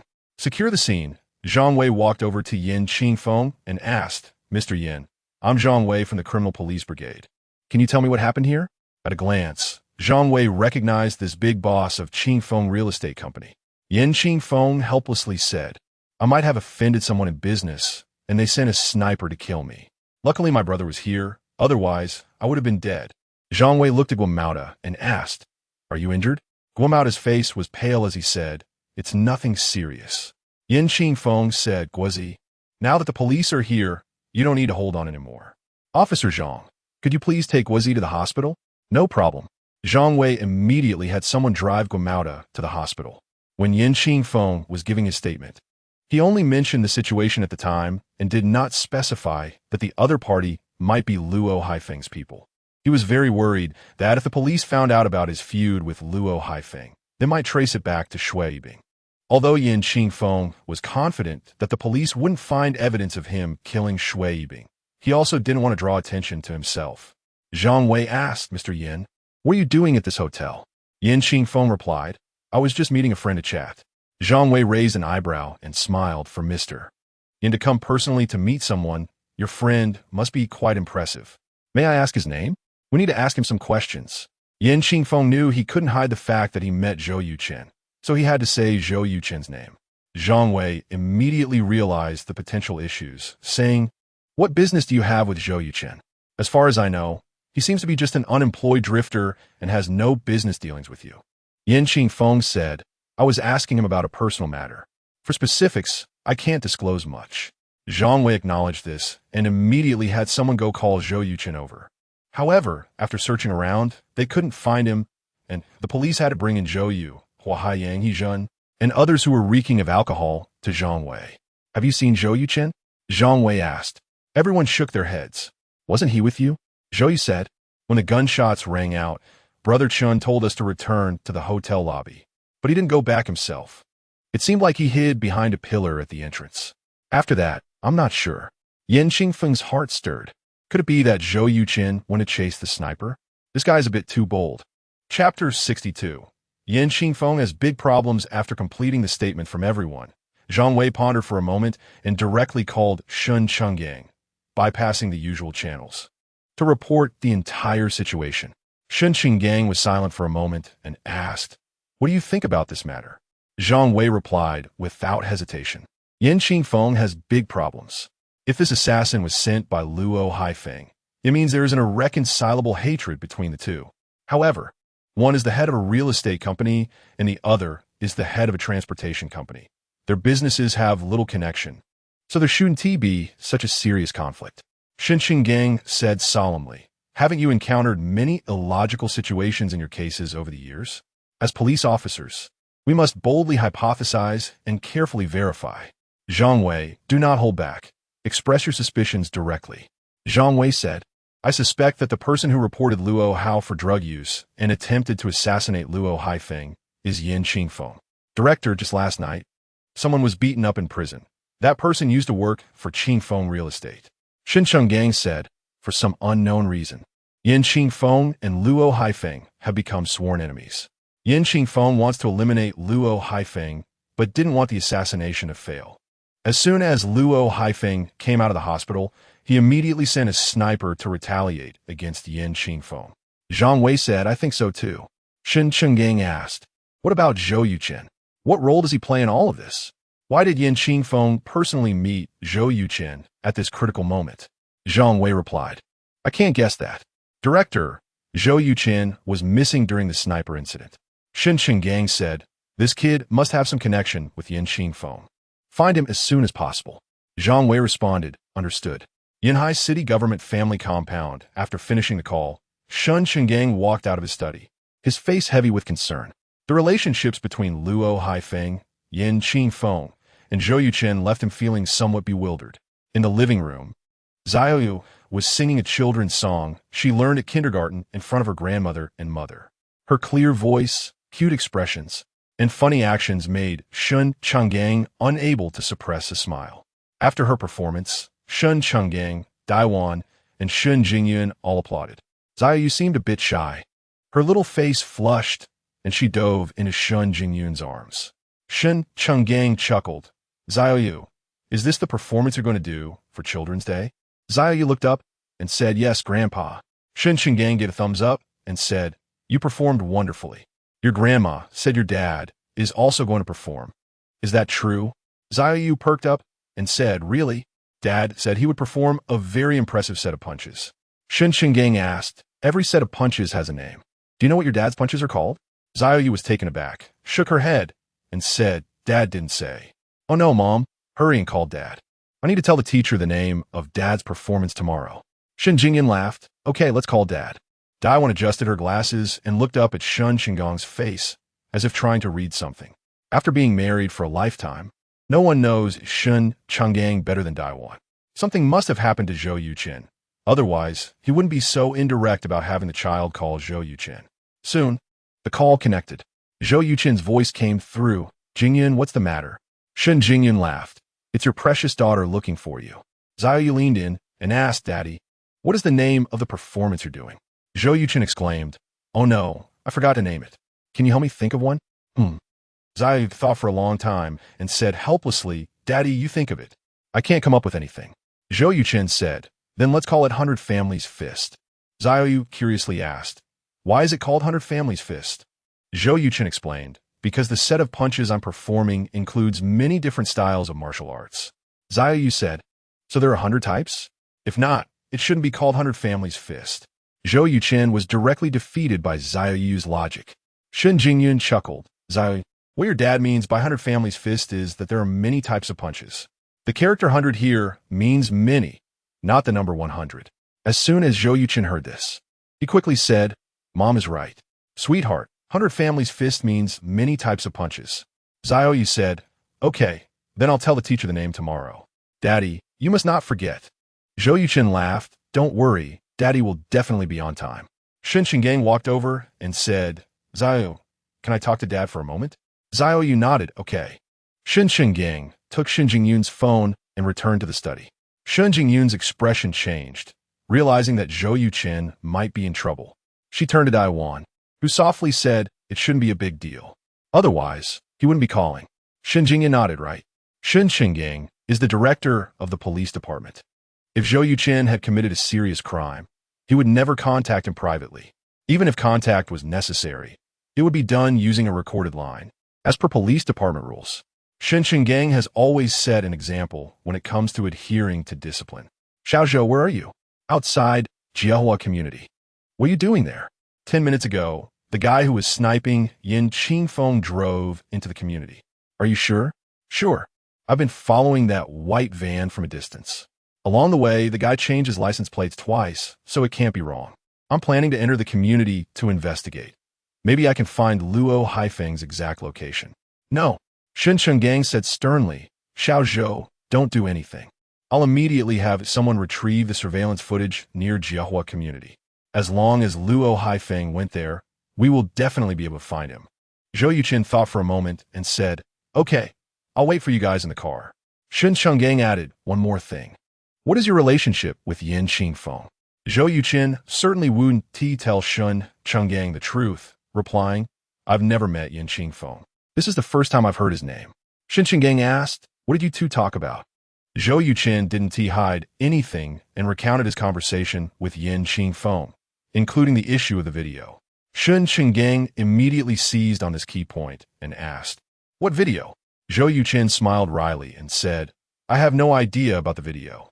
However, I suspect there is a video that is extremely important to Yin Qingfeng that has fallen into the wrong hands, and he thinks it's with me.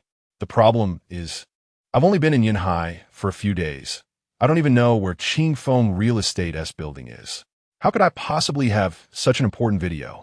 Chapter 63 Internal Conflict throughout the entire incident. The only thing related to Zhou Yuchen was that video. Besides him, no one else knew that he was the one who sent the video to Yin Qingfeng. So, as long as Zhou Yuchen didn't admit it, no one could do anything to him. Shen Chenggang asked suspiciously, are you really sure you don't have the video? Despite Zhou Yuchen's words sounding truthful, Shen Chenggang, who had been a criminal police officer all his life, instinctively felt suspicious of him. He had a gut feeling that this video, which was extremely important to Yin Qingfeng, was likely directly related to the entire incident. It could even be the reason why Yin Qingfeng took action against the Luo family. If Zhou Yuchen knew what Shen Chenggang was thinking, he would definitely give him a thumbs up.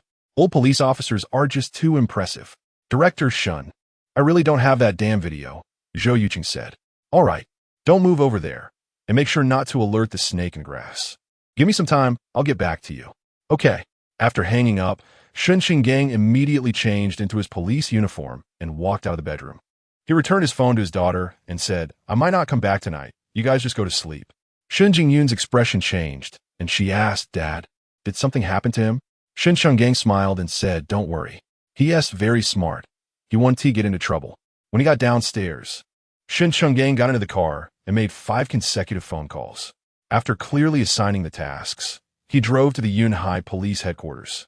Half an hour later, Shen Chenggang entered the monitoring department of the police force, looked at the images on the big screen, and asked, how is it? Zhang Chao, the head of the monitoring department, pointed to the second screen, which showed a woman driving a black SUV with a tall man sitting beside her, and said, Director, this woman is named Wang Yingying. On the morning of the incident at the hospital, she drove into the Jiahua community at 6 o'clock. Based on their height and build, they resemble the two who kidnapped Luo Haifeng. A few colleagues are currently conducting a technical analysis on them. Shen Chenggang asked, where's the car? Zhang Chao pointed to the fourth screen and said, it's parked under Building 6. The Jiahua community was built over 30 years ago, and the property management has been lax. We haven't found out which floor they are on yet. Shen Chenggang said solemnly, monitor the Jiahua community for 24 hours. Remember, Luo Haifeng is an extremely dangerous person. Do not alert the snake in the grass. Zhang Chao replied, understood. At a store less than 100 meters from the Jiahua community, Zhang Wei, dressed in plain clothes, opened Zhou Yuchen's car door and got in. This luxury car is indeed luxurious. It's much more comfortable than our police car. Zhang Wei shifted in his seat and praised, nice car. Zhou Yuchen said, Captain Zhang, if you think this car is good, then quit and come work for me as a driver. I guarantee you a monthly salary far exceeding that of a police captain. Zhang Wei laughed and said, forget it. With my temperament, I'd probably get fired after just a couple of days. After joking, Zhang Wei's expression became serious as he asked, so, what is the situation?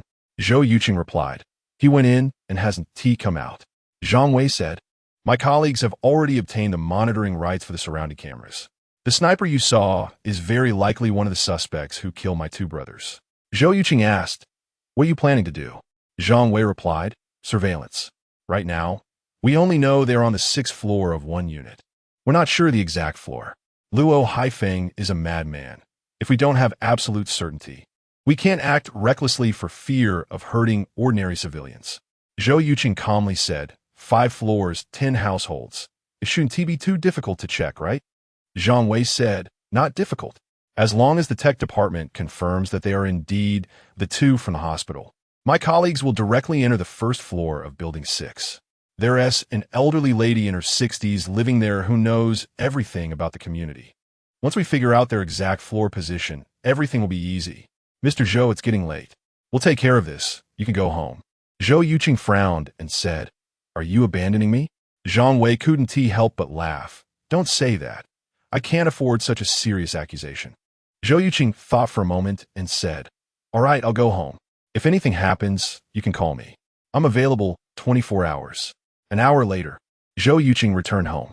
After taking a hot shower, he sat cross-legged on the bed and began practicing the Tai Chi visualization method. In room 501 of Unit 1, Building 6 of Jiehua Community, Luo Haifeng sat on the sofa, a cigarette hanging from his mouth, his expression not looking good. Opposite him sat 3 men and 1 woman, each exuding a cold aura, their eyes like those of venomous snakes. The 2 sides were negotiating. I have $3 billion overseas. As long as you can rescue my son and eliminate Yin Qingfeng and Zhou Yuchen, 20 billion of that will be yours. Luo Haifeng exhaled a puff of smoke, glancing at the 4 of them, feeling quite irritated. Now he finally understood what it meant to raise a tiger to trouble. Over the years, Luo Haifeng had indeed raised a team of killers, not many in number, just these 4. After Wang Yingying risked her life to rescue Luo Haifeng, he initially felt a bit touched, thinking that his money over the years hadn't been spent in vain. Unexpectedly, they were not there to repay him, but rather for the money in their hands. Having secretly dealt in drug powder for over 10 years, Luo Haifeng could be described as filthy rich. They clearly intended to get the money and then run off overseas to enjoy life. But Luo Haifeng was not an easy person to deal with, directly proposing these 2 conditions. Wang Yingying raised her eyebrows and said, boss, when you were in the hospital, we put in a lot of effort to figure out the ins and outs of the situation. Should you give us some benefits in advance? Luo Haifeng replied, I've said many times, my domestic accounts have been frozen. I can only access the money once I get to Australia. Among the 4 killers, the oldest, Fang Nong, pulled out a dagger from his waist and said, boss, we don't want to use torture on you.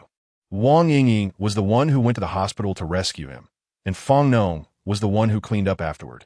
Luo Haifeng curled his lips disdainfully, saying, after knowing each other for so many years, do you think I would be afraid of such things? Fang Nong, you can certainly try your torturous methods on me. If you can get even a penny from me, I, Luo Haifeng, will call you Grandpa. Fang Nong became furious, stood up, and said, let us give it a try then. Luo Haifeng took a puff of his cigarette, staring at Fang Nong without saying a word. Wang Yingying said, old Fang, don't be impulsive. The boss is someone who has crawled out of hell and back, and with his injuries, if we're not careful, we might end up with nothing at all. Chapter 64. Luo Haifeng's counterattack. Fang Nong seemed very wary of Wang Yingying and directly sat back down in his chair. He said, just now, Chu Fei went to take out Yin Qingfeng, but the problem is that the security measures around Yin Qingfeng are very tight.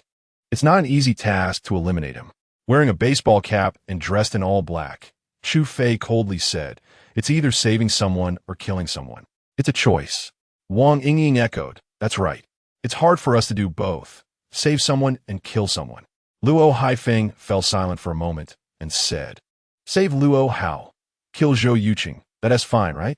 Fang Nong replied, we only suspect that Zhou Yuchen sent the video to Yin Qingfeng. We haven't confirmed it. Without thinking, Luo Haifeng said, as long as there's even a hint of suspicion against Zhou Yuchen, I won't let him go. Besides, that kid has a grudge against Luo Hao. Wang Yingying said, how about this? Fang Nong, you stay here with the boss. Chu Fei, you should go take care of Zhou Yuchen in the next couple of days. I will go with Rong Xian early tomorrow morning to place the bombs at Yunhai Elite Kindergarten. Rong Xian, are you sure the police commissioner's child goes to school there?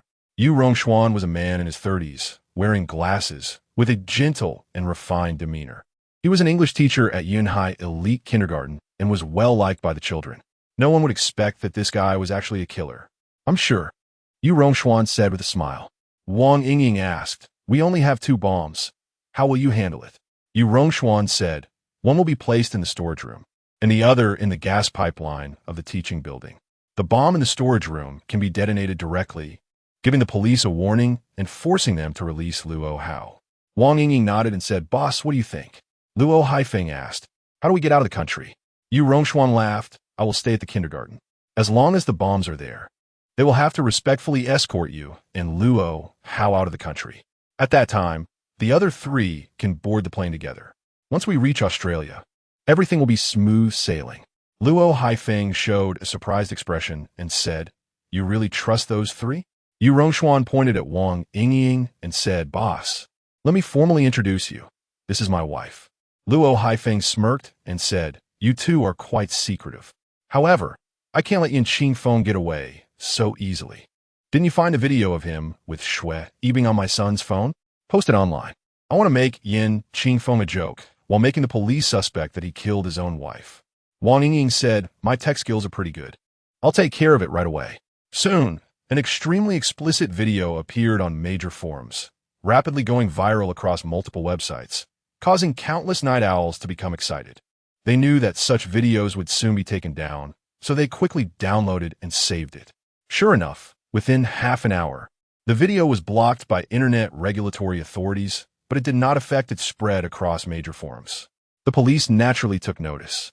In the police commissioner's conference room, it was brightly lit. After comparison by the technical department, it was confirmed that Wang Yingying was the female assassin who appeared in the hospital. Luo Haifeng was highly likely hiding in Wang Yingying's home. Shen Qinggang immediately called a meeting with the police commissioner's staff.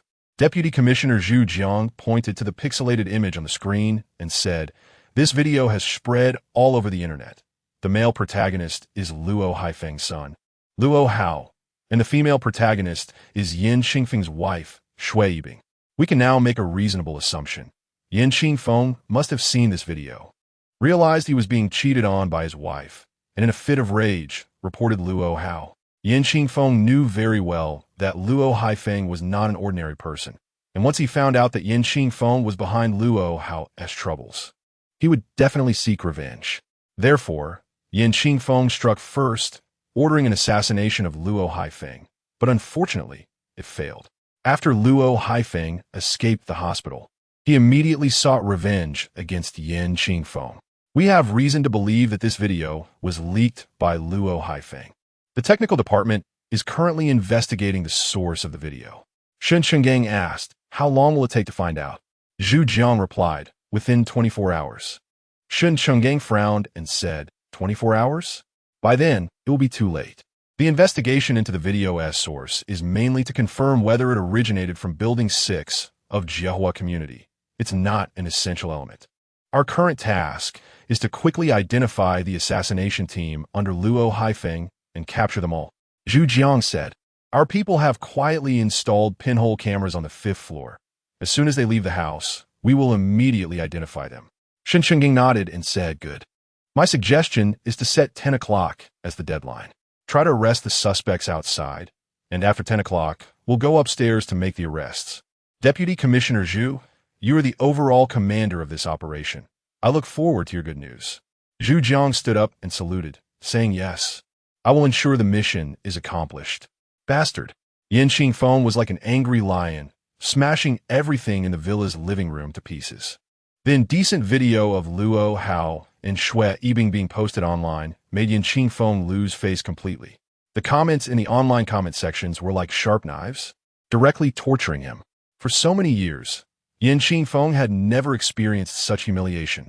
6 muscular bodyguards stood silently in the living room, not daring to make a sound. After smashing things, Yin Qingfeng sat on the sofa, looking extremely grim. At that moment, his phone rang. He picked it up to see an unfamiliar number. Hello, this is Yin Qingfeng.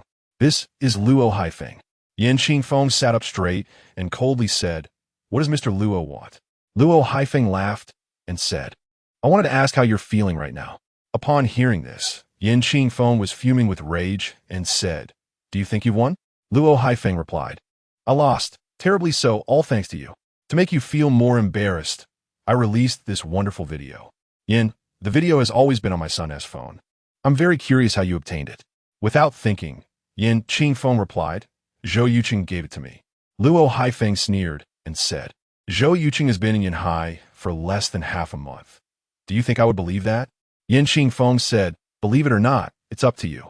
Chapter 65 Gunshots. Luo Haifeng took a deep breath and said, I never imagined that the Haifeng Transportation Group, which I have worked so hard to build, would end in such a way.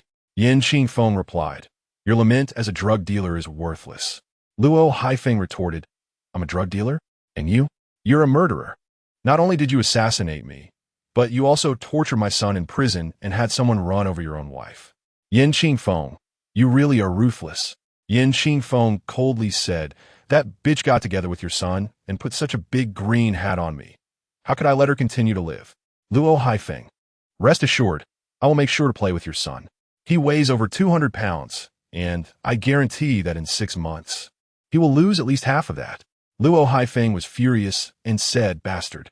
Let me tell you, the police have already set their sights on you.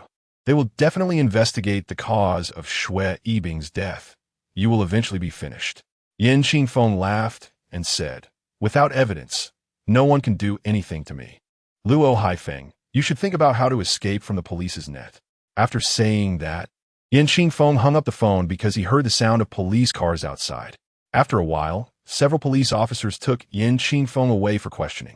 The next morning at 9 o'clock, Wang Yingying and Yu Rongshuan left first, followed by Chu Fei, who came down carrying a black suitcase. The police immediately began investigating the identities of the three, discovering that Yu Rongshuan was actually an English teacher at Yunhai Inkai Kindergarten. Upon learning that Wang Yingying and Yu Rongshuan were less than 5 kilometers away from the kindergarten, the chief of the capture operation, Zhu Jiang, changed his expression and immediately picked up the walkie-talkie, saying, all units, pay attention, implement the arrest immediately. The suspects are armed, and if necessary, shoot to kill. Upon receiving the order, the police immediately took action. The first to be dealt with were Luo Haifeng and Fong Nong on the 5th floor. Several armed police rushed in and found Luo Haifeng lying on the bed in the bedroom. He was seriously injured and would need at least 3 more months to recover fully. Fong Nong reacted quickly, seeing the armed police coming. He jumped out the 5th floor window. Using the air conditioning units of the 4 households below, he landed safely in less than a minute. Then, he was greeted by at least 5 automatic rifles pointed at him. Fong Nong helplessly raised his hands. The second to be captured was Chu Fei. His target was Zhou Yuchen. He drove to Lijiang Garden and walked into the community. This trip was mainly to scout the location and find Zhou Yuchen's home address. He planned to take action at night. When Chu Fei returned from his reconnaissance, he was met by more than a dozen fully armed police officers. The sniper rifle in his car had already fallen into the hands of the police. Chu Fei was quite a man in this situation. He even drew his pistol from his waist. Bang, bang, bang. The gunshots rang out, and Chu Fei fell into a pool of blood. However, he was not dead. The armed police did not shoot him in a vital area. The arrest of the first 3 went very smoothly. But there was a problem with Wang Yingying and Yu Rongshuan. Wang Yingying was an extremely sensitive woman. On the way to the kindergarten, she noticed someone was following them. We might have been exposed, Wang Yingying said, pulling out her gun. Yu Rongshuan, an experienced veteran, remained calm and said, we are only 5 kilometers away from the kindergarten. We have to take a gamble now. As long as we get into the kindergarten, we'll have plenty of hostages. By the way, the granddaughter of the chief of police, Shun Chenggang, is named Shun Xinyue and is a student in class 6. Wang Yingying said, then let's go and grab her from class 6. With this little one around, we can be safe. Yu Rongshuan pressed the gas pedal, increasing the car's speed to 100 kilometers per hour. Zhang Wei, seeing that something was wrong, immediately reported, Director Zhu, they have noticed us. Zhu Jiang said sternly, our people won't arrive at the kindergarten for another 15 minutes. You must find a way to hold them off. Yes, Zhang Wei shouted, placing the alarm outside the car and speeding ahead. The other 3 black SUVs followed suit. The traffic in Yanhai was not much better than in Yindu, especially on the main roads. Encountering a day without traffic jams meant you were lucky. Today, everyone was not very lucky. Just under 2 kilometers from Yunhai Inkai Kindergarten, a traffic accident appeared ahead, blocking dozens of cars on the road. Wang Yingying and Yu Rongshuan exchanged glances and immediately got out of the car. They each grabbed an electric scooter and rushed toward the kindergarten. Zhang Wei and others directly commandeered the electric scooters of bystanders to continue the pursuit. When they arrived at the kindergarten, they saw Wang Yingying and Yu Rongshuan rushing into the teaching building. It's over. Zhang Wei's face changed dramatically, and he immediately led his team into the teaching building. Yu Rongshuan arrived at class 6 and found that Zhou Yu was not there. He asked Teacher Wu, who was teaching, where did those kids go? Teacher Wu, confused, said, they're rehearsing on the 4th floor. Teacher Yu, is there something wrong? Nothing, Yu Rongshuan said, quickly taking Wang Yingying to the 4th floor rehearsal room. In the rehearsal room, Zhou Yuchen and more than 20 parents were sitting there bored, waiting for their turn on stage. Because of Luo Haifeng's matter, Zhou Yuchen initially did not want to come. But reluctantly, Zhao Yu's homeroom teacher, Miao Yulan, personally called him, insisting that he attend the rehearsal. Zhou Yuchen thought he was at school, so it should be fine, and drove to the kindergarten. When Zhao Yu saw Zhou Yuchen, she was very happy, her face blooming with a smile. At this moment, the children participating in the rehearsal were changing clothes backstage. Parents could only go on stage after the children finished performing. Bang, bang, bang. Suddenly, several gunshots rang out from outside. A parent murmured, who is setting off firecrackers at school? Zhou Yuchen's expression changed, and he suddenly stood up. That's not the sound of firecrackers. He quickly pressed his ear to the ground and indeed heard the sound of hurried footsteps outside. Everyone hide. That's gunfire. Zhou Yuchen shouted. Guns? Do you think this is a Hong Kong police movie? Zhang Qian, who had some conflicts with Zhou Yuchen, said disdainfully. Ha ha ha. The parents laughed. Stop talking nonsense and hide quickly. Zhou Yuchen yelled while running toward the backstage. For Zhou Yuchen, Zhao Yu was the most important. If others wanted to die, he wouldn't stop them. After all, he had already fulfilled his obligations. If they didn't believe him, there was nothing he could do. Chapter 66. Dealing with the assassin, Zhang Qian finally found this opportunity to take revenge on Zhou Yuchen, and naturally, he wouldn't let it slip away. He stood up, pointed at Zhou Yuchen, who had run into the backstage, and mocked. See that? This guy's courage is smaller than a mouse's. A few firecrackers scared him like this. I'm speechless. A parent, noticing Zhou Yuchen's unusual expression, said, could it really be gunfire? Zhang Qian laughed and said, if it really is gunfire, I'd even eat shit. Just as he finished speaking, the door of the rehearsal room was kicked open. A man and a woman rushed in, both armed with guns. Damn, it really is a gun. The parents gasped, quickly bending down and running towards the backstage. Yu Rongshuan moved quickly, rushing up and grabbing the trembling Zhang Qian as a hostage, sternly saying, don't move. Wang Yingying shot and hit a male parent who was running at the front, saying, anyone who moves dies. Seeing Liao Xiaofan's dad get shot, several parents couldn't help but scream. Everyone crouched down, holding their heads, too scared to move. The most unfortunate was Zhang Qian, who was so scared that he wet his pants. The more arrogant he was before, the more miserable he was now. Teacher Yu, are you putting on a show? Yu Rongshuan was the most famous English teacher at Inkai Kindergarten, and all the parents knew him, including Zhang Qian. I don't have time to put on a show for you. Yu Rongshuan aimed the gun at the back of Zhang Qian's head and said, tell me, where is Shen Xinyue? Zhang Qian was so frightened that he lost his wits and momentarily forgot Shen Xinyue's name. Just then, Zhang Wei rushed in with more than 10 police officers. Put down the gun, Zhang Wei shouted. Bang! Without saying a word, Yu Rongshuan shot Zhang Qian in the ear. Zhang Qian screamed in agony, losing a large part of his ear as blood gushed down. You put down the gun, Yu Rongshuan said coldly. Zhang Wei said in a deep voice, Yu Rongshuan, Wang Yingying, your boss, and 2 companions have already been captured. Continuing to resist is pointless. Yu Rongshuan laughed. The outcome is still uncertain. Zhang Qian, talk to me. Is Shen Xinyue in the backstage? Zhang Qian endured the excruciating pain and replied, yes. A victorious smile appeared on Yu Rongshuan's face. Yingying, the hostage is yours. I'm going to get our talisman. Wang Yingying pressed the gun against the female parent's back and said, no problem. Yu Rongshuan dragged Zhang Qian and slowly retreated. In the police station, Zhu Zhang's face was ashen. With the situation developing to this extent, The police had fallen into complete passivity. Can someone tell me, who is Shun Xinyue? Bang! The door opened. Answering Zhu Jiang was Shun Qinggang. Shun Xinyue is my granddaughter. Boom! Everyone in the office was stunned by Shun Qinggang's words. Zhu Jiang exclaimed, Director, is little Ye's full name really Shun Xinyue? Everyone only knew that Shun Qinggang had a daughter who gave birth to a granddaughter named little Ye, but they weren't clear on the child's full name. Shun Qinggang said coldly, their target must be to use my granddaughter to threaten our police. Upon hearing this, Zhu Jiang picked up the intercom, wanting to inform Zhang Wei of this information. Shun Qinggang stopped him, saying, don't interfere with Zhang Wei's case. I trust his abilities. Zhu Jiang anxiously said, but, Sin Qinggang deplayed, no buts. Give Zhang Wei orders to adapt and handle it himself. Zhu Jiang nodded and relayed Shun Qinggang's orders to Zhang Wei.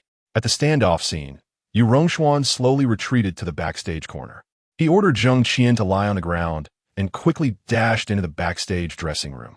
As he reached the door, a gust of wind blew from the right side. Yu Rongshuan, being a martial arts expert with a solid foundation, sensed the danger immediately. Unfortunately, the opponent's speed was too fast. Before he could react, a hand had already grabbed his wrist. Crack! Yu Rongshuan's entire arm was shattered by a powerful hidden force. Hanging down like a noodle, the gun in his hand fell to the ground. Ugh! Yu Rongshuan opened his mouth to alert Wang Yingying outside. The opponent didn't give him a chance and knocked him unconscious with a hand strike. Needless to say, the attacker was Zhou Yuchen. He rushed to the backstage and immediately had Miao Yulan hide over 10 children in the bathroom while he hid behind the door. He could hear everything happening outside clearly. Confirming that there were only 2 assailants, Zhou Yuchen felt somewhat relieved. When Yu Rongshuan came over, he quickly struck and easily dealt with the opponent. Picking up the handgun, Zhou Yuchen cautiously walked out. Peeking from behind the stage, he saw a woman pointing a gun at a female parent while confronting Zhang Wei. Zhou Yuchen waved the gun in his hand and signaled to Zhang Wei. Zhang Wei immediately understood and shouted, Wang Yingying, the SWAT team is on the way.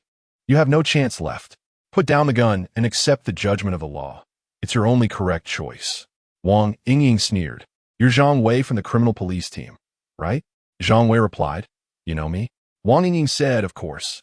In our line of work, we pay close attention to you criminal police. Captain Zhang, do you know who we're trying to catch? Shun Xinyue? Zhang Wei paused and asked, who? Wang Yingying raised an eyebrow and said, she's the granddaughter of your police commissioner, Shun Qinggang. As long as we capture this little girl, we can turn the tables. Zhang Wei pretended to be furious and said sternly, you have quite the audacity. Wang Yingying proudly replied, if I didn't have the guts, how could I be an assassin? Rongshuan, did you catch Shun Xinyue? Yes. Zhou Yuchen, who was only 5 meters away from Wang Yingying, answered. Wang Yingying sensed something was off and instinctively turned her head to look. She saw a white figure rushing up, and then her right arm was struck with intense pain, causing her gun to fall. Next, her left arm was broken, and finally, someone grabbed her neck, lifting her up forcefully. Bang! With a grim expression, Zhou Yuchen slammed Wang Yingying to the ground, cursing, dare to touch my daughter? You're really asking for death. Saying this, Zhou Yuchen kicked Wang Yingying twice. He felt a wave of fear as he thought back. If it weren't for Miao Rulin calling him to come to the rehearsal, little Ye might have already been captured by them. Even if they were lucky and she was rescued in the end, the little girl would definitely be traumatized. Zhang Wei stepped forward and handcuffed Wang Yingying, saying, why take this risk? Why not just shoot? Chapter 67 First Meeting with Luo Haifeng. Zhou Yuchen handed the gun to Zhang Wei and said irritably, if I knew how to shoot, I would have done it long ago. Why go through so much trouble? There was another killer behind, whom I knocked out. Hurry up and take them away. The kids are hiding in the bathroom. Don't scare them. Upon hearing this, Zhang Wei immediately ordered someone to carry Yu Rongshuan out. Mr. Zhou, you need to come back with me to make a statement. Zhou Yuchen nodded and said, you go back first. I'll calm the kids down and come over right away. All right, Zhang Wei replied. In his earpiece, Zhu Zhang's voice came through. Zhang Wei, what happened? Zhang Wei replied, 2 killers have been dealt with. Besides the 2 parents who were shot and slightly injured, the other parents are fine. Zhu Jiang happily said, great. Zhang Wei, well done. I want to commend you. Shen Chenggang, standing next to Zhu Jiang, let out a long sigh of relief. If Xiaoye had really been taken hostage by those two killers, and something happened to her, his wife and daughter would go crazy, and he would probably blame himself for the rest of his life. Zhang Wei said, I can't take all the credit. These two killers were taken down by Zhou Yuchen. Shen Chenggang was taken aback and asked through the intercom, what was Zhou Yuchen doing at the school? Zhang Wei replied, he seems to be rehearsing a program for Children's Day. Fortunately, he immediately hid the teachers and kids in the bathroom backstage after hearing the gunshots. He came out alone, unarmed, risking his life to fight with the killers, and ultimately knocked them down. A glimmer of admiration flashed in Shen Chenggang's eyes as he said, he has quite a man. Zhang Wei agreed, absolutely a real man. Shen Chenggang said, bring him over to make a statement. He needs to clarify some things as well. Zhang Wei replied, you want to check on the kids? We'll go back shortly. Shen Chenggang said, okay. After the report was completed, Zhang Wei had two brothers take Zhang Qian and another parent to the hospital, while he and the other brothers took the two criminals back to the police station. Zhou Yuchen walked out of the bathroom with Miao Ruolin and over 10 kids. The parents, still shaken, looked at Zhou Yuchen with admiration and gratitude. The female parent who had been taken hostage grabbed his hand and kept thanking him, making Zhou Yuchen feel quite embarrassed. Fortunately, the kids were not frightened. They didn't even know what had happened, and the parents naturally wouldn't foolishly tell them. Zhou Yuchen said to Miao Shulan, Teacher Miao, I need to go to the police station. I may not have time to continue the rehearsal. Miao Shulan nodded and said, okay. Mr. Zhou, thank you so much this time. If it weren't for you, the consequences would have been unimaginable. Zhou Yuchen smiled and said, I should be thanking you. If you hadn't called me over for the rehearsal, the consequences would have been equally unimaginable. After calming Xiaoye down, Zhou Yuchen left the kindergarten and drove to the police department. Upon arrival, an officer took him to the conference room. As he entered, a warm round of applause greeted him, led by Shen Chenggang, the deputy mayor of Yanhai City and the director of the police department.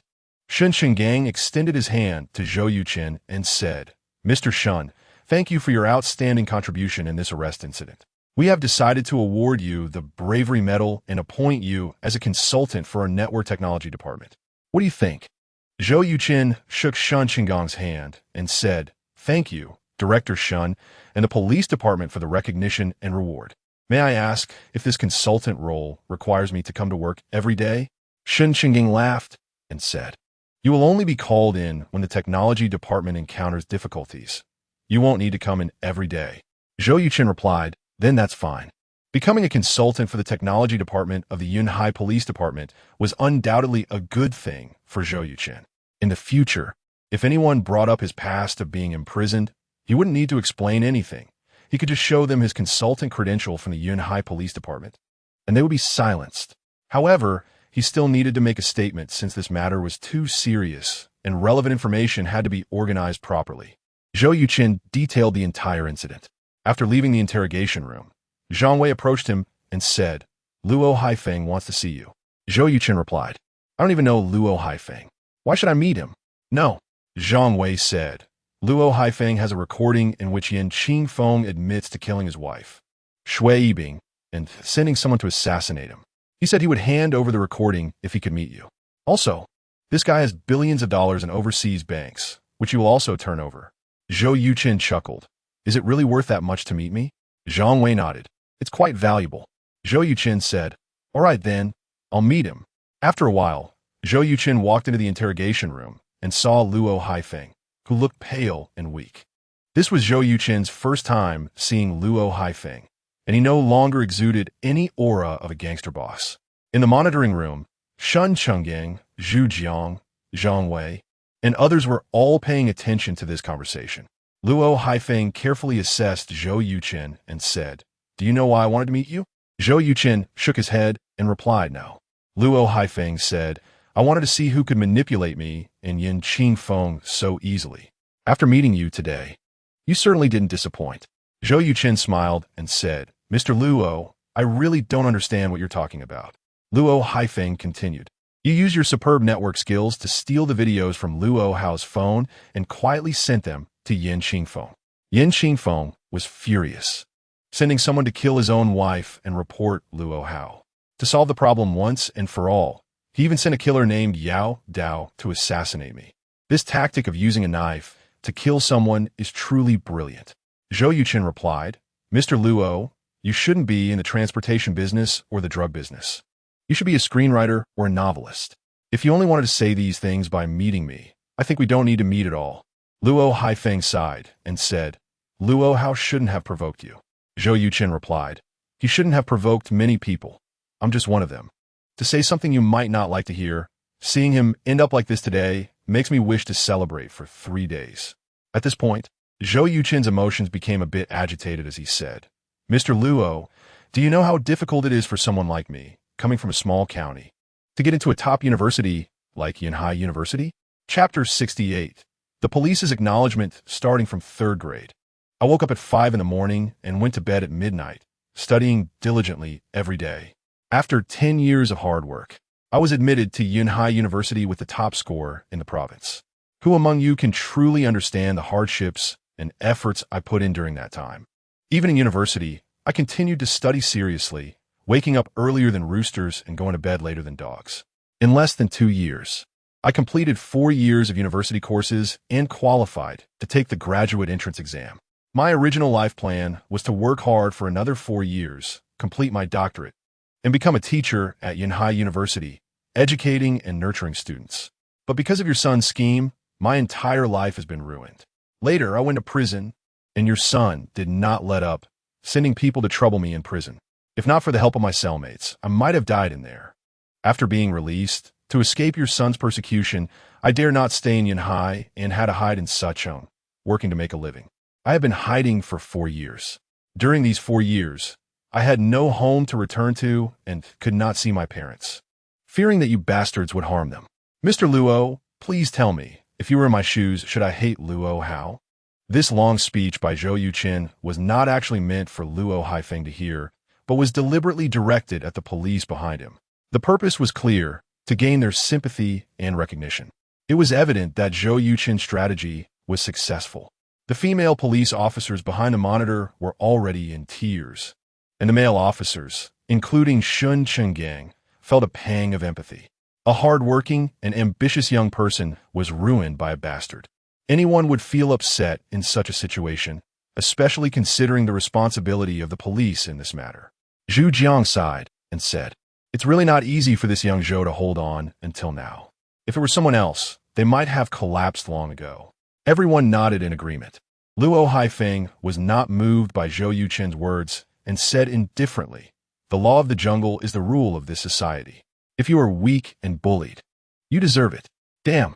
As soon as these words were spoken, Zhang Wei directly cursed. Zhu Jiang was also furious. What a bastard. The other police officers were also indignant.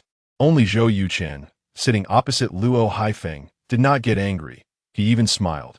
You believe in the survival of the fittest, while I believe in fairness and justice. Therefore, your result is execution, while I will continue to live and live better than before. Unfortunately, you will never see that. Well said. Powerful. Clap, clap, clap. Zhou Yuchen's words received unanimous approval from the police. Shun Chenggang also applauded. Luo Haifeng said indifferently, history is written by the victors. You won, so everything you say is right. But you still lack the courage to admit that you sent that video to Yan Qingfeng. Your hatred is not fully avenged. Zhou Yuchen smiled and said, is that why you called me here? Yan Qingfeng asked me this question before, and I was confused at that time. Hee, Mr. Luo. Don't waste your efforts. This is not a crime. Even the police wouldn't do anything to me. It was just sending a video. I didn't make him kill anyone. Luo Haifeng looked deeply at Zhou Yuchen and said, you can go now. Without saying a word, Zhou Yuchen got up and left. As he walked past the camera's monitoring range, he turned his head, pointed to his mouth, and silently mouthed the words I. After finishing, Zhou Yuchen smiled, opened the door, and walked out of the interrogation room. Luo Haifeng murmured, today's young people are really impressive. The efficiency of the Yanhai police was extremely high. In just half an hour, Zhou Yuchen's credentials as a technical consultant were processed. During this time, Luo Haifeng completely confessed to all his issues. Yan Qingfeng was severely harmed by him. Last night, When Luo Haifeng was talking to him, he secretly recorded the conversation. Although it could not be used as evidence in court, the direction of the case had been found. The police immediately conducted a thorough investigation into the death of Shui Yibing and Qingfeng Real Estate Company, discovering numerous problems, which even implicated several bribery and corruption cases. 3 months later, Yan Qingfeng was sentenced to 20 years, and several corrupt officials were also sent to prison. Of course, that is a story for later. After becoming a special consultant for the police, Zhou Yuchen followed Zhu Jiang to the Network Technology Department and introduced himself to everyone.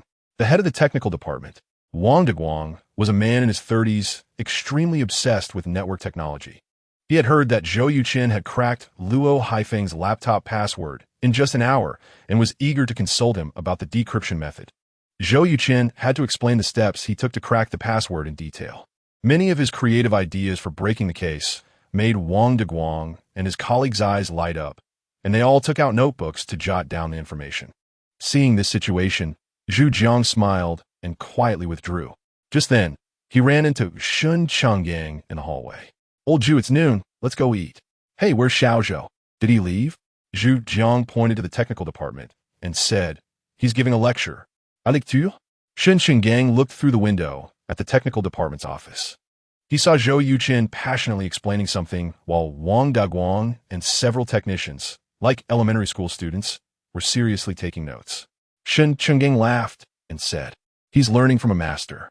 Zhu Jiang said, having encountered a network technology genius, Wang Daguang and the others naturally want to learn well.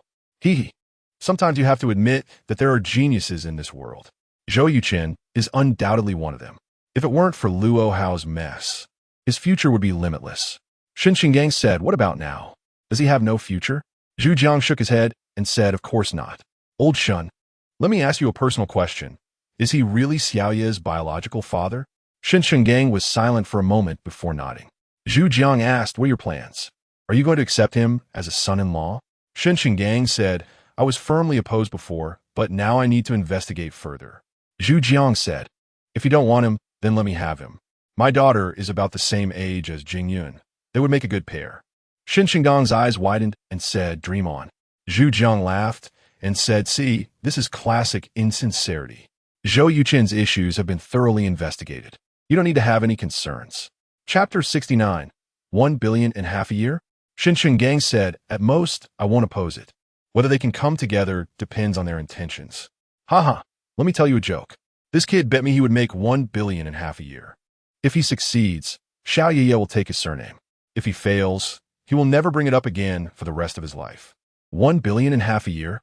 Zhu Jiang exclaimed, "Wow, this kid really dares to say that." Shun Changgang laughed. "Do you think he is bragging?" "I thought so too at the time. However, according to Jingyun, this kid recently made over 100 million through crude oil futures, and he's definitely a billionaire now." Zhu Jiang's mouth dropped open in disbelief. "That's just incredible." Shun Changgang sighed. "Like you said, there are indeed geniuses in this world." Zhu Jiang said, "Looks like I need to build a good relationship with him. If there's a chance to make money in the future, I can have him help me buy futures, and then I can make a fortune." Shun Changgang couldn't help but smile at this. The two did not let Zhou Yuchen continue giving a lecture to his colleagues in the technical department, but instead took him to the police canteen for a meal as a way to thank him. Thanks to Zhou Yuchen's bravery today, their police department avoided being put in a completely passive position, which could have made the incident known nationwide. After lunch, Zhou Yuchen returned to the technical department and finished explaining the method for deciphering passwords before leaving the police department and heading to his game company. At this time, the name of Yuechen Game Company had been successfully registered, and the relevant agreements with everyone had also been completed, so the entire framework of the company was set up. The leaders of the 3 small groups each brought 7 or 8 technicians to the company. Zhou Yuchen fulfilled his promise and signed agreements with these people without hesitation. Like other employees, they would have a 1-month probation period to determine whether they would be confirmed as permanent employees based on their performance. At 4 in the afternoon, Zhou Yuchen went to the school to pick up Xiao Ye. Many parents took the initiative to greet him, and some even expressed their gratitude. Soon, Zhou Yuchen brought Xiao Ye out. "Daddy, didn't you say you wouldn't have time to pick me up these days?" Xiao Ye said, hugging Zhou Yuchen's neck with a big smile on her face. Zhou Yuchen replied, because Daddy finished his work. What's wrong? Don't you like me picking you up? Xiao Ye quickly said, I do. Daddy, let me tell you a secret. Grandma's cooking isn't as good as yours. Zhou Yuchen laughed heartily. You really are a little foodie. As usual, Zhou Yuchen took Xiao Ye back home. Xiao Ye played with her flower fairy in her bedroom, while Zhou Yuchen cooked in the kitchen. After a while, Shen Jingyan came home from work. Zhou Yuchen just finished bringing the dishes to the table. Shen Jingyan walked up to Zhou Yuchen and asked softly, Did something happen at the kindergarten today? Zhou Yuchen nodded. There was a minor incident, but it's all resolved. Was it aimed at Xiao Ye? Shen Jingyan asked.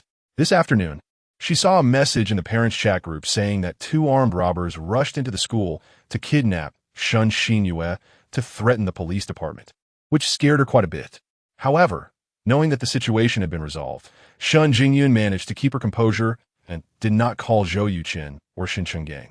The robbers originally intended to plant explosives in the school to force the police to release Luo Hao. Later, they discovered that the police were tracking them, so they gave up that plan and decided to kidnap Xiao Ye instead.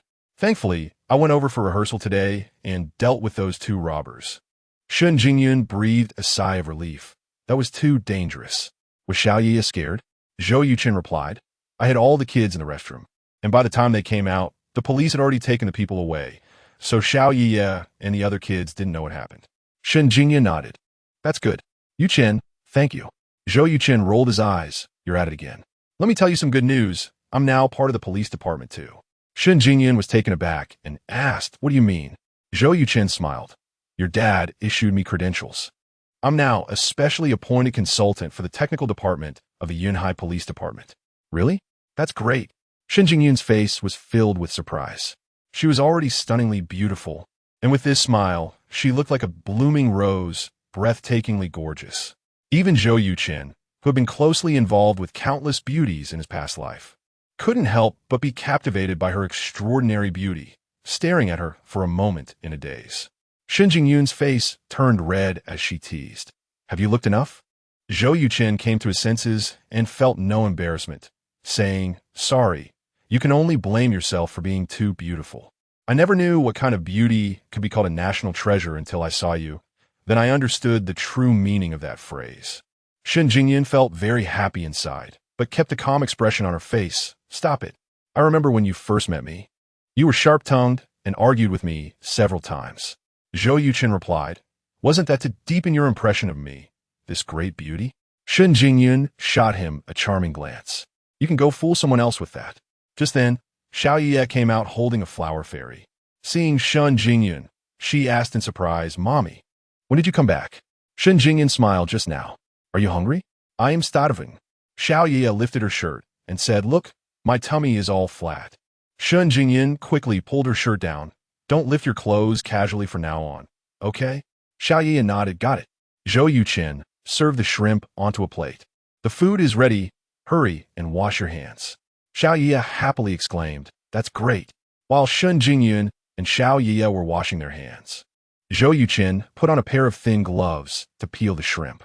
He was very fast. By the time the mother and daughter sat down, he had already peeled over 30 shrimp. Daddy, you're awesome. The little one praised Zhou Yuchen.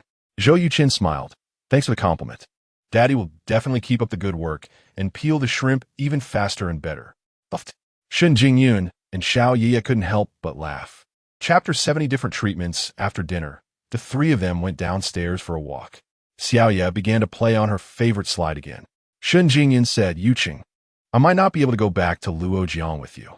Zhou Yucheng raised an eyebrow and asked, Do you have other matters? Shen Jingyun nodded and said, Starting from Friday afternoon, I need to go to the party school in Xinjiang province for a week of study. You can take Xiaoya to Luojiang, and after you come back, just drop her off at my mom's place. Zhou Yucheng waved his hand and said, Professor Dai has classes every day. Are you sure she can handle taking care of the child? Leave it to me. I don't have much to do anyway.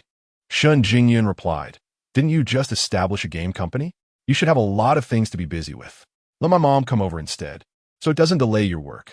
Zhou Yucheng chuckled. The company is developing 3 simple mobile games. I just need to check the progress once a day, and that's it. Once the games are successfully developed, then I'll be busy. Shen Jingyun was surprised. Developing 3 mobile games at once? Isn't that a bit ambitious? Zhou Yuchen said, in the gaming industry, the scale of ambition mainly depends on your development capabilities and financial strength. And I happen to have both. Shen Jingyan remarked. I feel like your tone sounds a lot like a nouveau riche. Zhou Yuchen shook his head. No, it's not that I sound like a nouveau riche. I'm a nouveau riche. Shen Jingyan smiled and said, Zhou Yuchen, do you know what impression you gave me when I first met you? Zhou Yuchen asked what impression. Shen Jingyan replied, calm, fearless, and responsible. My dad is the chief of police, and not even ordinary young people, let alone those in power, dare to face him without immense respect. Yet you had the courage to confront him directly, showing no fear at all. Just for that, I admire you greatly. Zhou Yuchen asked, what about now? Shen Jingyan said, now I find you to be humorous, witty, and with a very thick skin. Zhou Yuchen laughed. So do you like people with thick skin? A direct hit. Shen Jingyan was momentarily speechless by Zhou Yuchen's question, just as she was thinking about how to respond. Zhou Yuchen said, you don't need to say anything. I already know your answer. Shen Jingyan paused and said, you better not misunderstand. Zhou Yuchen replied, I am not misunderstanding. Shen Jingyan, you are smart and rational, with high intelligence and emotional quotients. On the surface, you appear weak, but inside you are stronger than many men. Once you've made a decision, nothing can change your mind. If you had no feelings for me at all, with your personality, you would have decisively cut off my thoughts. But you hesitated just now. That little hesitation makes me very happy. Shen Jingyan replied, that's just your assumption. Zhou Yuchen smiled. Then let me be happy with my own assumptions. Shen Jingyan was instantly left speechless. After playing outside for a while, Shen Jingyan took the little girl back home. At 4 in the morning, Zhou Yuchen spent 2 hours finally breaking through a company's firewall. After sending the vulnerabilities and remedies to the other party, his account balance increased by 200,000. Opening his attributes panel, Zhou Yuchen's face broke into a radiant smile. Player, Zhou Yuchen Constitution, 14, Normal Person 10, Spirit, 10. 8, Normal Person 10, Attribute Points, 0 Skills. Xing Yi Quan, Master Level 3, Hacking Proficient Level 99, Culinary Arts Proficient Level 99, Tai Chi Visualization, Mental Skill, Items, Understanding Scroll, Duration 19 days, Cloning Scroll, Validity 30 days. After this period of effort, Zhou Yuchen finally raised his hacking skill to 99. He was just one step away from becoming a master hacker, standing at the top of the hacking world. However, that last 1% was not easy to achieve. It took him a full 4 months to master Xing Yi Quan, so he expected hacking would take about the same amount of time. Zhou Yuchen considered whether he should take advantage of the remaining 19 days of the Understanding Scroll to learn another skill. However, he quickly dismissed that idea. There were still 3 books on hacking left, and he felt that if he could get through them, his progress should reach 100%. Without the Understanding Scroll, he really didn't know how long it would take to finish it. Thinking of this, Zhou Yuchen picked up a hefty book titled How Hackers Are Made and began to read. The matter with Luo Haifeng had wasted a lot of his study time, and Zhou Yuchen needed to make the most of the Understanding Scroll while it was still active. His goal was to master hacking within 5 days, and then immediately switch tracks to study intensely for half a month. After the Understanding Scroll expired, he would take a proper rest. Thus, for the next 2 days, after dropping the child off at school, Zhou Yuchen would go to the company. He would spend an hour helping 3 teams solve some problems, then study tirelessly. Seeing Zhou Yuchen so eager to learn, everyone at Yuchen Game Company expressed their admiration. On Friday morning at 8 o'clock, Zhou Yuchen and Shen Jingyan took Xiaoye to kindergarten. It was Xiaoye's first time going to school with her parents, and she was very happy, her cute little face full of smiles. Shen Jingyan asked, how's your rehearsal going? Today is Children's Day, and you'll be performing by Jiaquan. Zhou Yuchen shrugged and said, it's just a set of punches, no problem. Xiaoye reminded, Daddy, you have to perform well. Otherwise, I'll have no face left. Shen Jingyan couldn't help but laugh and asked, Sweetheart, where did you hear that? Xiaoye replied, all the boys in our class say that. Zhou Yuchen helplessly said, kids these days are really something. They care about face at such a young age. The 3 of them arrived at the performance venue and found a place to sit down. At this time, many parents had already arrived at the venue. Seeing Zhou Yuchen and Shen Jingyan, everyone greeted them, leaving the 2 feeling quite flattered. Shen Jingyan whispered, what's going on? Zhou Yuchen said, Everyone didn't know that your dad is the chief of police before, but now they do. The chief of police, Yun Hai, is a deputy ministerial level official, just one step away from a ministerial position, which means he holds significant power. If they can maintain a good relationship with Shan Jingyun, it will be easier for them to handle difficult matters in the future. Not only Shan Jingyun, but also Xiaoye. In the past few days, Xiaoye told Zhou Yuchen that many children like to play with her. Several boys who used to be mischievous and tease others are also very well behaved in front of Xiaoye. Zhou Yuchen guessed that those parents had advised their children to be good friends with Xiaoye, so she quickly became the key protected object in the class. There's no helping it. That's just reality. Chapter 71. Shining brightly at this moment, Shi Kailang, who had previously had a conflict with Zhou Yuchen, walked over. Shen Jingyun's expression changed, and she nudged Zhou Yuchen. Zhou Yuchen stood up, looked at Shi Kailang, and said, "Mr. Shi, is there something you need?" Shi Kailang revealed a fawning smile and said, "Mr. Zhou, I came to apologize to Ms. Shun. My reckless behavior before made Ms. Shun feel uncomfortable and annoyed. And I'm truly sorry. I assure you, I will never bother Ms. Shun again." Needless to say, it was definitely the influence of Shan Jingyun's identity as the daughter of the police commissioner that intimidated this high and mighty guy, Shi Kailang. After all, it was quite ridiculous for a small clothing company owner to think he could win the police commissioner's daughter as his girlfriend with money. Zhou Yuchen patted his shoulder, leaned closer, and whispered, "Mr. Shi, you are overthinking it. If Jingyun really had an issue with you, do you think your clothing company would still be in business?" Shi Kailang shivered and quickly replied, "What Mr. Zhou said is true." Zhou Yuchen smiled and said, "Just don't do that kind of thing again in the future." Shi Kailang forced a smile that looked worse than crying and said, Yes, I promise." Having received Zhou Yuchen's assurance, Shi Kailang felt a little relieved and found a place to sit down. Shen Jingyun asked, "What did you say to him? He seems quite scared." Zhou Yuchen replied, "I put on a show of intimidation to make sure he doesn't harass you anymore." Shen Jingyun nodded and said, "That's good." After a while, Xiao Yiye was called by the teacher to get her makeup done. Shen Jingyun took Xiao Yiye's performance outfit and followed her. At exactly 9 o'clock, the Children's Day performance of Class 6 officially began. The children had prepared 6 programs, mostly singing and dancing. The singing was somewhat better. Although the little ones often went off-key, their clear voices and cute smiles still achieved a decent performance. However, the dancing was another story.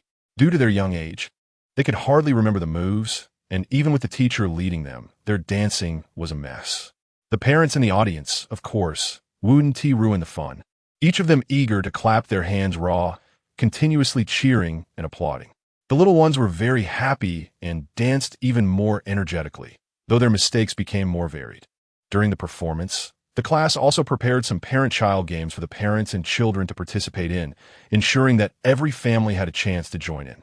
Zhou Yuchen, Shen Jingyun, and Xiao Yiye played the horse riding game. The rules of the game were simple. The child rides on the father's shoulders, while the mother is responsible for protecting the child's safety from behind. The father would squat down and stand up, and the goal was to see who could do the most in 2 minutes. The prize for the champion was a plush toy. The second-place winner received an art book, the third place got a set of stationery, and the rest were consolation prizes. Xiao Yiye was very excited as she climbed onto Zhou Yuchen's shoulders and said, "Daddy, let's go for first place." Zhou Yuchen smiled and replied, "Of course." There were a total of 10 families participating in this game. After everyone got ready, Miao Yulan shouted start, and the 10 fathers immediately got moving. "Go, go!" The parents and children in the audience cheered on the fathers on stage, creating a very lively atmosphere. Soon, the difference in performance became apparent. Some fathers, due to lack of exercise, could only do 7 or 8 squats before sitting down, unable to get back up. A few of the more active parents managed to do over 10 squats, but their pace noticeably slowed down. Only Zhou Yuchen, a master of Xingyi, relied on his exceptional stamina and strength, managing to do 40 squats in one go. Seeing that he was already assured of victory, Zhou Yuchen slowed down his pace, waiting for the game to end. "Stop!" As Miao Yulan's voice fell, the other 9 fathers simultaneously sat down on the ground, all panting heavily and drenched in sweat. Zhou Yuchen, however, gently set Xiao Yiye down, his face not showing a single drop of sweat. Xiao Yi knew she had won first place and jumped up in joy. Shen Jingyan quietly asked, "Are you okay?" Zhou Yuchen laughed and said, "This little bit of exercise isn't even enough for my warm-up." Shen Jingyan shot him a glance and said, "You just keep boasting." Miao Yulan announced the results, and Shen Xinyue's family won first place with a remarkable 52 squats, leading to second place by a full 20 squats. Applause erupted in the audience. Xiao Yi held the plush toy in her hands, looking very pleased. After coming off stage, a female parent sitting next to Shen Jingyan said, "Your husband is really impressive." "Ye's mom, you are lucky." Hearing this flattering remark, Shen Jingyan's face turned bright red. After the children's performances, it was time for the parents. There were a total of 10 programs. Aside from Zhou Yuchen's martial arts demonstration and a young parent street dance performance, the other 8 programs were all singing. Who would have thought these parents were so talented? Each of them sang quite well. Next, we have our final performance, presented by Mr. Zhou Yuchen, Xiao Yi's father, who will bring us a martial arts performance of 100 Family Fists. Please welcome him with applause. Dressed in sportswear, Zhou Yuchen walked onto the stage with steady steps. He was full of spirit, exuding an imposing aura, with eyes sharp as knives. Before the performance even began, Zhou Yuchen had already captivated the audience. Clap, clap, clap. The applause thundered in the venue. Xiao Yi's little face turned red, clapping the hardest. As the music began, Zhou Yuchen assumed his stance and started to perform. The difference between a routine performance and true martial arts was vast. The former was for show, while the latter was meant to be lethal. Zhou Yuchen had learned many movements and routines online. His postures were graceful and elegant, carrying a sense of ethereal beauty, especially in the kicking movements in the air, which were incredibly cool. The entire stage was completely dominated by Zhou Yuchen's swift and agile figure. Good. The parents and little ones in the audience continuously cheered. Some mischievous little boys watched with wide eyes. Xiao Yi was the most excited, her little hands clapping bright red, continuously shouting, "Mommy, Daddy is amazing. Daddy is amazing." Shen Jingyan smiled and said, "Yes, Daddy is the best." As the music reached its climax, Zhou Yuchen's movements transformed from graceful and beautiful to powerful and vigorous. Each strike accompanied by a strong gust of wind, as if he were about to break the air. The whole person was like a fierce tiger descending the mountain, majestic and imposing, or like a dragon emerging from the sea, domineering and fierce. Chapter 72. Taking my wife and child to eat Western food, it seemed that Zhou Yuchen's martial arts ignited the passion and enthusiasm within him. As all the parents and children in the audience stood up, their applause and cheers growing even more fervent. As the music reached its climax and a set of Baijiaquan was completed, Zhou Yuchen pressed his hands down, exhaling a breath of turbid air, and a hint of a smile finally appeared on his previously serious face. He cupped his fists in salute to the crowd below and then walked off the stage. Everywhere he passed, parents and children gave him thumbs up. "Yeah, your dad is amazing," a little kid said enviously to Xiaoyu. Xiaoyu proudly replied, "Of course. My dad is the strongest dad in the world." When Zhou Yuchen returned, Xiaoyu stamped her face with a mark. Miao Yulan, who went on stage afterward, also praised Zhou Yuchen extravagantly. Soon, the artistic performance celebrating Children's Day came to an end. According to the school's arrangements, the children were given the afternoon off to enjoy Children's Day. Zhou Yuchen noticed that many parents looked glum. There was nothing they could do. While the kids got a holiday, the parents had to work. After being off for the morning, taking time off in the afternoon would probably be seen as absenteeism. Following the plan discussed yesterday, Zhou Yuchen and Shen Jingyan took Xiaoyu to a nice Western restaurant for a meal. In the car, Xiaoyu was still overly excited. "Dad, Mom, today is the happiest day of my life." Shen Jingyan laughed and said, "I know, you've said it many times already." Xiaoyu continued, "My classmates must be very envious that I have a super amazing dad." Shen Jingyan pretended to be aggrieved, asking, "What about Mom? Don't you like Mom anymore?" Xiaoyu quickly balanced it out, saying, "They will also envy me for having a super beautiful mom." Shen Jingyan kissed her on the cheek and said, "Sweetheart, Mom has to go on a business trip tomorrow and can't go to Grandpa and Grandma's house with you. When you get there, you must listen to Dad and not be willful, okay?" Xiaoyu nodded and asked, "When will you be back?" Shen Jingyan replied, in a week.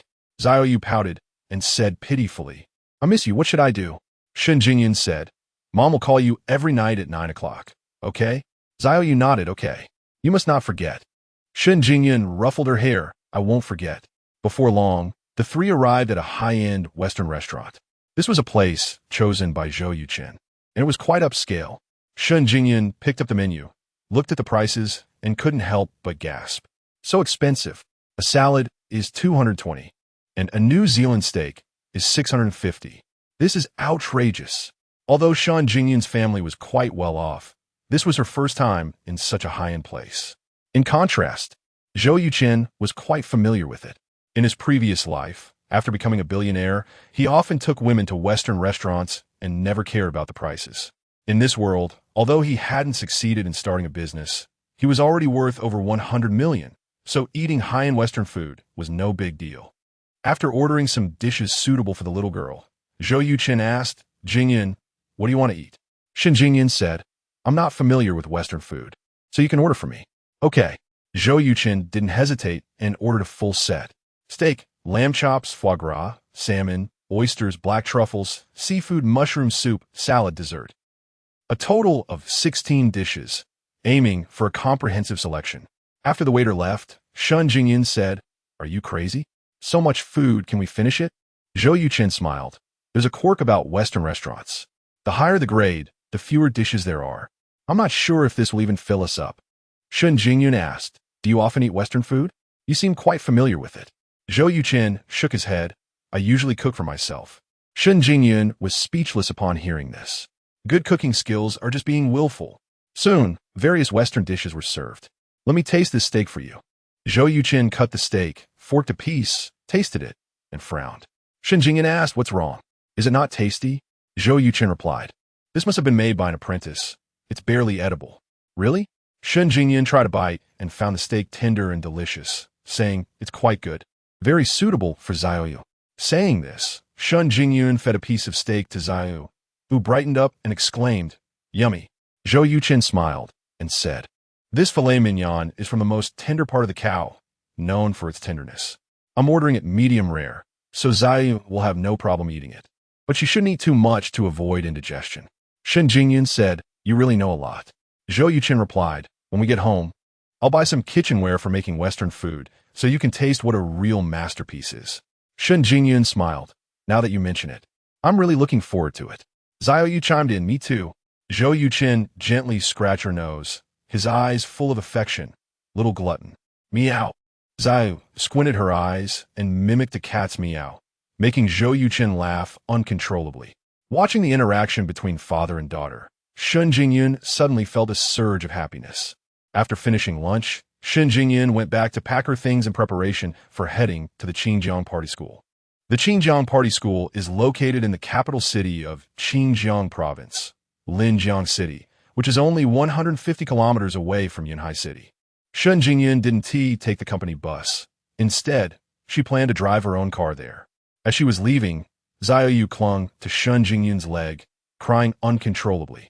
Shen Jingyan also felt very reluctant, kissing Zhou Yu's face several times and agreeing to her countless requests before finally driving away. In the afternoon, Zhou Yuchen took Zhou Yu to Qingjiang University to pick up Zhou Qing. After Zhou Qing got in the car, she noticed that Zhou Yu seemed a bit down and quickly asked what was wrong. Upon learning that Shen Jingyan had gone to the party school for training and couldn't return home with them, Zhou Qing felt quite disappointed. Although she had only met Shen Jingyan once, Zhou Qing genuinely hoped that Shen Jingyan could become her sister-in-law. Seeing Zhou Yu pouting on the verge of tears, Zhou Qing quickly composed herself and began playing with her. Before long, Zhou Yu was laughing nonstop. The three of them arrived at Xingyuan Mall and kicked off a shopping spree. Zhou Yuchen hadn't been back for 5 years and was eager to bring the entire mall home. On Zhou Qing's suggestion, Zhou Yuchen bought 2 orange phones, a set of gold jewelry, several sets of clothes and shoes, and various nutritional supplements, not to mention the cigarettes and alcohol. Fortunately, the trunk of the Maybach was large enough. Otherwise, all these things might not have fit. Chapter 73, National Art of Taiji. Everything is settled. The three of them are having dinner at a restaurant in the mall. Dad, I want to ride the little train, Xiao Yi said with anticipation after finishing her meal. Zhou Yuchen smiled and said, "No problem. It's still early. You can ride as long as you want." Xiao Yi's face lit up with joy as she exclaimed, "Great. Dad is truly the best dad in the world." Zhou Qing smiled and said, "Sweetheart, your little mouth is really sweet enough to kill." After accompanying the little one on the train for an hour, they finally headed home. Perhaps due to the excitement of the day, Xiao Yi felt a bit tired. Less than 20 minutes after getting in the car, she fell asleep in Zhou Qing's arms. Looking at Xiao Yi's rosy little face, Zhou Qing couldn't help but lean down and kiss her, saying, "Brother, this little one is too cute. Mom and Dad will be overjoyed to see her." Zhou Yuchen said, "She looks a lot like you when you were little." Zhou Qing nodded and said, "I think so too." "Brother, have you made any progress with Sister Jingyan?" Zhou Yuchen smiled and said, "I'm not in a hurry. Why are you so anxious?" Zhou Qing replied, "I'm just worried you might lose Sister Jingyan." Zhou Yuchen confidently said, "Don't worry, she won't get lost." One must say, experience speaks volumes. Shun Qinggong's invitation for Zhou Yuchen to become a special consultant for the cyber technology department of the Yunhai police has completely removed the obstacle between him and Shun Jingyan. Even if they are together now, it won't have any negative impact on Shun Qinggong. Zhou Yuchen felt it was time to seriously consider his relationship with Shun Jingyan. Once at home, Zhou Yuchen carried Xiao Yi into the bedroom. After freshening up, Zhou Qing went to cuddle the little one to sleep. As usual, Zhou Yuchen went into his study and picked up a book titled Analysis of Network Software Vulnerabilities and began reading it seriously. The knowledge and analysis of network software vulnerabilities was quite novel, so Zhou Yuchen read slowly. When he reached a quarter of the way through, he felt a bit sleepy. So he returned to his bedroom, sat cross-legged on the bed, and practiced the Taiji visualization method, quickly entering a deep sleep. When he woke up, only 2 hours had passed. Zhou Yuchen continued reading. He planned to spend the entire night digesting this hefty book. At 5 in the morning, Zhou Yuchen turned the last page, got up to stretch, rubbed his swollen head, and felt he had gained a lot. Ding! Congratulations to the host Zhou Yuchen for elevating hacking skills to master level. Reward: 5 attribute points and 1 lottery chance. A stream of heat surged into Zhou Yuchen's mind, instantly filling it with countless hacking knowledge. This was a gift from the system.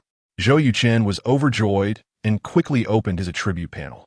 Player: Zhou Yuchen Physique 14, Ordinary Person 10, Spirit 10. 8, Ordinary Person 10, Attribute Points, 5 Skills, Xingyi Quan, Master Level 3, Hacking Skills, Master Level 1. Culinary Skills, Expert Level 99, Taiji Visualization Method, Mental Cultivation Method. Items: Understanding Scroll, Duration 16 days, Cloning Scroll, Validity 30 days, Lottery Scroll. Without hesitation, Zhou Yuchen began the lottery. As soon as he focused his thoughts, the system's lottery wheel appeared before his eyes. The items on the wheel dazzled him. Stop! A beam of light flashed, and a scroll appeared in Zhou Yuchen's item bar. Skill Scroll, Taijiquan. Damn! Zhou Yuchen was quite disappointed. In the martial arts world, there's a saying, one move is enough to conquer all. It means that if one practices a lethal move to perfection, they can defeat countless opponents. Zhou Yuchen's Xingyi Quan had already reached the master level, with all its moves perfected. Having an additional Taijiquan would only be icing on the cake, not particularly useful. What a waste of a skill scroll, Zhou Yuchen sighed. He clicked on the scroll, and countless pieces of knowledge about Taijiquan quickly integrated into his mind, along with a stream of heat circulating through his muscles, bones, and internal organs, seemingly causing subtle changes in his body. Ding! Detected that the player's Xingyi Quan has reached master level. Taijiquan automatically upgraded to master level. Suddenly, Zhou Yuchen felt that acquiring a master-level Taijiquan was quite nice. Unfortunately, skills obtained through skill scrolls did not earn attribute points from the system. Changing into a set of sportswear, Zhou Yuchen walked out of the house to practice his martial arts in the small square. Zhou Yuchen had now become a well-known figure in the neighborhood. Whenever he arrived, the elderly people exercising would greet him. Zhou Yuchen naturally did not dare to be arrogant and quickly greeted them back. After practicing Xingyi Quan for a while, Zhou Yuchen began to perform the newly learned Taijiquan. Everyone knew that Taijiquan is a martial art that uses softness to overcome hardness, but in reality, This statement is incorrect. There's a saying in the martial arts world: Taijiquan is practiced with utmost softness and strikes with utmost hardness, using softness to control hardness. No one in the world can resist it. However, achieving the effect of hardness through softness is not something just anyone can do. This is also why their essay saying that one practices Taijiquan for 10 years without going out, while Xingyi can kill in a year. Zhou Yuchen's Taijiquan was similar to that of Zhao Shenghua and others in terms of moves.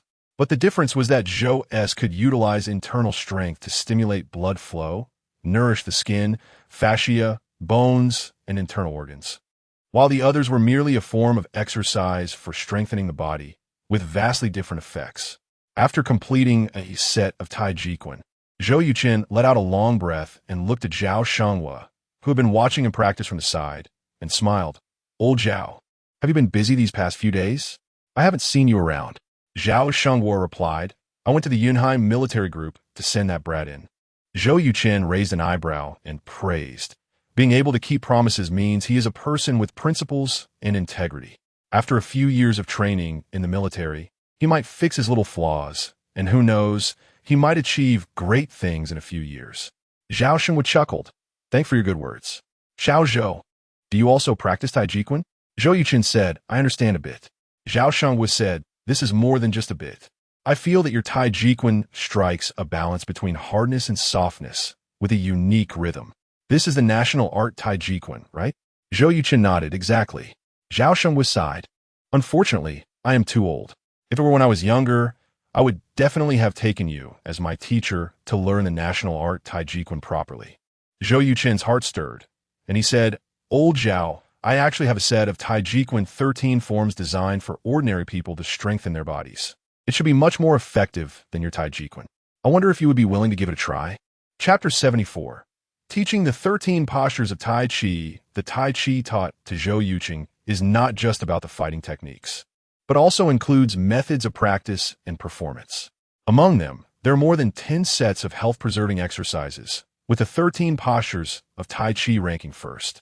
Zhao Shenghua and those elderly gentlemen treat him quite well, so Zhou Yuchen decides to pass on this set of 13 postures to them, which could be considered a way of promoting the martial arts of Xia country. Upon hearing Zhou Yuchen's words, Zhao Shenghua's eyes lit up, and he happily said, "That's great. I'll call those old guys over right away."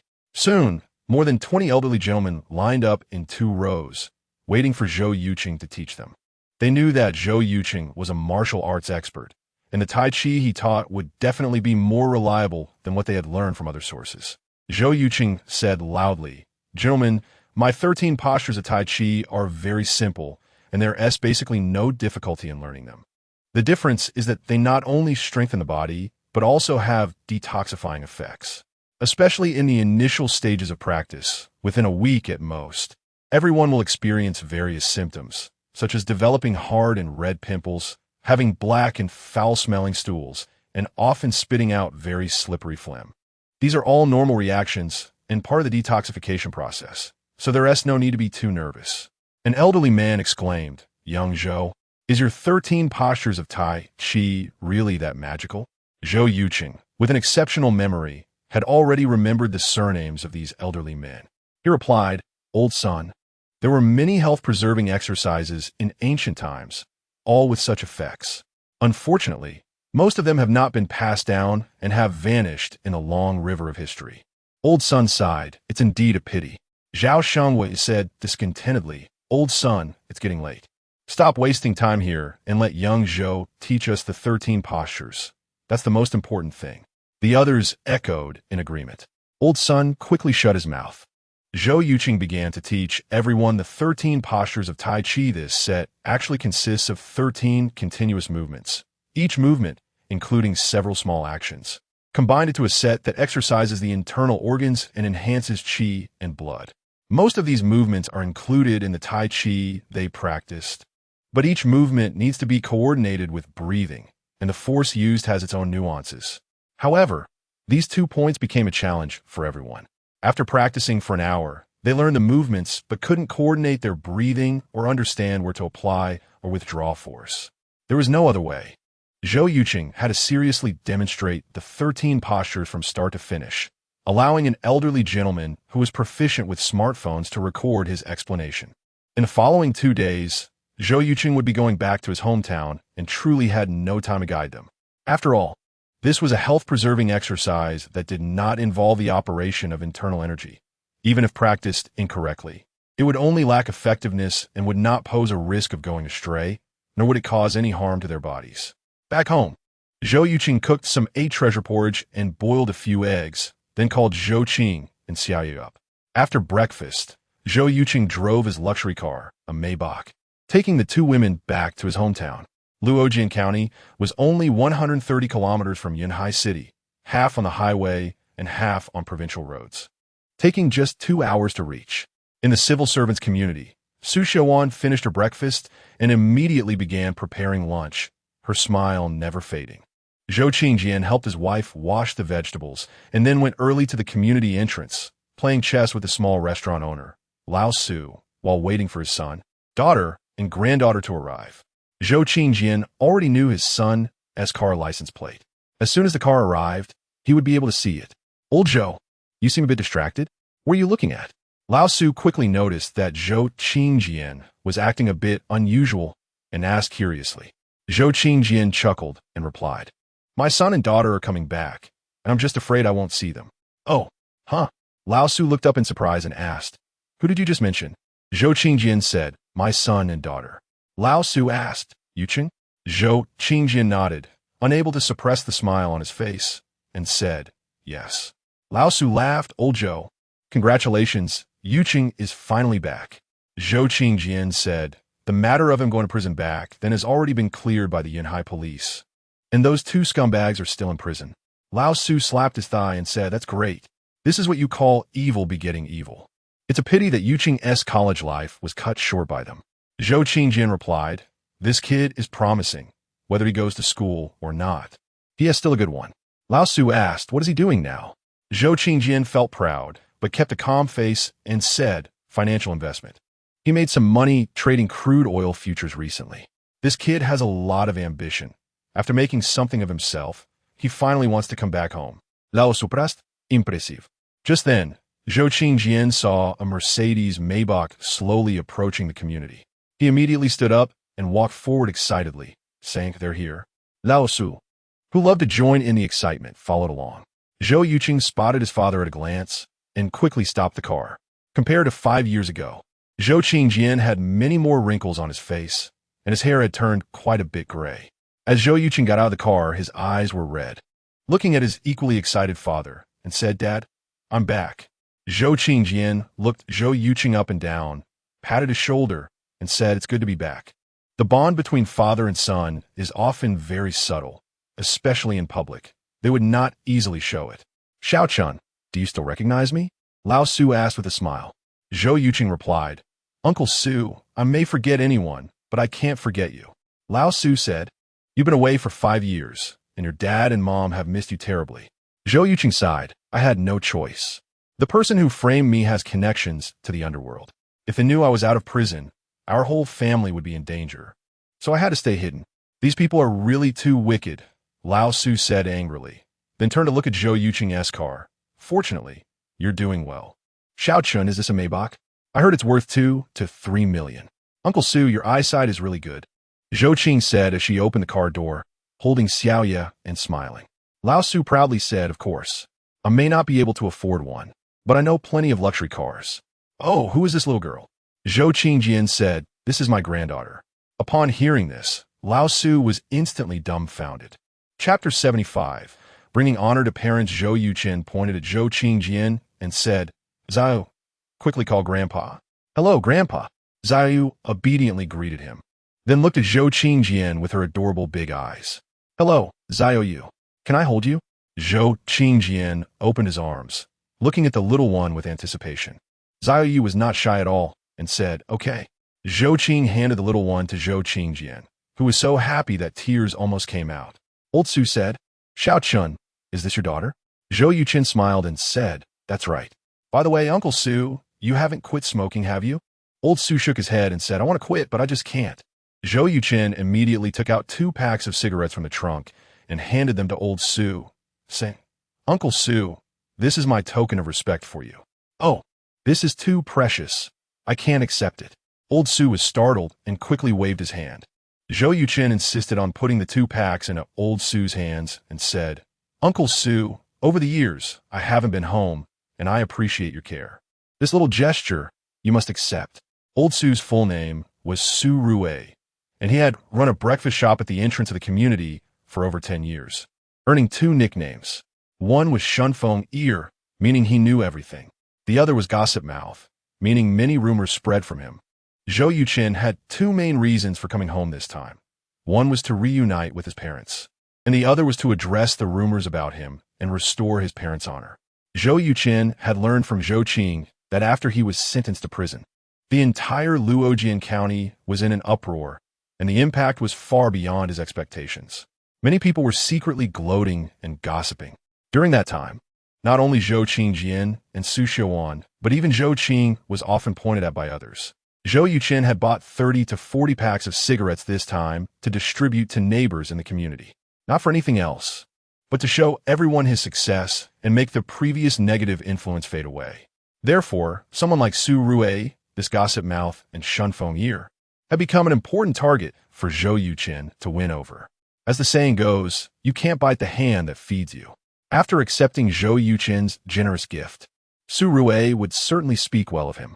With a good reputation and career success, his parents' honor would naturally follow. Spending just 2,000 yuan to buy a loudspeaker that praises him was definitely a worthwhile investment. Zhou Qingjian echoed, Old Su, the child's gesture is sincere. You should accept it. All right, then I won't be polite. After receiving the 2 packs, Su Rue's eyes squinted with joy, saying, Xiao Chun, I always said you would become an impressive person in the future. It seems my judgment is still good. Zhou Yuchen smiled and said, Uncle Su, don't worry. I will continue to work hard and prove that your judgment is spot on. Upon hearing this, Su Rue pointed at Zhou Yuchen and laughed heartily. It's been years, and you really are getting better at talking. Zhou Qingjian said, Old Su, no more chatting with you. Xiuan is still waiting at home. We should head back. Su Rue said, Hurry back. Xiao Chun, come over to chat with Uncle Su when you have time. Okay, Zhou Yuchen replied as he climbed into the car.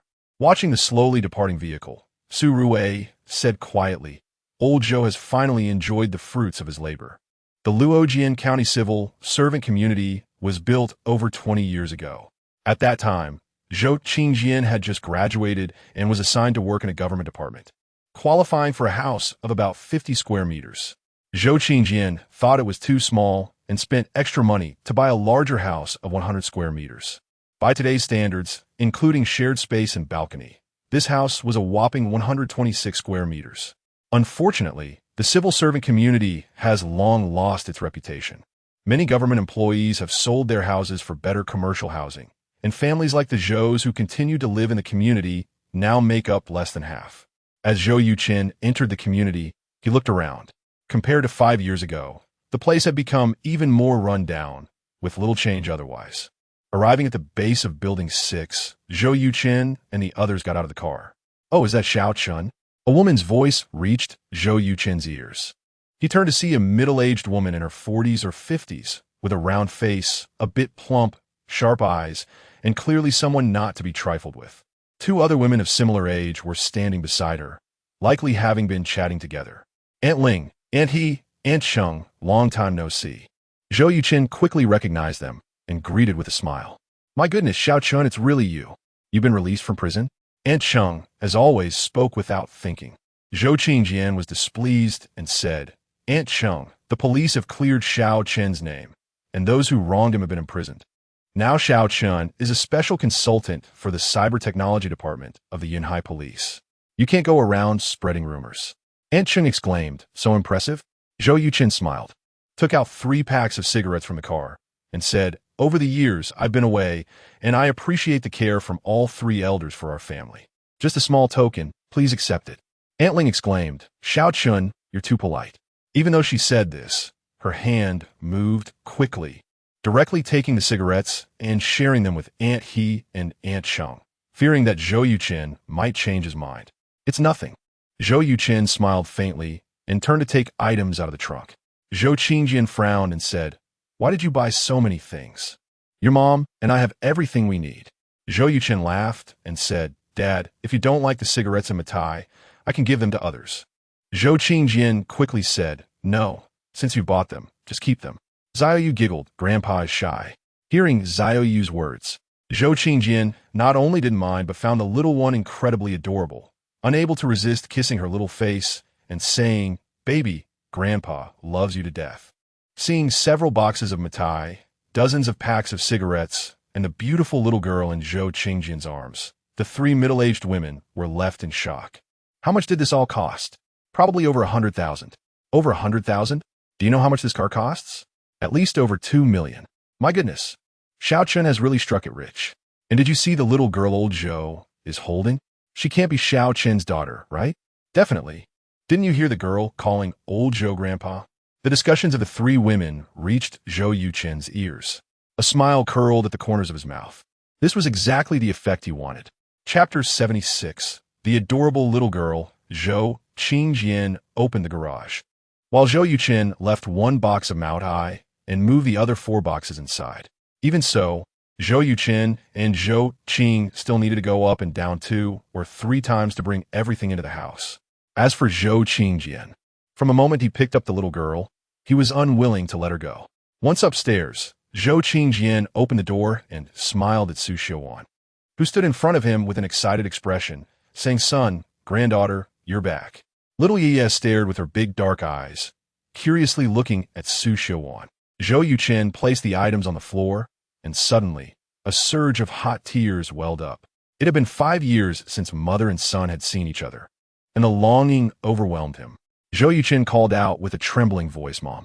Xiaoqing, you're finally home. Su Xiaowan could no longer control her emotions and hugged Zhou Yuchen tightly, crying uncontrollably.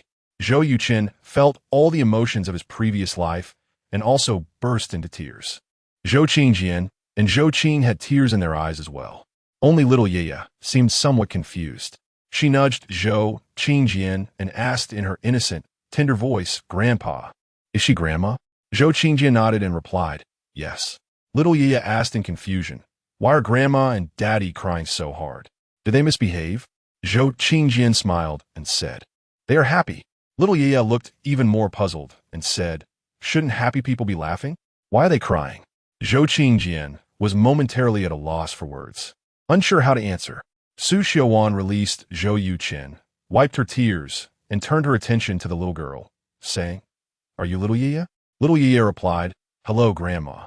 Hearing the word Grandma made Su Xiaowan's heart blossom with joy. She quickly responded, opened her arms, and said, Little Ye, you're so adorable. Let Grandma hug you, okay? Little Ye immediately extended her arms and said, Okay.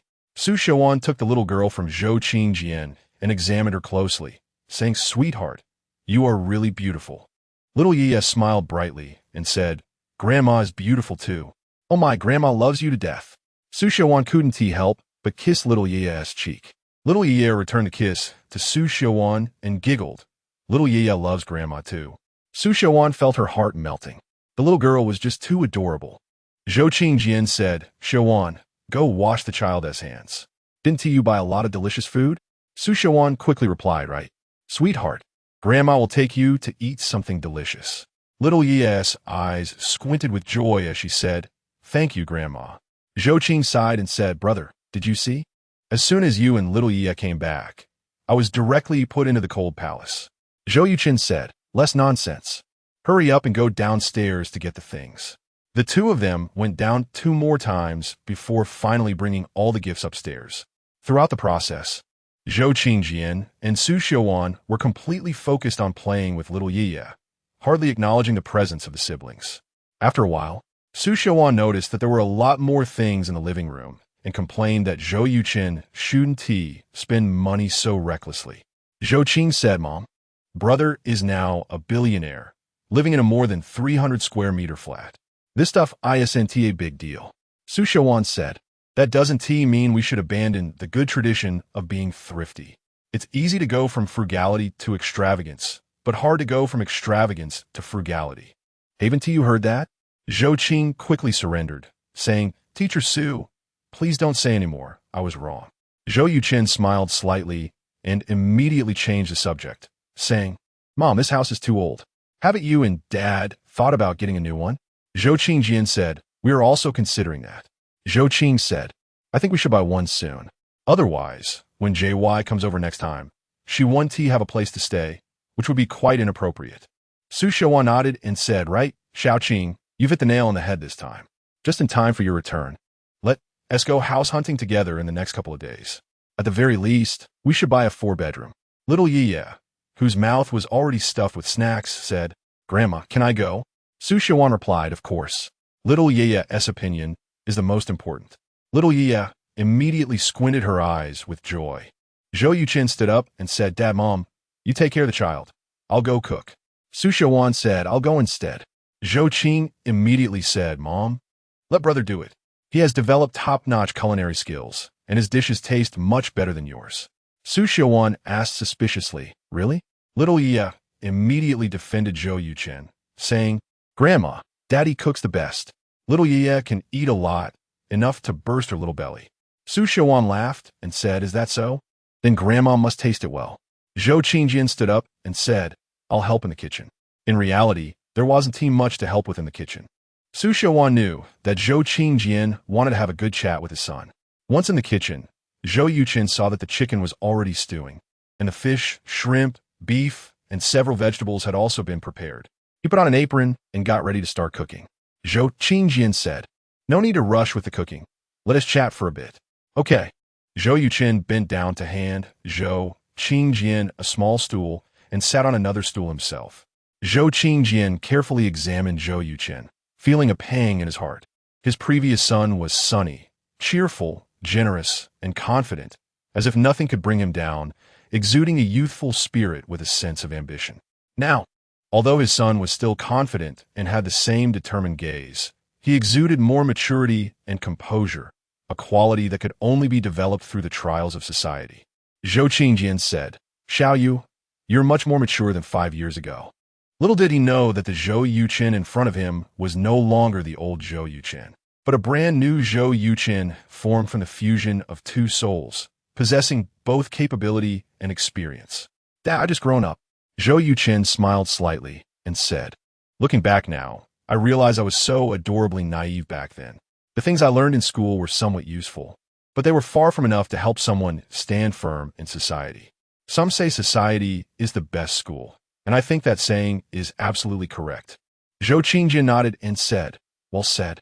What are your plans next?" Zhou Yuchen said, "I forgot to report to you.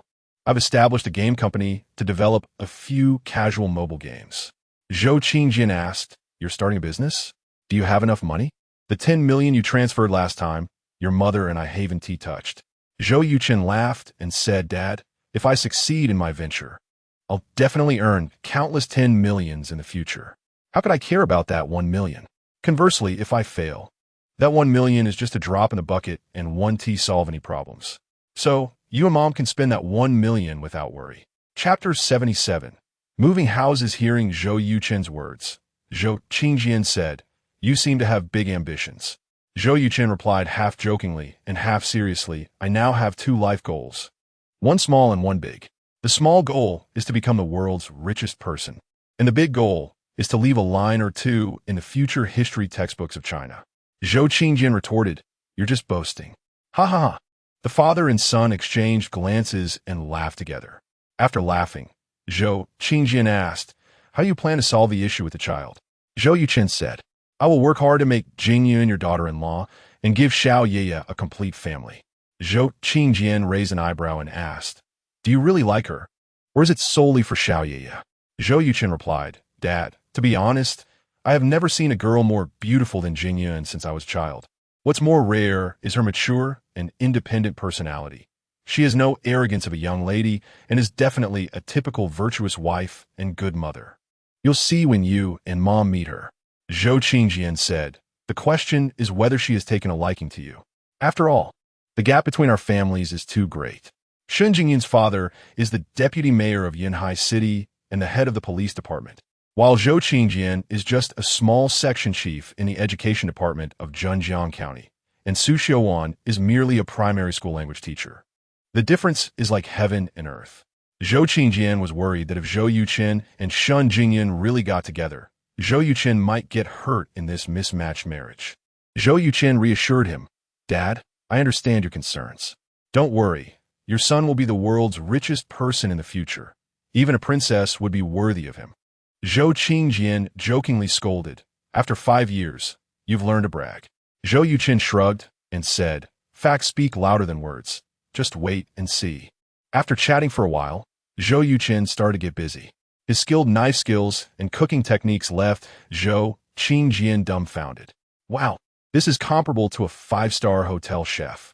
Little did Zhou Qingjian know that even 5-star hotel chefs would have to call Zhou Yuchen master. At noon, 8 dishes and a soup were served. The family of 5 gathered around the table to eat. Zhou Qingjian opened a bottle of Maotai and asked Xiao Yu, "Want to drink a bit?" Zhou Yuchen smiled and replied, "Dad, we're going to look at houses in the afternoon. I need to drive.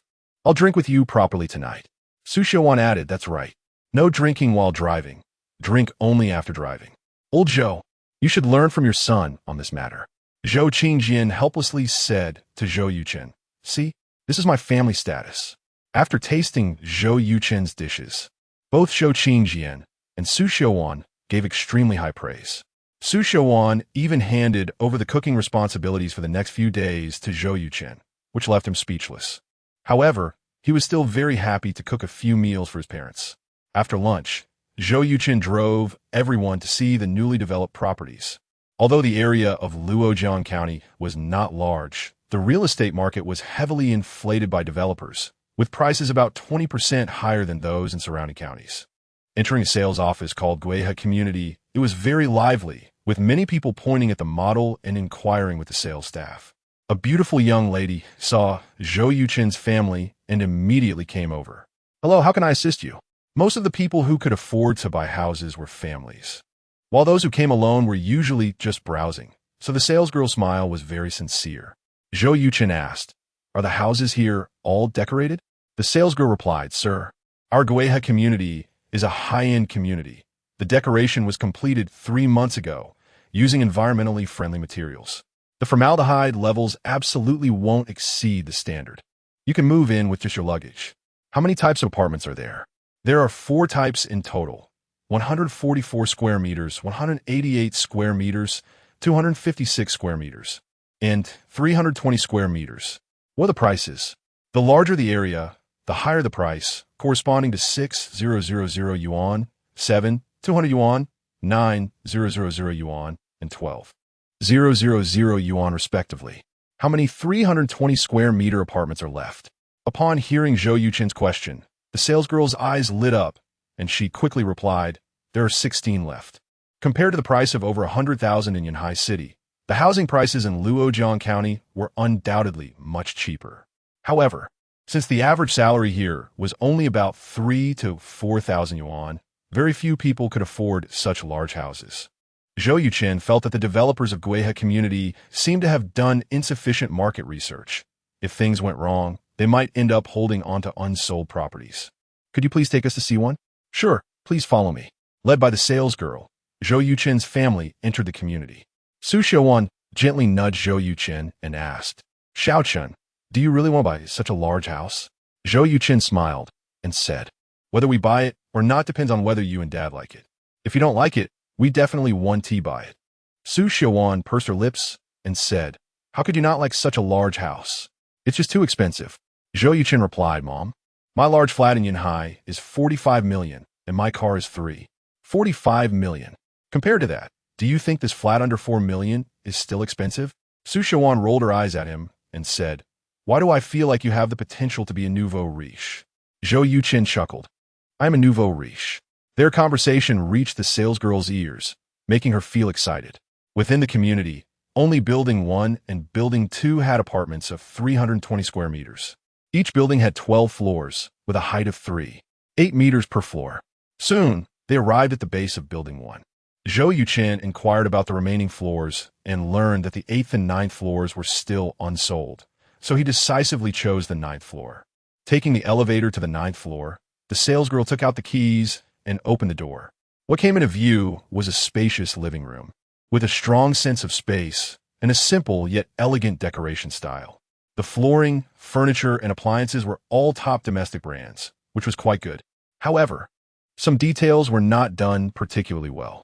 But this was understandable. After all, Luojiang County was just a small county with a population of 5 to 600,000, and it couldn't compare to economically leading Yunhai City. Perhaps having stayed at Zhou Yuchen's home twice, Zhou Qing was not particularly fond of this large flat. Chapter 78. Zhou Qingjian's enemy. After Zhou Qingjian and Su Xiuan finished looking around, they felt very satisfied. Compared to this place, their current house was hardly better than a dog kennel. Zhou Yuchen asked, "Is every house decorated in this style?" The saleswoman nodded and said yes. Zhou Yuchen turned to Zhou Qingjian and Su Xiuan, saying, "Dad, Mom, what do you think?" Su Xiuan thought for a moment and then asked little Yiya, "Sweetheart, do you like this house?" Little Yiya walked a few steps in the living room with her hands behind her back and pretended to say, "Not bad." Ha ha. Her little adult demeanor made everyone burst into laughter. Su Xiuan picked up little Yiya and kissed her several times, saying, "Sweetheart, you are just too cute."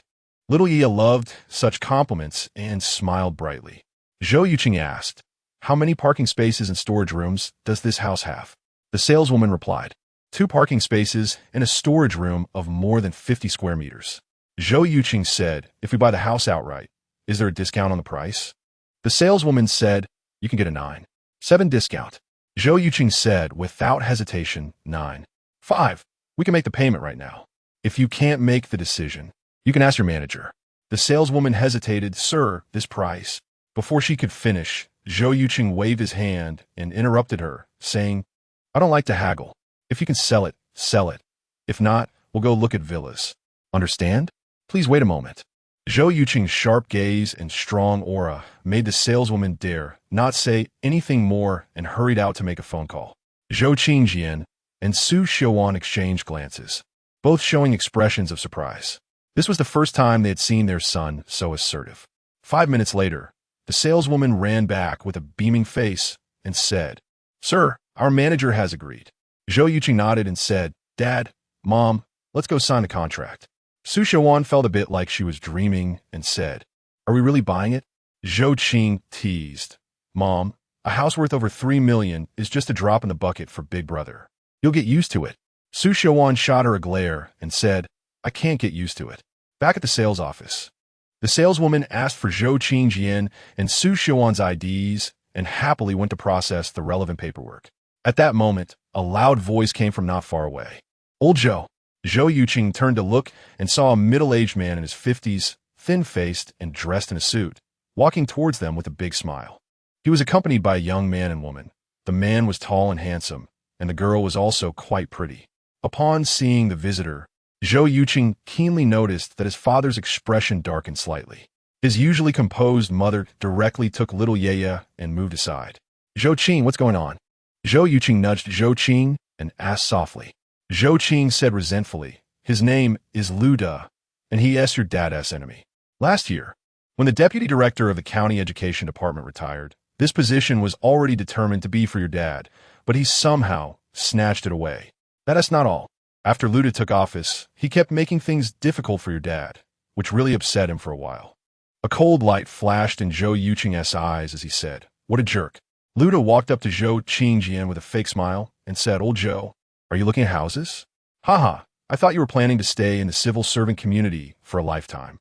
Zhou Qingjian glanced at him and said, "Old Lu, just mind your own business. I have no interest in any personal relationship with a big leader like you." Once these words were out, Zhou Yuchen immediately knew that the two had definitely fallen out. Otherwise, Zhou Qingjian wouldn't have been so rude. Lu De showed no anger at all and said cheerfully, "Do you know why you can't become the deputy director? It's because of your bad temper." "Oh, old Zhou, who is this young and handsome guy?" He continued. "Could he be your son who went to prison?" Zhou Qingjian's face changed, and he angrily said, "Lu De, what do you mean by that?" Lu De slapped his own mouth and said, "Sorry, old Zhou, I misspoke just now. Even if your son really went to prison, I shouldn't have said that. By the way, let me introduce you.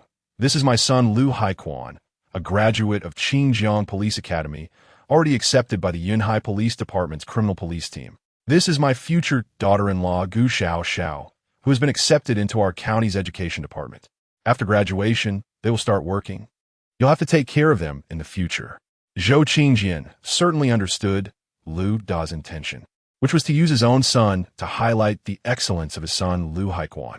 Zhou Yuchen looked down on this childish tactic of putting others down to lift oneself up and said lightly, "With you as the deputy director, I want you to take care of them.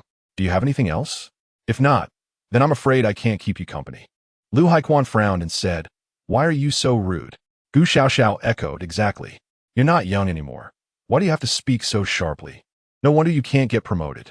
Seeing that the other party's son and future daughter-in-law were both involved, Zhou Yuchen could no longer sit still and immediately interjected, "Mr.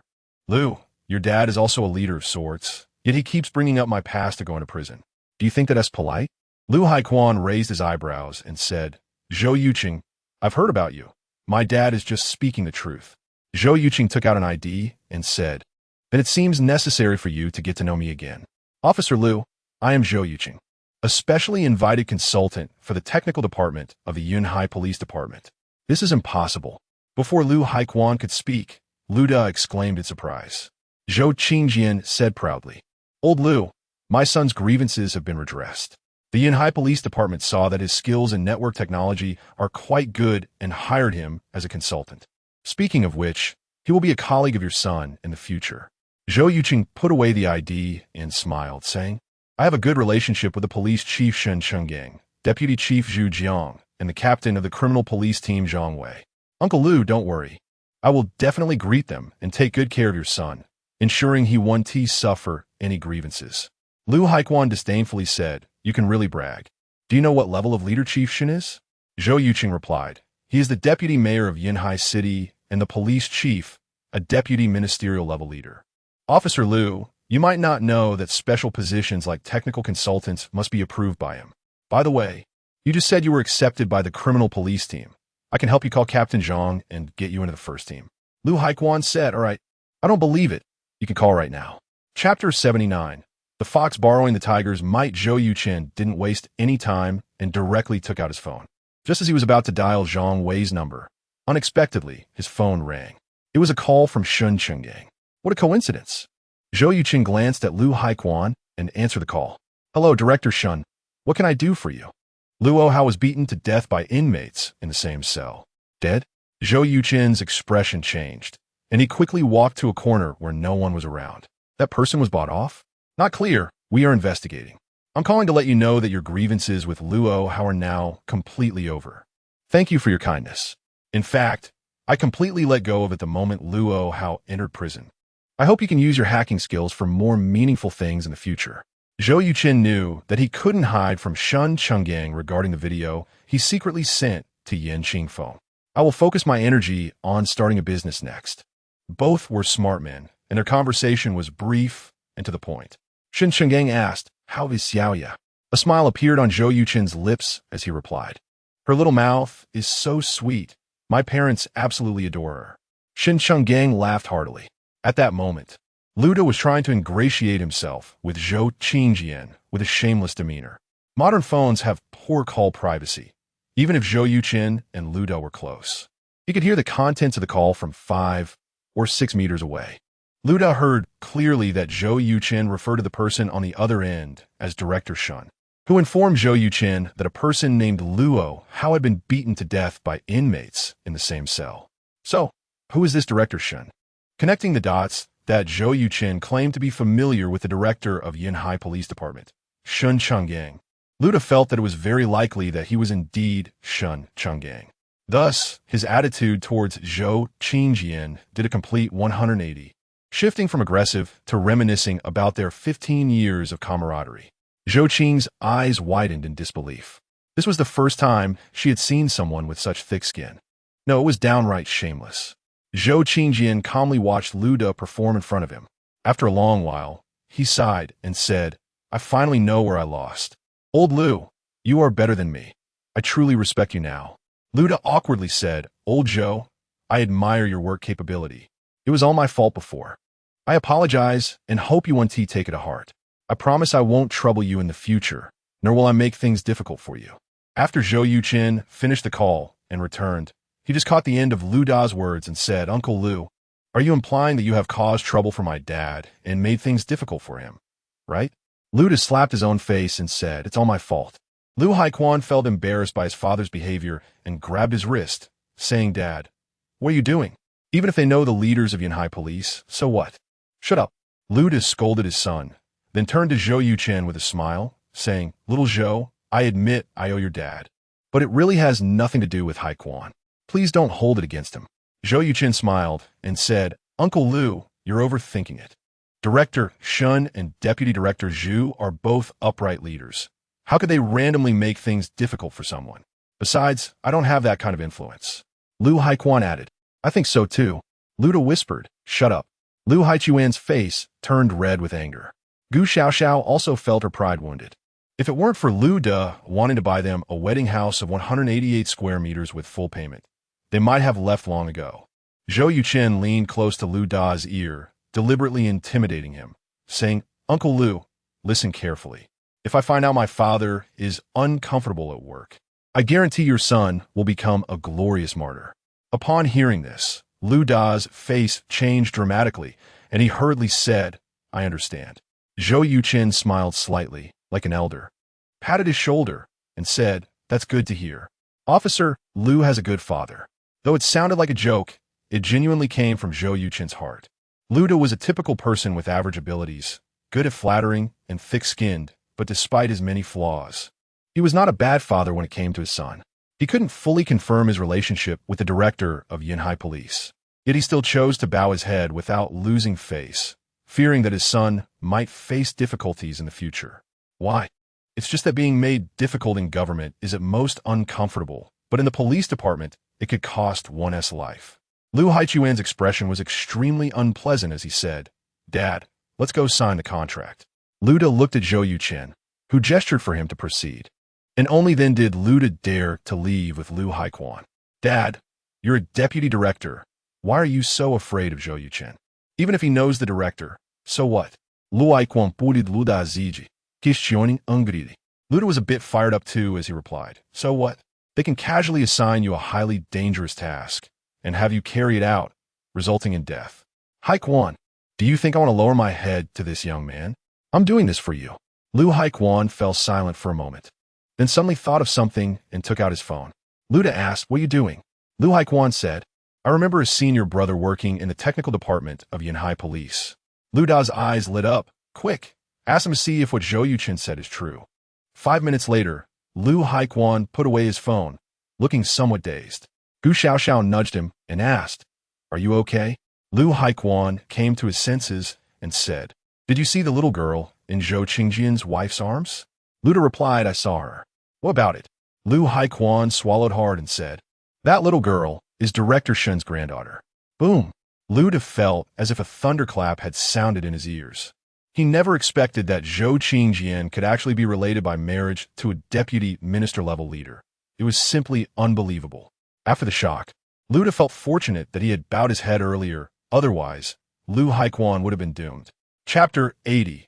Comparing people can drive you crazy on the other side. Zhou Qingjian curiously asked, "Xiao Chun, what did you say to Lu Da? He seems really scared." Zhou Yuchen shrugged and said, "I told him I have the ability to make his son a martyr." Zhou Qingjian was taken aback and said, "You can't be serious, right?" Zhou Yuchen turned his head and looked at him with intense eyes, asking seriously, "What if it is true? You should know very well that Xiao Yi's grandfather is the chief of police. Achieving that is not difficult." Zhou Qingjian replied without hesitation, "No way. Although old Lu and I have some grievances, and he has made things difficult for me a few times, it definitely won't come to that." "Xiao Chun, you must not do this." Zhou Yuchen smiled and said, "Dad, I was just scaring him. How could I scare you too? Ye's grandfather is known for his integrity and would never allow such things to happen." Zhou Qingjian breathed a sigh of relief and said, "That's good." Zhou Yuchen helplessly said, "Dad, your temperament really isn't suited for working in the government. I think you've chosen the wrong profession." Zhou Qingjian laughed and said, "If it's the wrong choice, then so be it. No matter what job I do, as long as I have a clear conscience, that's enough." Haha, Xiao Chun, to be honest. Seeing old Lu looking so humble just now has really vented the frustrations I've felt over the past 2 years. One word, refreshing. Zhou Yuchen couldn't help but smile. After about half an hour, the sales clerk finally completed all the procedures. At Zhou Yuchen's strong request, Zhou Qingjian and Su Xiuan signed their names on the housing purchase contract. As for the payment, it was made by Su Xiuan. Zhou Yuchen didn't argue with her. When they came out, they happened to run into Lu Da and his two companions again. The flattering expression on Lu Da's old face reappeared. "Old Zhou, what size house did you buy?" Zhou Qingjian shook the housing agreement in his hand and said, "The one with 320 square meters." Lu Da was genuinely shocked and asked, "Full payment?" Zhou Qingjian nodded and replied, "Yes." Lu Da asked in surprise, "Where did you get so much money?" Zhou Qingjian pointed at Zhou Yuchen and said, "This kid is in finance. A while ago, he made over 100 million. So, on the first day back, he insisted on getting us a new house. We had no choice but to come." Lu Da said, "So, the property certificate is in your names?" Zhou Qingjian sighed and said, "I wanted it to be in his name, but this kid absolutely refused. I mean, come on, we're already halfway in the grave. Why put our names on it?" Lu Da genuinely felt uncomfortable this time. Both sons are supposed to buy houses for their parents, but one is getting the best for them, while he has to spend a lifetime of savings to buy a house for his son. The gap was simply too large. Originally feeling proud that his son got into the Yinhai Police Department, Lu Da no longer felt any joy at this moment. "Old Zhou, you have a good son. Lu Da forced a smile." Zhou Qingjian waved his hand and said, "Actually, this house isn't a big deal. I'm considering whether to resign." Lu Da hurriedly said, "Old Zhou, the past was my fault. I promise I won't give you any trouble at work in the future." Zhou Qingjian laughed and said, "Don't misunderstand. The main thing is that after this kid made money, he directly gave us 1 million to force us into early retirement and travel the world." "I'm speechless." "You're not speechless. You're clearly showing off." Lu Da thought wildly in his heart. Lu Haichuan's expression was also not good. Su Xiuan pushed Zhou Qingjian and said, "It's getting late. Xiao Yiye is hungry." Zhou Qingjian said, "Oh, old Lu, we're leaving." Lu Da forced a smile and said goodbye, watching their backs. Lu Haichuan softly spat. What were they bragging about? Lu Da glanced at him, but said nothing. However, after walking a few steps, they saw Zhou Qingjian's family getting into a Mercedes Maybach worth over 3 million, and both Lu Da and Lu Haichuan were hit hard again. On the way home, Su Xiuan said irritably, "At your age, is this really necessary?" Zhou Qingjian grinned and said, "Of course it's necessary. Honey, did you see Lu Da's expression? It was simply wonderful. After working with him for so many years, it's the first time I've seen him like that. So refreshing." Su Xiuan said, "You're just showing off." Zhou Qingjian nodded and said, "Yes, I'm showing off. At our age, it's all about two things: health and whether the children are successful. I'm not losing on the first one, and I'm winning on the second." Su Xiuan slapped her forehead and said helplessly, "I'm really in awe of you." Xiao Yiye seemed to find it amusing, mimicking Su Xiuan and patting her forehead, saying, "I'm really in awe of you." "Ha ha." Laughter immediately erupted in the car. Zhou Yuchen's return home stirred up a storm of at least 8 or 9 on the Richter scale within the civil servant community.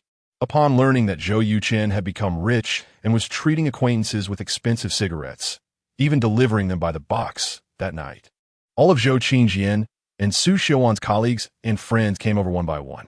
They claimed it was to congratulate them, but everyone knew the real reason. By 8 o'clock, the living room was already filled with people, and bursts of laughter echoed. Everyone praised Zhou Yuchen to the skies, and naturally, Zhou Qingjian and Su Xiuan became the most successful parents in their eyes. This was exactly what Zhou Yuchen wanted. When he was imprisoned, his parents lost so much face. Today, he had to regain all the dignity they had lost in the past. Although it was a bit vain and silly, it was something he, as their son, had to do. As for that mere 30 or 40,000 yuan for cigarettes, Zhou Yuchen didn't care at all. Zhou Qingjian sat on the couch smoking with a few older men, casually mentioning his plans to move soon. After repeated inquiries from everyone, he reluctantly revealed that Zhou Yuchen had bought a large flat for them in Guihe community. Good heavens, this made it even more impressive, and praises poured down on Zhou Qingjian and Su Xiuan like a storm. This time, the compliments were heartfelt, and their eyes were filled with envy. For people of their age, The most gratifying thing was to see their children succeed and be filial. Clearly, Zhou Yuchen excelled in both aspects. Chapter 81. Shun Jingyin's phone call while the elderly couple was receiving guests. Zhou Yuchen only stayed for a while before saying goodbye and going out to play with Zhou Qing and little Ye. About an hour later, the three returned home, and by that time, little Ye had already fallen asleep. Su Xiaowan quickly took the child and placed her on the bed in Zhou Qing's bedroom. Everyone was very tactful and got up to take their leave. Zhou Yuchen immediately offered cigarettes, and he didn't forget to tell everyone that he was out of cigarettes. After sending off the guests, Zhou Qingjian stood downstairs, patted Zhou Yuchen on the shoulder, and said, "I know why you gave Uncle Su and the others cigarettes this morning. You planned this all along, didn't you? The purpose was to give me and your mom some face, right?" Zhou Yuchen calmly replied. A little bit of a small favor can change everyone's attitude and stop them from talking behind our backs. "Isn't that good?" Zhou Qingjian said, "Xiao Chun. Your mom, and I don't mind." Zhou Yuchen said seriously, "But I do." Zhou Qingjian's eyes suddenly felt a bit moist, and he quickly turned his head away. Zhou Yuchen smiled and said, "Dad, you won't be moved to tears, will you? We're all big men. That's not necessary." Zhou Qingjian retorted, "I'll cry for you, you big-headed ghost." That said, from downstairs to upstairs, Zhou Qingjian never let Zhou Yuchen see his red eyes. The next day, the sun was shining brightly, and Zhou Yuchen's family went to Tianyang Mountain for a trip. The name Tianyang Mountain sounds impressive, but in reality, the highest peak is less than 1,000 meters. However, it covers an area of over 800 square kilometers and has the longest cableway in Xinjiang province, ranking among the top 5 in the country. Little Ye was riding the cable car for the first time and loved it, riding back and forth 6 times in one morning. Zhou Yuchen felt like he was going to vomit, but she remained enthusiastic, insisting on riding the cable car again. After lunch, Zhou Qingjian and Su Xiaowan accompanied the little girl for another cable car ride before she was satisfied and went home with Zhou Yuchen. At the time of parting, Su Xiaowan was crying as she hugged little Ye. Zhou Qingjian's expression was also not good. Zhou Yuchen said, "Dad, Mom, if you miss little Ye, you can come stay with me for a few days." Su Xiaowan wiped her tears and said, "We'll come over once you handle your relationship properly." Zhou Yuchen knew his mom was talking about his relationship with Shun Jingyan, but it was inconvenient to say it in front of little Ye. "Mom, don't worry, she is not going anywhere." Zhou Yuchen smiled and said. Su Xiaowan said, "As long as you have confidence, that's good. Little Ye, if you miss Grandma, let your dad bring you over to play, okay?" Little Ye nodded heavily and said, "Okay, next time I come, I want to ride the cable car again." Su Xiaowan said, "Okay." Zhou Yuchen said, "Sweetheart, say goodbye to Grandma and Grandpa." "Goodbye, Grandpa, Grandma. Goodbye." It wasn't until they could no longer see Zhou Yuchen's car that Zhou Qingjian and Su Xiaowan went upstairs. "Honey, I'm planning to move to Guihe this week. What do you think?" As soon as they entered the house, Zhou Qingjian discussed moving with Su Xiaowan. Su Xiaowan frowned slightly, dissatisfied, and said, "What? You have a new house, and you're already looking down on this old house?" Zhou Qingjian rolled his eyes and said, "What are you thinking? Your son might bring his future daughter-in-law over next time. Do you still want to host here? It could be next week." Su Xiaowan suddenly stood up from the sofa and said, "You're right. We must move over as soon as possible. Hurry up and find a moving company. And try to move before Wednesday." Zhou Qingjian said, "No problem." When Zhou Yuchen, Zhou Qing, and little Ye returned to Yunhai, it was already 7 p.m. The siblings had clear roles. One gave little Ye a bath while the other cooked noodles in the kitchen. Zhou Yuchen made the famous sauce noodles from Shaanxi province. The recipe is very simple. First, prepare the dough, cut it into thin strips, then chop eggs, wood ear mushrooms, carrots, garlic sprouts, cucumbers, and tofu into small cubes. Stir-fry them in a pan, and finally add water to make the sauce soup. Once the noodles are cooked, they are added to the soup, and the sauce noodles are ready. When the 2 girls finished tidying up and came out of the bedroom, Zhou Yuchen had just placed the sauce noodles on the table. "It's delicious." Zhou Qing and little Ye, both foodies, were eating with greasy mouths. Zhou Yuchen smiled slightly, picked up a tissue, and wiped little Ye's mouth, saying, "Zhou Qing, you're staying at my place these days. Is there any problem with school?" On the way back, Zhou Qing told Zhou Yuchen that she would stay at his house until Su Jingyun finished studying. The reason was that Zhou Yuchen was taking care of little Ye alone, and she was worried. Zhou Yuchen naturally agreed, but was concerned about affecting Zhou Qing's studies. Zhou Qing said, "Brother, just do as I say. After you drop off little Ye in the morning, you can take me to school, and then you can pick up little Ye in the afternoon before coming to pick me up. There won't be any problems." Zhou Yuchen said, "All right. You've worked hard these days." Zhou Qing smiled and said, "It's not hard. I like cuddling with little Ye to sleep." Little Ye immediately looked up and said, "I also like sleeping with my aunt." Zhou Yuchen curiously asked, "Why? Isn't it good with Dad?" Little Ye made a disgusted expression and said, "Because you smell bad. But Annie smells good."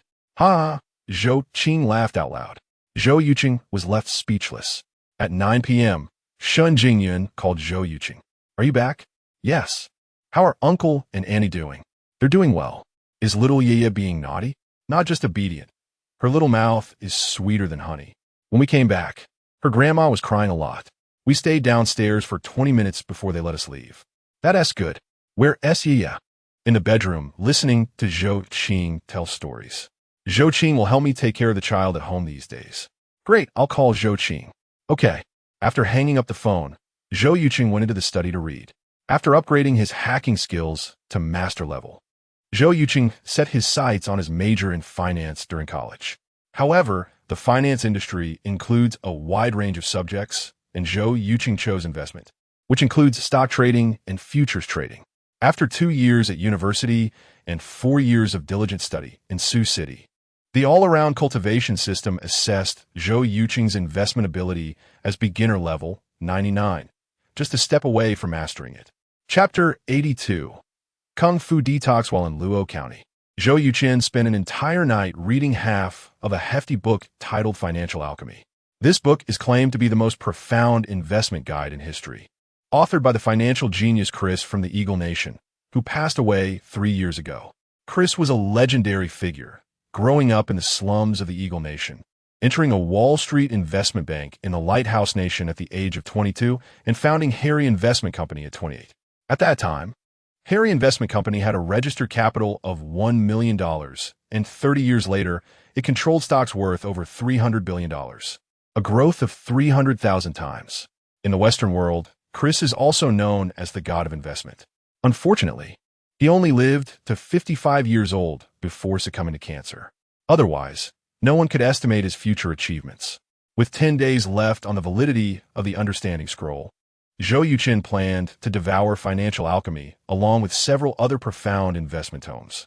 After mastering these, he believed his investment skills could reach over 50% proficiency. By then, he would be ready to dive into the stock and futures markets with cash in hand. With a solid theoretical foundation combined with practical experience, it would only be a matter of time before Zhou Yuchen's investment skills entered the master level. The next morning at 5 o'clock, Zhou Yuchen arrived at the community square. After practicing Xing Yi Quan for half an hour, Zhao Shenghua and more than a dozen elderly gentlemen gradually arrived. Seeing Zhou Yuchen, everyone was very happy. Zhao Shenghua said, "Xiao Zhou, I practiced the Tai Chi 13 forms for 3 days, and now I've developed over 10 hard and red pimples on my back. Yesterday, I coughed up phlegm all day, and my bowel movements were incredibly foul. Am I detoxifying?" Zhou Yuchen asked, "May I take a look at those pimples?" Without hesitation, Zhao Shenghua lifted his shirt. Indeed, there were many irregular red pimples on his back.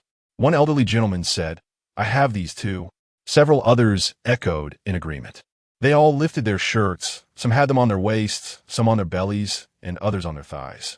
After looking at them, Zhou Yuchen smiled and said, "This is indeed detoxification.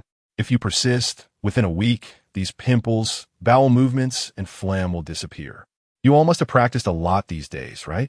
Zhao Shenghua proudly said, "Of course. I practice over an hour in the morning and evening at least 100 times. He added, "The effects of the Tai Chi 13 forms are really good. I feel more energetic and my body feels much lighter." Zhou Yuchen frowned and said seriously, "Zhao Lao, too much is as bad as not enough. At your age, practicing for just an hour a day is sufficient. If you practice too much over time, your bones and joints will surely have issues." Zhao Shenhua's expression changed, and he quickly said, "I understand." Zhou Yuchen said loudly, "Everyone should follow this." The maximum practice time each day should not exceed 1 hour. Ultimately, the Tai Chi 13 forms is a form of exercise for strengthening the body, and exercising can cause bodily harm. You all are older now. Your muscles, joints, and bones cannot compare to when you were young, so you must be cautious. Most importantly, I don't want one day to have your children come to my door and scold me severely. Everyone laughed. An elderly gentleman said, Xiao Zhou, can you help me check my Tai Chi 13 forms after I perform it once? I practiced for a long time these past 2 days, yet I haven't had any detox reaction.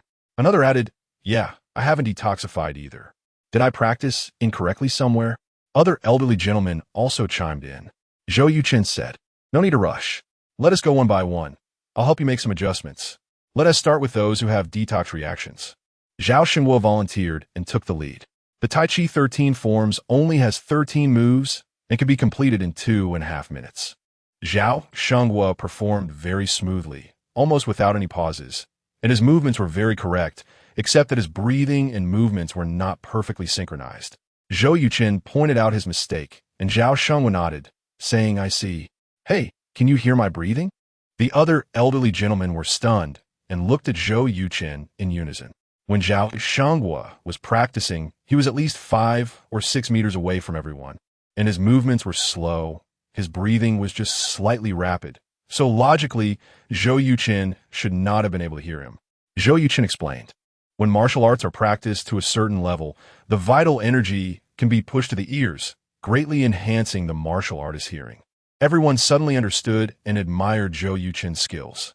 After receiving Zhou Yuchen's guidance, Zhao Shengwa moved aside to practice.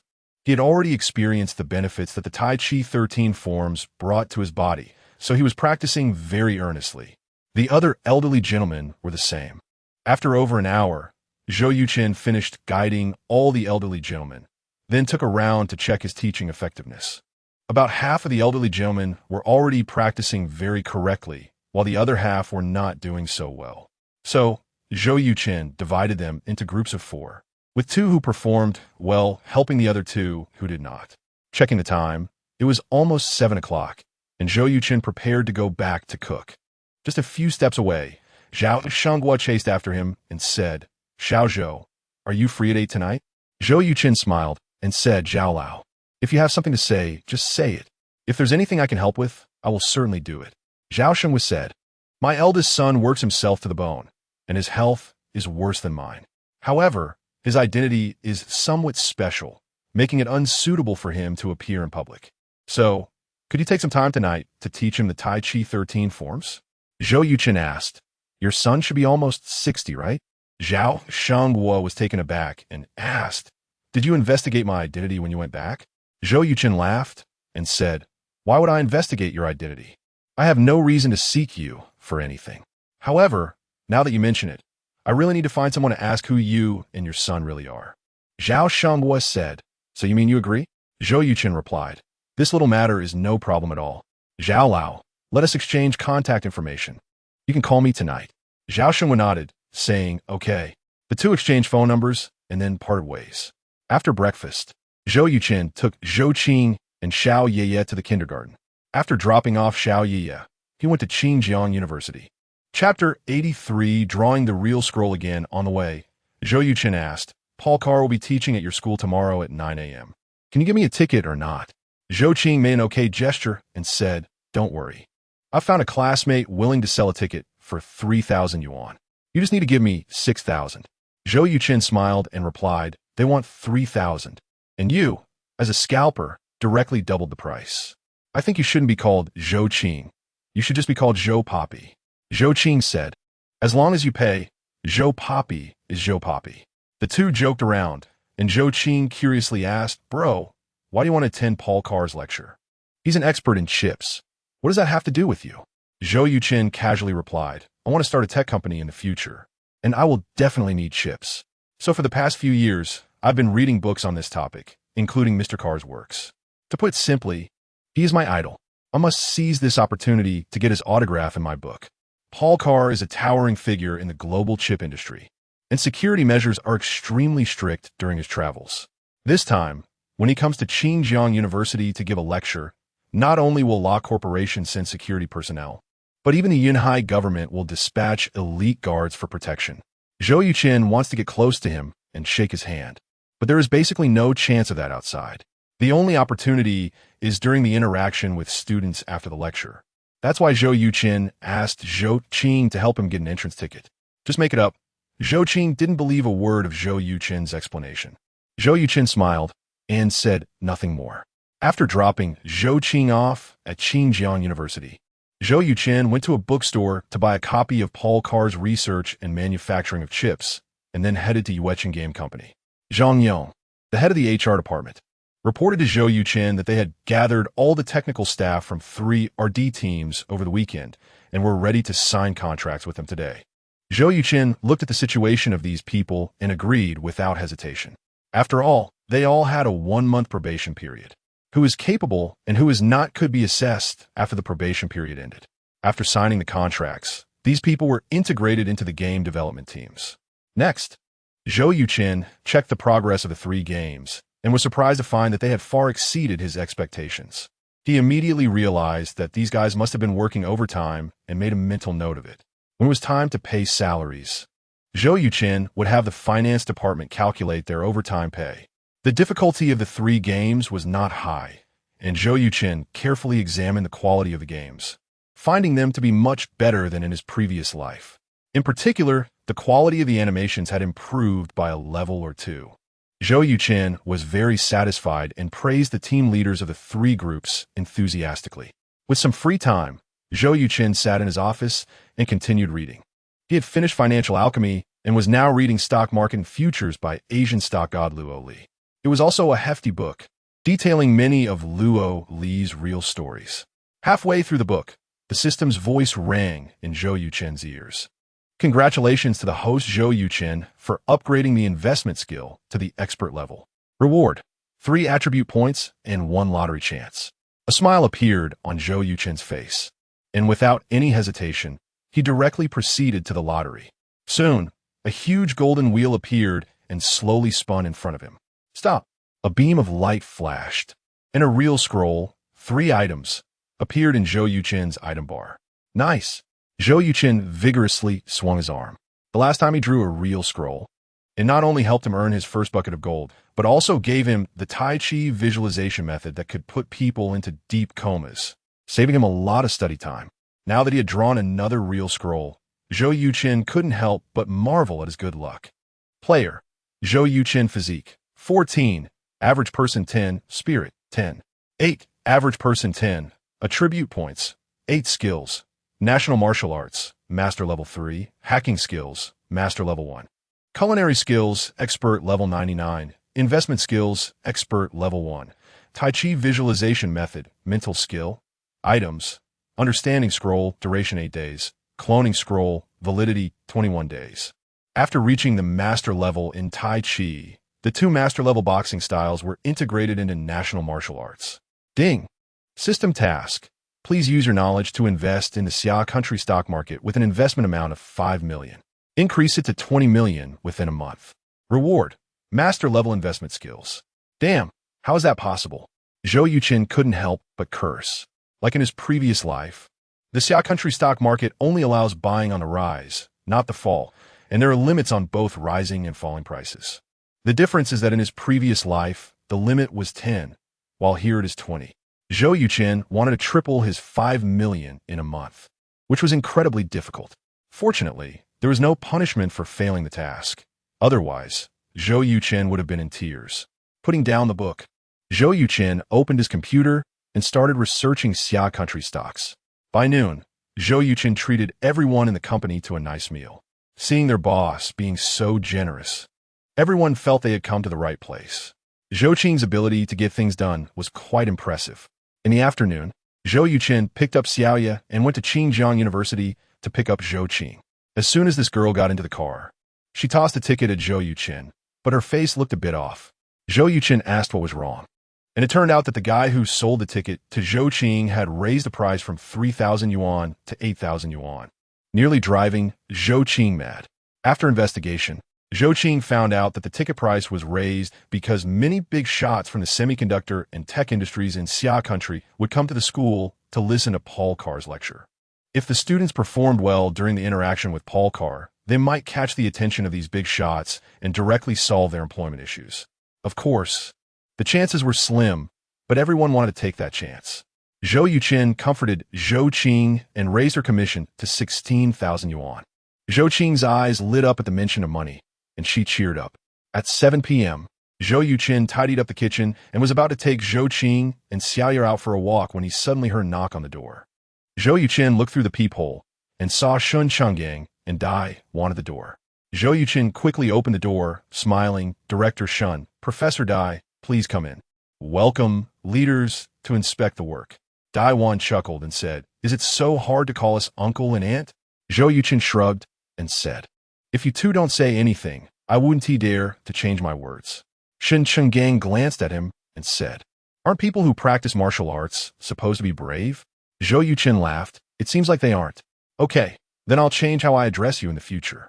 Chapter 84. Shun Chenggang's shock after letting the two people into the house. Zhou Yuchen shouted, Xiaoyu, your grandparents are here. Xiaoyu, who was in the bedroom playing with Zhou Qing, immediately dashed out. Grandpa, Grandma. Xiaoyu called out twice before diving into Dai Wan's arms. Dai Wan picked up the little girl and gave her a big kiss on the cheek, saying, sweetheart, why do I feel like you've gained so much weight? Xiaoyu giggled. It's because Dad cooks so well. I can eat a lot every time. Dai Wan playfully asked, then let me ask you a question. Who cooks better, Grandma or Dad? Xiaoyu blinked her adorable big eyes and replied, both are delicious. Dai Wan laughed heartily. You really are a little trickster. Zhou Qing came out of the bedroom holding Ziyu's shoes and said, hello, Uncle, Auntie, I'm Zhou Qing. Dai Wan smiled and said, hello, Xiaoqing. Jingyan has mentioned you to me. She can't stop praising you. Meeting you today, I see you're much prettier than your brother. If I didn't know in advance, I wouldn't have guessed you two were siblings. Zhou Qing placed the shoes next to Ziyu and said, maybe it's because I take after Dad, and my brother takes after Mom. Brother, you chat with Uncle and Auntie. I'll go make some tea. Shun Changgang waved his hand and said, no need to fuss. Just plain water is fine. Drinking tea at night affects sleep. Zhou Yuchen said, that's good.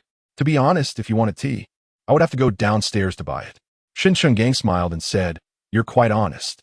Just then, Zhou Yucheng's phone rang. Looking at it, he saw it was a call from old master Zhao Shanghua. Zhou Yuchen immediately answered the call. Old Zhao, has your son arrived so early? No. I wanted to let you know that he's on a business trip to Yindu these days and might not make it. Oh, that's fine. I have plenty of time. Just give me a call when he arrives and I'll be there. All right, thank you. After hanging up, Zhou Yuchen felt a sudden urge and asked Uncle Shun, do you know an old man named Zhao Shanghua? I think he should be a retired general from the Yunhai military region. Shun Chenggang's heart skipped a beat, and he looked shocked, quickly asking, was that him who just called? Zhou Yuchen nodded, yes. Shun Chenggang's pupils constricted, asking, how do you know him? Zhou Yuchen replied, I practice boxing every morning in the community square, and he and a group of old men do Tai Chi nearby. He is quite interested in martial arts, so we got to know each other over time. Shun Changgang said, you just mentioned his son? What does that mean?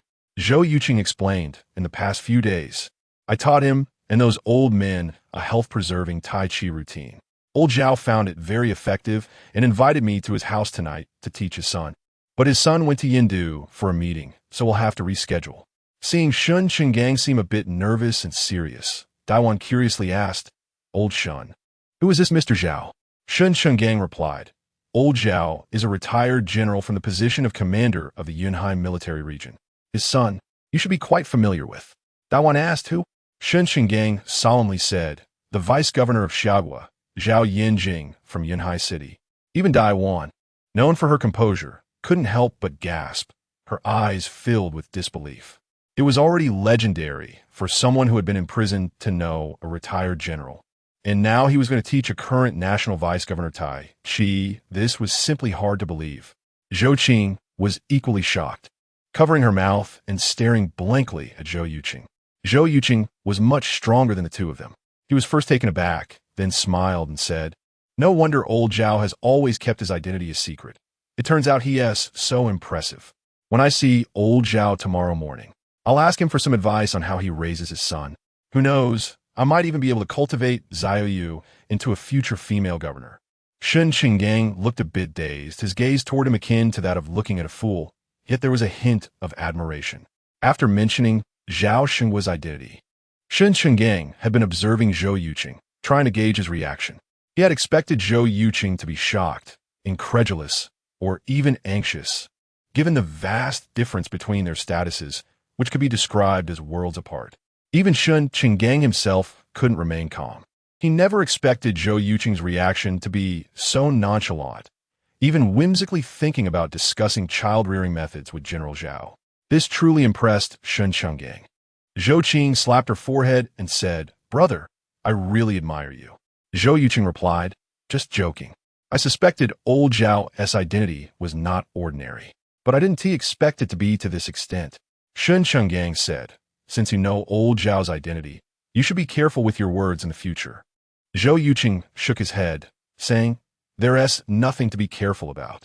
Old Zhao has a fiery temper and doesn't tolerate nonsense. If I'm too reserved in front of him, it might upset him or even make him look down on me. So, no matter how high his status is or how impressive his son is, I want to change the way we interact." Dawan praised, "Exactly. The question is, can you really do that?" Many people want to maintain their independence and confidence in front of big leaders, hoping to impress them, but very few can actually do it. Zhou Yuchen laughed. "Desireless, one becomes strong. I have a big heart, so I should be fine. By the way, Uncle Shun, should I mention you to old Zhao?" Shen Chenggang waved his hand, saying, "If they don't ask, don't bring it up. If they do ask, just tell the truth." Zhou Yuchen replied, "Got it." Little Zhu, who had been silent, said, "Daddy, I want to go play on the slide." Dawan smiled and said, "Grandpa and Grandma will go with you to play on the slide. Okay?" Zai eagerly nodded, "Okay." Shen Chenggang stood up and said, "The world is vast, but our Zaiyu is the biggest. Let's go play on the slide." Zhou Qing hurriedly went to the bedroom to get Zaiu's outdoor clothes to change her into. Chapter 85. Be my witness. Seeing Zhou Qing's nimble actions, Daiwan smiled and said, "Zhou Qing, thank you for taking such good care of Xiaoye these past 2 days." Zhou Qing was taken aback and replied, "Auntie, please don't say that. I'm Xiaoye's biological aunt. This is what I should do." Daiwan nodded, a hint of appreciation flashing in her eyes.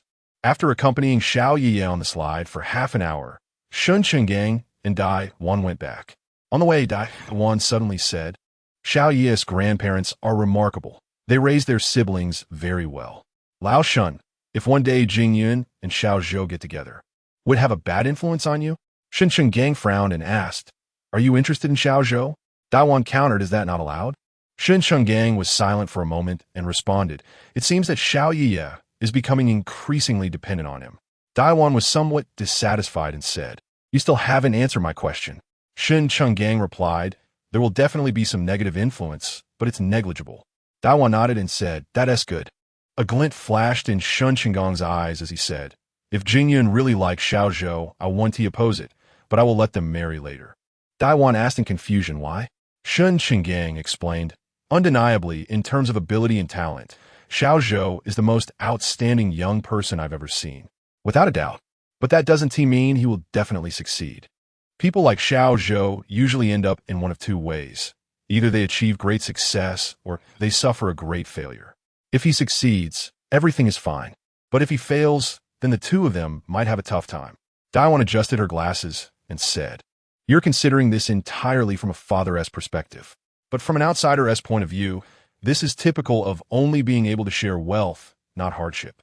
Shen Chenggang said resolutely, "I only care about whether Jingyun and Xiaoye live well. Everything else is beyond my consideration." Upon hearing this, Daiwan was left speechless. The next morning, Zhou Yuchen once again instructed the old gentleman on the Tai Chi 13 forms. This time, the focus was on those who were not practicing correctly. After the instruction, Zhou Yuchen had them practice in groups while he chatted with Zhao Shenghua in a corner where no one was around. "Old Zhao, I know your identity now." Zhao Shenghua raised an eyebrow and said, "Let's hear it. You are the former deputy commander of the Yunhai military region, and your son is the deputy mayor of Yunhai City, right?" "That's right."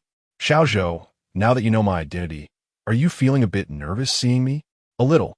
After all, you're one of the most powerful figures in Xia country.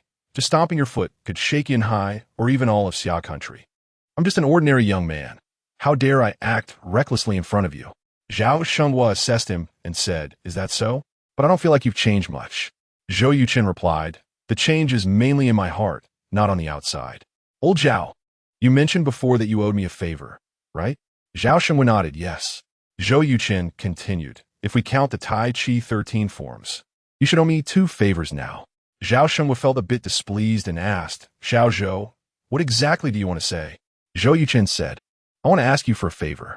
Zhao Shengwa asked calmly, "What favor?" Zhou Yuchen said seriously, "If one day I get married, would you be my witness?"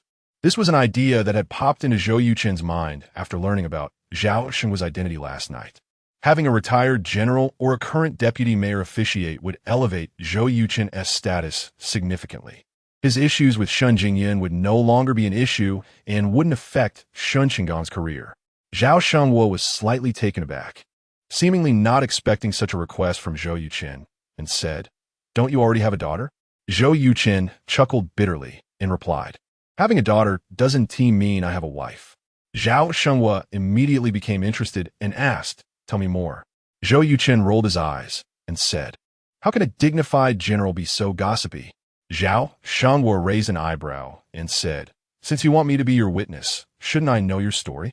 Zhao Shengwa was not offended by Zhou Yuchen's blunt remark.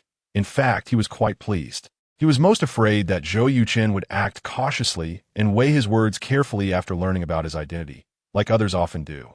It seemed that Zhou Yuchen did not treat him differently because of his status, which made Zhao Shengwa feel comfortable. Zhou Yuchen's eyes lit up, and he asked, "Old Zhao, does that mean you agree?" Zhao Shengwa replied, "I'll decide after I hear your story about having a child out of wedlock." Zhou Yuchen had no choice but to recount his relationship with Shun Jingyan. However, he did not disclose that Shun Jingyan's father was Shun Qinggang, only mentioning that she came from a police family. After listening to Zhou Yuchen's story, Zhao Shengwa was speechless and said, "So, you and the child's mother aren't even dating?" Zhou Yuchen nodded, "Right." Zhao Shengwa said with irritation, "Then why the rush?" Zhou Yuchen touched his nose and said, "Isn't it because I plan to pursue her?" Zhao Shengwa chuckled and replied, "Just talking won't do. You must take action." Zhou Yuchen said, "Then you have to agree to be my witness first, so I can pursue Jingyun without any worries." Zhao Shengwa thought for a moment and said, "That makes sense. All right, I agree." Zhou Yuchen joyfully exclaimed, "Great." Zhao Shengwa shot him a glance and doused him with cold water, saying, "You better get to it. If you can't win over the child's mother, the happiness you feel now will turn into misery later." Zhou Yuchen confidently replied, "That day will never come." With Zhao Shengwa's promise, the obstacles between Zhou Yuchen and Shun Jingyun seemed to have been overcome. The smooth handling of this issue was something Zhou Yuchen hadn't anticipated. At 9:30 a.m., Zhou Yuchen entered the grand auditorium of Qingjiang University with Paul Carr's book, Research and Manufacturing of Chips, alongside Zhou Qing. Zhou Qing had sneaked in as a staff member. After Paul Carr finished his speech, she would present flowers to him. One must admit that being beautiful has its advantages. The grand auditorium was already filled with countless students. They gathered in small groups chatting, each face glowing with confidence and vitality. Once one of these students, Zhou Yuchen, now felt completely out of place among them. Chapter 86. The arrival of Carl. The tickets all indicated the seating positions. Zhou Yuchen's seat was quite good, on the far right side of the 7th row. After sitting down, Zhou Yuchen took out his phone to check the stock market, focusing on Dongxi Network Commerce Company. Last night, he had been researching the financial market of Xiaogua, Summer Country, and found that the economic development trend in this world was basically similar to his previous life. E-commerce was quietly on the rise, with 3 online trading platforms, although none were very large. Among them, Dongxi Network Commerce Company went public about half a month ago, with its stock price soaring by 48 in the first week and then plummeting by 32 in the second week. By the close of trading yesterday, the stock price of Dongxi Network Commerce Company had dropped to 1.04 yuan, meaning it had only increased by 4 since its IPO. Zhou Yuchen felt that the business model of Dongxi Network Commerce Company was quite similar to that of Ali Group in his previous life, and he believed it would definitely rise again. Therefore, Zhou Yuchen decided to use 5 times leverage to invest all 5 million yuan, betting that its stock price would rise to 2 yuan within a month. Today, as the market opened, The stock price of Dongxi Network Commerce Company fluctuated around the cost price of 1 yuan, with bulls and bears fighting fiercely. Wow, look, my idol Jiang Yaozheng from Xingchen Electronics Group is here. Not only Jiang Yaozheng, but also Ren Jiuzhou, the president of Shaoguang Communications Group, Yi Yongping, the president of Tiangong Chip Group for the Shaogua region, and Xu Nanming, the president of Nanming Electronics Group, had all arrived. My goodness, Mr. Carl is amazing. He can actually bring these electronic giants to Xinjiang University for a lecture. All communication companies in Shaogua had to purchase chips from La Communications Group. Their presence here was definitely to build a good relationship with Mr. Carl. Sigh, we can't even produce a chip. This is the tragedy of our Shaogua technology. Hearing the discussions from the students nearby, Zhou Yuchen put away his phone and looked up at the business giants entering the venue. Zhou Yuchen had already seen their profiles online. Xingchen Electronics Group and Nanming Electronics Group were the two largest mobile phone manufacturers in Shaogua, but unfortunately, they lacked their own core technology and were not far from failure unless they were willing to invest in research and development. Shaoguang Communications Group was somewhat like the former Huawei Communications Group, very low-key in the industry. Ren Jiuzhou kept a low profile, and since they were not publicly listed, no one knew their annual report. However, Zhou Yuchen discovered from some information online that they had an astonishing R&D team, seemingly backed by the government.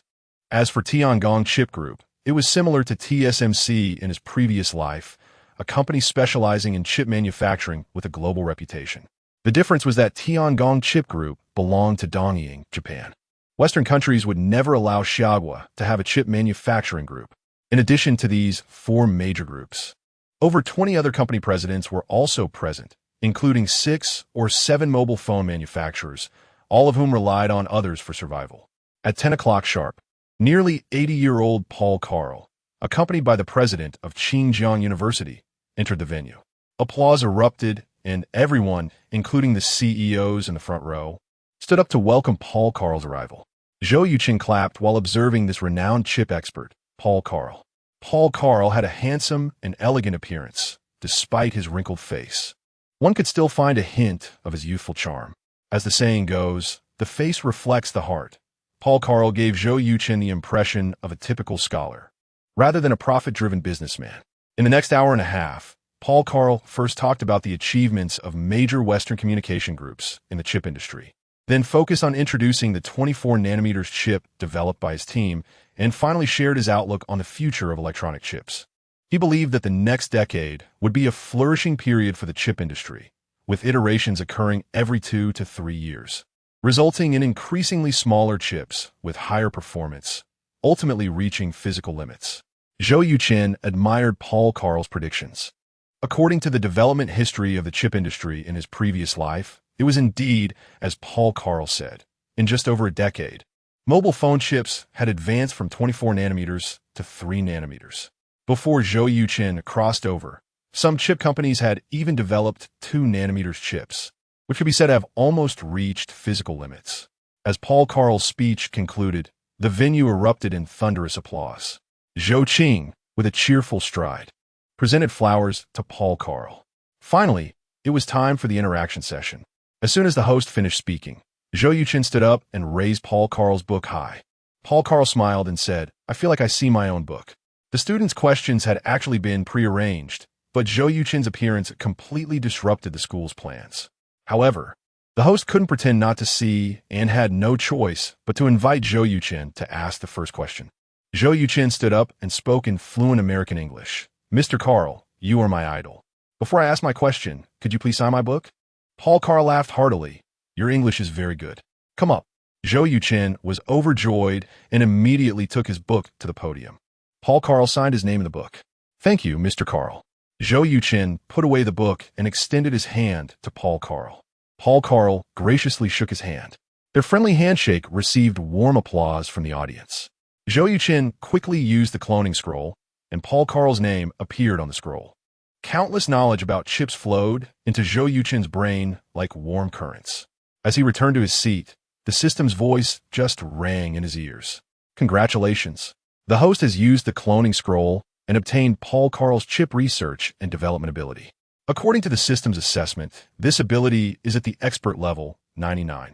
Hearing this information, Zhou Yuchen was overjoyed. If it weren't for this public occasion, he would have jumped up in excitement. The host said, "You may ask your question now." Zhou Yuchen took a deep breath and said, "Mr. Carl, you just spoke a lot about chip research and future development.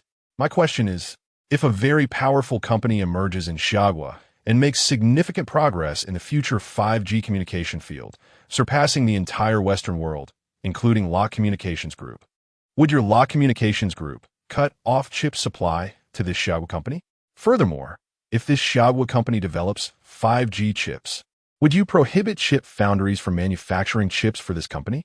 Chapter 87 Ambiguous Answers. If there were others in the venue who, like Zhou Yuchen, had crossed over from Earth, they would certainly know that Zhou Yuchen was expressing the oppression that the Huawei group faced in his previous life. The reason he asked this question was mainly to remind the presidents of the electronic communications groups sitting below, prompting them to plan ahead so they wouldn't be caught off guard and left helpless when facing a situation similar to that of the Huawei group. As soon as Zhou Yuchen's question was posed, the entire venue fell silent. Many students looked at Zhou Yuchen, who remained calm, with admiration in their eyes. The presidents of various groups sitting in the front row straightened their backs instantly, their eyes fixed on Paul Carl, not missing any of his micro-expressions. It could be said that this question struck a chord with them. Paul Carl was clearly caught off guard by Zhou Yuchen's question, his brow furrowed tightly. After a full half-minute, he finally spoke. However, he did not answer directly, but instead asked a counter-question. "What do you think of the saying that science knows no borders?" Zhou Yuchen replied without hesitation. "Science indeed knows no borders, but scientists have borders and technology companies have borders too." "Mr. Carl, you did not answer my question." Paul Carl fell silent again, and after a sigh, he said, "I don't know." Wow. The audience erupted in an uproar. This ambiguous answer undoubtedly indicated to everyone that what Zhou Yuchen spoke of was very likely to happen at some point in the future. The prevailing theory in the domestic technology industry, that it is better to buy than to build, could very well become a sword that interrupts the technological progress of the entire country. Thinking about the possibility of being cut off from chip supplies in the future, the expressions of the tech company presidents grew increasingly grim. Zhou Yuchen smiled and said, "Mr. Carl, your answer deserves everyone's respect." Paul Carl replied, "I'm just a chip expert, not a capitalist. I cannot predict what decisions they will make, so I can only say I don't know." Zhou Yuchen continued, "The Western world advocates the jungle law of survival of the fittest. Once the company I mentioned actually appears, it will undoubtedly face their ruthless suppression, and cutting off chip supplies is just one of the measures. Mr. Carl, you should be very aware of the impact your answer will have in Xia country.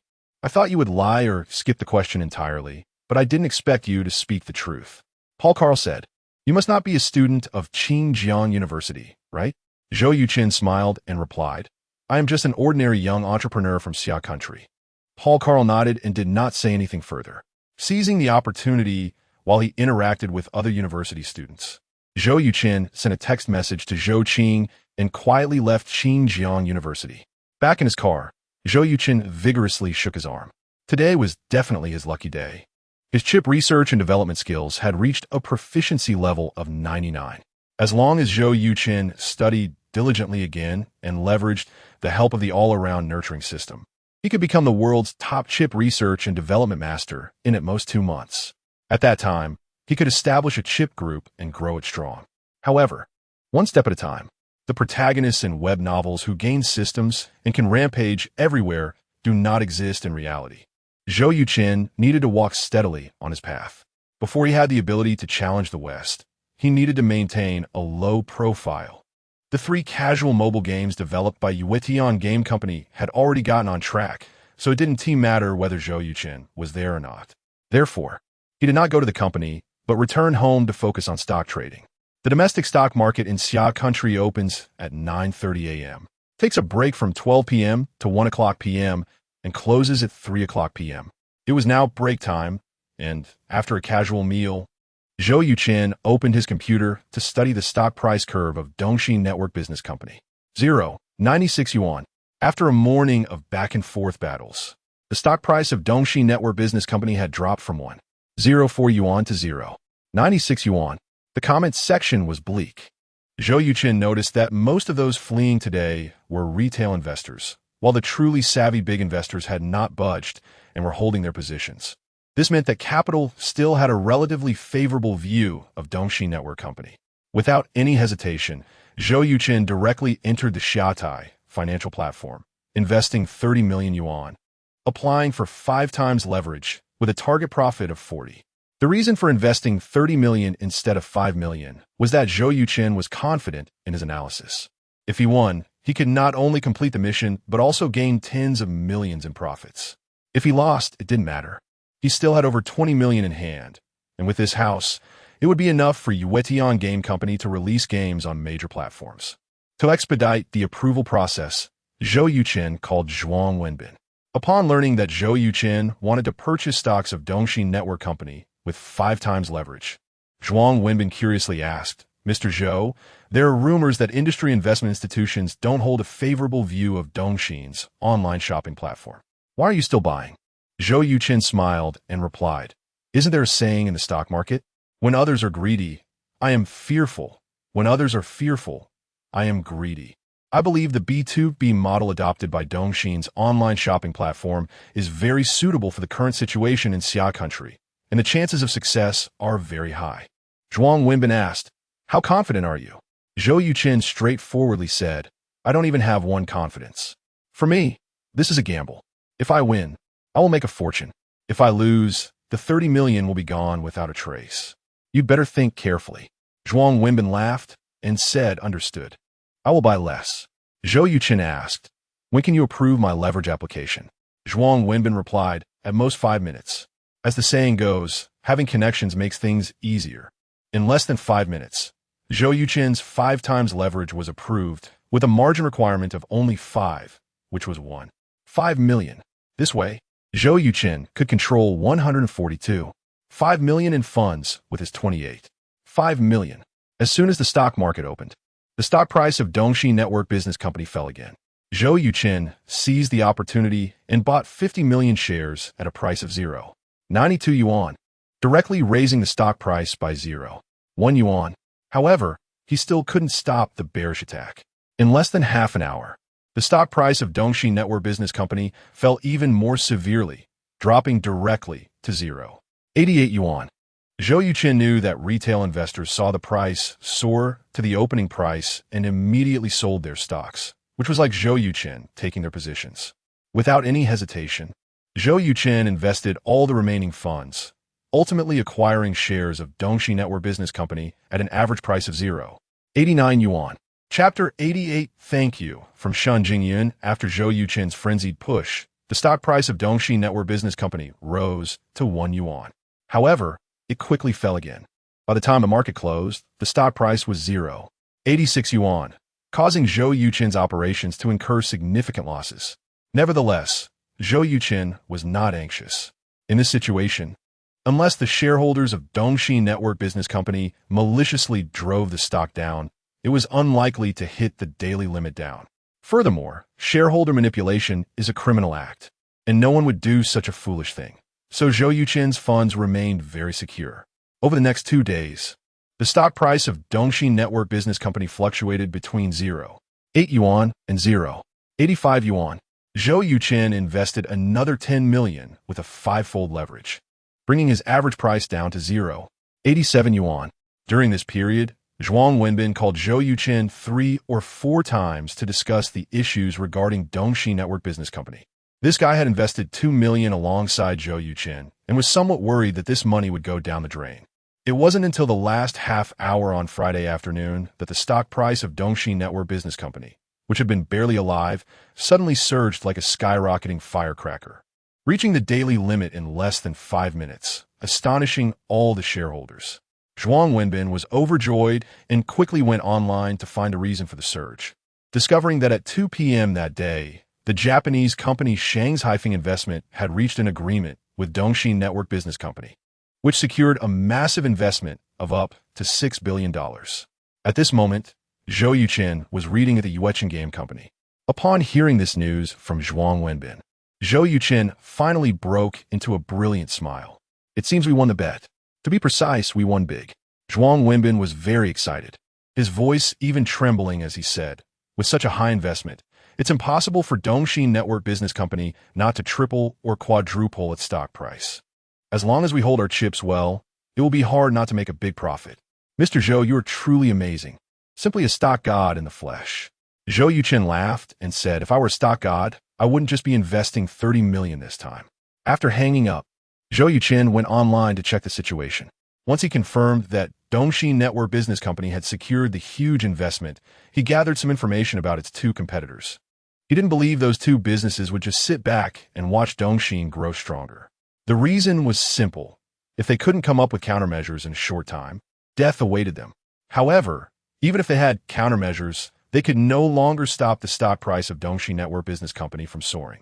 Its upward potential had been unlocked, and Zhou Yuchen predicted that there would be at least 3 consecutive limit-ups, and they would hit the limit at the opening. Ordinary retail investors would probably not be able to buy in because no one would sell. At 5 in the afternoon, Zhou Yuchen picked up the little girl and went home, diving into the kitchen to get busy.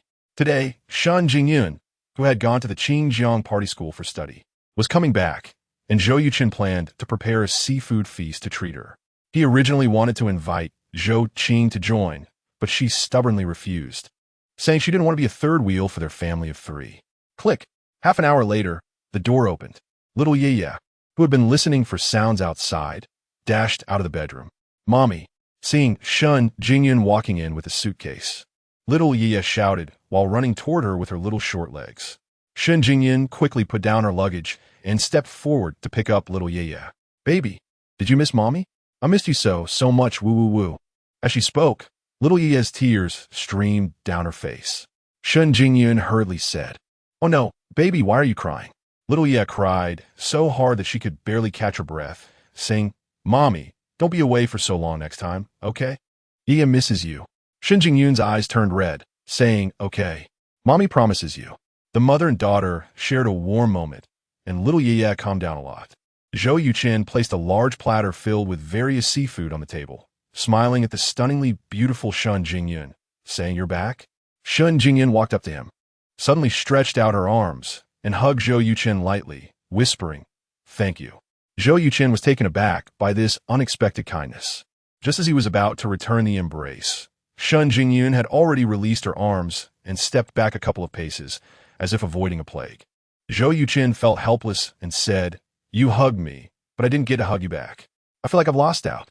Shun Jingyun laughed and said, Loss is a blessing. Zhou Yuchen thought of the softness and warmth just now, nodded, and replied, Indeed, it is a blessing. Shun Jingyun could tell what Zhou Yuchen was thinking, and a blush appeared on her face. After seeing Zhou Yuchen, she felt grateful for his meticulous care of little Yaya over the past few days, and in a moment of impulse, she stepped forward to give him a hug. Realizing it was inappropriate, she quickly let go and retreated, narrowly escaping Zhou Yuchen's advance. The atmosphere between them became somewhat awkward, mixed with a hint of ambiguity. Zhou Yuchen had a thick skin and showed no signs of embarrassment, his bright eyes fixed intently on Shun Jingyun. Today, Shun Jingyun wore a white shirt, which was tightly fitted at the chest, with a slightly open collar that perfectly showcased her long neck and fair skin. She wore black fitted trousers that accentuated her slim waist, and her long legs stretched out to nearly a meter with an excellent body proportion. Zhou Yuchen felt as if he was seeing Shun Jingyun's figure for the first time. It was hard to believe she was a mother. Coupled with her stunning beauty and graceful demeanor, even a eunuch would be enchanted by Shun Jingyun. So beautiful, Zhou Yuchen silently praised. Shun Jingyun blushed even more under Zhou Yuchen's gaze and shot him a fierce glare before quickly dragging little Yaya into their bedroom. When Shun Jingyun came out again, she had changed into comfortable home attire that completely covered her stunning figure. Zhou Yuchen showed a disappointed expression and said, What a pity. Shun Jingyun teased, Go away. As soon as the words left her mouth, realizing she sounded a bit coy, her face flushed again. Zhou Yuchen laughed and said, All right, let's eat. Chapter 89. Be my girlfriend. As before, after dinner, Zhou Yuchen and Shun Jingyun took Yu for a walk downstairs. While Zhou Yu was playing on the slide, Shun Jingyun said to Zhou Yuchen, I want to take Zhou Yu to my parents' house tomorrow. We won't be coming over this weekend. Zhou Yuchen nodded and said, no problem. Shen Jingyan glanced at him and asked, do you want to go with us? Zhou Yuchen replied without hesitation, no. Shen Jingyan frowned slightly and asked, why not? Zhou Yuchen explained, they come here to see the child. If I go to their place, it's as a future son-in-law visiting the in-laws. I need to be well prepared for that. At the very least, I should wait until I succeed in my career before I visit. Shen Jingyan smiled and said, Zhou Yuchen, are you overthinking this? Zhou Yuchen looked into Shen Jingyan's eyes and said seriously, what I just said is sincere. Jingyan, we've known each other for almost a month. When we met every day before, I didn't feel much. But honestly, after not seeing you for just this 1 week, I really miss you. Shen Jingyan felt secretly pleased. In fact, during this brief separation, apart from worrying about Zhou Yuchen's figure frequently appeared in her mind. Otherwise, she wouldn't have been so excited to see him again. And then, Shen Jingyan asked nonchalantly. Zhou Yuchen said, be my girlfriend. Shen Jingyan asked, didn't you say there are many obstacles between us? Zhou Yuchen replied, I've already solved them. Shen Jingyan was taken aback and asked, how did you solve them? Zhou Yuchen didn't hide anything and said, I found a witness for our marriage. This witness is a retired commander of the Yunhai military region, and his son is the current deputy mayor of Yunhai City. With this old gentleman around, the obstacles between us are no longer obstacles. Shen Jingyan happily said, that's great. Zhou Yuchen looked at her with a half smile and asked, what is so great about it? Shen Jingyan quickly composed herself and said, I'm happy for you. How do you know this old gentleman? Zhou Yuchen replied, stop trying to change the subject in front of me. Shen Jingyan, be my girlfriend. Shen Jingyan raised an eyebrow and said, let me think about it. Zhou Yuchen said, do you really need to think about it? A man like me, who is rich, good-looking, skilled in cooking, and dedicated, is hard to find anywhere. Shen Jingyan burst into laughter and said, Zhou Yuchen, how come I never noticed you were this full of yourself? Zhou Yuchen replied, that just means you don't know my strengths well enough. Shen Jingyan shook her head and said, I really can't with you. After Zhou played on the slide for half an hour, the three of them went home. At 1 o'clock in the morning, Zhou Yuchen was researching the stock market on his computer. Shen Jingyan, dressed in light red pajamas, came in with a cup of tea. Knocking on the door. What time is it? Why are you still awake? Zhou Yuchen took the tea, thanked her, and said, it's too early to sleep. Did I disturb you? Shen Jingyan shook her head and said, no, I was a bit thirsty and wanted some water. I saw the study was lit, so I came to check. Are you doing stocks now? Zhou Yuchen nodded and said, I studied finance in college. When I encounter good opportunities, I'll go in and make some money. Shen Jingyan asked, can you be sure it's a good opportunity? Zhou Yuchen replied, as long as I think the odds of winning are 80%, then it's a good opportunity. Shen Jingyan immediately became interested and asked, how many times have you encountered such opportunities? Zhou Yuchen answered, twice. Once was with crude oil futures, and this time it's with Dongxi Network Business Company stock. Shen Jingyan gave a thumbs up and said, impressive. Zhou Yuchen smiled and said, don't worry. Once you marry me, I promise you will never lack money. Dream on. Shen Jingyan shot him a glare and blushed as she walked out. Zhou Yuchen murmured, this pajama looks really nice, but it's a bit conservative. Shen Jingyan seemed to have heard him, and her footsteps noticeably quickened. In the morning, Zhou Yuchen went to the small square to exercise. The elderly men were already doing Tai Chi over the past week. These elderly men had mostly shown signs of detoxification. Most of them had diarrhea, needed to go to the bathroom several times a day, and their stools were extremely foul. Some developed red spots, while others had mouth ulcers. Zhou Yuchen strictly prohibited them from taking medicine and insisted they practice at least 10 sets of punches daily. Those who had entered the detoxification phase were already fully recovered, and the issues of the others were gradually improving. Everyone could clearly feel that their bodies and spirits had strengthened significantly, so everyone was very enthusiastic about their practice. Zhou Yuchen stood in the Santi posture for half an hour, then stood in the Wu Ji posture for another half hour, and finally practiced Xingyi and Tai Chi for 20 minutes, concluding today's morning exercise. After greeting the elderly men, Zhou Yuchen returned home to make breakfast. It's really not Zhou Yuchen's fault for being a dog in love. Ever since his cooking skills reached a mastery level, 99, food he once found delicious now seemed bland. Even the dishes from high-end restaurants didn't tempt him at all, let alone home-cooked meals. Among ordinary people, Shen Jingyun's cooking was quite good, but to Zhou Yuchen, it was not exactly inedible, but it was definitely something he had to eat with reluctance.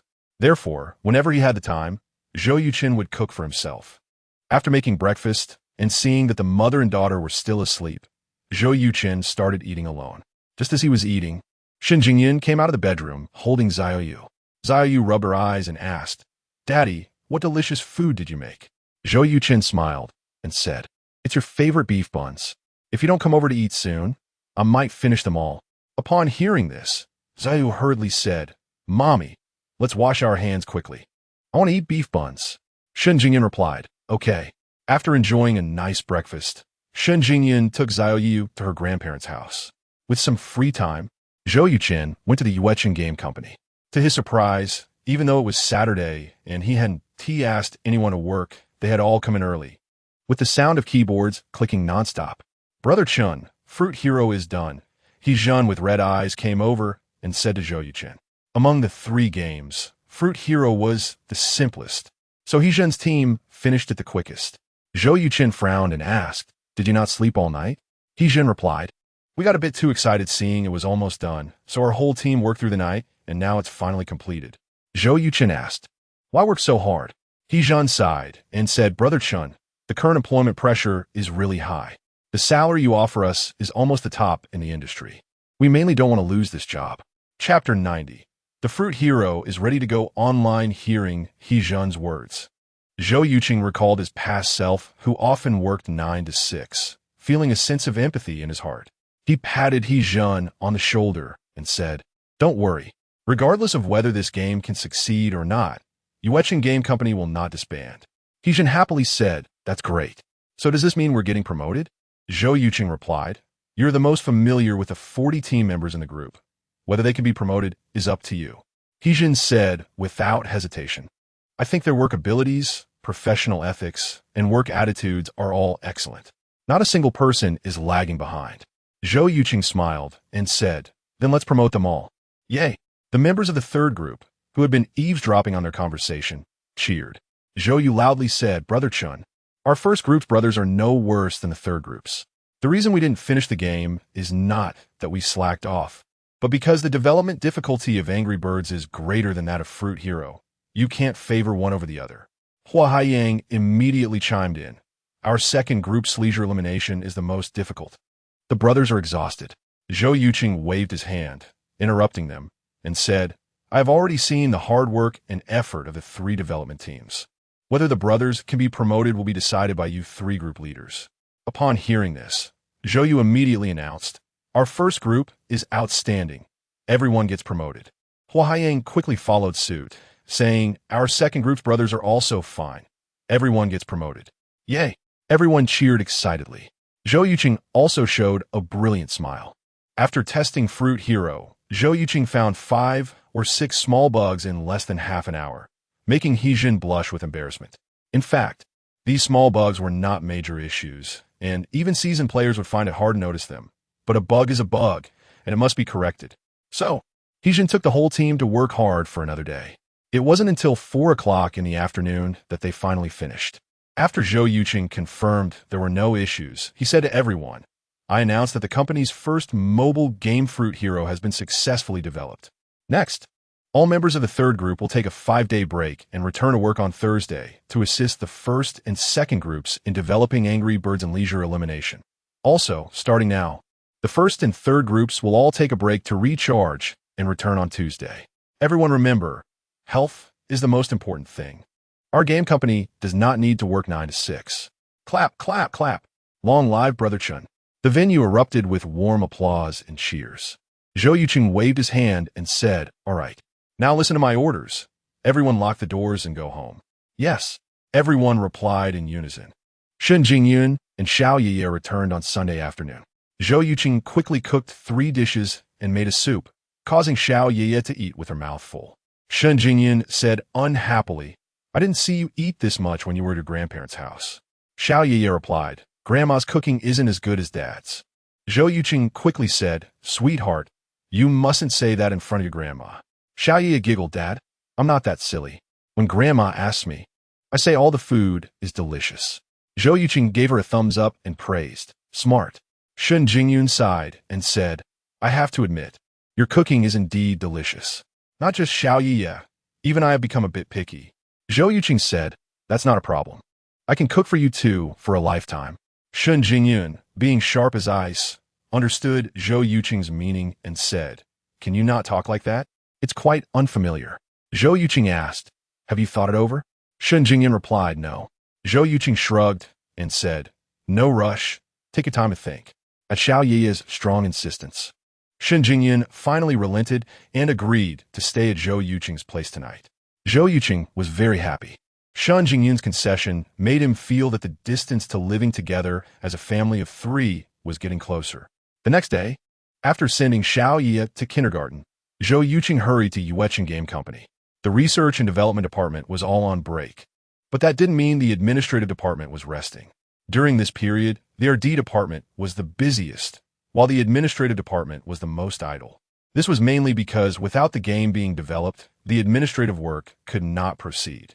Now that the first game, Fruit Hero, was out, they had plenty to do.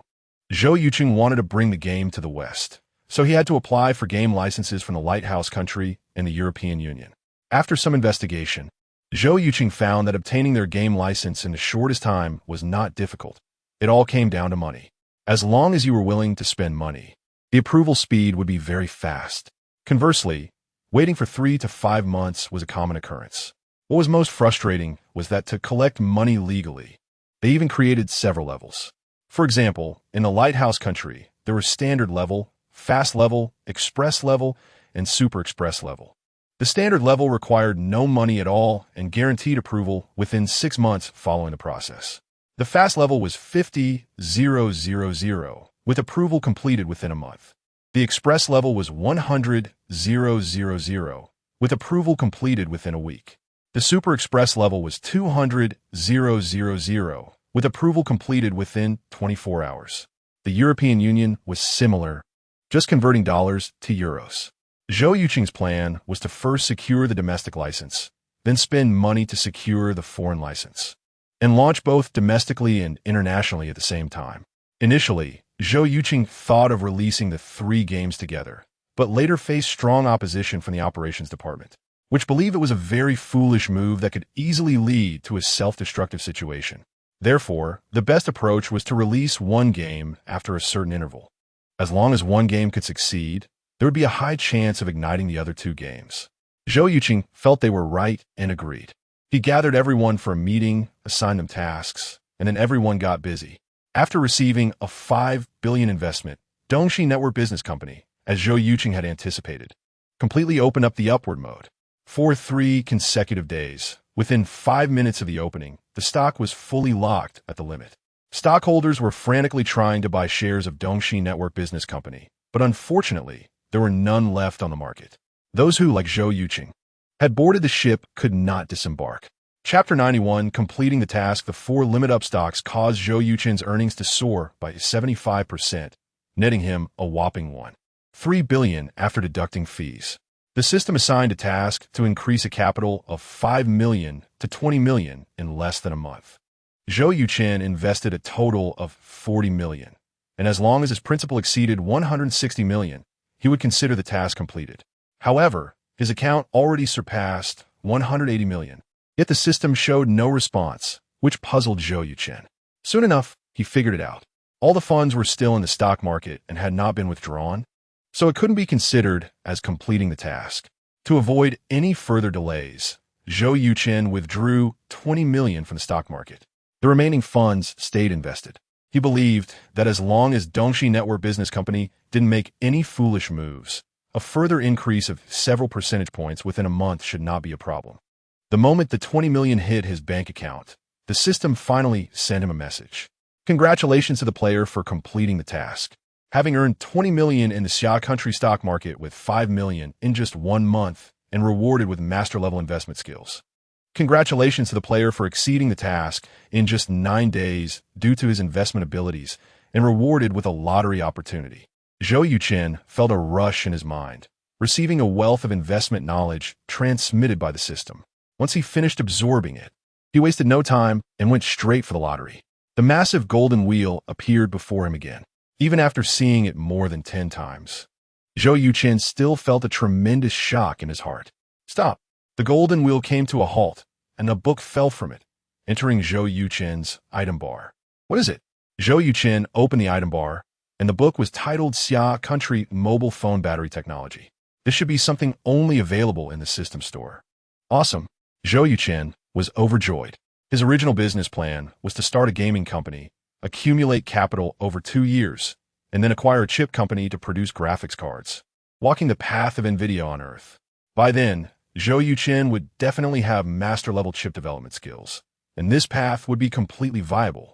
However, simply relying on money earned from games to buy a chip company was a dream. Chip development generally requires over $10 billion in funding, which is practically impossible. Now that he had acquired mobile phone battery technology, Zhou Yuchen could completely buy a battery factory, develop mobile batteries and chargers far superior to those in this world, and sell them to mobile companies globally. As long as Zhou Yuchen could maintain a technological edge, it would be hard for him not to get rich. Without hesitation, Zhou Yuchen clicked on Xia Country Mobile Phone Battery Technology, and instantly, the book transformed into golden light and entered his mind. Zhou Yuchen instantly learned how to research and produce mobile phone batteries. Player: Zhou Yuchen. Physique: 14, normal person 10, spirit 10. 8, normal person 10, attribute points, 8 skills.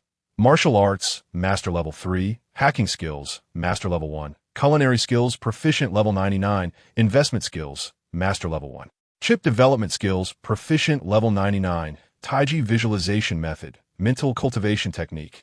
Items: understanding scroll, duration 3 days. Real scroll, 3 times. Looking at the master level skills in his attribute bar, Zhou Yuchen felt a strong sense of satisfaction. An all-around development game focuses on the word development. It doesn't mean that once you become the game system host, you can act recklessly in modern society like the protagonists in web novels. To become a master in multiple fields, Zhou Yuchen put in a tremendous amount of hard work, which only he truly understood, and now he finally reaped the rewards. If it were someone else, it would probably take 4 years to even master a single master-level skill. Of course, this was also thanks to the foundation laid by his predecessor. Not to mention anything else, just the photographic memory alone gave Zhou Yuchen a significant advantage. Hey, Zhou Yu. What's up? Zhou Yuchen answered a call from Zhou Yu. Brother Yu, Angry Birds is completed. I'm on my way. In the past 2 days, Hezhen's development team hadn't rested or helped Hua Haiyang with Leisure Match, but instead focused entirely on Angry Birds. This wasn't because of any bad relationship between Hezhen and Hua Haiyang, but because Zhou Yu needed a lot of manpower to help with the animations, and the more people there were, the faster the progress would be. Zhou Yuchen originally thought Angry Birds would be completed next week, but to his surprise, it was done in just 2 days. Upon entering the game company, Zhou Yuchen immediately began testing Angry Birds. Like with Fruit Hero, he found over 10 bugs. Zhou Yu was speechless, but had to admit Zhou Yuchen's capabilities. Hezhen breathed a sigh of relief and said, "Thankfully there are bugs, otherwise I would have been embarrassed." Zhou Yu shot him a glance and said, I see you're a bit too gleeful about this." Hezhen chuckled. As the saying goes, it's better to share joy than to be joyful alone. If our brothers have bugs, then we all have bugs. How great is that? Hua Haiyang immediately chimed in. You 2 teams can enjoy yourselves however you want. Our second team is about doing quality work. Once it's done, I'll carefully check it to ensure there are no bugs. Zhou Yu said, don't dream. Under Brother Chin's sharp eyes, you won't escape. Zhou Yuchen stood up and said, all right, enough chit-chat. Zhou Yu, you take a few brothers to fix these bugs. Everyone else, help Team 3 with Leisure Match, and aim to finish it within a month. Everyone replied in unison, no problem. A day later, the company's administrative department brought good news. They obtained the game license for Fruit Hero in Lighthouse Country and the European Union, and the Haiyan Gaming Platform, Excellence Gaming Platform, and Orange Gaming Platform all agreed to sell Fruit Hero abroad. Among them, the Orange Gaming Platform was the most ruthless, demanding a 40% revenue share and a $500,000 deposit. The other 2 platforms were slightly better, asking for a 30% revenue share and a €300,000 deposit. If you add the $200,000 and €100,000 for applying for super fast license, based on the current exchange rate, Zhou Yuchen had already spent $10 million on Fruit Hero. The game hadn't even launched yet, and he had already spent $10 million, which shows how financially bold Zhou Yuchen was. If it were another small game company, they probably wouldn't be able to afford it. Zhou Yuchen didn't call them back, but instead continued to push for Angry Birds. On Saturday morning at 8 o'clock in Lighthouse Country, Fruit Hero launched simultaneously on 3 major gaming platforms in Europe and America. Priced at $1.99 and €1.99, making it the cheapest in all casual mobile games. Chapter 92 Game Sales Volume in the Previous Life. Fruit Hero became a global sensation, with downloads exceeding 1 billion, making its development company a fortune. The situation in this world is similar to the previous life. Mobile games are just starting to rise, so Zhou Yuchen has high hopes for Fruit Hero. However, Zhou Yuchen did not go to the company to monitor the download data. Instead, he accompanied Shen Jingyun and the little one to the amusement park. After all, he had done everything he needed to do, and going to the company wouldn't change the final result, so Zhou Yuchen decided to keep his distance. On the way home, Zhou Yuchen, who was driving, received a call from Hezhen. Brother Chun, the 24-hour download volume for Fruit Hero in the Lighthouse Country has come out. Zhou Yuchen raised an eyebrow and asked, "How much?" Shen Jingyun, sitting in the back seat, immediately perked up. She knew that the game developed by Zhou Yuchen's company launched today in the Lighthouse Country. Originally, Shen Jingyun wanted him to go to the company, while she took Xiao Ye to the amusement park. However, Zhou Yuchen firmly disagreed, insisting that nothing was more important than accompanying Xiao Ye. Now that the results were out, both Zhou Yuchen and Shen Jingyun felt nervous, their hearts racing. Hezhen cleared his throat and excitedly said 136,000 downloads, ranking 5th on the Orange platform and also making it into the top 10 on 2 other platforms. Brother Chen, we did it. Zhou Yuchen chuckled, to enter the top 10 on 3 platforms on the first day. It seems Fruit Hero has already made a name for itself in the Lighthouse Country. Hezhen continued, Brother Chun, the company just received a call from the Orange Company, saying that Fruit Hero has great potential, and they will help us promote it vigorously. We predict that in the next week, Fruit Hero sales will definitely exceed 2 million, even 3 million, and top the Orange platform. Zhou Yuchen replied, That's for sure. How long has it been since the European launch? What are the data? Hezhen said, It's been 6 hours since the launch, and the total downloads are only 3,000, similar to how it was when we first started in the Lighthouse Country. Zhou Yuchen responded, Norus. The download volume in the first week is the most crucial for a mobile game. There is no need for you to monitor the company. Go home and rest well. As long as Fruit Hero can break 5 million downloads in the first week, we will hold a celebration banquet. Yay! Upon hearing this, Zhou Yuchen could hear loud cheers from the other end of the phone.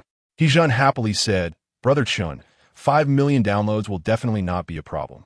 We are looking forward to your celebration banquet. After hanging up, Zhou Yuchen wore a bright smile. Shen Jingyun, not quite understanding what the number meant, curiously asked, Is this data good?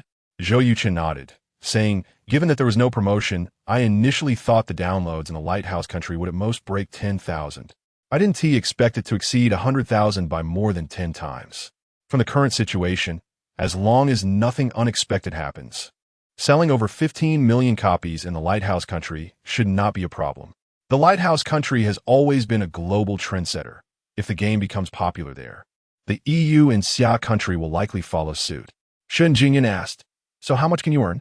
Zhou Yuchen replied, In the Lighthouse Country, it's $1.99, and in the EU countries, it's $1.99. Shen Jingyun exclaimed, If the downloads exceed 30 million, would you earn over $60 million? Zhou Yuchen laughed. The platform will take a share of 30 to 40%, and after deducting taxes and other costs in Europe and America, I could take home a maximum of $25 million. Converted to Xia Yuan, that is about 170 million. Shen Jingyun, in disbelief, said, One game earns 170 million. Wouldn't 3 games earn 500 million? Zhou Yuchen shook his head, saying, Unless all 3 games become hits. Shen Jingyun said, Even if only this one game becomes a hit, you're already very successful. Zhou Yuchen chuckled, Thank you for the compliment. When I have money, I'll go to Hong Kong Island and set up a trust fund of 100 million for Zhou Yuchen. Shen Jingyun said, aren't you starting a business? Setting up such a large trust fund might greatly impact you. Zhou Yuchen said, it's precisely because I can't be sure I'll always succeed in the future that I need to ensure Zhou Yuchen's future is secure while I have the ability. Shen Jingyun felt greatly touched and said, you really don't need to do this. Zhou Yuchen replied, this is my responsibility. Shen Jingyun looked down at the already sleeping Zhou Yuchen in her arms, thinking, baby, you have a good father. The next morning, after dropping Zhou Yuchen off at school, Zhou Yuchen immediately went to the Yuchen Game Company. As soon as he walked into the office, a loud bang sounded, and confetti flew everywhere as everyone applauded and cheered for him. Zhou Yuchen laughed and asked, what are you all doing? Hejian pointed to the large screen at the front and said, Brother Chun, the real-time download data for Fruit Hero on the 3 major platforms is up there. Zhou Yuchen immediately looked at the screen. The download volume on the orange platform was 283,400, ranking 4th. The download volume on the excellent platform was 196,500, ranking 5th. The download volume on the Haiyan platform was 234,300, ranking 4th. Are you sure there's no mistake? Zhou Yuchen pointed at the data, looking astonished. Last night at 8 o'clock, the download volume for Fruit Hero was still less than 110,000, and just 12 hours later, the download volume had directly broken 700,000, which was beyond Zhou Yuchen's expectations. Hejian said, it was the orange platform that gave us a good recommendation spot. The excellent platform and the Haiyan platform saw it and also gave us a good recommendation spot. Zhou Yuchen raised an eyebrow and said, they're not charging us? Hejian replied, the prices for all 3 are the same. 24 hours free, then $10,000 a day. Zhou Yuchen smirked and said, I knew they wouldn't give us a deal. Here's the plan. Buy 24 hours every 3 days. Today we buy from Orange, tomorrow from Excellent, and the day after from Haiyan. Upon hearing this, everyone couldn't help but laugh. Hejian gave a thumbs up and said, Brother Chun is wise. Zhou Yuchen said, it's not wisdom, it's a lack of money. When it comes to promotion, it's better to hire those powerful internet trolls. It costs less and works better. Zheng Tong, who was in charge of game promotion and operations, immediately said, exactly. Especially in Xia country, official promotion is not as effective as troll promotion. Brother Chun, we have already obtained the domestic version number for Fruit Hero and can publish it. Our plan is to let the trolls promote the achievements of Fruit Hero abroad online to increase exposure. Chapter 93. Explosive global success. Zheng Tong is the oldest employee at Yuchen Game Company, already 38 years old. He has previously served as the head of game operations at 3 different game companies, with extremely rich experience. He was recruited by the Human Resources Department of Yuchen Game Company later on. Zheng Tong contributed greatly to the rapid launch of Fruit Hero. Zhou Yuchen asked, how much is it? Zheng Tong replied, it will cost about 300,000, and it will take 10 days. Zhou Yuchen thought for a moment and said, then let's do it. When do you plan to launch Fruit Hero in Xia country? Zheng Tong said without hesitation, when all 3 major platforms break 3 million in sales. I have already discussed this with the 3 major platforms, and they will add a note about breaking 3 million in their game introductions at that time. Zhou Yuchen gave a thumbs up and said, impressive. What about Angry Birds? How will that work? Zheng Tong had clearly considered this issue as well, saying, after the popularity of Fruit Hero declines, we will launch Angry Birds. If it becomes a huge hit, we will sell it separately. If it doesn't, we can bundle the 2 games together for a 50% discount. Talent. Zhou Yuchen secretly tagged Zheng Tong as a valuable asset. Zhou Yu said, Brother Chun, I think you should give the HR department a bonus. They really have an eye for talent in finding old Zheng. Zhou Yuchen smiled and said, put away your little thoughts. I'm not a stingy person. Once the money is divided, I guarantee that all the brothers in the company will get a big red envelope. Good. Everyone applauded. It was unclear whether it was Zhou Yuchen's good luck or if mobile single-player games were genuinely struggling in this world. But in the following week, the download numbers for Fruit Hero increased day by day. On the 3rd day, it successfully topped the charts of the 3 major platforms and remained there without budging. In just 1 week's time, the total downloads of Fruit Hero had surpassed 10 million, shocking the global gaming industry. Zheng Tong's original plan was to launch in Xia country when all three platforms had broken 3 million in sales, but he never expected it to become this explosive. Now, there was no need for Yuchen Game Company to advertise. The news was already known across the internet, even featured on the Yunhai TV news. In this era, for a game from Xia country to sweep the globe was undoubtedly a remarkable achievement. Due to strong demand from mobile users in Xia country, Fruit Hero was finally launched. Within 24 hours, the sales of Fruit Hero, priced at 3.99 yuan, directly surpassed 20 million, exceeding the entire Western market. A mobile casual game developed at a cost of less than 1 million had earned over 100 million in net profit within less than 10 days of its launch, leaving industry peers extremely envious. And this was just the beginning. Given the popularity of Fruit Hero, profits were expected to exceed 300 million or even 500 million, making it a windfall. Zhou Yuchen did not like to be in the spotlight, and when he saw countless reporters outside the company wanting to interview them, he unhesitatingly assigned this daunting task to Zheng Tong. After this period of observation, Zhou Yuchen felt that Zheng Tong was a capable and experienced manager and intended to cultivate him to become the company's CEO. Zheng Tong clearly sensed Zhou Yuchen's appreciation, and he worked even harder. Yunhai government compound Shenzhen was having a meal with Dai Wan at the table. The evening news from Yunhai TV was playing on the television. This was a must-watch program for the Shun family every afternoon, along with the upcoming Yangshu news. Dai Wan said, Xiao Zhou's Yuchen Game Company developed a mobile game that has made quite a bit of money abroad. Have you heard about it? Shenzhen Gang was taken aback and said, why would I pay attention to such things? To be honest, I don't want Xiao Zhou to engage in this kind of activity that harms young people. Dai Wan rolled her eyes and said, you old fossil. You don't understand modern society's youth at all. Shenzhen Gang was somewhat unconvinced and said, you understand? Dai Wan proudly replied, of course. Not to mention anything else. Just the employment issues in the gaming industry. Do you know how many college students are working in jobs related to games? Over 1 million. Experts predict that in the next 3 years, it could reach 3 million. Old Shun, if you dare to say outside that games are harmful to young people, I guarantee you will be immediately besieged by over 1 million practitioners and tens of millions of gaming enthusiasts. Shenzhen Gang said, I'm just saying this at home. Last year, the government reported Yunhai City showed that the tax revenue from the gaming industry reached 5 billion, which truly shocked me. Dai Wan angrily said, you were just joking with me. Shenzhen Gang sighed and said, I really think games can dull people's will, especially for children who lack self-control. It can be very harmful. Dai Wan said, Xiao Zhou is making mobile casual games, mainly targeting adults with smartphones. As soon as she finished speaking, the name of Yuchen Game Company suddenly came up on the television, immediately capturing both their attention. According to reports from several foreign media outlets, Fruit Hero, developed by Yuchen Game Company from Xia country, has created a huge sensation in Europe and America, with daily downloads surpassing 3 million, setting a new record for daily downloads of mobile games. So far, the total downloads of Fruit Hero in Europe and America have surpassed 30 million, while the total downloads in Xia country have exceeded 50 million, ranking first among the 3 major platforms. Mr. Zheng Tong, the head of the operations department of Yuchen Game Company, was interviewed by our station's reporter.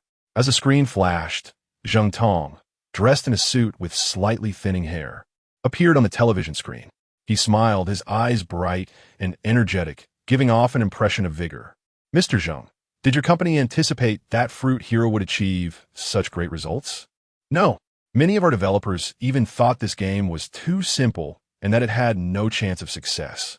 Only our company's president, who is also the creative director of Fruit Hero, had great confidence in it and was willing to spend a lot of money to launch it abroad, which led to today's results. Some predict that Fruit Hero's global sales could reach 100 million. What do you think about that? 100 million is not our goal. We believe that in the next 3 years, Fruit Hero sales could very likely reach 300 million or even higher. Mr. Zheng, can you reveal your next work plan? In the near future, we will launch another mobile game called Angry Birds, and we hope it will be well received by global gaming enthusiasts. Chapter 94.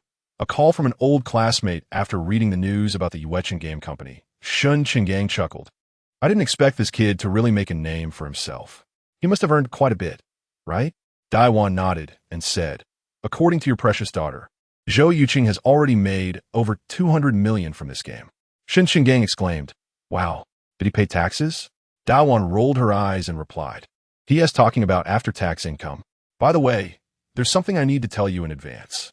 Xiao Zhou plans to set up a trust fund of 100 million for Xiao Yiye in Hong Kong." Shen Qingang's expression turned serious as he put down his chopsticks and asked, "When?" Dawan shook her head and said, "I'm not too clear on that." Shen Qinggang inquired, "Why is he doing this?" A hint of admiration flashed in Dai Wan's eyes as she said, "Xiao Zhou explained to Jingyun that he is afraid of failing in his future business and not being able to provide a good life for Xiao Yiye. So, he wants to save up 100 million while he still has money." Shen Qinggang said discontentedly, "Isn't he doubting us? Are we going to let Xiao Yiye live poorly in the future?" Dai Wan shot him a glance and said, "Can you give Xiao Yiye 100 million? Shen Qinggang was suddenly at a loss for words. Dai Wan continued, "I always thought Xiao Zhou was a very responsible person, and it seems my judgment was correct. Lao Shun, if he does this, will it affect you?" Shen Qinggang thought for a moment and shook his head. "No, they aren't legally father and daughter. Giving a child a 100 million trust fund without being legally recognized as a father and daughter would clearly look like Zhou Yuchen was bribing Shen Qinggang to outsiders." Dai Wan said, "Then let us wait a bit." Shen Qinggang asked, "What is the relationship between Jingyun and Xiao Zhou now? They aren't together already, are they?" Dai Wan replied, "I'm not sure. However, I can tell you clearly that even if they are together, I wouldn't oppose it." Shen Qinggang fell silent for a moment, saying nothing, and picked up his chopsticks to eat. "Hello, is this Lao Zhou?" That afternoon, Zhou Yuchen received a call from an unfamiliar number, and the other party directly called him Lao Zhou. This nickname was only used by his old dormitory brothers. Zhou Yuchen recalled for a while, and soon a handsome but somewhat lewd-looking man appeared in his mind. "You are Wu Liang. Ha ha, it really is my good brother. 5 years without seeing you, and just a word can tell it's my voice. You could turn to ashes, and I wouldn't forget you." Wu Liang was Zhou Yuchen's best friend and roommate from Yunhai University. His family ran a hotel business, so that they were well off. He was generous and often treated Zhou Yuchen and others to drinks, meals, and karaoke. His only flaw was being lecherous. Within half a year of entering the university, he had 4 girlfriends and then encountered a scene where all 4 of them beat him up, leaving him bruised. If it weren't for Zhou Yuchen, it was uncertain whether he would have made it out alive. Although Wu Liang had many girlfriends, his style of conduct was like Duan Zhengchun from Demigods and Semi-Devils. Charming, but not lewd, treating each girlfriend very well. Even when his affairs were exposed, the girlfriends who beat him up never spoke ill of him afterward. Later, Wu Liang compensated each of them with a set of expensive cosmetics and a phone. Achieving this, Wu Liang was considered a pioneer at Yunhai University. "Lao Zhu, since you've been out for a while, why didn't you come find me? Behind Luo Hao is the underworld, and your family runs a hotel. Looking for you would only bring trouble to your family." "Wu Liang, after you graduated, did you go for further studies or inherit the family business?" "With my grades, how could I even think about further studies? I'm now the vice president of Longhu Hotel, tied down by my dad." "Humph. You've probably been taking advantage of quite a few waitresses." "Huh? The rabbit doesn't eat the grass by its nest. I'm not that desperate." "Lao Zhu, when you have time, I want to invite you over to gather. Dahu and Dazhong are both in Yunhai. Dahu, mentioned by Wu Liang, is Chun Dahua, and Dazhong is Sun Zhong, both of their roommates. There were 4 people in their dormitory. Zhou Yuchen was the boss, Sun Zhong was the second, Wu Liang was the third, and the youngest, Chun Dahua, was the 4th. During their university years, the 4 were so close they could share a pair of pants. After Zhou Yuchen went to prison, the other 3 tried to visit him several times, but were turned down by him. "Set a time. How about tonight at 7 p.m. at the Longhu Hotel?" "Okay," Zhou Yuchen agreed. In the afternoon, he picked up Xiao Yiye and went into the kitchen to prepare a meal for the 2 of them. After Shun, Jingyan returned. Zhou Yuchen told her, and then went to Longhu Hotel. "Ah, hello Zhou, I missed you." In the hotel lobby, a handsome young man with flowing long hair saw Zhou Yuchen enter and cheered, then opened his arms and walked toward him. This person was none other than Wu Liang. Zhou Yuchen hugged him tightly and said, "Wu Liang, it's been 5 years. I feel like you've become much more mature." Wu Liang rolled his eyes and said, "You mean in terms of weight?" right? Zhou Yuchen couldn't help but laugh. I'm glad your sense of humor hasn't changed. Wu Yang put his arm around his shoulder and said, Old Air and Lao San Haven tea arrived yet. Let us go to the private room and wait for them. Zhou Yuchen nodded, sure. Many classmates become realistic after entering society. Zhou Yuchen was very happy that Wu Yang hadn't changed and still regarded him as a brother. In room 6, Wu Yang personally brewed a pot of tea and poured it for Zhou Yuchen. Zhou Yuchen asked, Wu Yang, who gave you my contact information? Wu Yang replied, Ye Ving Duang. That guy came over for dinner with a bunch of foreigners today, and knowing we're close, he gave me your phone number. Lao Zhu, I'm not saying this to offend you, but you really don't treat me as a brother. You haven't called me even once in all these years. Zhou Yuchen sighed. I didn't want to involve you. Wu Yang nodded, I understand. The incident with Luo Hao and his dad has spread like wildfire in our class group. Good heavens. Not only drug dealing, but also guns and explosives. What a crazy situation. How are you doing now? Zhou Yuchen smiled and said, the police have cleared my name. I'm now doing game development and occasionally dabbling in futures and stocks. After all, we're in finance. I can't lose my professional skills. Wu Yang slapped his forehead and said, don't even mention it. Recently, I lost over 2 million buying crude oil, and my dad gave me a good scolding. Chapter 95, Brotherhood, You Deserve It. A loud voice came from outside. Zhou Yuchen turned to look, and a tall man in a suit, about 1.8 meters tall and robust, pushed the door open and walked in. Behind him stood a shorter man, wearing glasses and with a thin face. The robust man was Chen Dahua, the 4th member of their dormitory, while the other was Sun Zhong, the 2nd member. Dao Dazhong, long time no see. Zhou Yuchen stood up and said with a smile, Old Zhou, you finally showed up. Chen Dahua exclaimed excitedly and gave him a bear hug. Zhou Yuchen deliberately said in a hoarse voice, if you don't let go, I want to be able to breathe. Chen Dahua laughed heartily and released Zhou Yuchen, saying, stop it. Zhou Yuchen patted his shoulder and was about to greet Sun Zhong, only to find that Sun Zhong had already sat down in his spot. Wu Yang's expression was a bit unpleasant as he said, second brother, that's Old Zhou's seat.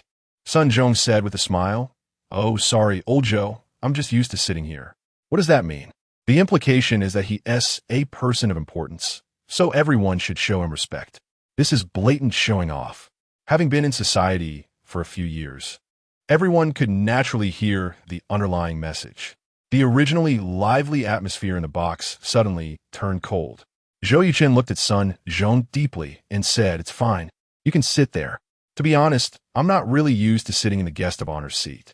After saying that, Zhou Yuchen sat down to Wu Yang's right. Wu Yang had a cold expression and handed Zhou Yuchen the teacup he had used. Chen Dahua sensed something was off and immediately laughed, saying, we're all brothers. It doesn't matter where we sit. Zhou Yuchen smiled and said, Dahua is right. Wu Yang, hurry up and serve the dishes. I'm starving. Wu Yang replied, okay. Soon, the food and drinks were ready. Wu Yang raised his cup and said, finally, the 4 of us are together again. Let us toast to our reunion in 5 years. Cheers. Zhou Yuchen and Chen Dahua raised their cups, clinking them with Wu Yang's. Only Sun Zhong remained motionless. The 3 of them looked at him, and Sun Zhong smiled, saying, I'm a civil servant, so I won TB drinking. Wu Yang got angry and was about to scold him, but Zhou Yuchen nudged him with his leg and said, it's good that you could come. Sun Zhong replied, I mainly came to give Wu Yang face. One idiot. If a young person encountered someone who didn't show respect like this, they would definitely be furious.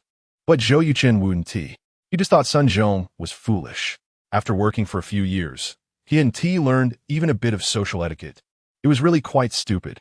Wu Yang couldn't hold back anymore and said sternly, Sun Zhong, what do you mean by that? Sun Zhong replied, I'm currently the secretary of the director of the Yinhai Tax Bureau, so it's really not appropriate for me to meet Old Zhou. I mainly came to accompany a few leaders for dinner.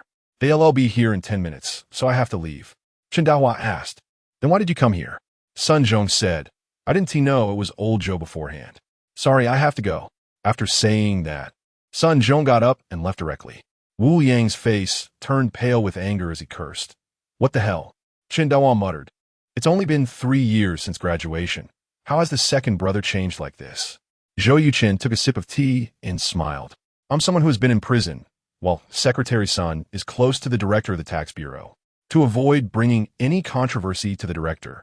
Secretary Sun's actions are understandable. Wu Yang, didn't you tell him that today is to meet me? Hearing Zhou Yuchen refer to Sun Zhong as Secretary Sun instead of Da Zhong, Wu Yang realized that Zhou Yuchen had already excluded him from the Brotherhood, saying, "When I called you, Da was right next to me. We were planning to surprise Da Zhong, so we didn't tell him in advance. I didn't expect." Zhou Yuchen said playfully, "Aren't you too afraid I'll bring you trouble?" Wu Yang's expression changed. "What do you mean by that? We're brothers. We share blessings and bear hardships together." Chen Dahua slapped the table in agreement, saying, "Exactly." Zhou Yuchen felt moved, raised his cup, and said, "Come on, let us drink to that." "Cheers," they all responded. Without the party pooper Sun Zhong, the atmosphere in the box instantly changed. After a few rounds of drinks and dishes, Zhou Yuchen asked, "Dahua, what are you working on now?" Chen Dahua spread his arms and said, "Old Zhou, guess." Zhou Yuchen looked him over and said, "Banking." Chen Dahua asked in surprise, "How did you guess?" Zhou Yuchen laughed. "People in banks wear uniform high-end suits." Chen Dahua gave him a thumbs up, saying, "Impressive." Zhou Yuchen continued, "Those who study finance go into banking. It's quite fitting." Wu Yang rolled his eyes and said, "Old Zhou, do you know who his dad is?" "The head of the Yunhai branch of the Summer National Commercial Bank. If I hadn't gone to the bank last month and happened to hear him call Director Chen Dad, I wouldn't have known." Chen Dahua helplessly said, "Wu Yang, this is the 6th time you've complained about me." Wu Yang retorted, "I'm angry that you don't treat me as a brother." Chen Dahua sighed and said, "I didn't mean to hide it from you, nor am I afraid you'll ask my dad for help. To be honest, my parents divorced more than 10 years ago, and I've been living with my mom ever since, so I never talk about my family." Wu Yang quickly slapped himself and said, "Dahua, I'm sorry. That's my fault. I'll drink a cup for punishment."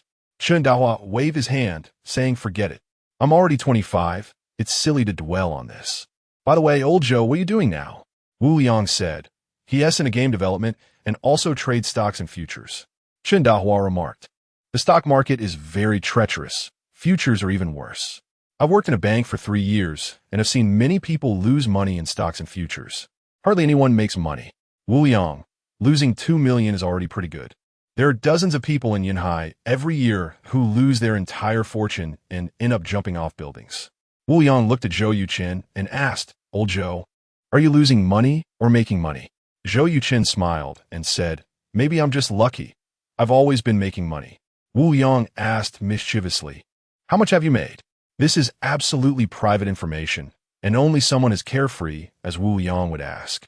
If it were someone else, Zhou Yuchen wouldn't show them a good face at all. Chapter 96. The shock of everyone over 100 million, right? Zhou Yuchen made more than 100 million from oil futures and another 100 million from Dongxi Network Business Company stocks, totaling around 250 million. He said over 100 million mainly to be modest, but to Wu Yang and Chen Dahua's ears, it sounded like pure nonsense.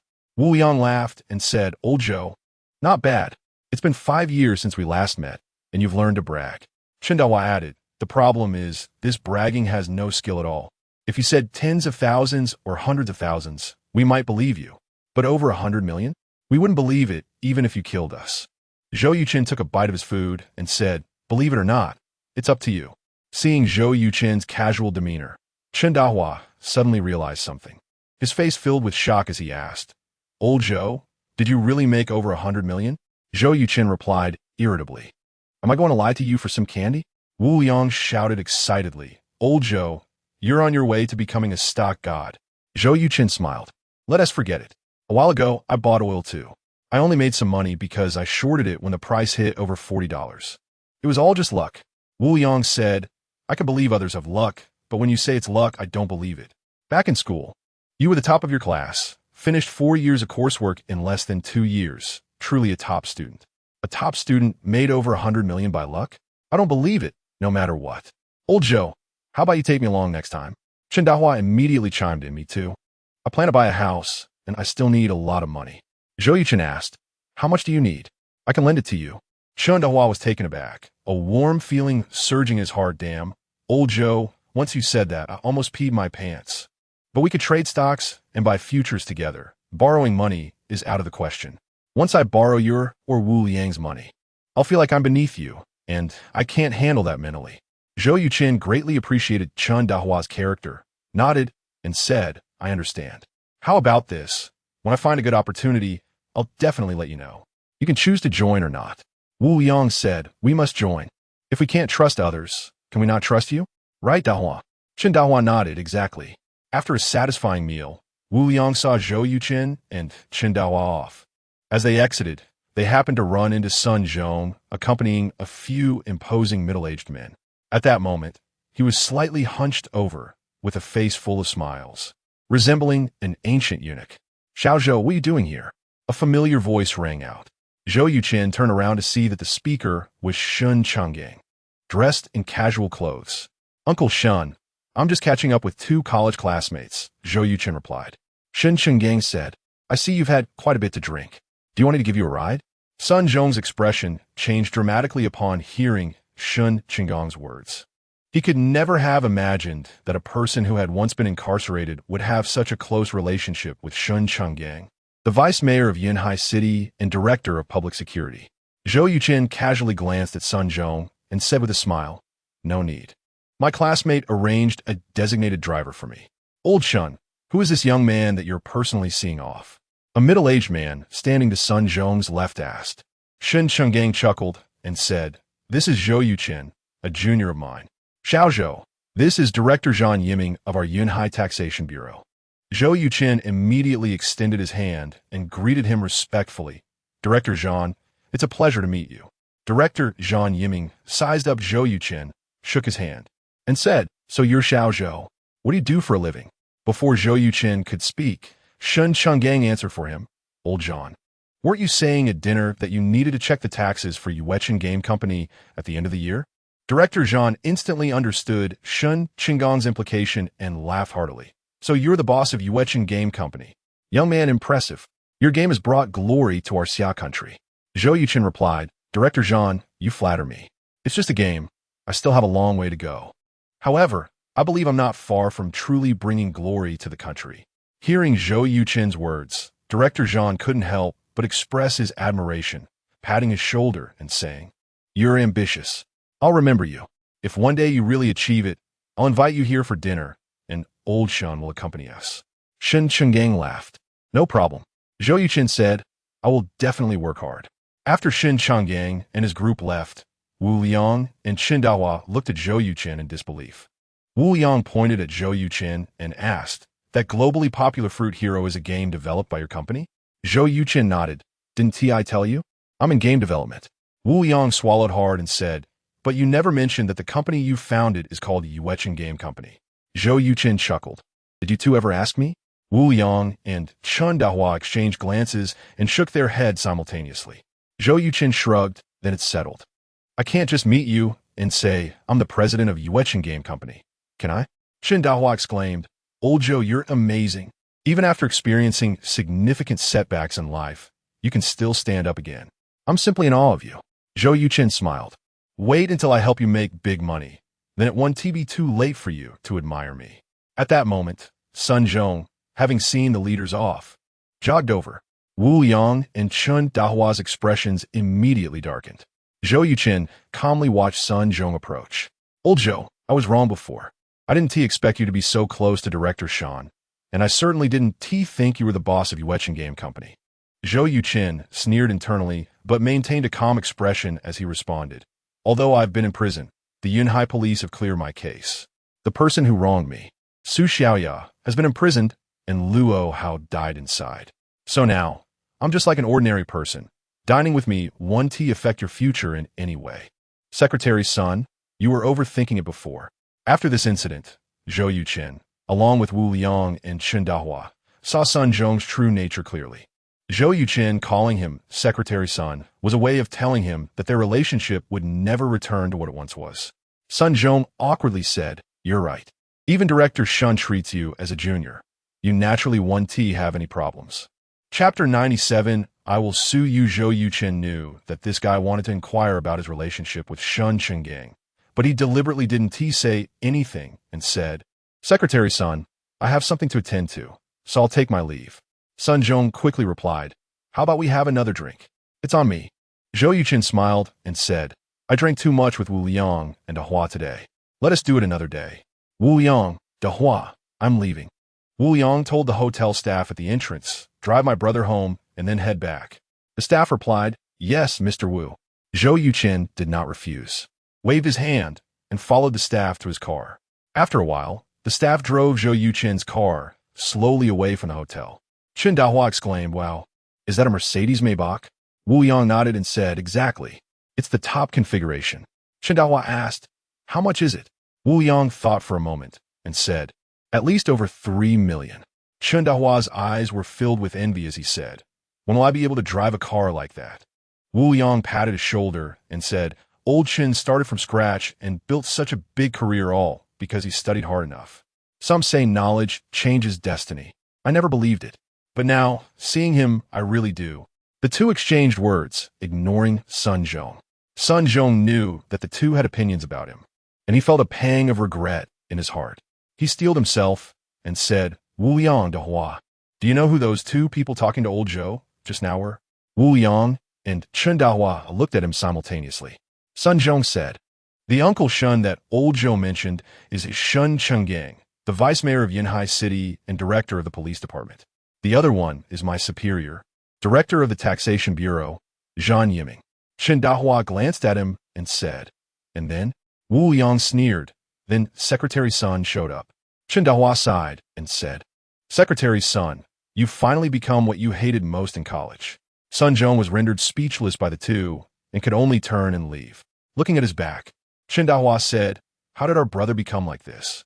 Wu Liang said softly, it's not that we change, it's that he has. Zhou Yuchen returned home and saw Shun Jingyun sitting on the sofa in the living room, watching TV.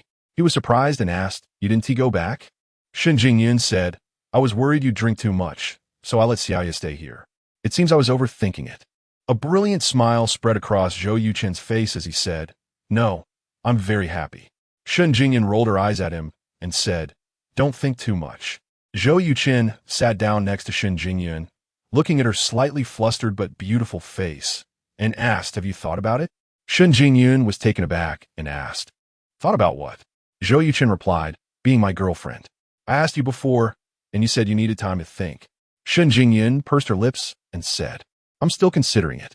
Zhou Yuchen felt a bit disappointed and said, no rush, take your time. Shun Jingyun secretly glanced at him and asked, are you angry? Zhou Yuchen laughed and said, how could I be? Love is either there or at ISNT. It can't be forced. Shun Jingyun asked, what if I don't choose you and marry someone else? What would you do? Zhou Yuchen thought for a moment and said, I would wish you happiness with a good partner. Then I would do my utmost to sue you for custody of Xiaoya. Shun Jingyun was stunned. She never expected Zhou Yuchen would give such an answer. Why? Zhou Yuchen said seriously, I absolutely cannot allow Xiaoya to live with a strange man, especially after she turns 12. You should understand what I mean. Shun Jingyun replied, you might be thinking too badly of people. Zhou Yuchen said, the hardest thing to grasp in this world is people's hearts, and they are not constant. Xiaoya is my life. I don't want her to suffer even the slightest bit of harm. No chance of it at all. Shun Jingyun was silent for a moment and said, I never planned to get married. I just wanted to raise Xiaoya independently. It wasn't until you appeared that I realized I was wrong. Children need a father. Yuchen, you are a very excellent father. Zhou Yuchen replied, I will also be a very excellent husband. Shun Jingyun nodded and said, I believe that. Can you give me some time? Zhou Yuchen asked, then can you move in with Xiaoya? ISNT their concept of trial marriage online? We could try living together for a while. Shun Jingyun laughed and said, I'm not even your girlfriend yet, and you want me to live with you. What if you get too wild? Zhou Yuchen said, living together can cultivate feelings. As for getting wild, that's never going to happen. Shun Jingyun thought for a moment and said, I'll consider it. Zhou Yuchen slapped his forehead and said helplessly, do you people who eat government salaries really like to consider things? Shun Jingyun chuckled. That smile was like 100 flowers blooming, making Zhou Yuchen gaze at her in a daze. Shun Jingyun felt a bit shy under his stare and playfully said, have you seen enough? Zhou Yuchen shook his head and said, no, I can never get enough in a lifetime. You're lucky to be born in modern times. If you were born in ancient times, you would definitely be a disaster for the country. Shun Jingyun picked up a cushion from the sofa and hit him, pretending to be angry, and said, "Are you complimenting me or mocking me?" Zhou Yuchen laughed and said, "Of course I'm complimenting you. By the way, I want to ask you something. Is Sun Zhong your colleague?" Shun Jingyun nodded and said, "Yes. He asked the secretary to our director and just took office 2 months ago. Do you know him?" Zhou Yuchen replied, "He used to be my dorm brother. Now, huh? He is eager to distance himself from me." Shun Jingyun's expression changed, and she quickly asked, "What happened?" Zhou Yuchen recounted what happened that evening and said, "They say the environment can change a person, but this guy has changed way too fast, and his thick skin is astonishing." Shun Jingyun said, "But he is not smart. You could even describe him as foolish." Zhou Yuchen laughed and said, "Our views are surprisingly consistent. In the private room, he treated me like that. I was a bit angry, but more than that, I felt he was foolish. His behavior not only completely offended me, but also exposed his character. Who would dare to confide in him in the future?" Shun Jingyun said, "Sun Zhong has been pursuing me."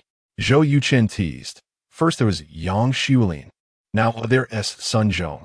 Miss Shun, your charm is truly immense. Besides these two, are there any others?" Chapter 98. The bonus controversy. Shun Jingyun said, "To be honest, there's still a lot." Zhou Yuchen asked, "When will you take me for a tour? I need to tell them that you're already taken." Shun Jingyun stood up, smiling, and said, "I will give you that opportunity." After saying this, she walked into the bedroom she shared with Xiao Yeye. Zhou Yuchen touched his nose, suddenly feeling as if he had fallen into a big pit. After taking a hot shower, Zhou Yuchen went to his bedroom as usual and picked up a hefty English book about chips, starting to read it seriously. After achieving master level in investment skills, Zhou Yuchen chose chip research and development technology without hesitation. For over 10 consecutive days, he had studied 3 large volumes, with the knowledge and abilities of Paul Karl. Even without the understanding scroll, Zhou Yuchen could easily comprehend the contents of these works. After studying for 3 hours straight, Zhou Yuchen felt a bit sleepy, so he returned to his bedroom, sat cross-legged on the bed, and meditated. I must say, the Tai Chi visualization method really helped Zhou Yuchen a lot, saving him a significant amount of time for studying. Otherwise, he could never have acquired so many master-level skills in such a short time. After about 2 hours, Zhou Yuchen woke up from his meditation and returned to the study to continue his reading. He studied until 5 in the morning when he finished the entire volume. But his chip research and development skills were still stuck at the proficient level, 99, not moving at all. Zhou Yuchen wasn't too anxious. He changed into sportswear and went out to practice boxing. Soon, the elderly gentleman arrived at the small square one after another. Seeing Zhou Yuchen with his eyes closed, standing in a wuji stance, they did not disturb him. Half an hour later, after finishing his boxing practice, Zhou Yuchen looked around and did not see Zhao Shanghua. So he asked the elderly gentleman who had just finished practicing the Tai Chi 13 postures, "Old Zhang, where has old Zhao gone? I haven't seen him for over 10 days. Previously, Zhao Shanghua had invited him to teach Zhao Yanjing the Tai Chi 13 postures, but after such a long time, Zhao Shanghua had not contacted him, and even he himself was nowhere to be found. This puzzled Zhou Yuchen, which is why he asked Old Zhang. Old Zhang said he went to Yindu to see his newborn great-grandson. Zhou Yuchen responded, "Oh, that's great news." Old Zhang nodded and said, "Who says it isn't? Alas, I only have 2 great-granddaughters, and I still don't have a great-grandson." Zhou Yuchen smiled and said, "Don't worry, I believe you will have one soon." Old Zhang replied, "I appreciate your good wishes." Back at home, Zhou Yuchen went into the kitchen. After preparing breakfast, Shun Jingyun helped the child get up to eat. As usual, Shun Jingyun went to work, and Zhou Yuchen took the child to school. At exactly 9 o'clock, Zhou Yuchen entered the Yuchen game company and glanced up at the big screen. Since the launch of Fruit Hero, the big screen had been in a 24-hour nonstop state. The left side displayed the real-time sales of Fruit Hero abroad, while the right side showed the real-time sales in the domestic market. The numbers on both sides changed almost every second. Now, the sales of Fruit Hero abroad had surpassed 25 million copies, and the domestic sales had also reached over 66 million copies, which could be considered a huge success. Seeing the impressive results of Fruit Hero, the game Flaming Birds, which had already obtained licenses in Europe, America, and Xia country, was also being pushed repeatedly. There was no way around it. Launching Flaming Birds now would be self-sabotage. In his previous life, Fruit Hero could become a global sensation for a reason. Although Zhou Yuchen had anticipated the popularity of Fruit Hero, he did not expect it to reach a level even higher than in his past life. This indicated that Zhou Yuchen had greatly underestimated the potential of mobile games. Brother Chun, the three major gaming platforms have transferred the money over, reported Wang Yuqi, the finance supervisor. Zhou Yuchen was taken aback and said, "Isn't it's still less than a month?" Wang Yuqi replied, "We went live on June 17th, and now it's July 4th. They settle accounts monthly, and this is for June." Zhou Yuchen responded with an O and asked, "How much in total?" Wang Yuqi handed the accounts to Zhou Yuchen and said, "As per your instructions, we will convert everything into Xia Yuan, deducting taxes from various countries. It totals around 180 million. I've checked the exchange rates and calculated it several times with colleagues. There won't be any issues." Zhou Yuchen nodded and said, "That's good. I've looked at the payroll from the HR department. You can distribute the money according to that. As for everyone's bonuses, I will personally draft them." Wang Yuqi replied, "Understood." That afternoon, everyone received a text message on their phones indicating that their salaries had been deposited. Upon seeing the amounts in the messages, they were all very disappointed. With Fruit Hero performing so well, they had expected Zhou Yuchen to give them a bonus, but to their surprise, there was nothing. A team leader in charge of art, who had a fiery temper, directly approached Zhou Yu and asked, "Yuga, didn't you say there would be a bonus? Why didn't we see anything?" Zhou Yu was taken aback, picked up his phone, checked the text message, and frowned, saying, "Don't be anxious. I'll go ask." Finding Hijun, Zhou Yu straightforwardly asked, "Did you distribute the bonuses?" Hijun's team was the research and development team for Fruit Hero, so if bonuses were given, they would definitely receive the most. "No, our team has also been discussing this matter, and we can't focus on work. What about Brother Chun? You want to pick up the kids? I'll go ask Wang Yuqi." "I'm going too." On their way to the finance office, they happened to run into Wang Yuqi. "Old Wang, what's the deal with the bonuses that Brother Chun promised?" Zhou Yu directly questioned. Wang Yuqi was taken aback and laughed. "Why are you all so anxious?" Zhou Yu replied, "How can we not be anxious? Everyone is asking. If there are no bonuses, people will definitely be extremely disappointed. Who knows, someone might resign tomorrow." Wang Yuqi frowned and said, "Resigning if there are no bonuses? I'd like to see who would be willing to give up a job that pays 20,000 a month." Hijun quickly said, "Old Wang, don't listen to Zhou Yu's nonsense. Just give us a clear answer. Is there a bonus or not? If not, we need to go back and do some work on everyone's mindset." Wang Yuqi replied irritably, "After all this time, don't you all know what kind of person Brother Yu is? Don't worry, everyone in the company will receive bonuses. Among them, your team's bonuses will be the highest."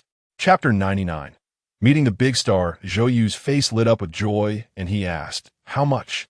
Wang Yuqi shook the list in his hand and said, "Each of you and the members of the Ocean team will receive a bonus of 50,000, while each member of Hijun's team will receive 80,000. As for you middle managers, your bonuses will be delayed until all 3 games are launched." Brother Yu said that he has always remembered the 7-figure amount he promised you before. Zhou Yu exclaimed, "Is Brother Yu really going to give us 7 figures?" Wang Yuqi replied softly, "If all 3 games perform well, every member can earn over 6 figures. It's perfectly normal for you to give million." Zhou Yu excitedly said, "Brother Chun is so generous. I need to rush back and tell them." Wang Yuqi smiled, "Tell the brothers not to rush. The money will be in everyone's accounts by tomorrow afternoon at the latest." Zhou Yu replied, "Got it." 2 minutes later, there's a burst of cheers from the Yuchen Game Company. "Wow, Brother Chun is so generous. Last month I couldn't find a job, and this month I got a monthly salary of 70,000. This is so dramatic. What is 70,000? The members of Team 3 each get 100,000. Don't worry. When Angry Birds is launched next month, we can also get 100,000. Working for such a generous boss like Brother Chun is really motivating." After a while, the people from Teams 2 and 3 learned about the news, and the cheers grew even louder. In his previous life, Zhou Yuchen understood one principle. A company has 2 biggest crises. One is not making money, and the other is not being able to distribute money. If a company doesn't team make money, it will go bankrupt, and there's nothing to say about that. But if it makes money and there's a problem in distributing it, that becomes the boss's responsibility. Why was Huawei able to become the most powerful tech company in Xia country and even the world? It was because the founder of Huawei handed most of the company's shares to the union, leaving himself with less than 1%. This made all employees feel like they were working for themselves, and the cohesion and centripetal force generated by this feeling can be imagined.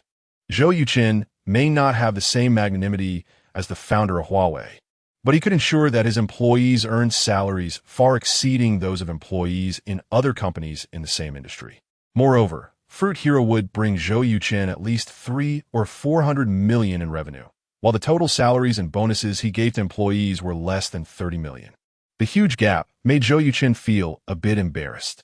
The employees felt they were getting a great deal, but in reality, the one truly benefiting was Zhou Yuchen.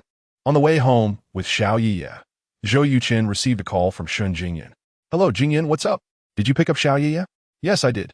Could you go to Mingda community and help me pick up a friend? She is right downstairs, but I can't leave. Give me your friend's contact information. I'll call her when I arrive. My friend has a special identity, so I can't give your number without her permission. When you get downstairs, just take Xiao Yiye out of the car. She'll know you're the one she's waiting for when she sees Xiao Yiye. Is it that mysterious? All right, I got it. Half an hour later, Zhou Yuchen's car slowly stopped downstairs at Shun Jingyan's building. He opened the door and carried Xiao Yiye out. After walking around the front of the building, Zhou Yuchen's gaze landed on a nanny van. Sure enough, the van's door opened, and a tall, stylishly dressed woman wearing sunglasses stepped out. Although she covered her eyes with sunglasses, Zhou Yuchen could still see her extraordinary beauty. Xiao Yiye. The woman walked up to the father and daughter, took off her sunglasses, revealing a pair of charming, affectionate eyes and an incredibly beautiful face. Young. Xiao Yiye called out obediently. The woman pretended to be angry and said, Didn't we agree you would call me Young Mama? Xiao Yiye rolled her eyes and asked, Did you buy me a toy? The woman laughed and said, You little girl are so clever. The toy is in the car. I'll get it for you later. Xiao Yiye immediately changed her tune, saying, Thank you, Young Mama. The woman stroked her little cheek and turned her gaze to Zhou Yuchen, saying, You must be Xiao Yiye's biological father, Zhou Yuchen? Zhou Yuchen nodded and said yes. The woman said, I am Yang Lei, Jingyan's best friend and Xiao Yiye's godmother. Yang Lei. Zhou Yuchen felt the name was somewhat familiar and asked, You're the singer Yang Lei, right? Yang Lei self-deprecatingly said, It seems I'm still not famous enough. Zhou Yuchen replied, I'm not very familiar with the entertainment industry. I can only remember 5 or 6 names, and you're already quite well known. Yang Lei asked, What did Jingyan arrange? Zhou Yuchen replied, She is at work and can't get away. So she asked me to bring you to my place. She should be back around 6. Yang Lei said, All right, I'll come with you. Waving at the nanny van, Yang Lei picked up Xiao Yiye and followed Zhou Yuchen to his car. Zhou Yuchen opened the door and took Xiao Yiye from Yang Lei's arms and placed her inside the car. After Yang Lei got in, he closed the door. From Zhou Yuchen's actions, Yang Lei could tell he was a very considerate and observant person, and a hint of appreciation flashed in her eyes. In less than 5 minutes, Zhou Yuchen drove to the entrance of his community. After getting out and speaking with the security guard about registering the license plate of Yang Lei's nanny van, Zhou Yuchen got back in the car and drove inside. Yang Lei exclaimed in surprise, You live so close to Jingyan. Zhou Yuchen replied, I just moved to Yanhai 2 months ago. To conveniently take care of and pick up the kids, I bought a house near her and her daughter. Yang Lei nodded and said, You thought this through. Zhou Yuchen parked the car and opened the back door. Yang Lei stepped out while holding Xiao Yiye. A middle-aged woman also got out of the nanny van, holding a teddy bear, likely Yang Lei's manager. She glanced at Zhou Yuchen with a hint of caution and said, Mr. Zhou, I am Yang Lei's manager, Li Hui. May I come to your home for a glass of water? Zhou Yuchen nodded and smiled, Of course. That is no problem. To be honest, I also don't want to spread any rumors about Miss Yang. Zhou Yuchen was not offended by Li Hui's distrust. If he were in her position, he also wouldn't feel comfortable letting a female artist go to a strange man's home. Li Hui's expression visibly softened, and she said, Then I'll bother you. Chapter 100. I am testing him, taking the elevator. Zhou Yuchen was holding Ziyu while leading Li Hui and Yang Lei into his home. Wow, Your house must be over 300 square meters, right? Yang Lei asked in surprise as she looked at the grand and luxurious living room. Zhou Yuchen poured a glass of water for her and Li Hui, saying, "It's 320 square meters." Yang Lei responded, "This must cost several tens of millions." "Did you buy it outright?" Zhou Yuchen nodded and said, "Yes, it cost 45 million in total." Yang Lei asked, "Is your family very wealthy?" As a rising star in the music industry, Yang Lei had worked for 2 or 3 years and earned just over 100 million. She couldn't believe that Zhou Yuchen, so young, could earn over 40 million on his own. Zhou Yuchen couldn't help but laugh, saying, "My family isn't rich. I earned it all myself." "Miss Young, are you going to ask me what I do for a living next?" "I work in finance and game development." Yang Lei replied, "Sorry, I've asked too many questions. Mainly, Jingyan didn't tell me anything about you. If it wasn't for my surprise visit this time, I would even know you existed." Zhou Yuchen said, "It's okay. Miss Yang, Ms. Li, could you please play with Zhou Yu for a while? I'll go cook in the kitchen." Li stood up, asking, "Do you need help?" Zhou Yuchen waved his hand, saying, "No, I can manage on my own." Zhou Yu hugged her stuffed bear and said, "Yang Mama, Daddy's cooking is really delicious." Yang Lei laughed and asked, "Really? Who cooks better, your mama or your daddy?" Zhou Yu whispered, "Of course it's my daddy. But you can't tell Mama, okay?" Yang Lei playfully pinched her little nose and said, "You little clever girl." Perhaps because her best friend had come over. Shen Jingyan returned home half an hour early. Hearing the sound of the door opening outside, Yang Lei immediately walked out of the bedroom. "Darling, I missed you to death." Yang Lei exaggeratedly shouted. "Cut it out." Shen Jingyan, while changing her slippers, said irritably, "You participated in the 11th episode of Peak Singer on Yunhai TV.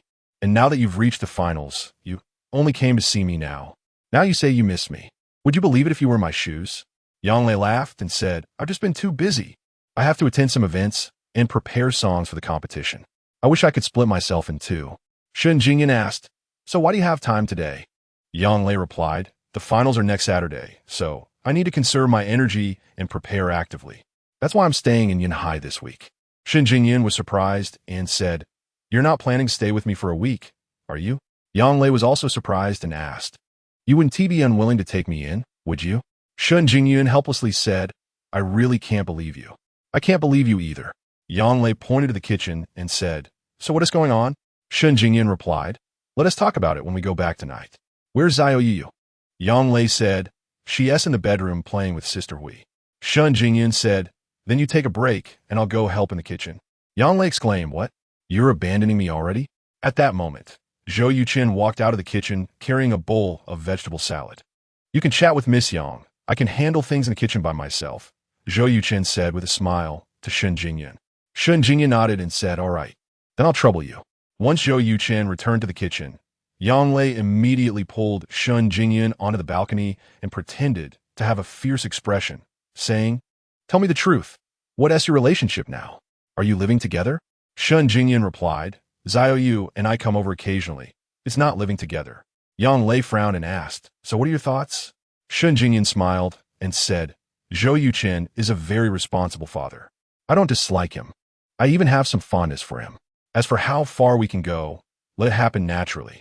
Yang Lei looked intently at Shen Jingyan and said, "Darling, don't try to fool me with that kind of talk. If others don't understand, do I not know you? If you didn't like Zhou Yuchen, would you be living here with a child? Don't joke around." Shen Jingyan smiled and said, "All right, I admit I like Zhou Yuchen. Is that enough?" Yang Lei said, "Not enough.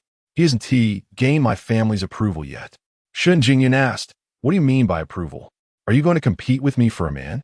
Yang Lei chuckled and said, "Shen Jingyan, I feel like you've gone bad." Shen Jingyan hugged Yang Lei and softly said, "I've actually already set my sights on Zhou Yuchen. I just want to observe for a while longer." Yang Lei asked, "Why do you want to observe him?" Shen Jingyan replied, "Because he went from an ordinary person without money to a billionaire in just 2 months. When someone suddenly becomes rich, they often reveal their true nature. And I want to see how he will act." Yang Lei looked at her with admiration and said, "Darling, you're always so rational." Zhou Yuchen, cooking in the kitchen, had a faint smile on his face.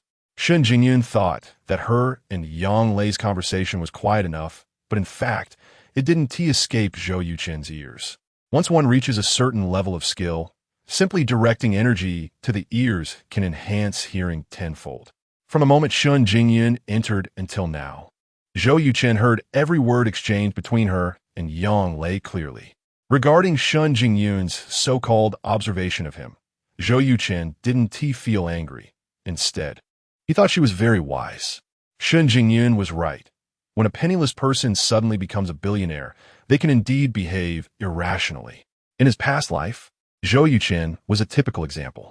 In the first week of becoming a billionaire, he spent $5 million hiring 3 beautiful car models to party with him, not to mention the luxury cars and famous watches. In the following 2 years, he had a string of girlfriends.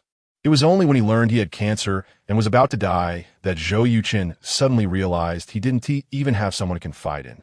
Those so-called girlfriends only had eyes for his money, and even his business partners were incessantly asking about how to handle his company shares. The desolation in Zhou Yuchen's heart was unimaginable. Now that he had the chance to live again, with family and children, he definitely wouldn't make the same mistakes again. Therefore, Shun Jingyun's test would inevitably be in vain. Thinking of this, Zhou Yuchen's smile grew even brighter. With 2 more people joining for dinner, Zhou Yuchen decided to make 2 more dishes. An hour later, he finished 6 dishes and 1 soup: stir-fried shredded potatoes, squirrel-shaped mandarin fish, braised beef brisket with tomatoes, oil-braised shrimp, pan-fried tofu, vegetable salad, and wincy tofu soup. Chapter 101. Isn't it enough to have hands to write songs? Looking at the table full of delicacies, Yang Lei showed a surprised expression and said, "Are you a 5-star chef?" Zhou Yuchen smiled and replied, "A 5-star chef can at most be my apprentice." This was no exaggeration from Zhou Yuchen. With a mastery level of 99 in culinary skills, Zhou Yuchen was the culinary god of this world, being a master of both Eastern and Western cuisines. Ordinary 5-star chefs usually range from 10 to 30 in proficiency, with a few signature dishes reaching 50 proficiency being considered top chefs. In front of Zhou Yuchen, they were all like younger brothers. Li Hui asked, "Is this the squirrel fish and the wincy tofu soup served at state banquets?" Zhou Yuchen nodded and said, "That's right. Don't just look, take a seat." Li Hui was a foodie. She initially planned to leave, but seeing the table full of dishes, she couldn't bear to go and simply sat down to eat. From picking up her chopsticks to putting them down, both Li Hui and Yang Lei couldn't stop praising Zhou Yuchen's culinary skills. They had attended many high-end banquets and met several renowned chefs, but none of them could compare to Zhou Yuchen's dishes. After the meal, Xiao Ye proudly said, "Yang Mama, Li Ai, are my dad's dishes especially delicious?" Yang Lei nodded and said, "No exaggeration, this is the best meal I've ever had." Zhou Yuchen, who did you learn your culinary skills from? It's incredible. Zhou Yuchen shrugged and said, "Self-taught." Yang Lei exclaimed, "That's impossible." Zhou Yuchen smiled and said, "You have to admit that there are geniuses in this world, and I just happen to be one of them." Yang Lei said, "To win a woman's heart, you first have to win her stomach." Zhou Yuchen, "I have high hopes for you. Strive to win over Jingyun soon. Then I'll come over to enjoy your cooking whenever I have time." Shun Jingyun said irritably, "Yang Lei, you really are something. He only used 1 meal to make you betray your side. Your stance is too unstable." Yang Lei retorted confidently, "A man who is rich, can cook, and has a sense of responsibility is hard to find, even with a lantern. If you don't want him, I will take him." After knowing Shun Jingyun's feelings, Yang Lei's jokes became noticeably bolder. Zhou Yuchen chuckled and said, "Yang Lei, your words are worth a bowl of boiled cabbage." Yang Lei's eyes lit up and said, "Boiled cabbage? Can you make it?" Zhou Yuchen confidently replied, "I can make all the dishes served at state banquets." "You're planning to stay with Jingyun for a few days, right? How about this? The day after tomorrow afternoon, I'll treat you to boiled cabbage." Yang Lei happily said, "It's a deal." Zhou Yuchen said, "But I have one condition. In the future, you need to say good things about me in front of Jingyun and blow some pillow talk." Yang Lei snapped her fingers and said, "No problem." Seeing Zhou Yuchen quickly win over Yang Lei, Shun Jingyun looked helpless and said, "Yang Lei, don't have your mind filled with thoughts of food. Don't forget, what is your task?" As soon as Yang Lei heard this, she immediately became downcast and said, "I'm in big trouble. In the next finals, everyone has already confirmed that they will sing new songs. If I can't write 2 new songs within a week, not only will I lose terribly, but I will also be mocked by many people. Sigh, I'm almost dying of anxiety. Li Hui comforted her. Yang Lei, don't worry. I've contacted a few creators, and there will be news coming soon. Yang Lei sighed and said, Sister Hui, don't dream. You've offended Ypsilon Foxit, and he will definitely make things difficult for me. Shen Jingyan frowned and asked, Who is Yu Chaoshi? How did you offend him? Yang Lei replied, He's the son of our company's boss. A while ago, he returned from studying abroad and repeatedly invited me to dinner, but I didn't go. Later, he directly brought roses to ask me to be his girlfriend, but I didn't agree. Then he got angry and shouted that he would blacklist me. Shen Jingyan asked, Doesn't his dad care? Yang Lei shrugged. I only have 3 months left on my contract with the company, and I don't plan to sign again. I'm planning to set up my own music studio. Li Hui interjected. So the whole company is suppressing us, without any sense of loyalty. The songs that were originally promised to us have been given to other artists in the company, and they've also told those external songwriters not to write songs for Yang Lei. T-Online Music Company's influence is too great. Nobody dares to offend them for Yang Lei. Shen Jingyan asked, So what are you planning to do? Yang Lei replied, If no one writes for me, I'll write it myself. But inspiration is not something you can just summon. At this moment, Zhou Yuchen felt a surge of confidence and boldly said, Isn't it enough to have hands to write songs? What's so difficult about it? Yang Lei, Li Hui, and Shen Jingyan all turned to look at Zhou Yuchen. Yang Lei smiled and said, Master Zhou, could you please write me 2 new songs? Zhou Yuchen nodded seriously and said, Sure. Yang Lei was taken aback and asked, You really can write songs? Zhou Yuchen replied, For years ago, I was extremely poor. To earn some money, I started learning to write songs. In 6 months, I wrote dozens of them. I tried to sell one, but the buyer only offered 50,000. I didn't agree, so I sold the copyright for 3 years for 30,000. I felt this industry was unreliable, so I didn't pursue it further. In his past life, Zhou Yuchen was recognized as the king of karaoke, being able to sing at least 200 to 300 songs. After crossing into this world, he sold a classic song to make some money, but only earned 30,000. He felt it was a waste of a classic song on Earth, and thus abandoned the idea of selling songs, dedicating himself to practicing Zhou Yuchen instead. Zhou Yuchen boasted that writing songs was as simple as having hands, and mentioned that he wrote dozens in 6 months, mainly to lay the groundwork for presenting songs later on, so that Yang Lei